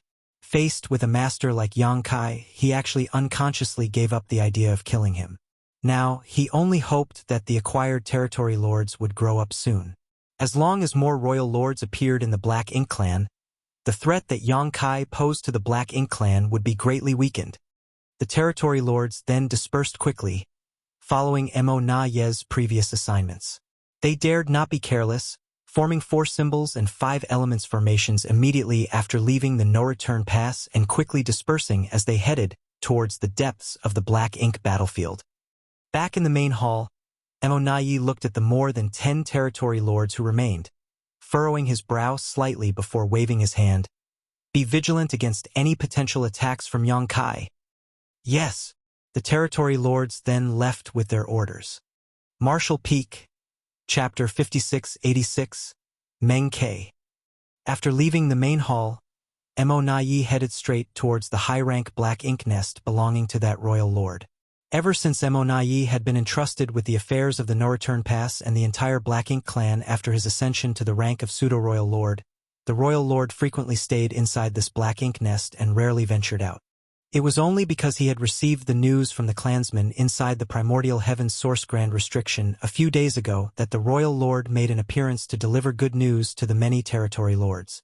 Standing before the Black Ink nest, Monai sighed inwardly. Despite having arranged for clansmen to track Yang Kai's movements and protect the teams carrying resources, their enemy was Yang Kai. No matter how meticulous the arrangements were, they were simply not secure enough. In front of the territory lords, Monai pretended to be resolute and unwilling to give up anything, but he knew that if Yang Kai really had his sights set on Black Ink clan's resources, they would not be able to stop him. At present, the Black Ink clan seemed to be flourishing, but there was a simmering danger as the human race grew stronger bit by bit, gradually narrowing the gap in power between the two sides. Monai had long felt a strong sense of crisis brewing in his heart. He could only hope that there would be some pleasant surprises from the Primordial Heaven's Source Grand Restriction soon. Meanwhile, a female feudal lord, who was a personal attendant to the royal lord of relatively low cultivation, came out of the black ink nest and greeted Emonayi. "Sir Emonayi, please come in." Emonayi nodded and followed the feudal lord into the black ink nest. Soon, they saw the royal lord using the black ink nest to communicate with the outside world. Emonayi waited quietly without disturbing him, knowing that the royal lord was probably speaking with those inside the primordial heaven source grand restriction. After a while, the royal lord withdrew his consciousness from the black ink nest space, and Emonayi noticed a hint of joy in his expression. He understood instantly that there might be some pleasant surprises from the primordial heaven source grand restriction. He didn't ask too much, as the royal lord would say if he wanted to. Instead, he just respectfully bowed. The royal lord sat down and asked, "What's the matter?" He knew Emonayi wouldn't come to see him without a specific reason. Since Emonayi was here, it must be a matter of importance. Emonayi immediately summarized Yang Kai's raid on the Black Ink clan's resources outside of the no-return pass and told the royal lord about Yang Kai's demand for a 50% share. Hearing this, the royal lord was infuriated, and his good mood was instantly ruined. Impudence! How dare he make such a request? We already compensated him with a large amount due to the ancestral land incident, yet he is still not satisfied? Emonayi understood that the human race was lacking in resources while the Black Ink clan had plenty. So naturally, Yang Kai came to Black Ink clan to take advantage of them. After allowing the royal lord to vent his anger for a while, Emonayi continued, "Sir Royal Lord, I have ordered the territory lords to search for Yang Kai's whereabouts and also ordered escorts for the transport teams. However, Yang Kai is proficient in the Tao of space and his combat strength is extremely high. Even if the territory lords form battle formations, they may not be able to match him if they encounter him." The royal lord pondered for a moment before saying, "You must personally take action and find an opportunity to kill him." Emonayi shook his head and replied, "I have considered this option, but if I leave the no-return pass, Yang Kai may find an opening to infiltrate. What if he comes to the no-return pass and targets the Black Ink nests?" These words made the royal lord's face darken. 3,000 years ago, with him standing guard, the Black Ink nests in the no-return pass would still be safe, but after Yang Kai emerged from his long retreat and revealed his strength, the royal lord knew that he alone could not protect all the Black Ink nests in the no-return pass. During these 3,000 years, Yang Kai's strength had increased that much. Furthermore, Emonayi considered and said, "Due to the ancestral land incident, our Black Ink clan suffered significant losses. If we anger him again this time, the situation may be difficult to contain. They wouldn't know how many resources they would have to offer up if the situation reached that point." Upon hearing this, the royal lord abruptly turned his head and glared at him. "Our Black Ink clan has so many rising talents, yet we can't even deal with one damn human?" The wrath directed at him frightened Emonayi, who immediately lowered his head and replied, "It is all due to my incompetence." The atmosphere in the Black Ink nest became tense as Emonayi suppressed his aura, while the attendants who lived in the Black Ink nest also held their breaths. After a while, the royal lord said, "Create another pseudo-royal lord and let him secretly guard the no-return pass with me while you deal with Yang Kai." Create another pseudo-royal lord? But, sir, the number of our innate territory lords has decreased greatly. If we create another pseudo-royal lord— Emonayi was startled by the suggestion. In fact, he had discussed this matter with the royal lord before. Although the creation of a pseudo-royal lord represented the loss of more than 10 innate territory lord and a high-rank Black Ink nest, as long as it was for an appropriate purpose, it would still be useful for the Black Ink clan. However, as Emonayi said, after thousands of years of battles, the number of innate territory lords in the Black Ink clan had decreased sharply and was now quite low. Not to mention that every high-rank Black Ink nest sacrificed was a heavy blow. In the grand scheme of things, it was not suitable to create too many pseudo-royal lords. Both Di Wu and Emonayi were pseudo-royal lords created because of Yang Kai's existence. Unexpectedly, because of this killing star, the royal lord actually had the idea to create another pseudo-royal lord. If this continued, the number of innate territory lords in the Black Ink clan would continue to decrease sharply. Rest assured, It won't cause any major problems if we only create one more, said the royal lord calmly. Mo Na Yi was initially stunned, as this was different from the royal lord's previous attitude towards creating pseudo-royal lords. However, thinking about the primordial heaven's source grand restriction situation, Mo Na Yi suddenly realized something and immediately accepted the order. I will arrange it immediately. The royal lord snorted. When the new pseudo-royal lord is created, you go and deal with Yang Kai directly. Try to provoke him as much as possible and make him come to the no-return pass. I will wait for him here with the new pseudo-royal lord.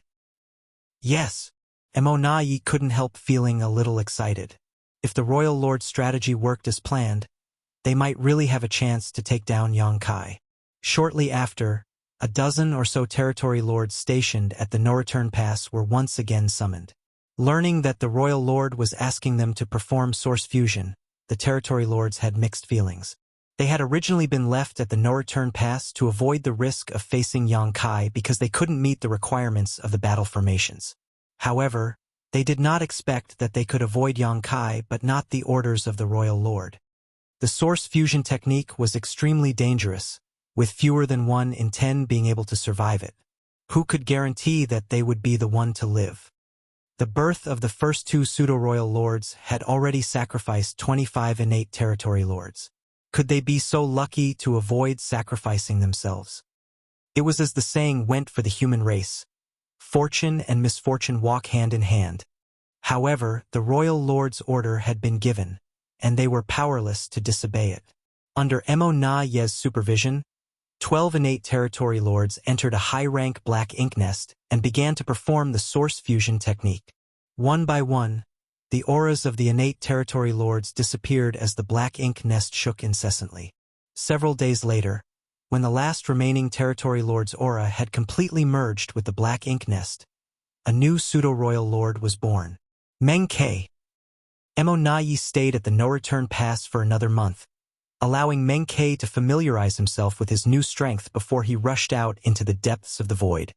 During this month's time, the Black Ink clan lost 8 teams that were transporting resources, a significant increase compared to the month before.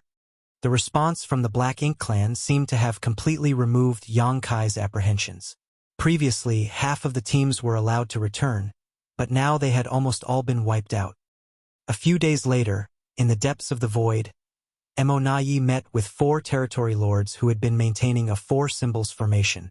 They had clearly experienced a great battle recently, but it had ended almost as quickly as it began. There were many bodies of Black Ink clan soldiers left behind, but the 4 territory lords remained unharmed. Seeing Mo Na Yi, the 4 exhausted territory lords finally had the opportunity to catch their breath, as maintaining the 4 symbols formation consumed a great deal of their focus and energy. Though it was manageable for a short time, these 4 territory lords had not dared to relax once since leaving the no-return pass. No one knew when the human killing star, Yang Kai, would appear. If they did not maintain the battle formation at all times, they might die the moment he mysteriously showed up. Sir Mo Na Yi. The 4 territory lords saluted apologetically. Mo Na Yi looked around, frowning. He didn't fight you. The dead here were just some ordinary Black Ink clan soldiers, and the 4 territory lords had no wounds on them, which was obviously suspicious. The 4 territory lords glanced at each other, and the leader sighed. He moves stealthily, and we find it difficult to predict when he will appear. Mo Na Yi nodded in understanding. If Yang Kai didn't want to fight, they could do nothing about it. So he instead asked, "What about the resources?" The territory lord who had spoken before looked even more ashamed. "It was originally with me?" After meeting with the team transporting the resources, he took the space ring which contained them, and then Yang Kai took it from me. Mo Na Yi frowned again. How did he take it from you if he did not come face to face with you? The space ring was so small and could easily be kept close to the body. Unless Yang Kai had completely incapacitated them, they should not have been easily robbed. The territory lord hung his head. I handed it over. Mo Na Yi's eyes narrowed in response, staring fiercely at the territory lord, who explained in a frightened voice, Yang Kai locked us with his divine sense and threatened to kill us even if it meant damaging his soul if we didn't hand it over. So you just gave it to him? Mo Nai roared furiously. Please punish us, sir. The 4 territory lords looked terrified. They had no choice. It wasn't that they were cowardly, but when Yang Kai locked them down with his divine sense, the immense sense of danger forced them to make that choice. At that moment, they had no doubt that Yang Kai had the ability to kill them. Mo Nai took a deep breath. Though he was angry, he knew that it wasn't the territory lord's fault. Anyone in such a situation would have had trouble putting their lives aside. In the divine spirit ancestral land, Yang Kai had killed Di Wu and 8 territory lords who formed battle formations. If he could do that, then killing a mere 4 territory lords would not be an issue. Martial Peak. Chapter 5687. Sincere Cooperation. The 4 Symbols formation was powerless to stop Yang Kai's killing spree, but it would force him to use his bizarre soul secret technique that harmed both himself and others. Mo Nai was not ignorant of this fact, but the battle formation that the territory lords of the Black Ink clan could form was limited to this degree, and he couldn't demand more from them. However, judging from the current situation, Yang Kai did not want to use his soul secret technique recklessly, probably because he did not want his soul to be injured. So, after coercing the territory lords to surrender their resources, he simply withdrew. Mo Nai was correct in his assumption. In profound nether territory, Yang Kai would strike every 2 years, and only with the assistance of many other 8th Order masters and the bulk of the profound nether army could he kill several innate territory lords. At that time, he did it to build up his fearsome reputation and pave the way for subsequent negotiation plans. Therefore, Yang Kai was not reluctant to damage his soul at that time, and each time he attacked, he showed no mercy. But the current situation was different as Yang Kai was only plundering some resources. Furthermore, he had to rendezvous with Ouyang Lai and others every 100 years. So if he used soul-rending thorns recklessly and severely injured his own soul by accident, it would greatly affect his subsequent plans. Otherwise, why would he easily spare the lives of those 4 innate territory lords? Yang Kai also understood that the more territory lords he killed, the less pressure the human race would face in the future. The simple reason for all of this was that resources were a more important matter right now. Killing some Black Ink clan soldiers didn't matter much, as the Black Ink clan wouldn't care. However, if Yang Kai really killed a lot of innate territory lords, the situation would quickly spiral out of control, forcing the Black Ink clan's hand. The issue of resources would also be impossible to resolve once that happened. At present, everything was done for the sake of resources.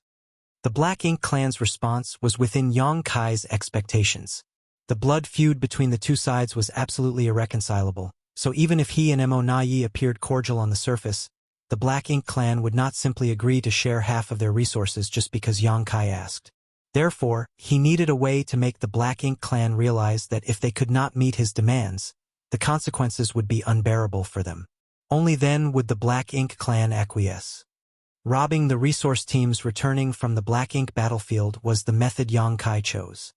If they refused to give him 50%, he would just take everything.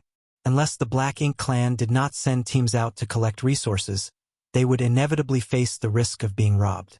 However, if they stopped their mining activities, the Black Ink clan supplies would be greatly affected, which would have a huge impact on their subsequent accumulation of strength as well. The only thing that slightly surprised Yang Kai was that Mo Nai had personally taken action.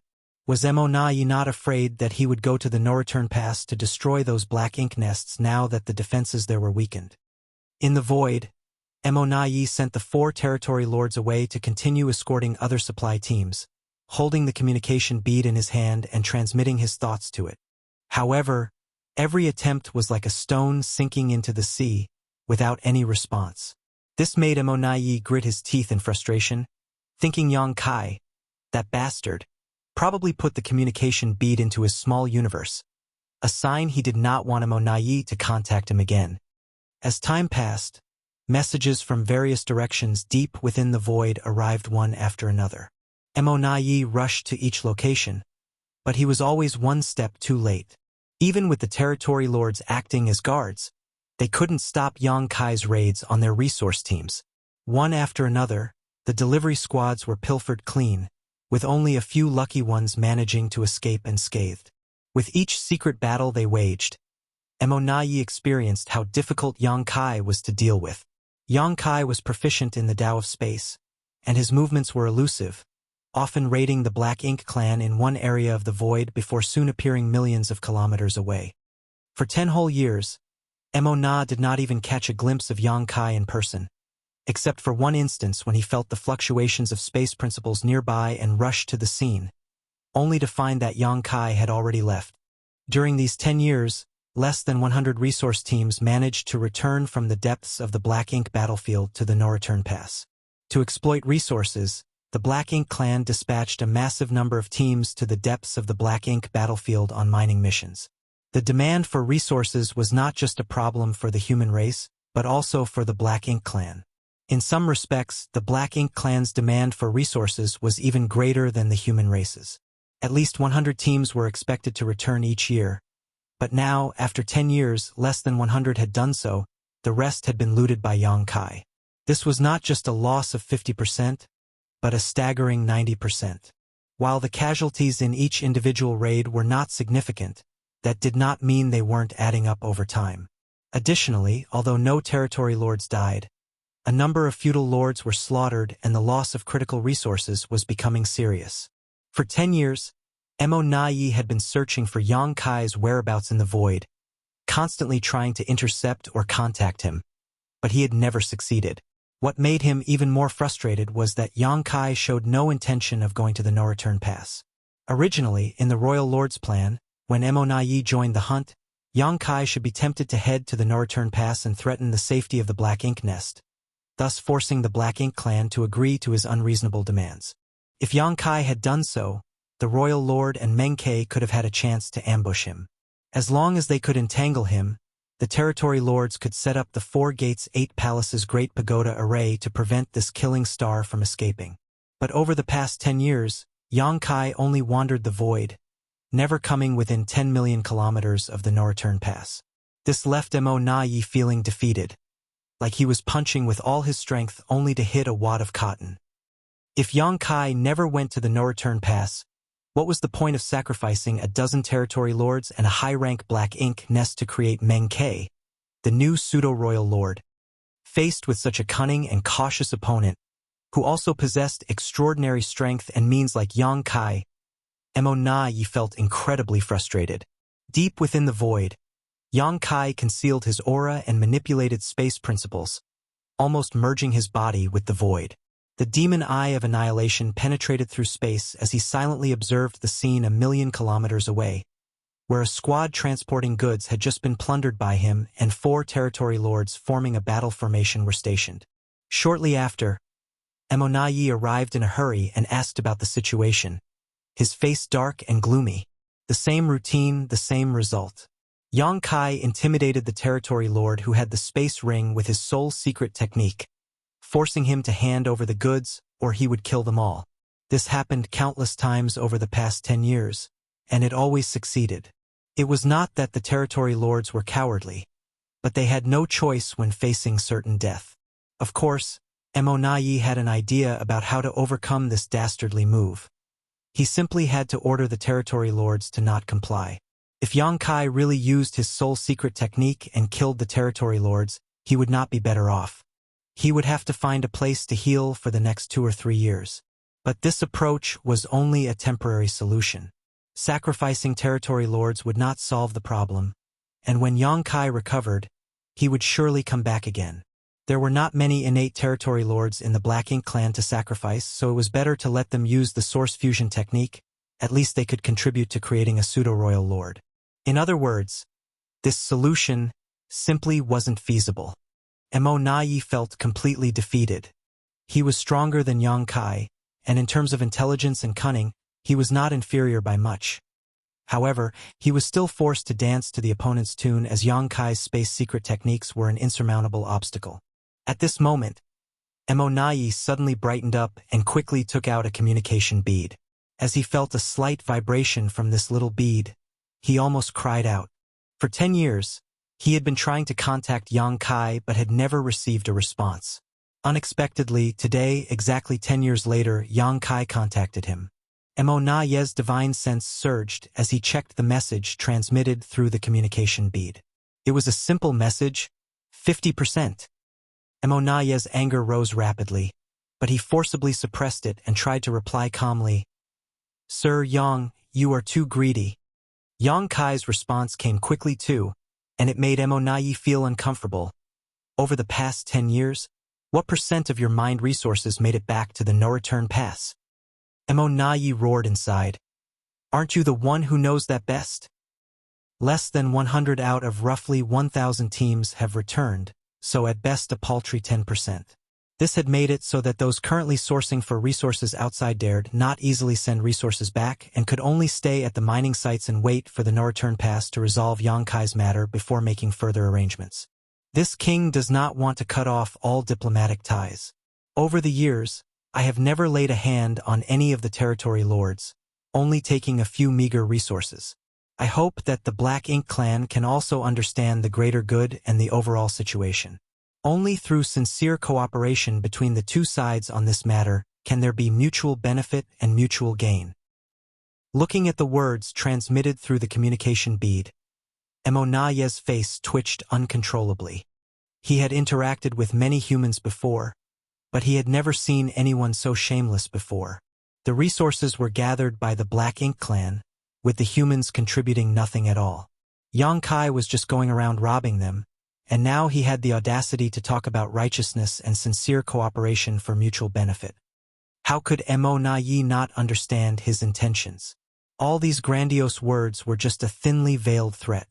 The implicit meaning in his words was that if the Black Ink clan did not understand the greater good and the overall situation, he would continue to loot until they capitulated. By then, the losses for the Black Ink clan would only be more devastating. Mo Na-Ye thought he had understood humans well enough, but today he realized that his so-called understanding was only scratching the surface.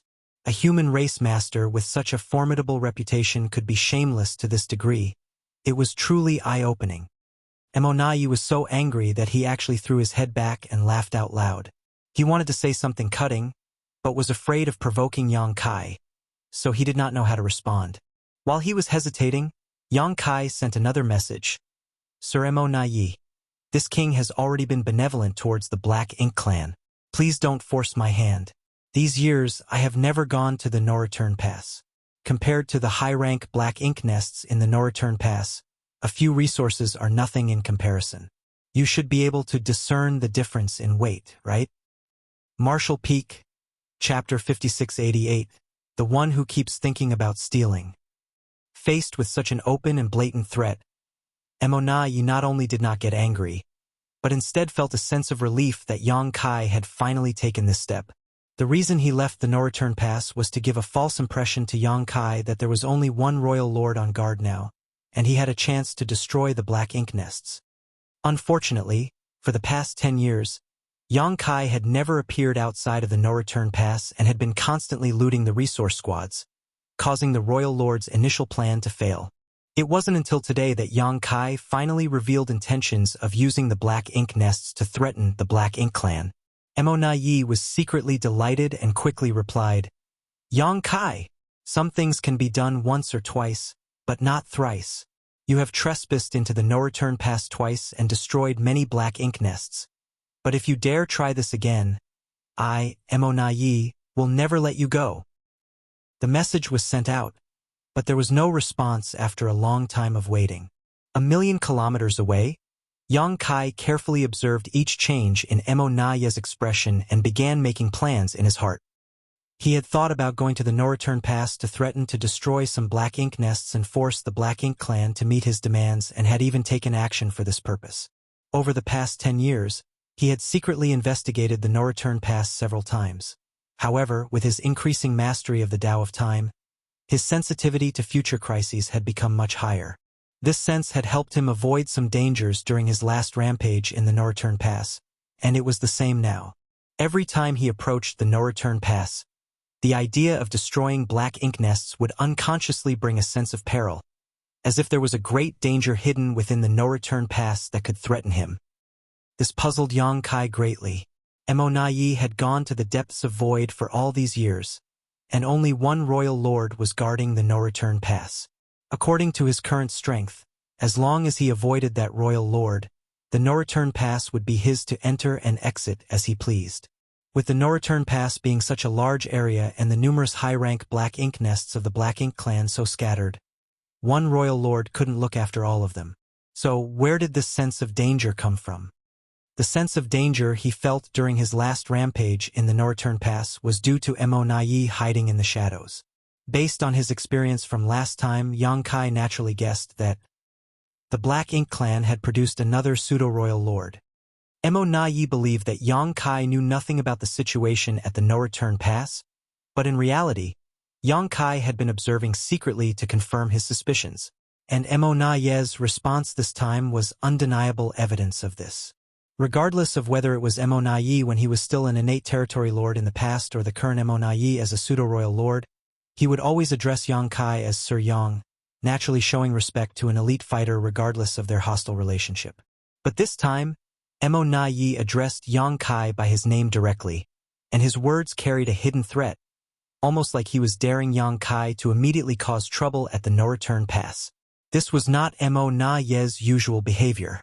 Yang Kai, seeing this, knew that his suspicion was probably correct. There must be a new pseudo-royal lord at the no-return pass, lying in ambush with the royal lord. In the void, Yang Kai raised his brow and smiled, finding it quite interesting to engage in this battle of wits with Mo Nai. He thus quickly replied, "Just wait and see. This time, this king will not rest until he destroys 10 high-rank black ink nests." After transmitting the message, Yang Kai put away his communication bead and disappeared from sight. In the distant void, Mo Nai also hurriedly put away his communication bead, raised his palm, and a surge of thick black ink strength rushed out, quickly forming a vortex in his palm. Within the vortex, a very delicate and small black ink nest appeared. This was a low-rank black ink nest which was not yet mature. Such a black ink nest was not very useful to the Black Ink clan, but it was perfect for transmitting messages.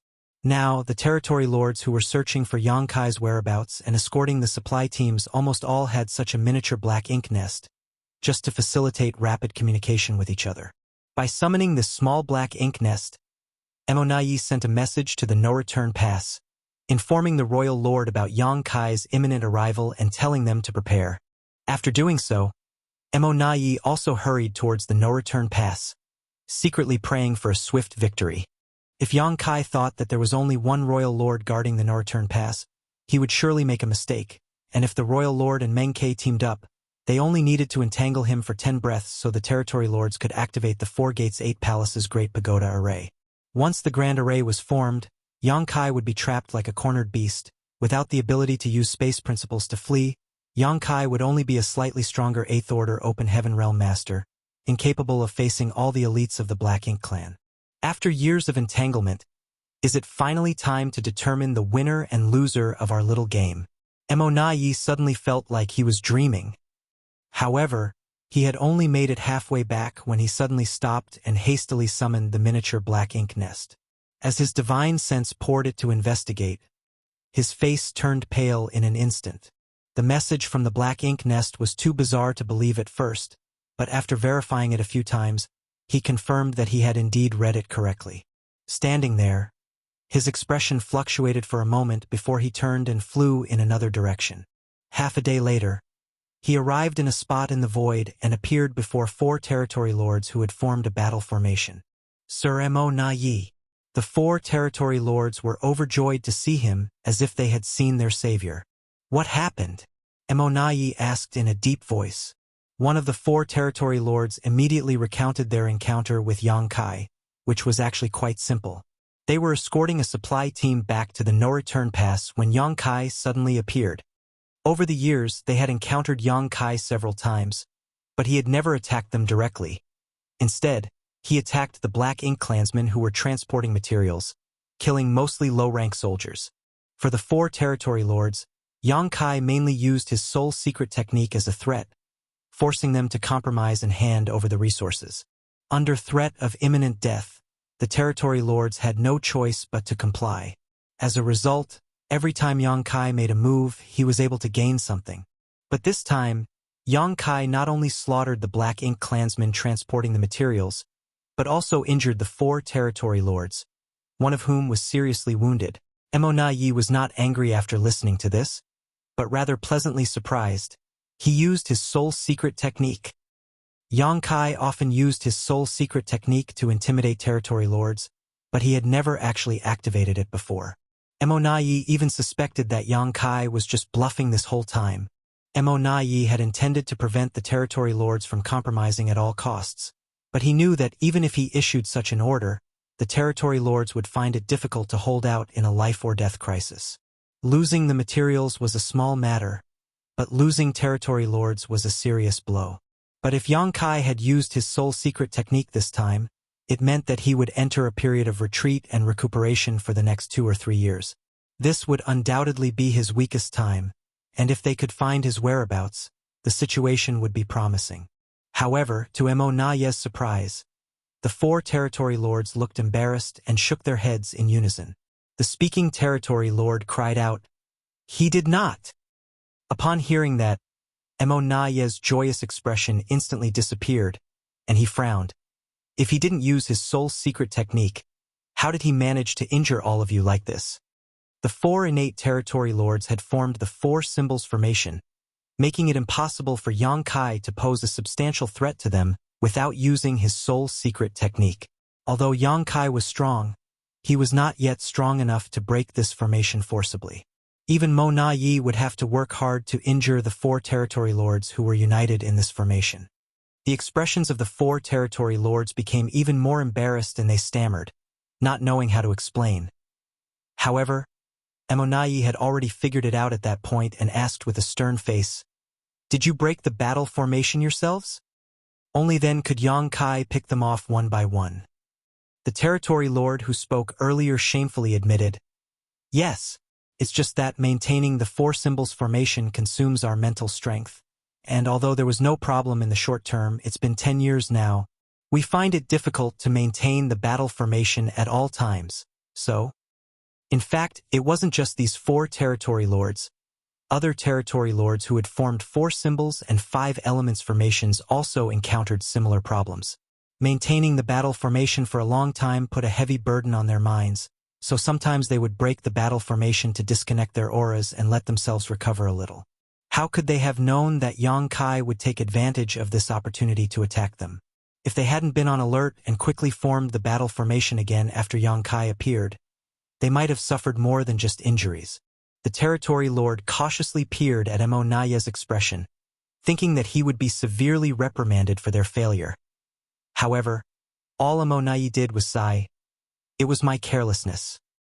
He thought that their operation against Yang Kai would not take too long, but he never expected that it would take 10 years and still not produce any results. If Yang Kai could injure 4 territory lords in just 10 years, what about another 10 or 100 years? It was as the saying went, "One need not fear a thief who always steals. They should fear the thief who constantly thinks of stealing." When Mo Na Yi first heard this, he did not understand, but now he finally did.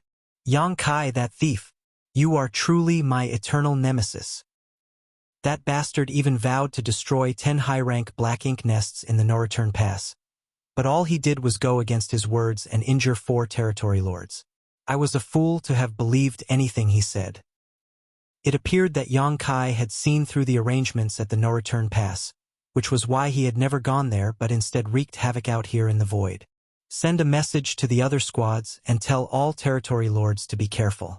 Yang Kai could strike at any time," Mo Na Yi ordered, remembering the lesson from these 4 territory lords as he believed that Yang Kai would strike again. Then, the 4 territory lords followed Mo Na Yi's order and took out their miniature Black Ink nests to spread the word. Marshall Peak, Chapter 5689. A big mouth can swallow up the world. To prevent Yang Kai from wheeling around and finishing the job, Mo Na Yi personally escorted these 4 injured territory lords back to the no-return pass. One of them was severely injured, and even though he could barely manage to maintain the battle formation with the other 3, they were still at risk of being targeted and defeated. For safety reasons, it was best for them to not expose themselves outside anymore. Mo Na Ye's compassion moved the 4 territory lords to tears of gratitude. Only when they arrived at the no-return pass did they feel safe. Mo Na Ye then went to see the royal lord to share his suspicions. When the royal lord heard that Yang Kai might have already seen through the trap set up at the no-return pass, his face grew dark and his anger was almost palpable. They had sacrificed a dozen innate territory lords and a high-rank black ink nest to create Meng Kai, a pseudo-royal lord, all to lure Yang Kai to the no-return pass and eliminate him. But if Yang Kai did not show up, all their plans would be in vain and Meng Kai would be useless. Sir, the more time passes, the more detrimental it will become to the Black Ink clan. There are no longer many supply squads that can return to the no-return pass. Besides, the territory lords are already exhausted from maintaining the battle formation for such a long time, and they may not be able to hold on much longer. Mo Na Ye reported carefully while observing the royal lord's reaction. Why? Why can't we deal with 1/8 order human? The royal lord exclaimed in anger. Mo Na Ye was speechless upon hearing this.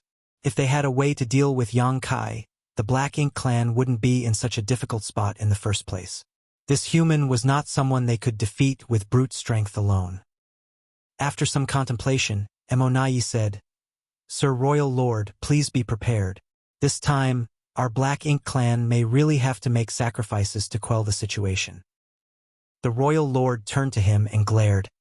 Are you suggesting that we agree to his ridiculous demands? Mo Na Ye shook his head and replied, It's impossible to agree to his demands for 50%. Those resources were painstakingly extracted by our Black Ink clan, while he did nothing but threaten us with despicable means. He is out of his mind if he thinks he can take half of all our hard-earned resources. However, if we give him too little, he may not agree either. The royal lord waved his hand impatiently. It's up to you to decide. Don't bother me with this matter anymore. Just hearing Yang Kai's name gave the royal lord a headache. How could a human like him exist? He would rather fight Fu Guang, a real divine dragon, than hear Yang Kai's name ringing in his ears again. Then, Mo Na Ye nodded respectfully before withdrawing in embarrassment. As a subordinate, he should not burden the royal lord, but instead, he felt the humiliation of being incapable of resolving the issue at hand. However, there was no other solution to the current problem. Yang Kai had been causing trouble for the past 10 years, plundering 90% of their resources while holding the territory lords of the no-return pass in check. Even Mo Na Ye himself had been running around in circles all these years, with nothing to show for his efforts. If this chaos continued, the territory lords would likely collapse from exhaustion, and once that happened, the losses that followed would far exceed a few measly resources. After some contemplating, Mo Na Ye decided to contact Yang Kai using his communication bead to discuss the matter. However, before he could do so, he summoned his miniature black ink nest and inspected a new message that was just sent to him. Letting out a sigh after seeing this message, he hurriedly rushed towards the depths of the void. Another 4 territory lords who had formed a battle formation were ambushed and injured by Yang Kai, losing all their resources in the process. When Mo Na Ye arrived at the scene, he realized that the situation was much worse than he had expected. The injuries to these 4 territory lords were not too serious as they had been on guard and immediately formed the 4 symbols formation to protect themselves after the ambush. However, after a more careful inspection, Mo Na Ye was startled to find that 2 of the territory lords had identical injuries, just a finger's length left of their heart. This position was not a fatal wound for a Black Ink clan master, but it still made Mo Na Ye frown. Was this intentional, or just a coincidence? If it was unintentional, everything would be fine, but if Yang Kai had done this deliberately, it was a worrying issue. If this was Yang Kai's doing, it was undoubtedly a message that said he could kill one or both of these territory lords but chose to hold back to not escalate the situation further. This was his way of showing both his sincerity and his determination. Mo Na Ye couldn't help a wry grin from appearing on his face. This guy came to the Black Ink clan trying to take the lion's share, plundering the Black Ink clan's resources, and yet he was still showing sincerity. What was he trying to do? Earn profit by being friendly. But the wealth he would be earning belonged to the Black Ink clan. Sir Mo Na Ye, a territory lord walked over and handed him an item with caution. We found this after Yang Kai disappeared. It should be something he left behind on purpose. Mo Nai turned to look and recognized it as a universe chart from the human race. But why would Yang Kai leave such a thing here? Mo Nai was puzzled. So he took the universe chart and immersed his divine sense to investigate it. After a moment, he let out a long sigh. Yang Kai deliberately left this universe chart here for no other reason than to further threaten them. When Mo Nai inspected the universe chart, he easily identified many locations that were highlighted. When he projected this onto the real black ink battlefield, it was not difficult to see that all of the marked positions were staging points for the Black Ink clan's mining operations. There were hundreds of these marked positions, which meant that Yang Kai had already found most of the locations where the Black Ink clan was gathering resources. If he wanted to, he could just go to those places directly, wipe out the Black Ink clan soldiers, and take all the resources for himself. If that happened, the Black Ink clan's source of resources would be greatly reduced. It should be noted that there were no elites guarding those places. Faced with a killing star like Yang Kai, the low-rank clansman could not resist at all. How did he manage to do all this and still raid so many of our convoys? Mo Nai couldn't figure it out at all. Yang Kai had been plundering resource squads everywhere for the past 10 years, yet he somehow found the time to investigate these mining outposts where resources were being exploited as well. It had to be noted that each of these locations was no less than a few million kilometers away from each other, which would take a significant time to travel between. Mo Nai could only sigh and think that space secret techniques were truly unparalleled when it came to mobility. The distances that seemed far away to others were nothing to Yang Kai. This was what allowed him to gather so much information in a mere 10 years. The markings on this universe chart were like the wounds on the two territory lords, both a threat and a sincere gesture. Mo Nai understood everything and became crestfallen. Even if he had achieved the status of pseudo-royal lord, he was still defeated by Yang Kai in this confrontation. Both he and the Black Ink clan were defeated. Yang Kai alone had disrupted the Black Ink clan's entire operation on the Black Ink battlefield despite them going all out to stop him. In fact, for the past 10 years they hadn't so much as wounded Yang Kai, and now, after all that, they still had to compromise. Let all the territory lords return to the no-return pass, Mo Nai said, feeling dejected. The 4 territory lords were surprised as one of them asked, "Sir, what about Yang Kai? I'll talk it out with him." The territory lords exchanged glances upon hearing this and understood what Mo Nai meant. Although they were relieved that they no longer had to be on edge every day, each territory lord's heart was still shrouded in thick humiliation. Soon after, the territory lords departed. Mo Nai stood in the void, took out the communication bead, and played with it in his hand as if he was pondering something. A moment later, he suddenly turned his head and saw a figure standing nearby while looking at him with a smile and cupping his fist in greeting. "Sir Mo Nai?" Mo Nai's face twitched. This bastard is truly daring. He's actually been hiding nearby all this time and even dared to appear in front of me like this. He couldn't help but have the immediate urge to attack, but this thought was like a wave in the storm that quickly dissipated.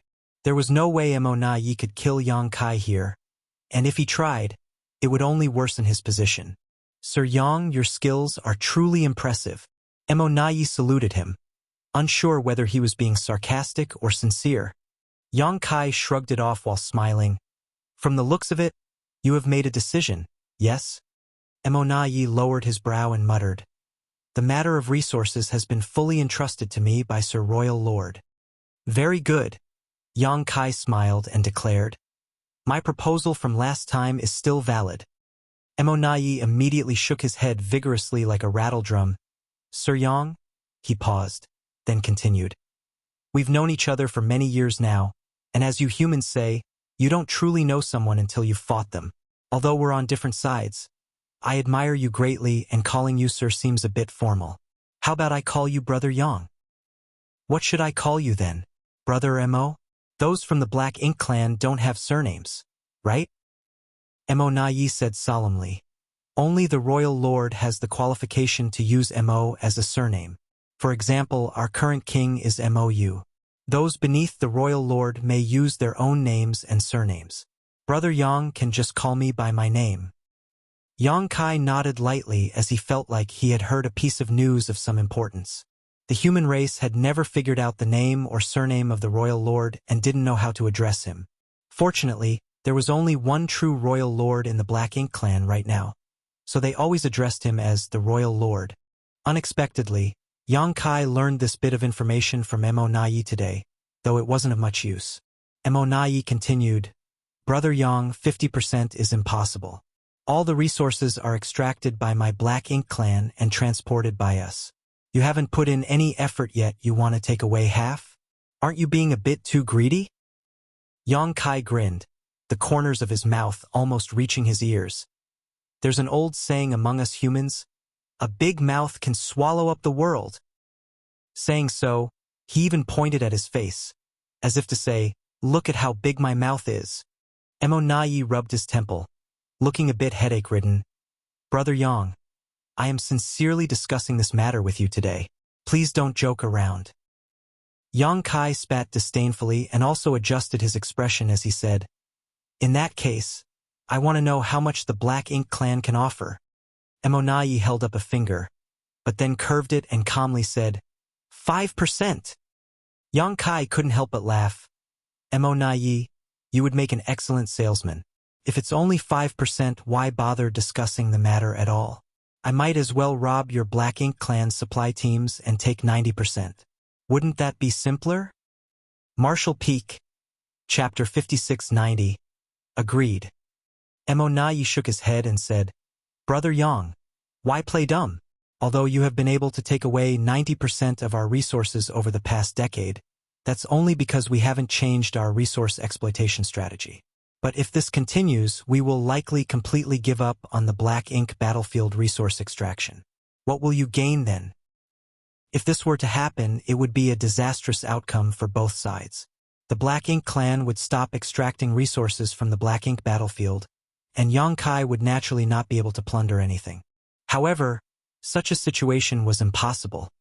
The resources from the Black Ink battlefield were indispensable to the Black Ink clan. They needed these resources to maintain their military advantage and to provide for those within the clan, especially the acquired territory lords. If the supply of resources from the Black Ink battlefield was cut off, there might not be an immediate impact, but over time, the Black Ink clan's overall strength would inevitably decline significantly. This was not something that the Black Ink clan would be willing to accept. On the other hand, the human race would not be affected in the slightest. It was just that Yang Kai would be restricted from acting. However, now that he was unencumbered, being restricted was not a big deal. Yang Kai was well aware of this, so he remained unmoved. As Mo Nai realized he couldn't convince Yang Kai, he sighed and put down his raised finger. "Good, Brother Yang. You can have 10% of our clan's resources. That should be enough, right?" 10% is not small indeed, Yang Kai replied. "But it's still not enough." Mo Nai frowned. "Brother Yang, how much do you want? Please be straightforward." "I'll compromise. I won't ask for 50% and you won't offer 10%. Let's settle on 40%. 20%. Mo Nai immediately counter-offered. After some thought, Yang Kai gestured with his hand. 30%. Mo Nai, there's no need to haggle further. 30% is my bottom line. If the Black Ink clan can't agree, then there's no need to continue this conversation." Mo Nai felt angry at Yang Kai's domineering approach, wondering if he was there to rob them or just looking for trouble. There was no space for negotiation if he had to put it that way. However, Yang Kai continued, "All resources gathered from outside should be handed over by the Black Ink clan. Every 10 years. No, every 5 years, the Black Ink clan will allocate 30% of everything that they've gathered from the Black Ink battlefield and hand it over to me at the no-return pass. If you agree, I won't obstruct the Black Ink clan's resource-gathering operations in the future." Mo Nai raised his brow at this proposal. If this was the deal, then there would still be room for maneuvering. Frankly speaking, the amount and quality of resources returned by each mining team was different, and if they were not carefully inspected, no one would know exactly what was in the shipment. Yang Kai said he wanted 30%, but he couldn't check all the resources gathered by each squad. Besides, the Black Ink clan would also not allow him to do so. Even if they gave him 20% or less, he wouldn't be able to tell the difference. Of course, if it was too little, Yang Kai would naturally raise objections. So, when he said he wanted 30%, it was just a euphemism, as he probably predicted such skimming would happen in the future. After a brief pause, Mo Nai nodded and said, "If that's the case, I can agree to Brother Yang's request." "I have another condition," Yang Kai said. Mo Nai thought to himself that things were never that simple.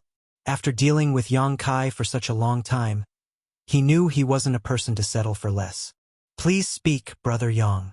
Mo Nai gestured. Yang Kai looked past him in the direction of the no-return pass and stated firmly, "I don't want to see any pseudo-royal lords on any of the great territory battlefields." He really guessed it. Mo Nai was secretly shocked. Meng Ke had become a pseudo-royal lord some 10 years ago, but he remained hidden since then. The royal lord had originally planned to let Mo Nai appear outside to lure Yang Kai into attacking the no-return pass. However, Yang Kai had not once done so, as if he had been wary of the trap there. Mo Nai suspected that Yang Kai had figured everything out, but he had no way to verify this. Now, after hearing Yang Kai's words, he knew that his suspicions were correct. In addition, Mo Nai had planned to let Meng Ke continue to lurk after this matter was resolved, working with the royal lord to guard the no-return pass. This way, Mo Nai could leave for the front lines, and the addition of a pseudo-royal lord would be enough to shift the tide on the battlefield. However, before he could implement this plan, Yang Kai stopped it with just a few simple words.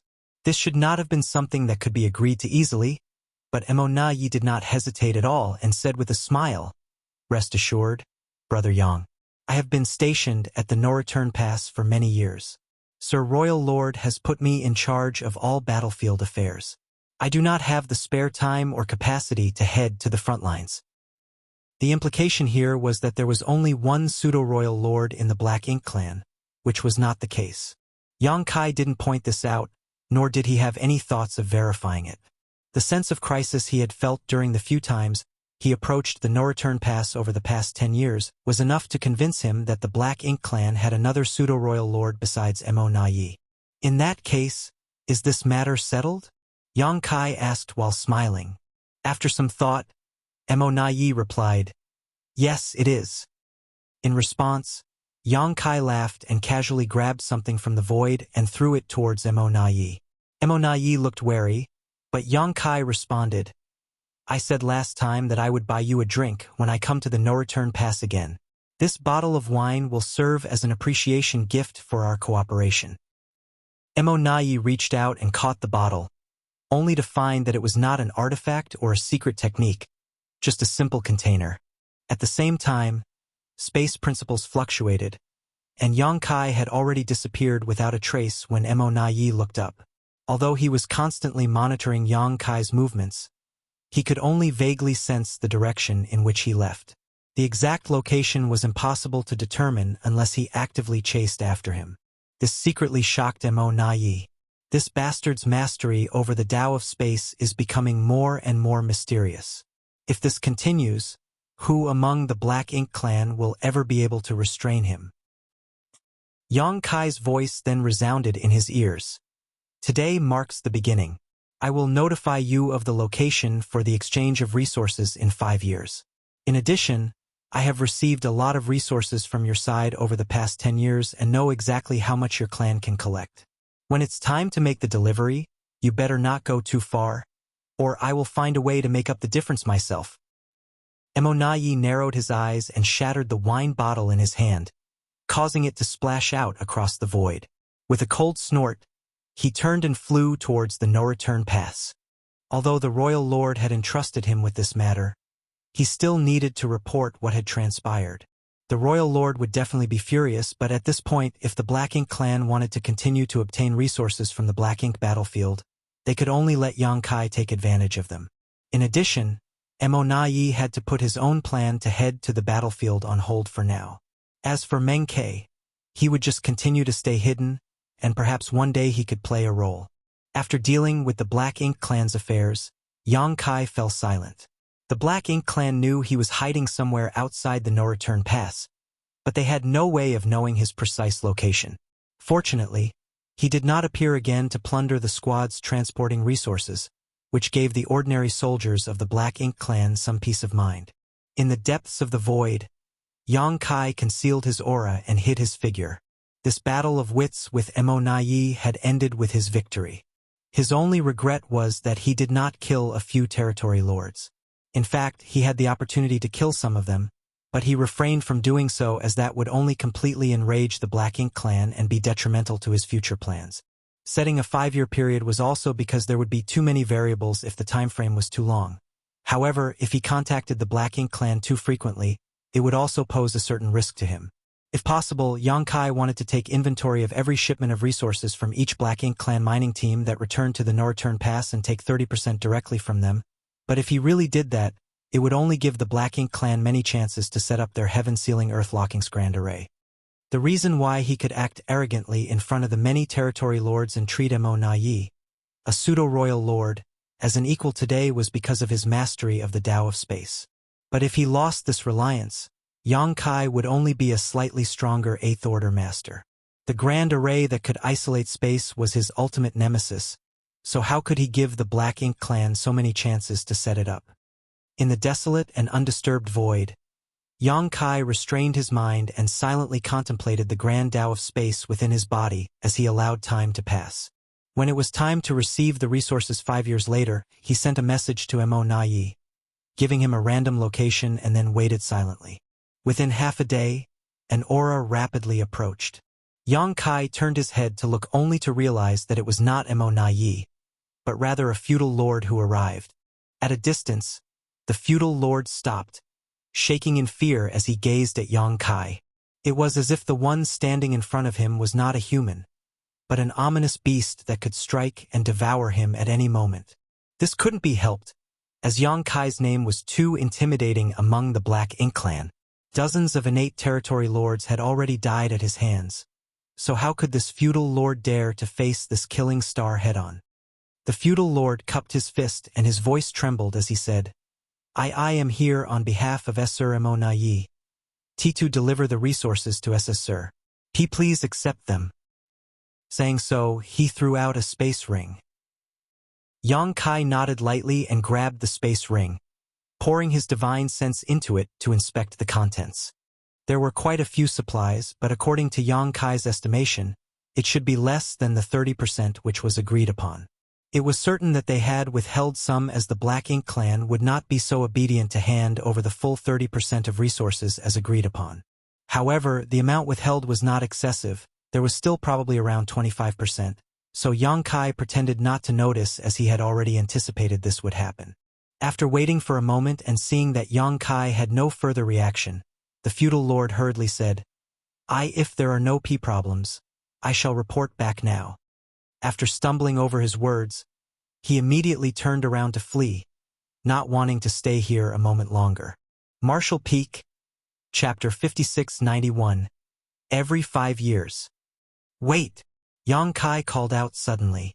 The feudal lord froze upon hearing that and turned to look at Yang Kai with a smile. Is there something else, sir? Yang Kai took out a bottle of wine and tossed it over. Take this to Mo Nai. Having received benefits from the Black Ink clan, it was only natural for him to return something in exchange. This was the principle of reciprocity, and besides, Yang Kai had plenty of fine wine in his small universe. The feudal lord accepted the bottle and carefully stored it away, but when he looked up again, Yang Kai had already disappeared. The feudal lord couldn't help but shiver as he quickly flew back to the no-return pass. When he arrived, he reported the exchange of goods and presented the bottle of wine. However, Mo Nai's brow just twitched upon seeing it, feeling absolutely disgusted. Last time, Yang Kai gave him a bottle of wine which he refused to drink and just smashed directly. That time could be considered a private gift from Yang Kai to him which nobody saw, so it didn't matter. However, it was different this time. The resources were handed over by the feudal lord, and it was the first time that they had exchanged goods with Yang Kai. Many in the no-return pass were watching this matter closely. If this matter were to spread, what would the royal lord think? What would the other territory lords think? It would seem as if Yi had a close relationship with Yang Kai, possibly even engaging in some shady deals. If he didn't explain this matter clearly, how could the royal lord trust him in the future? Yi wished he could immediately go out and fight Yang Kai to prove his innocence. After dismissing the feudal lord, he dared not delay. He took the bottle of wine and went to the royal lord's black ink nest to report word for word what the feudal lord said. Fortunately, the royal lord didn't have much of a reaction. He simply acknowledged the matter calmly and dismissed Yi. Yi reaffirmed that he could not let his guard down when dealing with such a despicable and shameless person like Yang Kai. Otherwise, he would likely be taken advantage of by him. However, the enmity between the human race and Black Ink clans was deep and unresolvable. So Yang Kai's little tricks had minimal effect. Though this simple method of sowing discord could have unforeseen consequences if it was used on someone else not within the two camps, it had negligible consequences between blood enemies. The soldiers of the human race and Black Ink clans on the frontline battlefield continued to clash, while the no-return pass remained as calm as usual. In fact, since the Black Ink clan captured the no-return pass, Yang Kai had either come alone or led a small group of humans to cause trouble less than a handful of times. Without Yang Kai, the no-return pass would have been completely quiet and comfortable, with many territory lords who had been severely injured in battle willing to return here and rest in the high-rank Black Ink nests. Every 5 years, the Black Ink clan sent out the counted goods from the no-return pass and handed them over to Yang Kai. However, since the first time they were deceived, no Black Ink clansman dared to easily accept the fine wine that Yang Kai offered, leaving him helpless. Each time Yang Kai exchanged goods with the Black Ink clan, he would simply designate a random location. The void was vast anyway, so if he simply chose a spot at random, he would not have to fear that Black Ink clan would set him up. Overall, everything went smoothly, and over the past century, Yang Kai accumulated many valuable resources. Considering the time, the day was soon approaching that he had agreed to meet Ouyang Lai and the others. After receiving a bit less than 30% of the Black Ink clan's gathered resources again, Yang Kai hurriedly rushed to the humans' resource gathering site.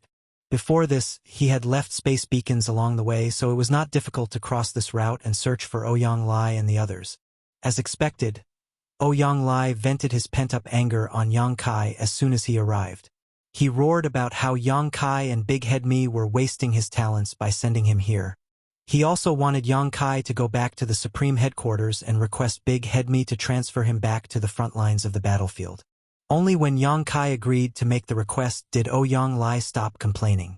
Over the past 100 years, tens of thousands of human race cultivators had been mining and gathering resources in this region. This place was deep within the Black Ink battlefield, far beyond the region where the royal city used to be. So, even though a century had passed, this area remained peaceful and undisturbed. This was good news, and it was also what Yang Kai hoped to see. If the Black Ink clan found traces of the tens of thousands of human race masters collecting resources here, they would have to relocate far away. It was not wise to fight the Black Ink clan here because these human masters' strength was generally not high, which was why they were sent here to gather resources in the first place. Fighting was not their concern. After gathering the past 100 years' harvest, Yang Kai bid farewell to Ouyang Lai and the others. Then, he connected to the World Tree and used it to guide him into the Grand Ancient Ruins boundary, then returned to the Star boundary. Without delay, he went directly to the Supreme Headquarters and handed over all the harvests of the past 100 years to Mi Jingluan. After examining the items, Mi Jingluan was greatly surprised and couldn't help asking, when did the resources from the Black Ink battlefield become so rich? He had roughly estimated how much the tens of thousands of soldiers could mine in 100 years, as he knew the situation in the Black Ink battlefield very well, having spent over 10,000 years there. However, the amount that Yang Kai brought back was easily triple what he had estimated. Originally, according to his estimation, the tens of thousands of soldiers could only delay the exhaustion of their supplies, even if they worked day and night to gather and mine in suitable areas. But with Yang Kai bringing back so much, the human race's consumption of resources over the past century was immediately replenished, and there was even some surplus. This was truly an unexpected delight. However, he soon thought of something and looked at Yang Kai solemnly. "Did you plunder these from the Black Ink clan?" Only the Black Ink clan could have so many resources. Otherwise, there was no way to explain the sight in front of him. Yang Kai smiled and said, "You could put it that way. I made some agreements with the Black Ink clan, and from now on, I will receive 30% of what they mine from the Black Ink battlefield. What I've passed to you includes those that were gathered by the humans and those obtained from the no-return pass." Mi Jing Luan's expression became complex. Although Yang Kai did not say how he achieved this, Mi Jing Luan could imagine the difficulties and dangers he faced. If it weren't for the fact that the Black Ink clan had no choice but to agree due to certain circumstances, how was it possible for them to agree to Yang Kai's outrageous demands? Moreover, Yang Kai acted alone, so how did he manage to make the Black Ink clan agree to his terms? Over the past 100 years, Yang Kai must have faced a lot of life-or-death crises. Mi Jing Luan felt a complex mix of emotions as he thought about how the heavy burden of hope for the entire race was placed on one person's shoulders. After taking a breath, he dropped to one knee to show his respect. Yang Kai was taken aback and quickly helped Mi Jing Luan up. "Senior brother? What are you doing?" Mi Jing Luan, however, refused to stand up as he quickly replied, "This senior brother, on behalf of the trillions of humans, thank you, junior brother." That made Yang Kai feel embarrassed. "Senior brother, you're taking this too seriously. I was born human too, and many of my friends and family are fighting against the Black Ink clan on the battlefield. This is just what I should do." After helping Mi Jing Luan up forcefully, he changed the subject. "Senior brother, how is the situation between the two sides?" "It's still the same as before. No major changes." On the various Great Territory battlefields, newcomers from both sides constantly emerged, while many elites also died on the battlefield. In this tense and hostile environment, having high qualifications didn't necessarily guarantee one would reap the most benefits. High qualifications only represented great potential. To gain more strength, one must first survive on the battlefield. Only then would they be capable of seizing their own future. The human race was not lacking in talent, but time. The first batch of good seedlings who directly ascended to the 7th Order Open Heaven Realm had now reached the 8th Order Open Heaven Realm, but to ascend to the 9th Order, they still needed time to accumulate heritage and hone their skills. As for the old 8th Order masters like Mi Jing Luan and Ouyang Lai, they had already reached their limits due to their initial potential and would never ascend to the 9th Order.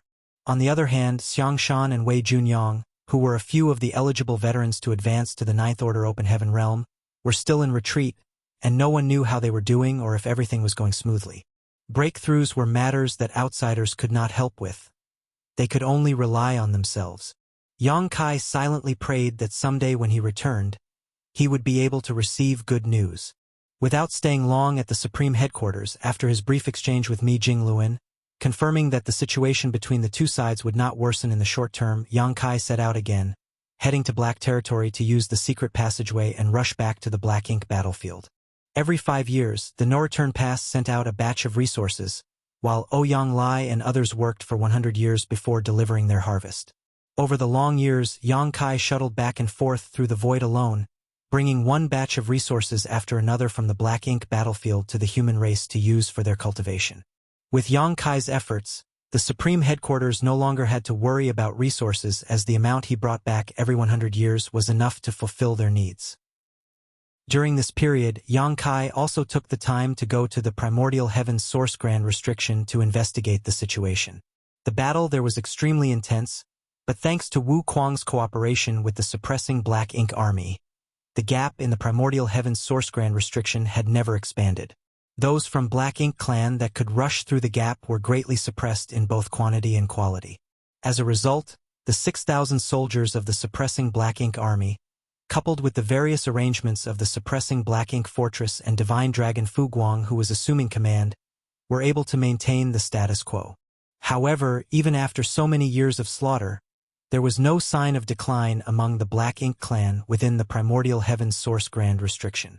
It was truly frightening as no one knew how many of them were lurking in the area and how many Black Ink clansmen would emerge in the end. It seemed as if they could never be eradicated.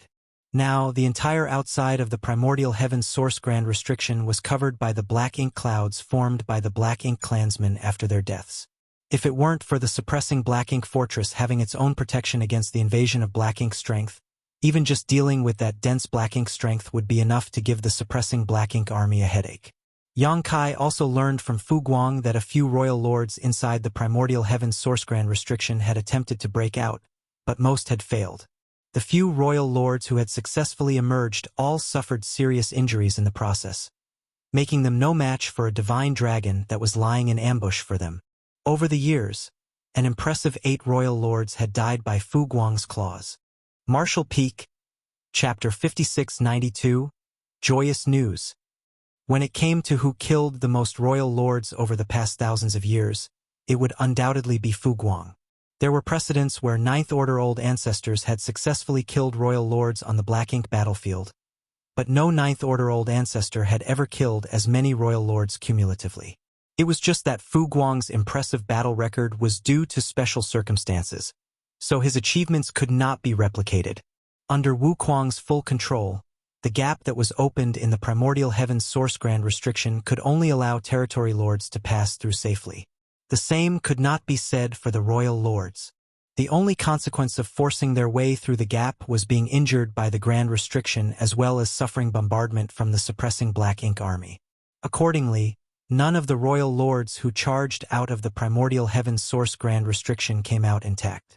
Most of them only had 70% of their strength left, so how could they survive against a master like Fu Guang? Wu Kuang paid a heavy price for this feat though.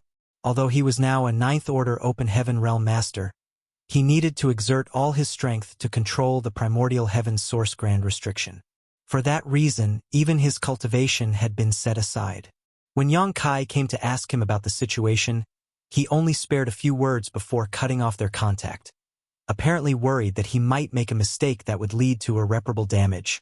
The situation at the Primordial Heaven's Source Grand Restriction was stable for the time being, so there was nothing for Yang Kai to worry about.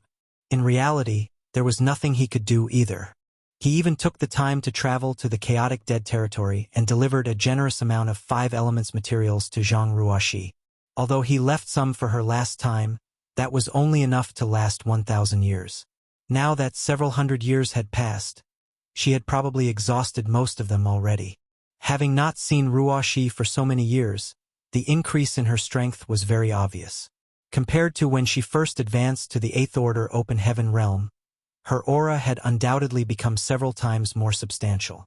The reason behind everything was the continuous refinement of her Heaven's Order bloodline and the increase in the heritage of her small universe. That was especially true for the latter reason. Ordinary cultivators had to refine a full set of 7 elements materials to maintain balance in their small universe, but Zhang Ruoxi had the help of Big Brother Huang and Big Sister Lan, so she only needed to refine 5 elements power while pure yin and yang were simply supplied directly to her. As a result, her cultivation period was reduced by some 30% compared to ordinary cultivators. Both Big Brother Huang and Big Sister Lan attached great importance to Ruoxi's cultivation. Over the years, they had been encouraging her to cultivate the 5 elements materials without the slightest pause. Fortunately, Zhang Ruoxi herself had the kind of character that could endure great loneliness and hardship. Knowing that she would only shine brightly in the upcoming war if she became stronger, she had doubled her diligence over the past few years. In this way, it was only natural for her strength to grow in leaps and bounds. In the blink of an eye, 1,000 years had passed since Yang Kai reached an agreement with Mo Na Yi to receive 30% of the cultivation resources from the Black Ink clan. Over the past 1,000 years, Yang Kai not only traveled to the chaotic dead territory and the Primordial Heaven's Source Grand Restriction, but also the no-return pass. He had ferried the resources gained by the human race masters from various places to the Supreme Headquarters, perfectly acting as a delivery man, providing the best guarantee for the cultivation of the human race masters. When Yang Kai was weak, months and years seemed like an extremely long time, but now that he was stronger, 1,000 years was nothing to be bothered about. Especially considering the war between both races had lasted for hundreds of thousands of years. Yang Kai had not been actively cultivating over the recent years, but he would still take time to contemplate the grand Taos of space and time during his downtime. Even so, he had reached the peak of the Eighth Order Open Heaven realm. His small universe had been expanded to its limits, and he could clearly perceive the invisible shackles surrounding it, restricting him from further improvements to his strength. These were the inherent shackles produced by the open heaven realm method. Aside from the Heaven's Order bloodline that Zhang Ruoxi carried, which allowed her to ignore these shackles, nobody had ever succeeded in breaking these bonds since ancient times. Inside the main hall of the No Return Pass, Mo was reading various reports regarding the front lines. One of the battlefields had suffered a strong attack from the human race and experienced heavy losses recently, so the number of troops there needed to be replenished. The territory lords of another battlefield had been slaughtered, so more masters needed to be transferred over. Recently, he could clearly sense that the battle between the Black Ink clan and the human race had become more fierce. That was not just caused by the continuous development of the situation, but also the increasing number of masters among the two races. After so many years, the Eighth Order Open Heaven Realm Masters and the Territory Lords were no longer comparable to when the invasion of the 3,000 worlds began. The more masters there were, the more fierce the battles became. Mo had a vague feeling in his heart that the current situation between the Black Ink clan and the human race would not last for much longer. When the masters of both races reached a critical number, or some external factor was triggered, the flames of war would fully erupt and engulf the entire universe. Mo had been helping Royal Lord Mo manage the affairs of the Black Ink clan for many years now, so he naturally knew how to deal with the situation at hand. The only thing that troubled him was the other pseudo-royal lord, Meng Quebec. Ever since Meng Ke advanced to become a pseudo-royal lord, he had been restless and anxious, wanting nothing more than to slaughter the human race masters to prove his strength. Fortunately, the royal lord did not allow him to act. Leaving aside their agreement with Yang Kai, it was problematic for a pseudo-royal lord to appear on the battlefield. Even without the agreement, Meng Ke was one of the Black Ink clan's hidden trump cards, so how could they reveal their hand so easily? Slaying a small number of human race masters would not affect the larger picture, so Meng Ke should only reveal himself during a critical situation. It would be best if he could reverse the power balance between the Black Ink clan and the human race in one fell swoop, which would lay the foundation for the success of the Black Ink clan. Besides, Mo suspected that there were new Ninth Order Open Heaven Realm Masters among the human race. Take Xiang Shan, for example. It had been many years since he disappeared. Even if Meng Ke made an appearance, the humans might not be helpless against him. Mo had considered the best interests of the Black Ink clan and Meng Ke, but Meng Ke refused to understand his kindness, becoming more and more presumptuous over the years. When the royal lord forbade him from leaving the No Return Pass, Meng Ke had the brilliant idea of splitting authority instead. Therefore, Mo couldn't help feeling a headache. A dozen innate territory lords had performed the source fusion technique, so why did Meng Ke have to succeed? Mo prided himself on being able to see the bigger picture while not being blinded by authority and power. Everything he did was for the sake of the Black Ink clan to one day dominate the universe. Hence, he naturally refused to split his authority with Meng Quebec. Having handled the affairs of the Black Ink clan for so long, Mo knew better than anybody about the difference between one compared to two people issuing orders. Fortunately, the royal lord favored Mo. Faced with Meng Ke's many requests, Mo only focused on soothing Meng Ke and did not actually promise the latter anything. It was just that Meng Ke had hung around, and his nonsense was very grating on the ears. Mo tried his best to ignore Meng Ke's rantings as he conveyed order after order, until one day, all of a sudden, wild laughter mixed with joy came from somewhere.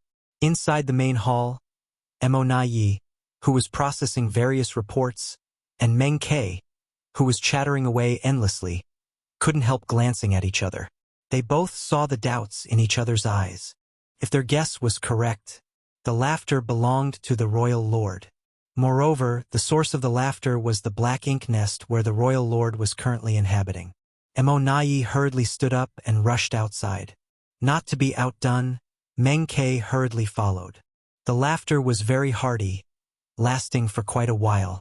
When the two pseudo-royal lords arrived in front of the high-rank Black Ink nest, the royal lord Mo laughter gradually subsided and a voice came from inside. "Come in!" Mo was about to step forward, but Meng Ke deliberately took a step ahead and walked ahead of him. Used to this kind of behavior, Mo just quietly followed behind. Very soon, The two pseudo-royal lords stood before the Black Ink clan's true royal lord in the depths of the Black Ink nest. Meng Ke was the first to speak. "Sir, did something joyous happen?" Mou nodded with a happy expression. "Indeed, something joyous has occurred." He did not explain himself clearly. People generally became cheerful during joyous occasions, and the Black Ink clan was no exception. Instead, he probed his two closest aides for their thoughts. "Tell me, where does this joy come from?" Meng Ke was stunned and did not know what to say in response. It was true that he was a pseudo-royal lord, but he had always been known for his bad temper and straightforward temperament. Wit and intelligence were not his strong points. He frowned and pondered for a moment, then laughed in embarrassment. "Sir, this subordinate can't think of an answer." "Keep thinking and speak whatever comes to mind," Mou said lightly. Meng Ke tentatively made a guess. The Black Ink clan enjoyed a huge victory on the front lines and slaughtered countless human race masters. If that was the case, it made sense for the royal lord's cheerful demeanor. Mou glanced at Meng Ke quietly without confirming or denying the statement. Then, he glanced towards the silent Mo Nai. "What do you think, Mo Nai?" Mo Nai considered the question and replied, "Has progress been made at the primordial heaven's source grand restriction?" Mou laughed. "Correct. You're as smart as usual, Mo Nai. We have indeed made progress at the primordial heaven's source grand restriction." Mo Nai smiled with pride but looked neither smug nor overly humble. Meng Ke instantly became upset and grumbled, "How did you know?" Mo Nai ignored Meng Ke and thought to himself scornfully, "It's so obvious, only a fool like you would not realize the truth." Then, he heard the royal lord speaking. "Explain it to him." Since the royal lord had spoken, Mo Nai could only obey. Over the years, the royal lord has remained quietly in the Black Ink nest without taking a single step outside. "I have been managing all the affairs of the Black Ink clan's war efforts. Under ordinary circumstances, I have refrained from disturbing Sir Royal Lord with matters regarding the front lines. Even if we attained a great victory on the battlefields and slaughtered countless human race masters, the news would reach me first. Since I was not informed of such matters, then it must not be related to the front lines. Moreover, Sir Royal Lord has always remained in contact with those in the primordial heaven's source grand restriction.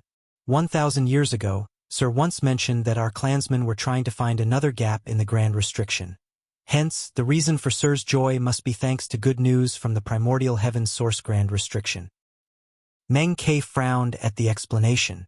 Although Mo Nai had explained the situation clearly, he remained unconvinced. Mou followed up, "Meng Ke, you should learn more from Mo Nai. Strength alone is not enough against the human race. You need to use your wits. You know what happened to Di Wu back then. Nothing good will come from underestimating the humans." Meng Ke calmed down and bowed. "Meng Ke will never forget your order, sir." Mo Nai asked, "Sir, what was the news you received from the primordial heaven's source grand restriction?" Mou grinned. "A group has succeeded in sneaking out of the primordial heaven's source grand restriction. That was extremely sensitive and confidential information. If it were an ordinary Black Ink clansman, then they naturally had no right to know such information. However, the ones standing here were two pseudo-royal lords, which was why Mou did not bother to hide anything from them." Martial Peak, Chapter 5693. Shu. Our clansmen have snuck out of the primordial heaven's source grand restriction? Thousands of thoughts instantly flitted through Aonaye's mind, and he soon became overjoyed. That is certainly something to be celebrated. He then paused for a moment before asking, "Sir, are there any royal lords among those that snuck out?" Mou shook his head. "You also know the situation in the primordial heaven's source grand restriction. With a human master overseeing the primordial heaven's source grand restriction, those inside took 1,000 years just to open up a gap wide enough they could exploit. The commotion would be too large if a royal lord tried to sneak out, and the humans would definitely notice, so only the innate territory lords managed to escape."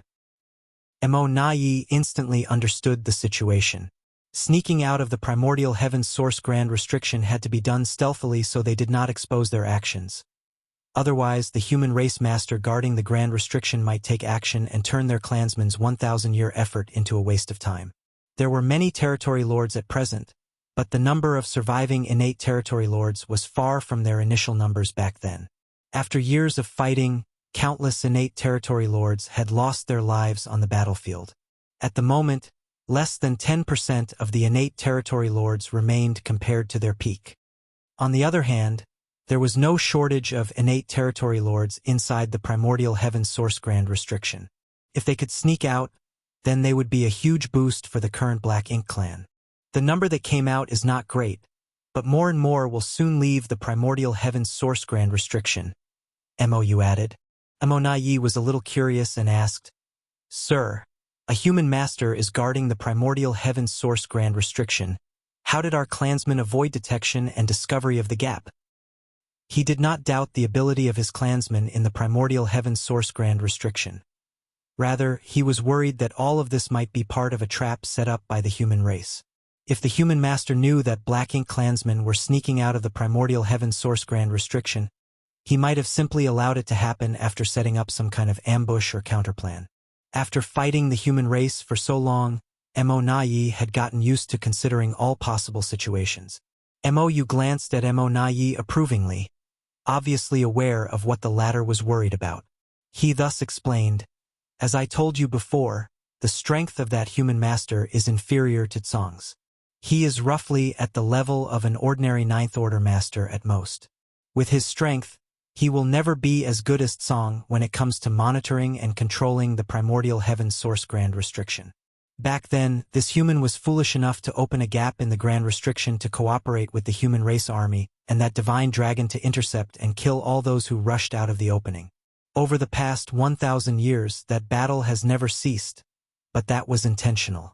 Those in the primordial heaven source grand restriction maintained this situation as, although it resulted in great casualties, it also allowed them to divert that human master's focus.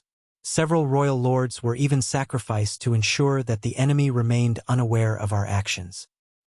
Mo immediately understood. If the human race master guarding the primordial heaven source grand restriction was completely focused on maintaining the gap he opened up, then his vigilance over the rest of the grand restriction would naturally weaken considerably. In this way, those inside would have the opportunity to sneak out unnoticed. After 1,000 years of hard work, they finally succeeded in their efforts. That was definitely a great achievement. After all, they even sacrificed several royal lords just to keep that human distracted. Judging by the situation, this human's control over the primordial heaven's source grand restriction was indeed far inferior to Tsong.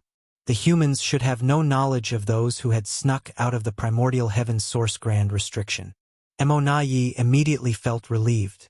Meng Ke listened by the side for some time. Then he suddenly spoke up. "Sir, those that came out are unfamiliar with the world outside since they have never left the primordial heaven's source grand restriction. Should I go and welcome them?" He had remained in the no return pass ever since he became a pseudo-royal lord, so he was feeling extremely bored and constricted. The royal lord had not allowed him to fight on the front lines, but welcoming some fellow clansmen should not be a problem. Before Mo could answer, Mo snapped decisively, "Absolutely not." Meng Ke immediately glared at Mo and questioned, "Why not?" Mo glanced at Meng Ke coldly before muttering, "Yang Kai is currently loitering outside the no-return pass. He will definitely notice you if you leave. Once that happens, what would be the point of hiding your existence until now?" Meng Ke opened his mouth but found himself speechless to refute the statement. But that only vexed and annoyed him even more, making him wish he could punch Mo at least once. Mo nodded. "That's right. Meng Ke, it's not the right time for you to reveal yourself. Besides, those that escaped should not come to the no-return pass either." Mo bowed. "You are wise, sir.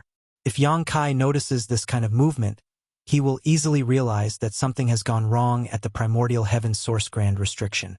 At that time, the human army on that side will surely take action to intercept our clansmen or worse, fix the hidden gap in the primordial heaven source grand restriction. The 1,000-year effort of our brethren would all be wasted at that point. Sir, I ask that you send a message to them to rest and recover at a suitable location for now. They need to stay hidden and wait until the timing is right. MOU agreed. Good, but the no-return pass will need to send them some supplies. Most who snuck out of the primordial heaven's source grand restriction will be heavily injured, so they will need resources to heal. I will leave this matter to you. Yes. Nayi received the order and took the opportunity to obtain another miniature black ink nest from the royal lord. Then, he used it to communicate with the clansmen living outside. He generally acted with great caution, and considering that Yang Kai was hiding somewhere outside the no-return pass, monitoring the movements here, Nayi could only rely on the teams that were extracting materials outside to secretly divert some resources if he wanted to avoid arousing Yang Kai's suspicions. It did not take long for large amounts of resources to be sent out without notice. At the same time, several Black Ink clansmen silently left the mining locations where the cultivation resources were being gathered and scattered in all directions across the Black Ink battlefield. Meanwhile, a steady stream of territory lords began sneaking out from inside the primordial heaven's source grand restriction. Not only was Wu Kuang not strong enough, but he was also being distracted elsewhere. Hence, it was difficult for him to detect these hidden movements of the Black Ink clan. The territory lords who snuck out had no intention of attacking the suppressing Black Ink army, as that would be meaningless. Such actions would only alert the enemy to their presence. On the contrary, they immediately concealed their auras and took a long detour around the primordial heaven's source grand restriction to gather at designated locations under Nayi's guidance. To avoid the detection of the human race master overseeing the primordial heaven's source grand restriction, only a few territory lords would sneak out at a time to prevent making too large a disturbance. They basically maintained a frequency of 2 or 3 territory lords every month. Additionally, the territory lords who snuck out of the primordial heaven's source grand restriction had to pay a high price. Just as how the gap that Wu Kuang opened up could only allow territory lords to leave safely and any royal lords trying would be heavily wounded if they forcibly tried, all the territory lords who forcibly snuck out of the primordial heaven's source grand restriction from the hidden gap suffered injuries in varying degrees of severity. It was precisely for this reason that MOU had instructed Nayi to deliver a large amount of resources to these territory lords. The innate territory lords from the primordial heaven's source grand restriction brought out many Black Ink nests with them, but cultivation resources were needed to hatch these Black Ink nests. Once the Black Ink nests were hatched, they could enter them in order to treat their wounds while waiting for Nayi to summon them. In time, they would gather a huge force and deal a critical blow to the human race. Everything took place in secret. The number of territory lords sneaking out of the primordial heaven's source grand restriction gradually increased, but the human race remained unaware of the situation. Outside the no-return pass, a feudal lord was handing over 30% of the cultivation resources over the last 5 years to Yang Kai. Yang Kai examined the resources for a moment, then he frowned deeply. Go back and tell Nayi, if he dares to deduct my share again, this king will take the resources myself. Over the past few years, Nayi had gotten bolder and bolder. The cultivation resources handed to him were reducing steadily, and the quality was not as good as before. Hence, he couldn't help becoming vigilant. What was the Black Ink clan trying to do? Nayi was a smart person. Therefore, he should know the consequences of embezzling resources in such a bold manner. Although the Black Ink clan had always given Yang Kai less than the agreed 30% of their gathered resources, the quantity and quality that were delivered to him at the beginning were quite generous. But both had been dropping steadily in recent years. The feudal lord replied anxiously, Yes, I will definitely deliver your message. Scram! Yang Kai waved his hand dismissively.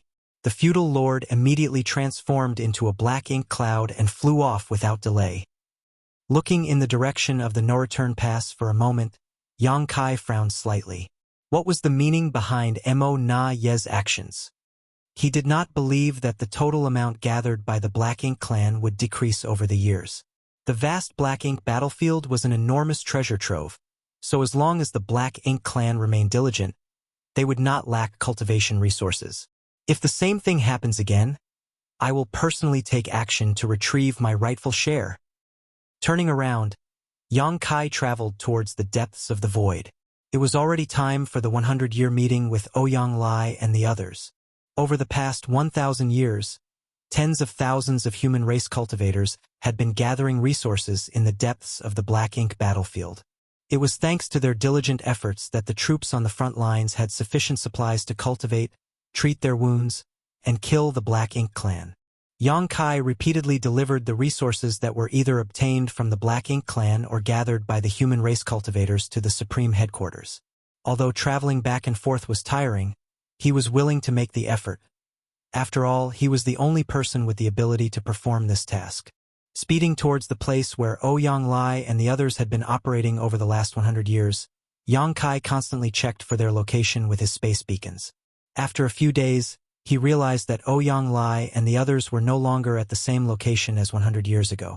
Yang Kai was not surprised by his discovery, though, as it was common for them to mine out a region and then move on to the next.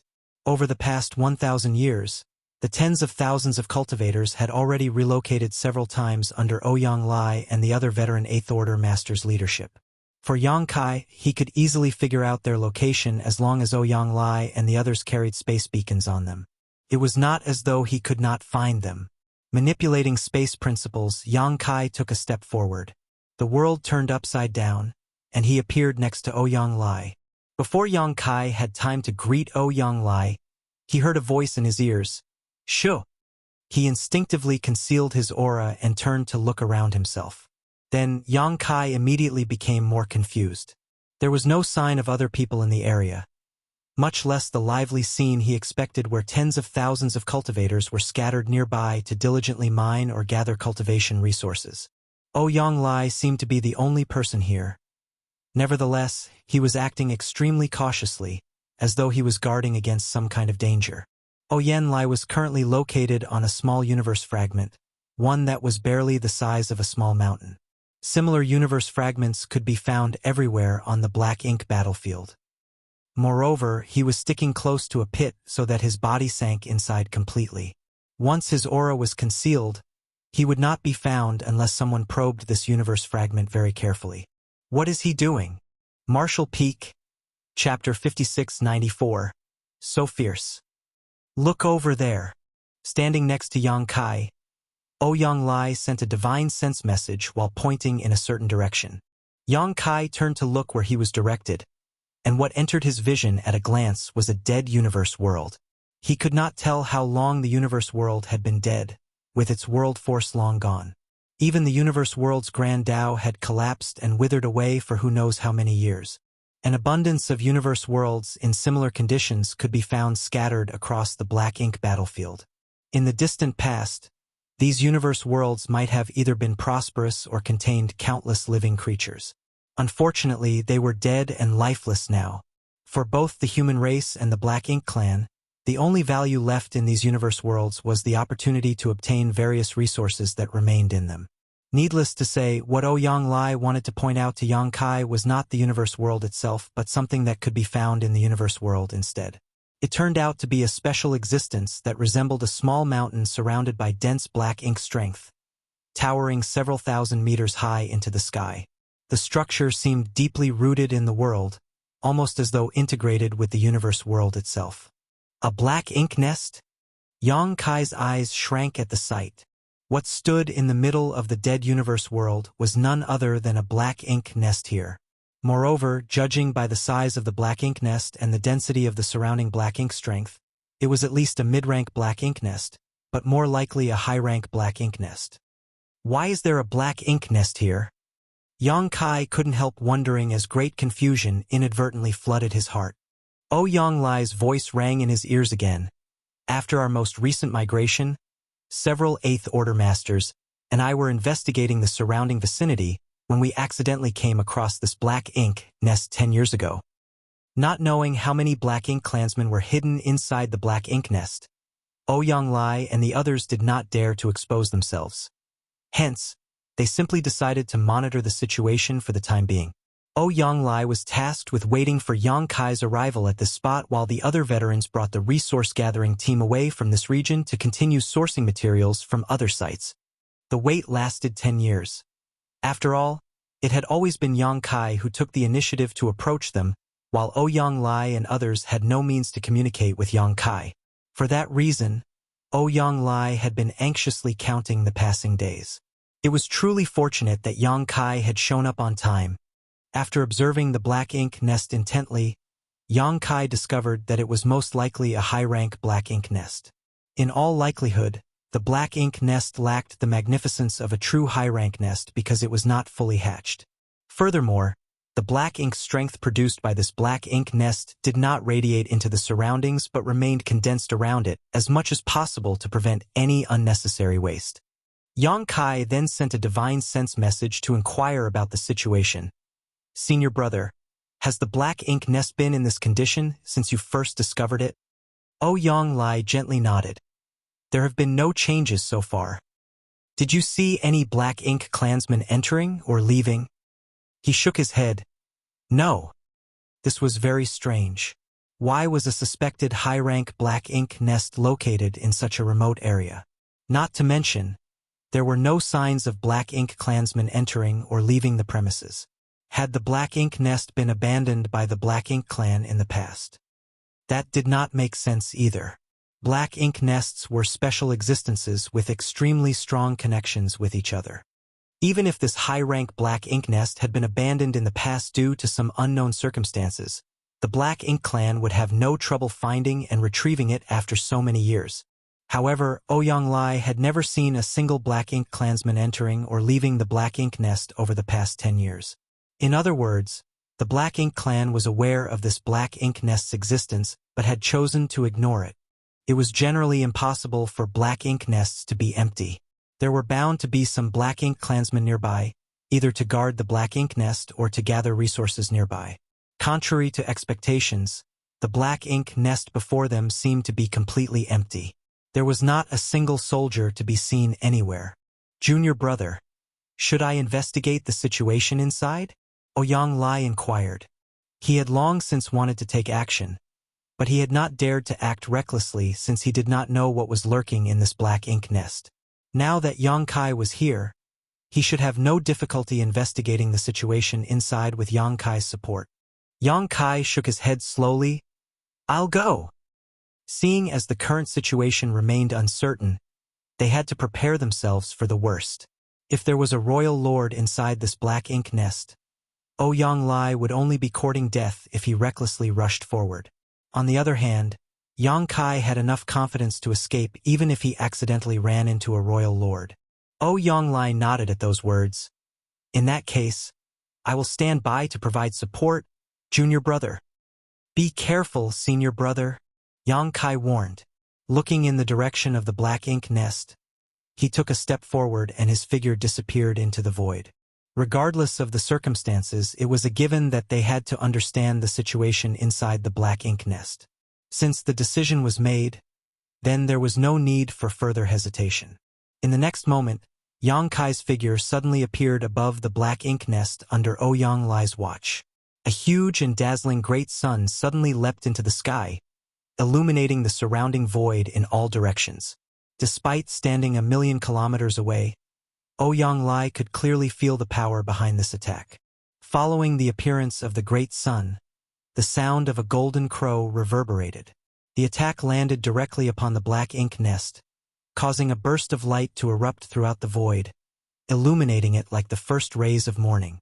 The several thousand meters tall black ink nest instantly evaporated under the scorching sun.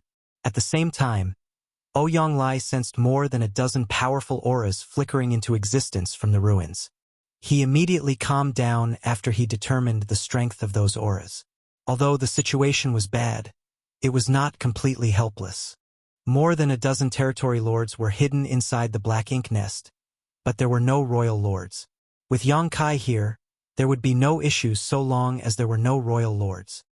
The thought had only just passed through Ouyang Lai's mind when the aura of a territory lord vanished from existence. How quick! In the blink of an eye, one of the territory lords died at Yang Kai's hands. The speed left Ouyang Lai absolutely flabbergasted. Such killing efficiency was completely beyond his means. Before he could compose himself, though, He sensed the aura of another territory lord withering away and suddenly felt powerless in comparison. At this moment, he couldn't tell whether Yang Kai was too strong or the territory lords were too weak. Ouyang Lai was too far away to perceive the situation clearly. In comparison, Yang Kai stood in the middle of the battlefield and understood everything at a glance. When his golden crow casts the sun destroyed the black ink nest, Yang Kai had been on guard against the possibility of a royal lord awakening. Fortunately, there was no royal lord inside this black ink nest, only territory lords. More precisely, there were a dozen or so innate territory lords. The golden crow casts the sun was just a probe, so Yang Kai had not planned to achieve much from that attack alone. But not only was the high-rank black ink nest destroyed under the force of his divine manifestation, the dozen or so territory lords hidden inside were wounded as a result. However, Yang Kai soon realized that something was wrong. Not all the wounds on the territory lords were caused by his golden crow casts the sun. Innate territory lords were inherently powerful, so even if they suffered injuries from this sudden attack, it did not make sense for their wounds to be so severe. Realization struck Yang Kai abruptly. These innate territory lords were wounded in the first place. They had been hiding inside the black ink nest to recuperate from their wounds, which left them completely unguarded towards his attack earlier. Seeing as they were already injured, the impact of the golden crow casts the sun had only worsened their condition. 1,000 years ago, Yang Kai had traveled to the divine spirit ancestral land and encountered an innate territory lord at his peak. Even then, Yang Kai had managed to kill that territory lord in just 3 moves. He had employed various tricks at the time, but from the results of that clash, Yang Kai estimated he could have slain the innate territory lord within 10 moves without resorting to any deeper strategy. Now, 1,000 years later, Yang Kai's strength had improved significantly. At this moment, he was much stronger in terms of cultivation, physique, heritage, and his comprehension of the Grand Tao. Even if an innate territory lord in his prime were to stand before him now, Yang Kai would no longer need 10 moves or special tricks to kill them. He was confident he could slaughter any innate territory lord within 3 moves now. Not only were these wounded territory lords weakened in the first place, but they were also caught off guard and thrown into confusion after the initial sneak attack. Combined with meeting a killing star like Yang Kai, they were bound to suffer a tragic fate. 2 of the territory lords lost their lives in the blink of an eye, and the disturbance caused by their withering auras frightened the other territory lords greatly. At that moment, they subconsciously assumed that the one who attacked them was a 9th Order Open Heaven Realm Master. Contrary to their expectations, though, their senses told them that their assailant was only in the 8th Order. Was the outside world so dangerous? Since when did 8th Order human masters become so powerful? Wasn't it said that innate territory lords were stronger on average than 8th Order masters? If the territory lords at the No-Return Pass had faced such a situation, they would have hurriedly gathered together to form battle formations to protect themselves. Unfortunately, these innate territory lords had never learned about battle formations. They had also never truly fought an enemy before, so their mentality and reaction speed were abysmal. How could they come up with a suitable countermeasure in a state of panic and desperation? They simply followed their instincts and began besieging Yang Kai from all directions. Black ink strength surged violently as world force stirred turbulently. The silent void instantly became a bloody battlefield. The spear in Yang Kai's hand swept out as more great suns leapt into the sky and exploded with great force. Furthermore, various Tao strengths wove together at the tip of his spear. Yang Kai spun an impenetrable net of death around him. The innate territory lords caught in the invisible net struggled and howled like chained beasts, but ultimately, they could not escape the fate of being killed. In the distance, Ouyang Lai was stunned by the scene playing out before him. The rapid and consecutive withering of powerful auras left only one thought churning in his head. How is this brat so fierce? Ouyang Lai himself was a veteran 8th Order Open Heaven Realm Master, but be that as it may, he felt as though he could barely compare to Yang Kai in terms of strength anymore. We are both at the peak of the 8th Order Open Heaven Realm, so why is there such a large gap between our strengths? It doesn't make sense. It doesn't make sense at all. Even if the innate territory lords were wounded, they were not chickens and dogs that could be slain so easily. Faced with Yang Kai's ruthless assault, the power behind their instinctive counterattacks was not to be underestimated. If it was any other Eighth Order Open Heaven Realm Master, even if they managed to seize the initiative, they could not persist for so long under the fierce barrage of attacks that came from all directions if their defenses were not strong enough. Unfortunately for the Territory Lords, Yang Kai was different. Yang Kai's dragon form was only one step away from breaking through to reaching the divine dragon realm. Hence, his physical toughness was almost unparalleled. He was perfectly capable of withstanding a few attacks from these Territory Lords that landed on him. As long as he was not subjected to this bombardment for too long, his life would not be endangered in the slightest. Moreover, the corruption of the black ink strength was completely ineffective against Yang Kai. With no fear of black ink strength and equipped with impregnable defensive abilities, he only needed to bring out his strongest killing moves as quickly as possible to end the fight. For the most part, Yang Kai traded equal blows with the Territory Lords. It was just that the outcomes for each party after receiving a blow from their opponent were distinctly different. Yang Kai suffered some shocks after being hit, suffering light injuries at most. In contrast, the Territory Lords basically died on the spot. In less than an incense stick of time, 10 out of the dozen or so Territory Lords had been killed. It was at this moment that the remaining 5 Territory Lords finally realized that something was very wrong. Following a furious roar from one of the surviving Territory Lords, the 5 of them scattered in different directions. This Eighth Order human who appeared out of nowhere was much too terrifying. He was not somebody they could defeat. Under these circumstances, they could only hope that at least one of them could escape to relay word about what happened here to the no-return pass. Marshall Peak, Chapter 5695. Where did they come from? The sudden outbreak of the battle not only destroyed the high-rank black ink nest, but also caused most of the innate Territory Lords hiding within to be killed or injured. The 5 surviving Territory Lords were shocked by the sudden turn of events and violently pushed the black ink strength in their bodies, transforming into black ink clouds that fled in different directions. This human race master was not somebody these wounded Territory Lords could defeat. If they continued fighting him, the only outcome waiting for them was complete annihilation. Solidify! A shout reverberated through the void. The voice seemed to have a certain effect on the space principles of the region, causing the local space to become incredibly dense and heavy. Like flies caught in sticky sap, the 5 black ink clouds instantly froze in place. They fought and struggled against the restraints around them, moving forward at a snail's pace as a sense of horror filled their eyes. While urging his space principles, Yang Kai hurled the Azure Dragon Spear. Following an explosive dragon roar, the spear pierced through one of the Territory Lords who stood locked in place, causing him to explode into a cloud of blood mist. Then, the Azure Dragon Spear circled back and was caught firmly in the palm of Yang Kai's hand. A cracking sound filled the air as the local space shattered.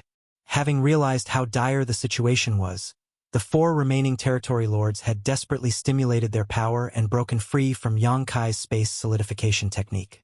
For black ink clouds began escaping again, but most of them were coughing up blood as they tried to run. After all, they had to pay a high price to quickly break free from the restraints of space. Only after escaping 100,000 kilometers in the blink of an eye did one of the innate Territory Lords take the time to glance behind him. He could not see the human race master anywhere, but before he could heave a sigh of relief, he abruptly noticed something strange ahead of himself and quickly glanced in that direction. What entered his vision nearly frightened him to death as his mind went completely blank. A figure had mysteriously materialized right in front of him. This figure blocked his path and leisurely stabbed at him with a spear. The aura of death washed over him at that moment. The Territory Lord let out a furious roar, and the black ink strength in his body swept forward like the raging river. The immense strength of the spear stabbing forward stagnated for a moment.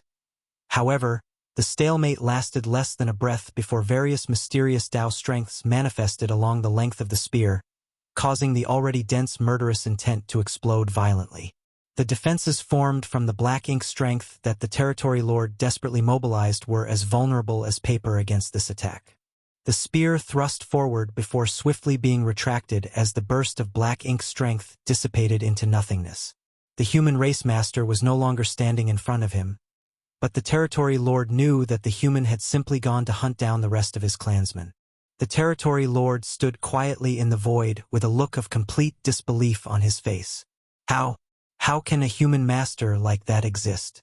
I can't believe he killed so many innate territory lords like he was slaughtering chickens and butchering dogs. Just who is he? His questions remained unanswered. In the last moments of his life, the territory lord detected violent energy fluctuations coming from somewhere not far from his current position. These fluctuations were obviously the final resistance of one of his companions. Immediately after that, his body exploded into a cloud of blood mist. Faced with an undefeatable enemy like Yang Kai, dispersing and choosing to flee in different directions had been the best choice. Unfortunately, against the strange and unpredictable space secret technique, the innate territory lords would not have had a happy ending even though there was nothing wrong with their tactics. Yang Kai would have needed to pay a certain price to defeat all of them if they had chosen to rally together and fight to the death. However, he had no trouble killing them without receiving any damage if he was only hunting them down one by one. A short while later, Yang Kai moved to his last target, only to see Ouyang Lai fighting one of the innate territory lords. Ouyang Lai was bombarding the innate territory lord indiscriminately as his world force surging violently around him. Each attack landed squarely and drew blood, causing the innate territory lord to retreat steadily with a despairing expression. Out of the remaining 5 territory lords, Yang Kai had killed one on the spot and then hunted down another 3. He had ignored the last remaining territory lord as the latter had fled in Ouyang Lai's direction. Yang Kai was certain that Ouyang Lai would not ignore this territory lord and, sure enough, he was greeted with the scene of their battle as soon as he returned. Ouyang Lai had been holding back for too long. It had been over 1,000 years since Big Head Me dispatched him to protect the resource-gathering team on the Black Ink battlefield, before which he was essentially living an idle life for thousands of years on the profound Nether battlefield. Aside from relocating them from place to place, Ouyang Lai had remained on guard duty all the time for the past 1,000 years. His days might have been leisurely, but such a boring life was nothing more than a different kind of torture for a combat veteran like himself who lived his entire life on the battlefield. He had been yearning to return to the fight, and even if he died in battle in some remote corner of the void, it would still be better than living such a tedious and monotonous life. How could Ouyang Lai possibly take his first battle after several thousand years casually? He was eager to vent all his frustrations that had accumulated over all these years of peace.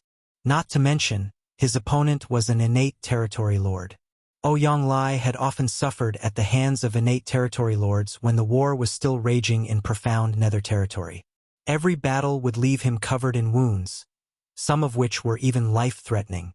It was only thanks to his strong will and vitality that he survived for so long. The boredom and depression that had accumulated for several thousand years could finally be released today.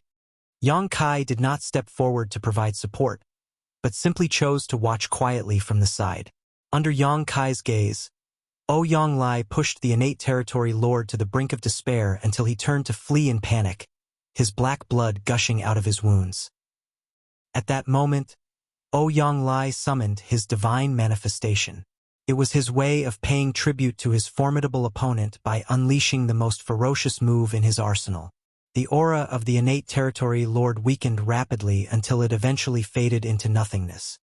Ouyang Lai stood in the void amidst the splattering black blood, enjoying the long-lost sensation of combat, burning murderous intent flooding from his body. After a long while, he gritted his teeth and roared, "Great!" Sure enough, fighting against powerful enemies was what he desired the most. Turning around, his gaze landed on Yang Kai's figure.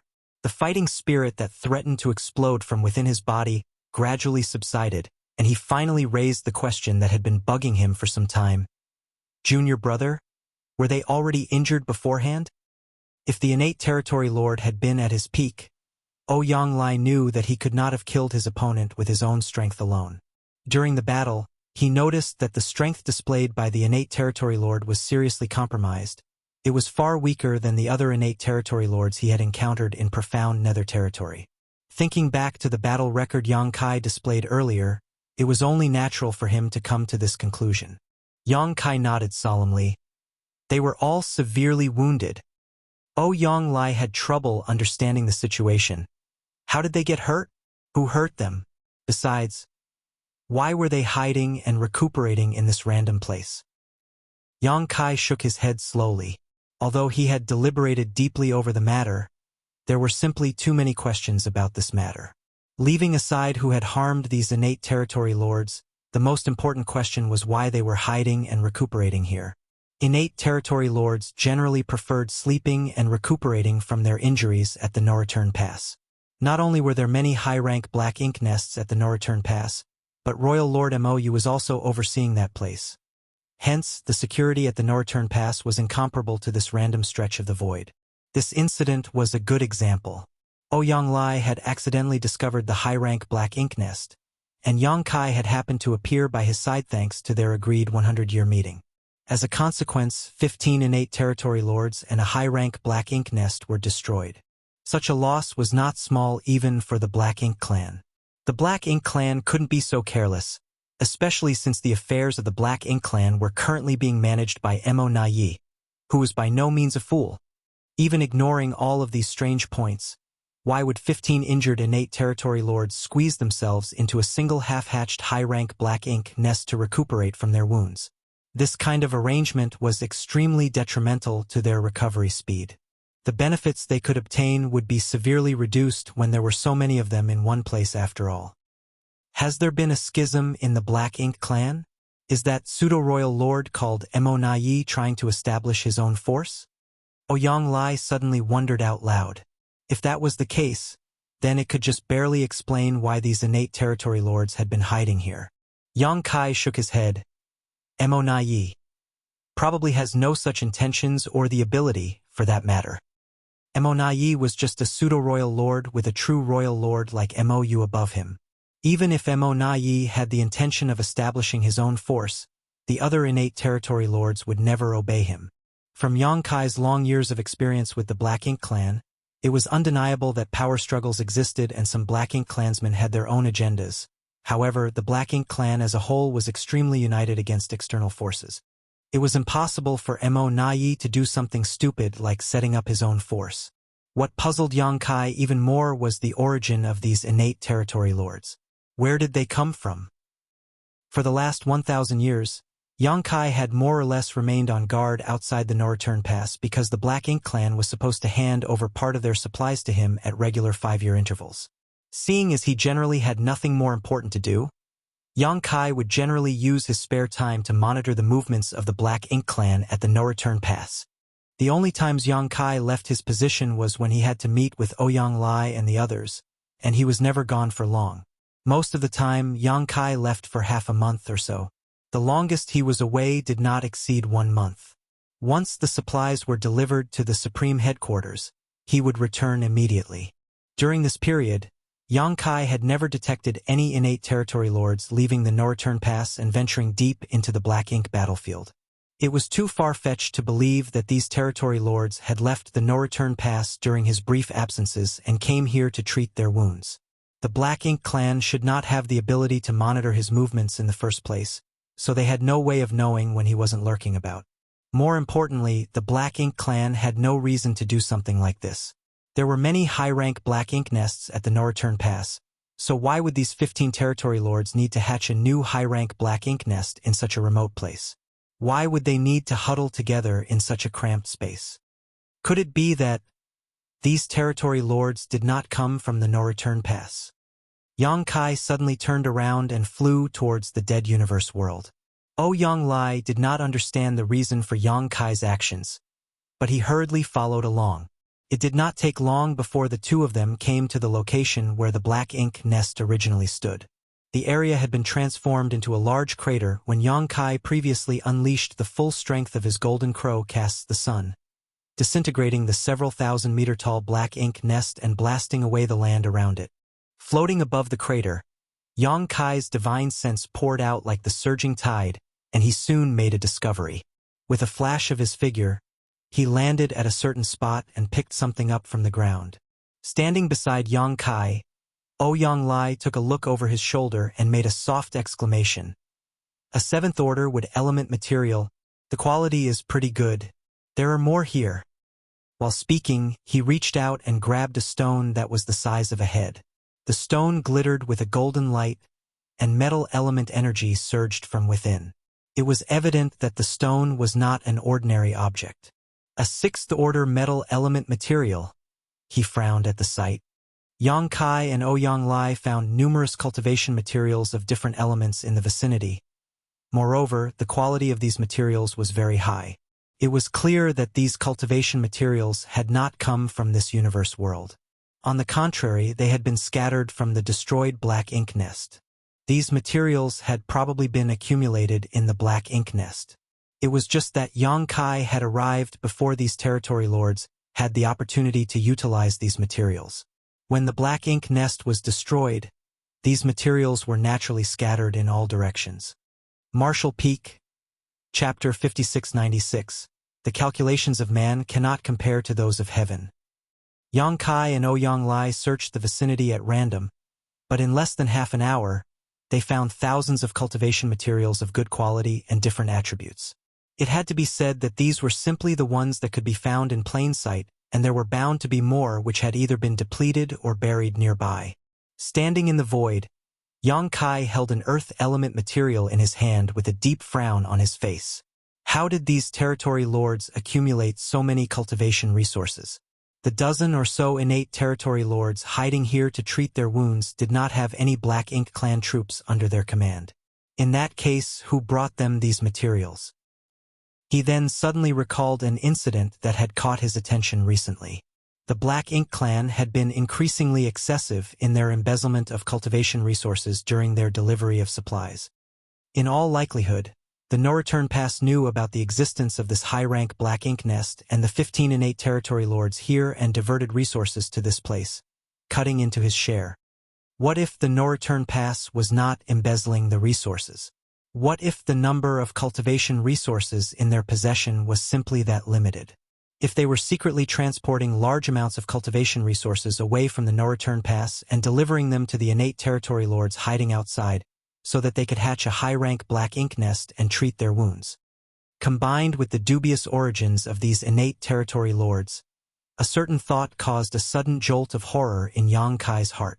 He immediately turned and instructed, "Senior Brother Ouyang, join up with the others as soon as possible. Be careful to remain in hiding until I return.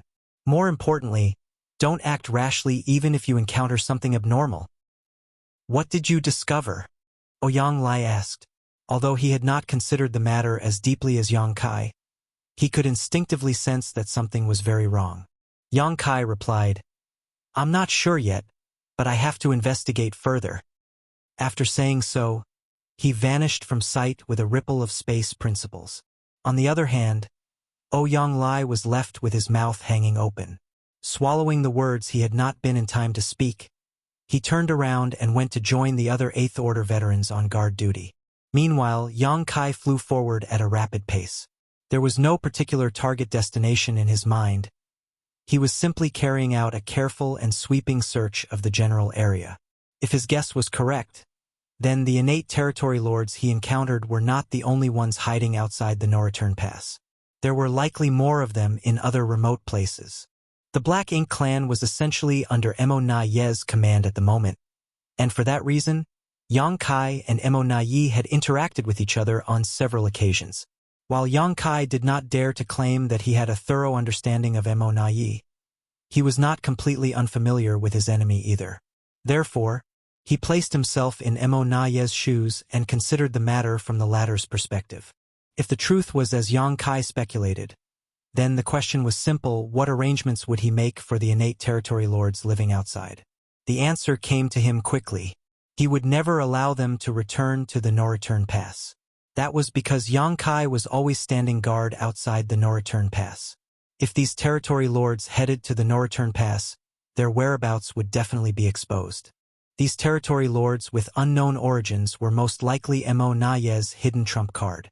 In that case, it was only natural to keep them as deeply hidden as possible until they could all be mobilized at a critical moment. Their sudden emergence was bound to catch the human race by surprise. If that was the case, they could not be placed too near the No Return Pass. Otherwise, their existence might be exposed. After all, Mo could not confirm that Yang Kai would remain in the periphery of the no-return pass at all times. If Yang Kai was struck by an impulsive whim and arbitrarily decided to wander deeper into the black ink battlefield, he might accidentally discover something. Combining his speculations with the location of the high-rank black ink nest he destroyed earlier, Yang Kai quickly found the answer.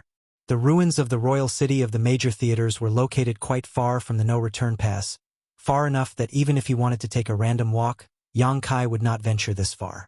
In reality, there was nothing wrong with Mo Naye's arrangement.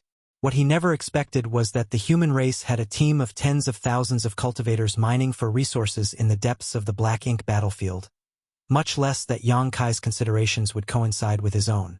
Yang Kai had also dispatched other humans to search for resources beyond the ruins of the royal cities, as he assumed it was absolutely safe from the Black Ink clan's patrols. Both sides had assumed that the other would not venture so deep into the Black Ink battlefield for no reason, so they had hidden their activities in the same place. That was how Ouyang Lai had accidentally stumbled upon the high-rank Black Ink nest while investigating his surroundings. One could only sigh at the irony. It was truly an occasion befitting the saying, "The calculations of man cannot compare to those of heaven." Despite Yang Kai's conjectures, trying to find something in the vast void was like trying to find a single shell in a vast sea. He was lucky that his divine sense was powerful and he could use space principles to rapidly move from one place to another. 1 month later, his efforts bore fruit. In a dead universe world located deep in the void, Yang Kai came across a scene similar to the one he had seen previously. A high-rank black ink nest was standing there quietly. Furthermore, the high-rank black ink nest was not fully hatched to avoid any wastage of resources or black ink strength.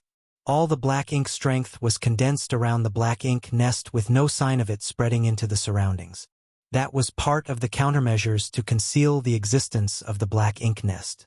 If the black ink nest had been fully hatched, it would tower many thousands of meters into the sky, and the black ink strength surging from it would easily cover the entire universe world and the surrounding space, making it very easy to spot. On the contrary, restraining its growth and emission of black ink strength could provide adequate concealment. If Yang Kai had not investigated the area carefully and simply passed by without much care, he might not have discovered the black ink nest. Thanks to his previous experience, Yang Kai did not show mercy in his actions this time around. He had not been certain whether there was a royal lord in the previous black ink nest, so he had only used Golden Crow casts the sun to test the waters. This time, he did not hesitate to use his sun and moon divine seal. The space-time strength emerged as a giant seal comprised of a crescent moon and great sun slammed fiercely into the black ink nest. Time and space warped greatly at the moment of impact, seemingly shredding reality itself in the surrounding region. Once the full power of the sun and moon divine seal dissipated, the local time and space began to repair itself. The enormous high-rank black ink nest disintegrated like a tower of sand, and most of the innate territory lords hiding within the black ink nest to recuperate from their wounds were instantly annihilated. The sun and moon divine seal was Yang Kai's strongest single trump card at the moment. Supplemented by his current cultivation at the peak of the 8th Order Open Heaven realm, even a pseudo-royal lords like Mo Nayi might not be able to defend against this attack, so what more need be said about a bunch of injured, defenseless innate territory lords? The territory lords who were lucky enough to survive this blow all suffered severe damage to their foundations. Awakening from their deep slumber, they looked absolutely terrified and barely had any time to understand the situation before they were massacred. The slaughter this time around went much faster than before, with the main reason being that the power of Yang Kai's sun and moon divine seal was much higher than his Golden Crow casts the sun. Many of the territory lords were slain before they even caught a glimpse of their attacker, while those who survived were left on the verge of death. The entire process took no more than several dozen breaths of time. As Yang Kai retrieved the Azure Dragon Spear, there was not a single living being left in his surroundings. However, he did not show the slightest joy on his face. Instead, his expression was extremely solemn.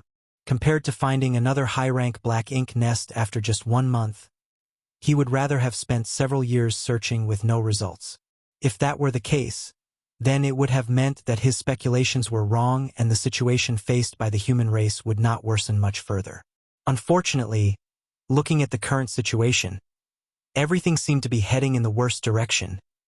To obtain results in just 1 month could not be just because he had been lucky or his search efforts had been careful enough. Looking at the situation from the most obvious perspective, this meant that many territory lords were living outside the no-return pass. It was precisely because their numbers were so high that Yang Kai was easily able to find them.